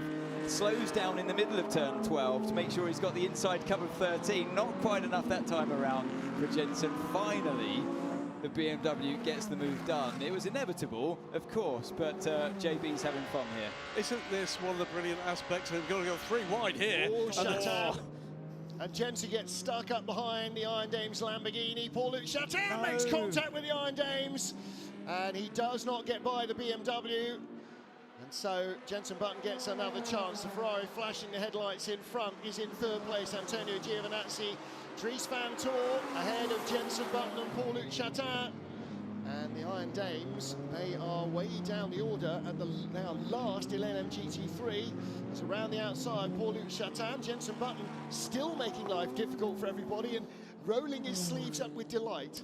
We've waited 71.5 hours for the message on the screens at the moment. Van Tor and Van Tor under investigation, incident at turn 6. That, I think, will be the overtake off track by the elder brother. On ball with Paul-Luc Chatin, going by the 27 Harter Racing Aston Martin. Yeah, Chatin's taking a lot of risk here, and I think Jenson can sense that as well. He's clipping body work here and there, banged into the side of the Iron Dames around the final corner, turn 14, and then clipped the BMW through turn 1. It's all a little bit scruffy. He's going to have to calm it down. Around the outside, he tries to go this time around Van Tor. It's going to set himself up for a potential run towards turn 11. No, you're going to have to back out of it because Van Tor's got that covered, and he did just so at the last minute. Pops it. Oh, that was a little bit last minute stuff from Van Tor himself there, wasn't it? Before turn 11, and it's getting a little bit nasty between these two as Button just watches back and thinks, whoa, what are you guys doing? And now he's suddenly right with them again. Yeah, you can imagine on the radio, he moved in the braking zone. Yeah, he did. Yeah, we saw that. Oh, Paul-Luc Chatin almost running into the back of the BMW. I can barely watch. Honestly, I can barely watch. It's this is risky stuff. Head of this group, by the way, is we'll keep watching this one. Mikkel Jensen is being caught by Antonio Giovinazzi for third place. Big lock up there for Van Tor. That's going to leave the door open for Paul-Luc Chatin. He drives by. And Jenson Button had a big lock up behind as well. but still on the back of the BMW. So the BMW down to 6th place now as they cross the line. So Paul-Luc Chatin, slightly wild, but up to 5th.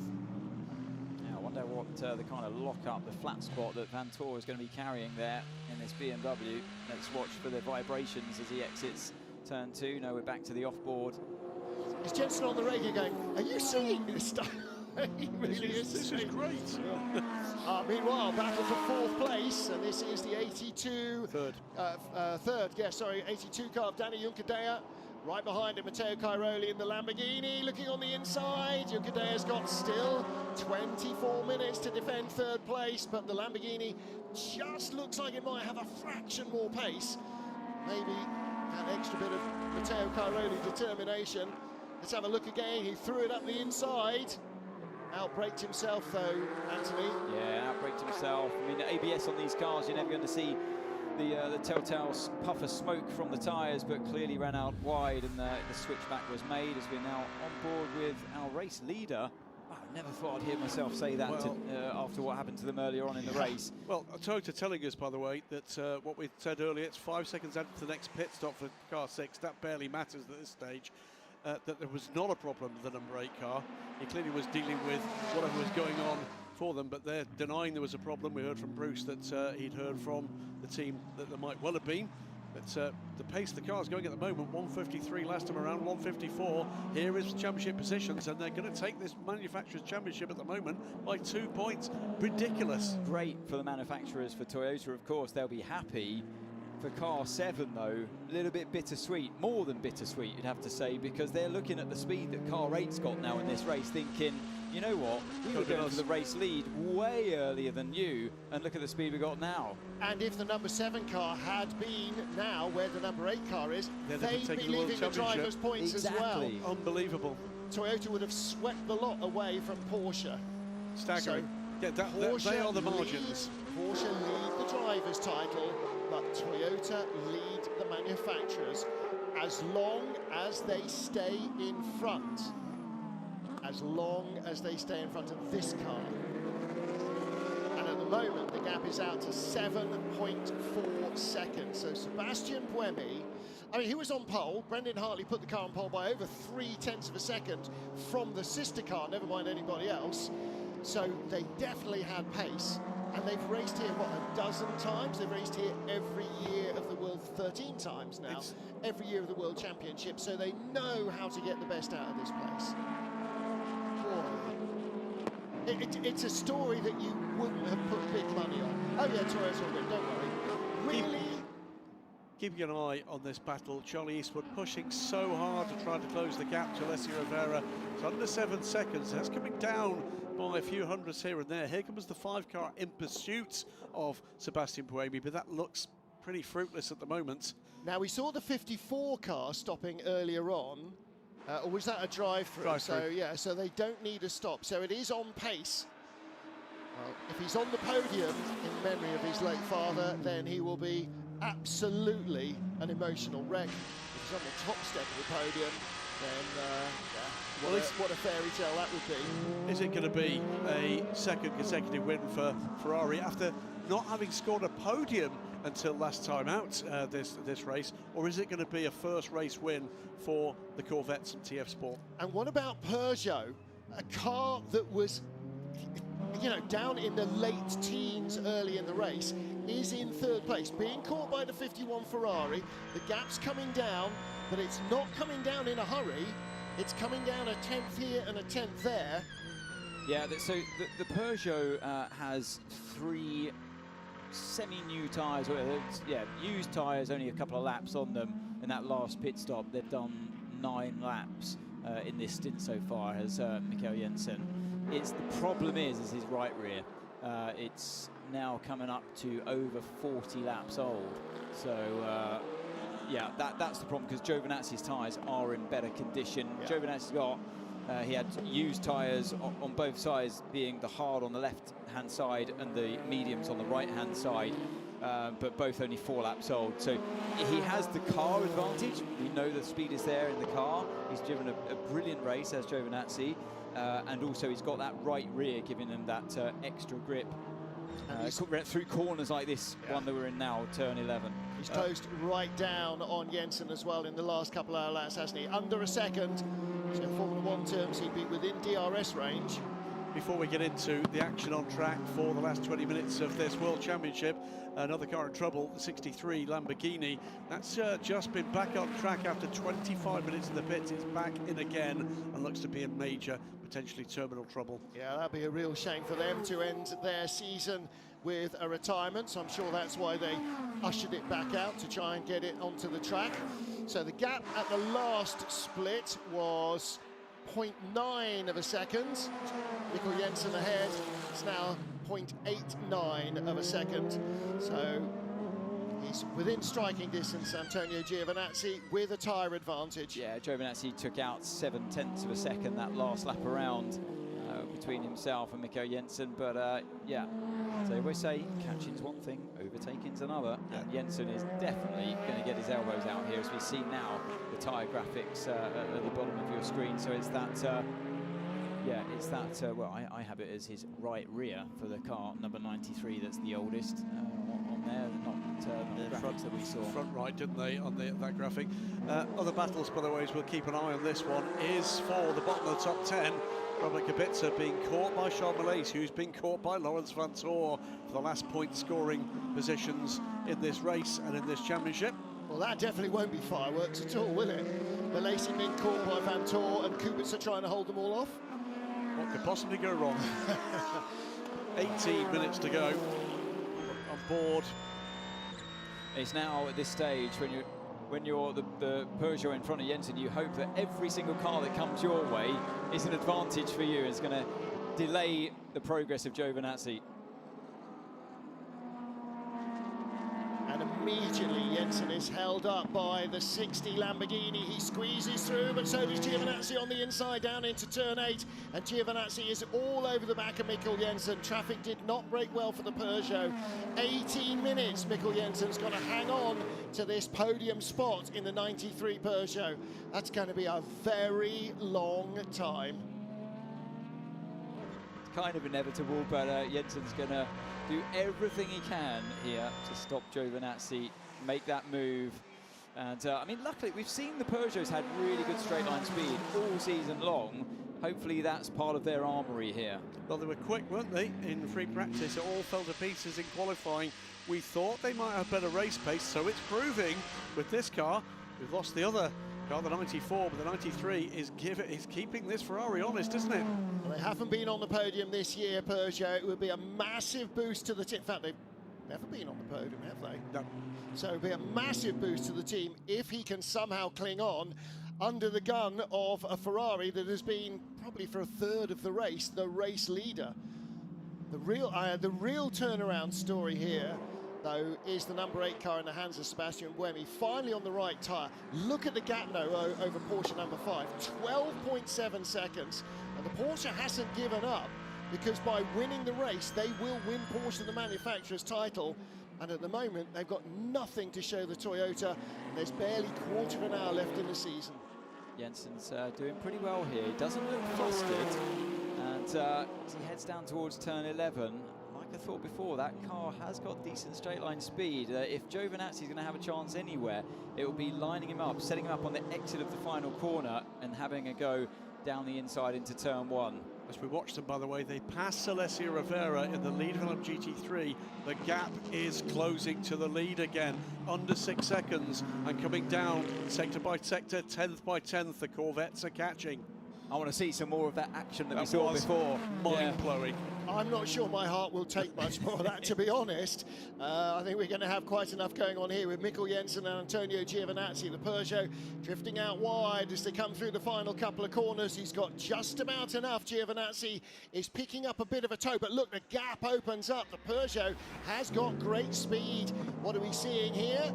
This is Charles Malaysia. Oh, that's a hit for Malaysia with the number 6 car as the pair of them are trying to catch Kubica.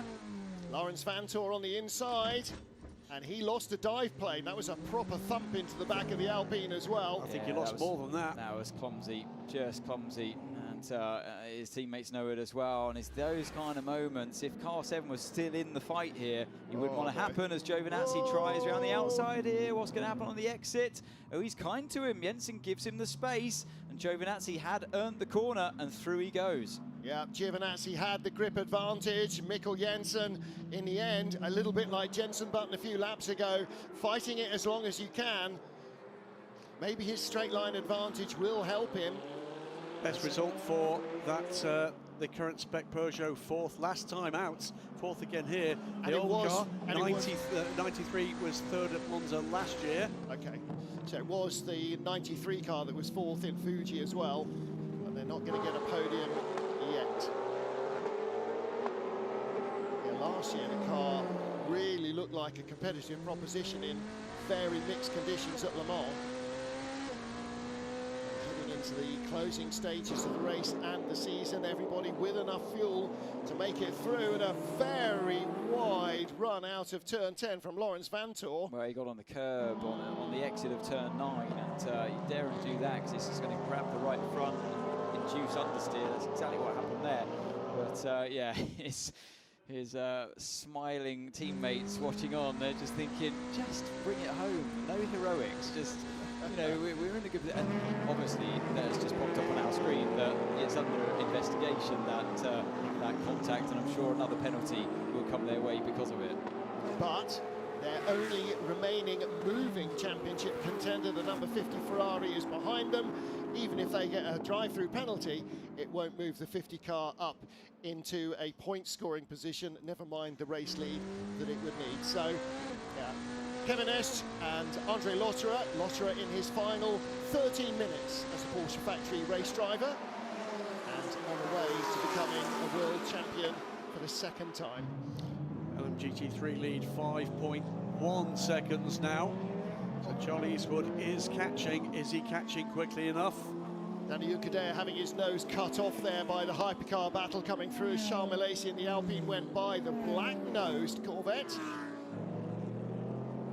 Charlie Eastwood, it's under 5, down to 4.9. Now then, 27 and 85. This is the battle effectively for the honour of being almost not last. Iron Dames, Michel Gattin goes by, Alex Riberas just. And don't forget, after the safety car, they were first and second in LMGT3. What on earth happened? Well, you have to rewind half an hour to find out. And in fact, the 27 car with Alex Riberas is under investigation for total power. And that's going to be data that's been fed back to the powers that be through those torque sensors on the rear axles of the cars here. 27 and 85 side by side. Now, was that result? Did this overtake come also running on wide out of turn 10? We really need to see what happened in turn 11, how she got past. But yeah, that was clearly off track on the exit of 10. Well, she did go by. I mean, it is immaterial. They're not even in the points. Team WRT's BMW Augusto Farfus, the 31 car. The winners in the rain in Imola. They are in 10th place. Charles Milesi once more with Lawrence Vantor right behind him. Lawrence obviously has 2 speeds, flat out and stopped. I think that's what's putting his teammates a little bit of unease at the moment. But yeah, you just kind of feel like the message needs to get to him. Just, you know, it's fine. You've been brilliant all season. I've been massively impressed by him. Really have. He's had some standout moments as Laurent Vantor. But now his job is not to drive 100% flat out. As hard as that may be for him to compute. Well, he can't win the manufacturer's title for Porsche and Penske Motorsport. He can just keep it on the island for 10.5 minutes. He can't win a manufacturer's title, but he can't lose the driver's title either. What he can do is wreck a valuable car. And I don't think he wants to do that either. What he wants, he's a racing driver. What he wants to do is get ahead of the car in front of him until there are no more cars in front of him or no more laps in which to do it. 6 to go after this one. 10 minutes remaining in the season. Weirdest thing, I want him to overtake the Alpine in front, because the weirdest thing, when I won the championship at this very race in 2014, I finished 11th. don't want history to repeat itself, really.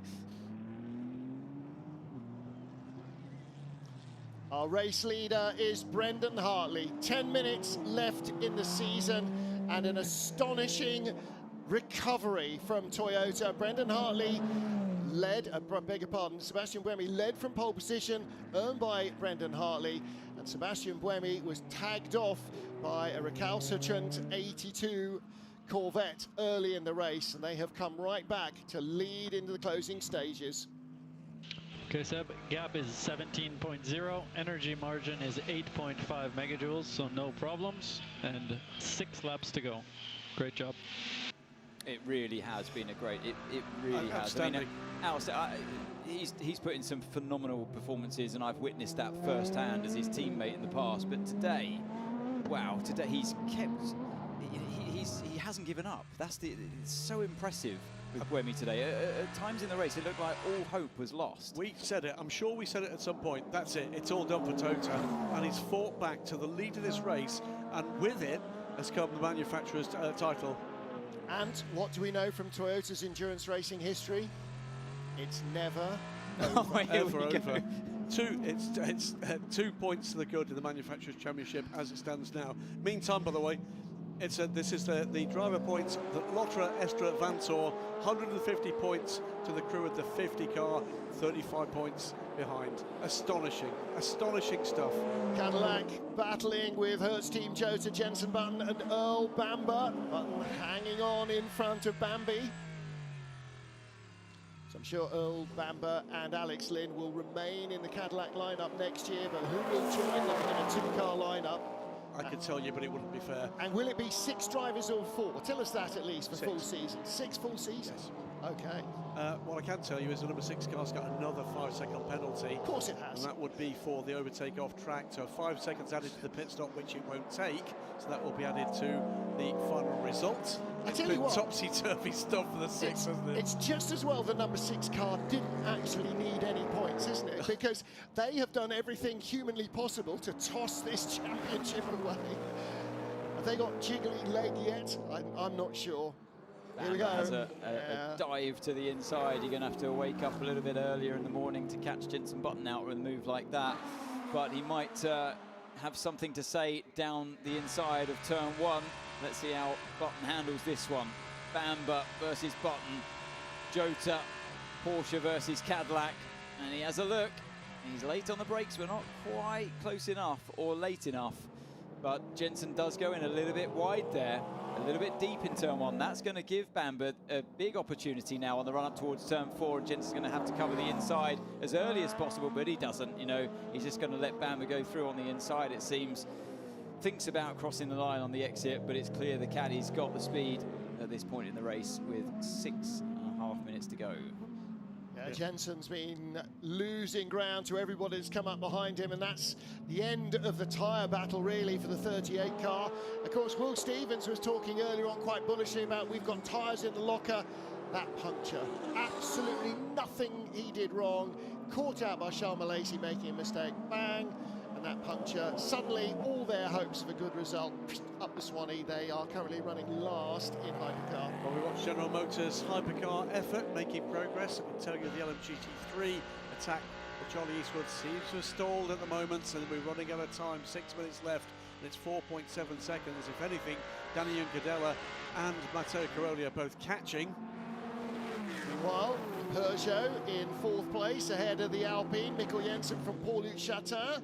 The gap is down under a second as they whistle past the Iron Dames Lamborghini. It's a good run from Paul-Luc Chatin. He was a bit wild a little earlier on, wasn't he? But the pace has certainly been there. And this is a battle between the 2 big French makes that might well be further up the order next year. Yeah, the Alpines had speed this race, isn't it? Just it fell away from them yesterday in qualifying, and they looked a little bit puzzled by that. Mikkel Jensen, I thought he was looping it into a spin at the apex there. He was so tight off turn 1. Yeah, he was just focused on the rotation there. We know that his tyres are starting to die here, but Chatin has definitely got the speed. Well, Alpine, disastrous Le Mans with the engine problems they had then. From there on in, adapted their strategy of managing that engine. It's done wonders for their form and for their reliability, and therefore their full race performance.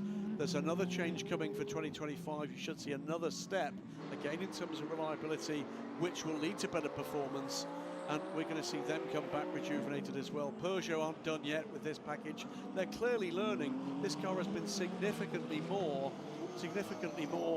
competitive the last two races that we've seen earlier on in this season. 4.5 minutes to go, and they're 1 point of their one place off a podium for the time being. And the good news is the start of the Grand Prix has been delayed by a rainstorm, so everybody can stay with us. No need to tune into anything else. Inside the final 5 minutes of the season, a season that is as long as 2 full Grand Prix seasons. Message for Karen Chaddock from me personally. What's a Grand Prix? I don't know. So Paul-Louis Chatin with 4 minutes to try and get by the Peugeot in front of him. It's a tall ask, but again, it only takes one little error to give away that time. Mikkel Jensen just 6/10 in front. The lead now for Sebastian Buemi over Matt Campbell, by the way. 23 seconds, and Ian James out on the side of the race. Not Ian James, who's in Heart of Racing, Alex Riberas. And there's damage on the left-hand side of that car. Is. Has there been contact here? And if so, who or what with? 31. So the 31 BMW is Augusto Farfus. There was some feisty Brazilianing there on the inside. That was a little bit untidy. Yeah, this is the shot I wanted to see. I thought it was going to happen earlier in the corner, but that's, yeah, I'd say the BMW should have been a little bit further to the inside. He'd already got damage on the left of the car. He was nowhere near the white line on the inside. I don't know why. Yeah. Oh, damaged already? Did you say? Oh, the Aston Martin had damage on the left-hand side as well as the right. That might possibly be a bit of afters. I do wonder. That was the reason I made the point. I wonder whether or not that was a second incident.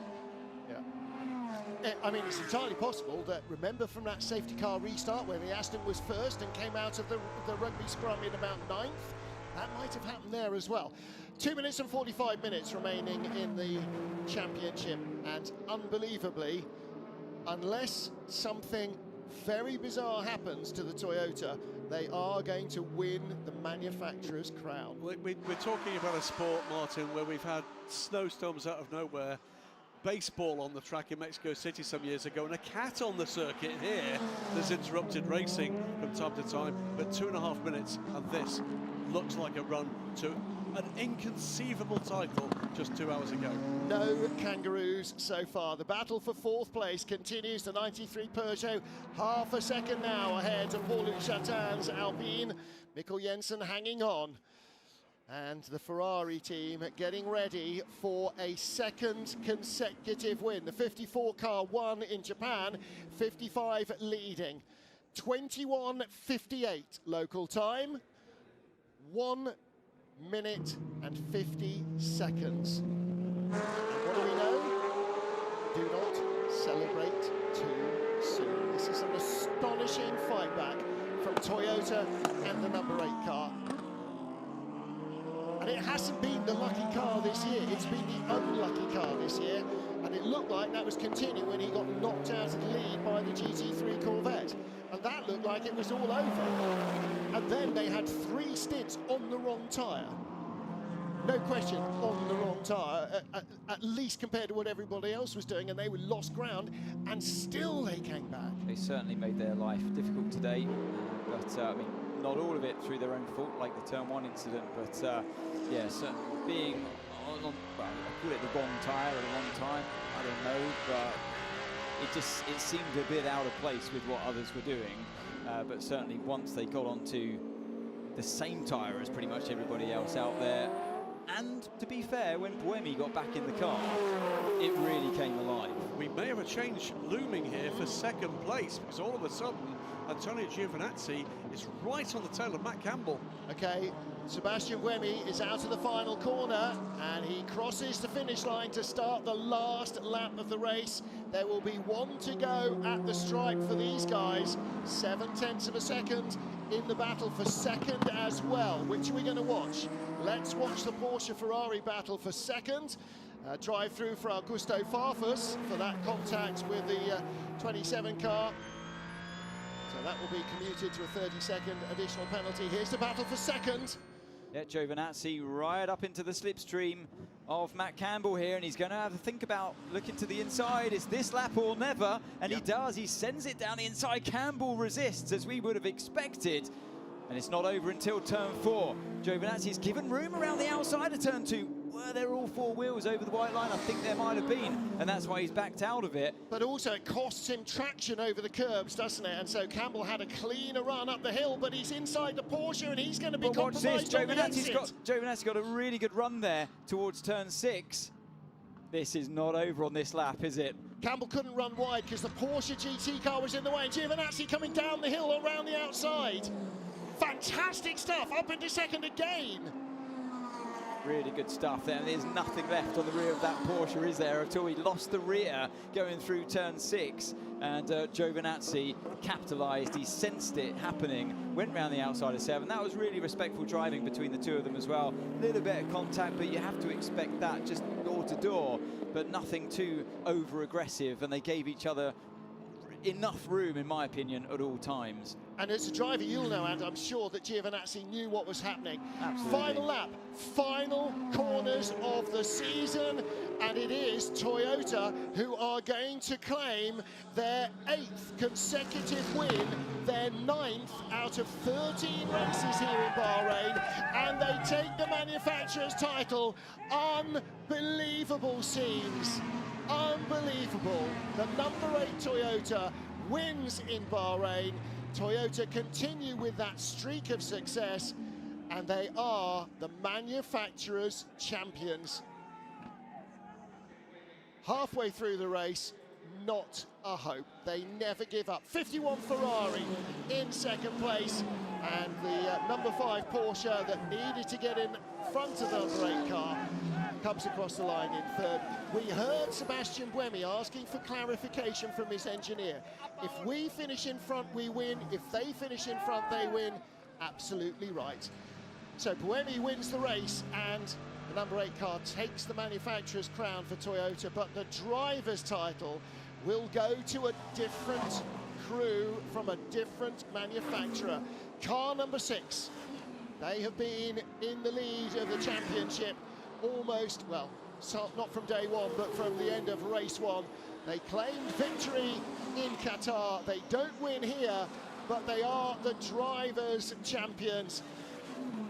Kevin Esch and Andre Lotterer embrace each other and their crew as Lawrence Vantor brings the car undamaged across the line, and Andre Lotterer becomes the 2nd driver in World Endurance history to take a World Championship with 2 different brands. Tears from Lawrence Vantor. The emotional release for him and for Sebastian Buemi actually must be enormous. And in LMGT3, so much so as well for Charlie Eastwood, who finishes 2nd. Let's hear from Toyota. Absolute unit. What a legend. Thank you for giving us something to celebrate, my friend. Constructors champion. Well done, Seb. Well done. Great job. Well, for Toyota Gazoo Racing, actually, that's the one that counts. That is the one that counts. Yes, they'd love to have won the driver's title too, but if you're going to win one for Toyota, that's the one. That's why you saw the whole team celebrating at Toyota. Only 3 or 4 people celebrating down at Porsche. Car number 6 is very specific to that car crew. Yep. Well done to both. Unbelievable. What a race. Oh, my goodness me. Well, the other thing that did for Toyota Gazoo Racing, here are our champions. That was confirmed last time out. It was the Vista AF Corsa 55 taking the race win, a 2nd consecutive win, and the other Ferrari winning this time. The gap at the line, 3 seconds to Charlie Eastwood in a TF Sport Corvette 2-3 with Danny Juncadella finishing 3rd place. What a result. The other thing this has done, by the way, is it's prevented a Porsche clean sweep in Hypercar and GTP. All the titles won in America by Porsche Penske Motorsports.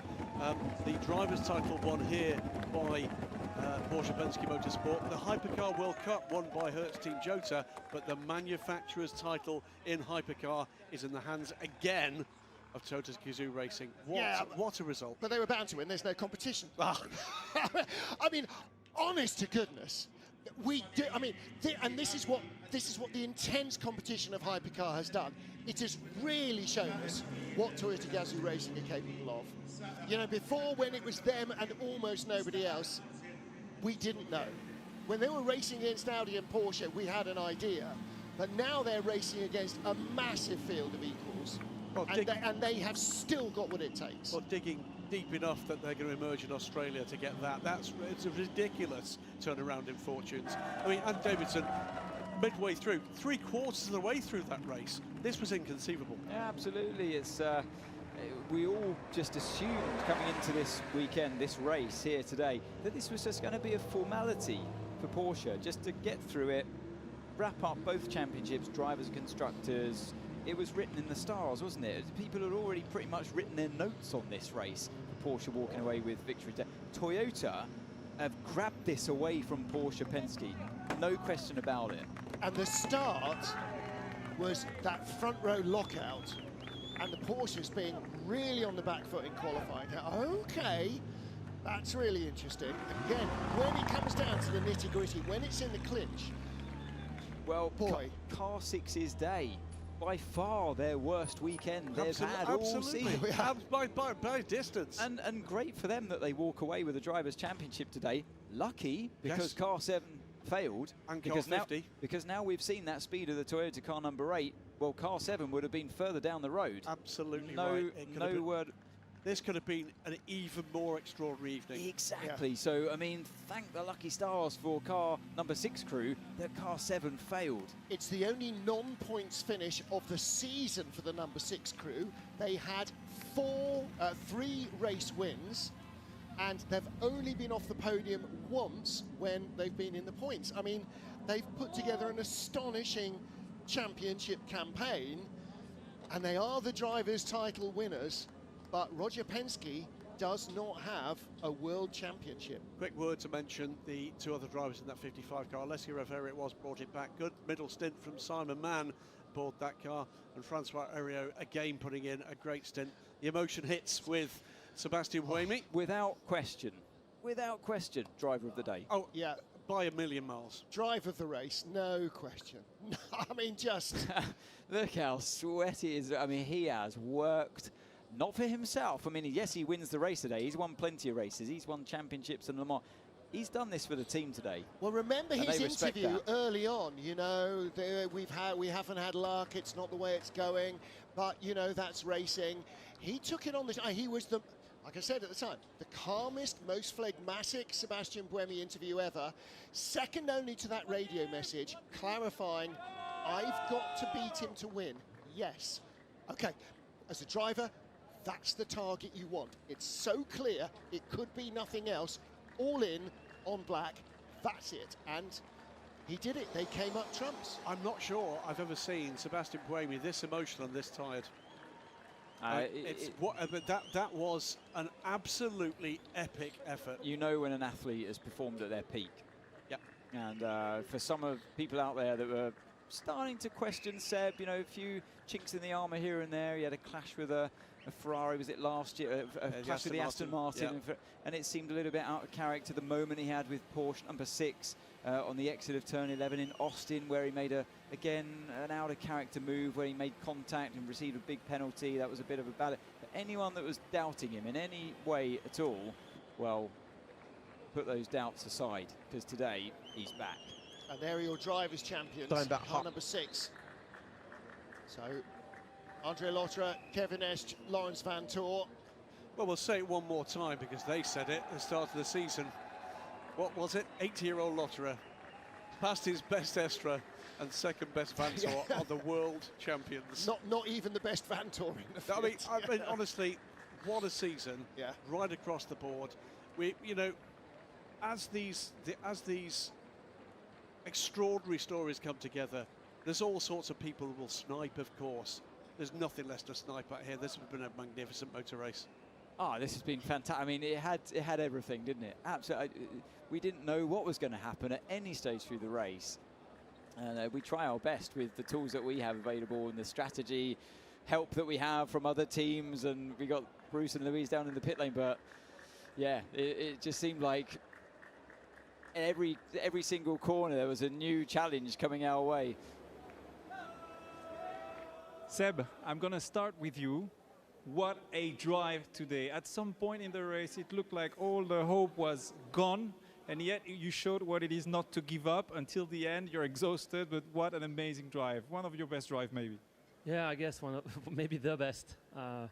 Yeah, I guess obviously the tire mileage was helping, but I knew I had to take risk, you know, even if, you know, the last overtake on the Porsche 5, I thought, honestly, that was not too bad, but still they asked us to let him by again, and I didn't want to lose time, you know, passing him back again. So in the end, it's a team sport, but today we did a good job. Yeah, Anthony Davidson said, I think the Seb Buemi from a few years ago would have discussed that he had to let him pass again and pass again. It didn't take you long. Oh, I had the idea of doing what I did, basically. Okay, all good. Congratulations. Rio, a few words, you must be delighted. It's a team's effort, a fantastic drive from you as well. Yeah, it's yeah, what a day, you know, it's up and down, but you know, we never gave up. You know, it's our slogan, you know, we fight as a one team in the end. So yeah, happy for today. Thank you so much. The last word for you, Brandon. An amazing drive, a pole position, and in the end, the Constructor Championship as well. So that's amazing. I'm so happy for everyone. Seb was the star at the end, incredible. We took pole position yesterday, which helped. The race didn't go as smoothly at the beginning as it could have done. Seb got spun around. We tried the mediums, didn't work. We saved tires for the end, and Seb he delivered an unbelievable result. But yeah, thanks to everyone on the team. That meant a lot. We wanted to spoil the Porsche party, and we really had to fight for it this year to take that Manufacturers' Championship, and also for us to end with a victory. It feels good going into the winter break. Congratulations to you again, to you three guys. Thank you so much. So, if they hadn't got that point, it would have been a one-point championship victory. If either of the Porsches had taken pole, it would have been level on points.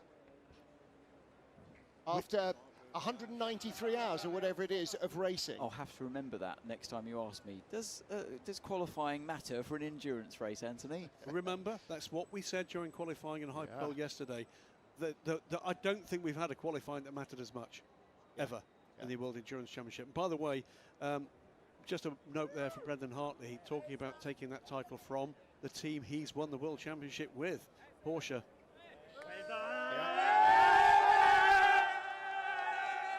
Fantastic. Well, let's hear from our world champions. They have taken the team's title, and Andre Lotterer, a two-time world champion with two different manufacturers. I'm not going to interrupt the hugs, that's okay. World champions, that is just fantastic. It looked close today, you know, like it wasn't a done deal. It was a horrible race. A really horrible one. Also for myself, I didn't know what I was doing today, but yeah, we did the baseline for this during the whole season, driving without mistakes, being successful, having great strategy, a great car, not making much mistakes. So that's why we're world champion today. But yeah, I still can't realize it. It's probably one of the best days of my life, but it has to sink in for a moment, I think. Not just today, this season, the car number 6 has just put in an incredible performance. Yeah, like I said, a season we'll never remember, never forget. Let's forget this race, but besides this one, flawless in the pit stops, on track, and strategy. Everything was always smooth, and we worked together, all of us, like a perfect group. There was never a discussion or a hard feeling with anything which we decided or we worked together. So yeah, just picture perfect. Well done. Thank you. Well, the two World Championship drivers there. Sebastian Buemi, probably my greatest race. And there you heard Lawrence going, I literally don't know what I was doing. Well, a horrible, horrible race. And Davidson just said to me, talk about saving for a rainy day, astonishing stuff. Unbelievable. What a season finale in both classes.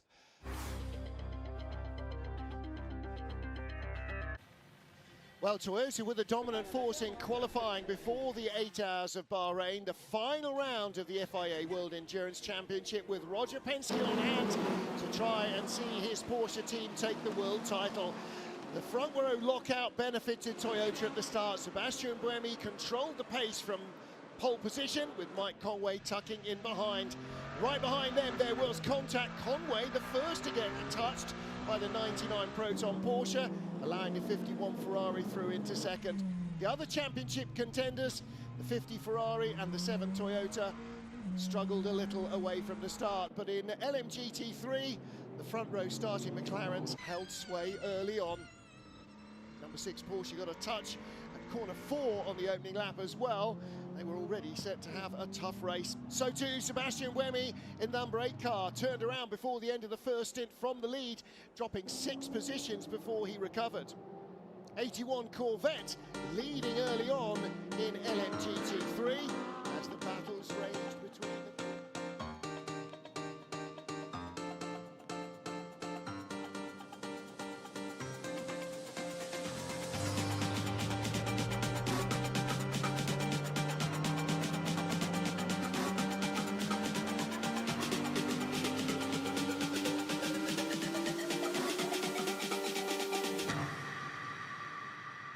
I was born to be free.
I was born to be free.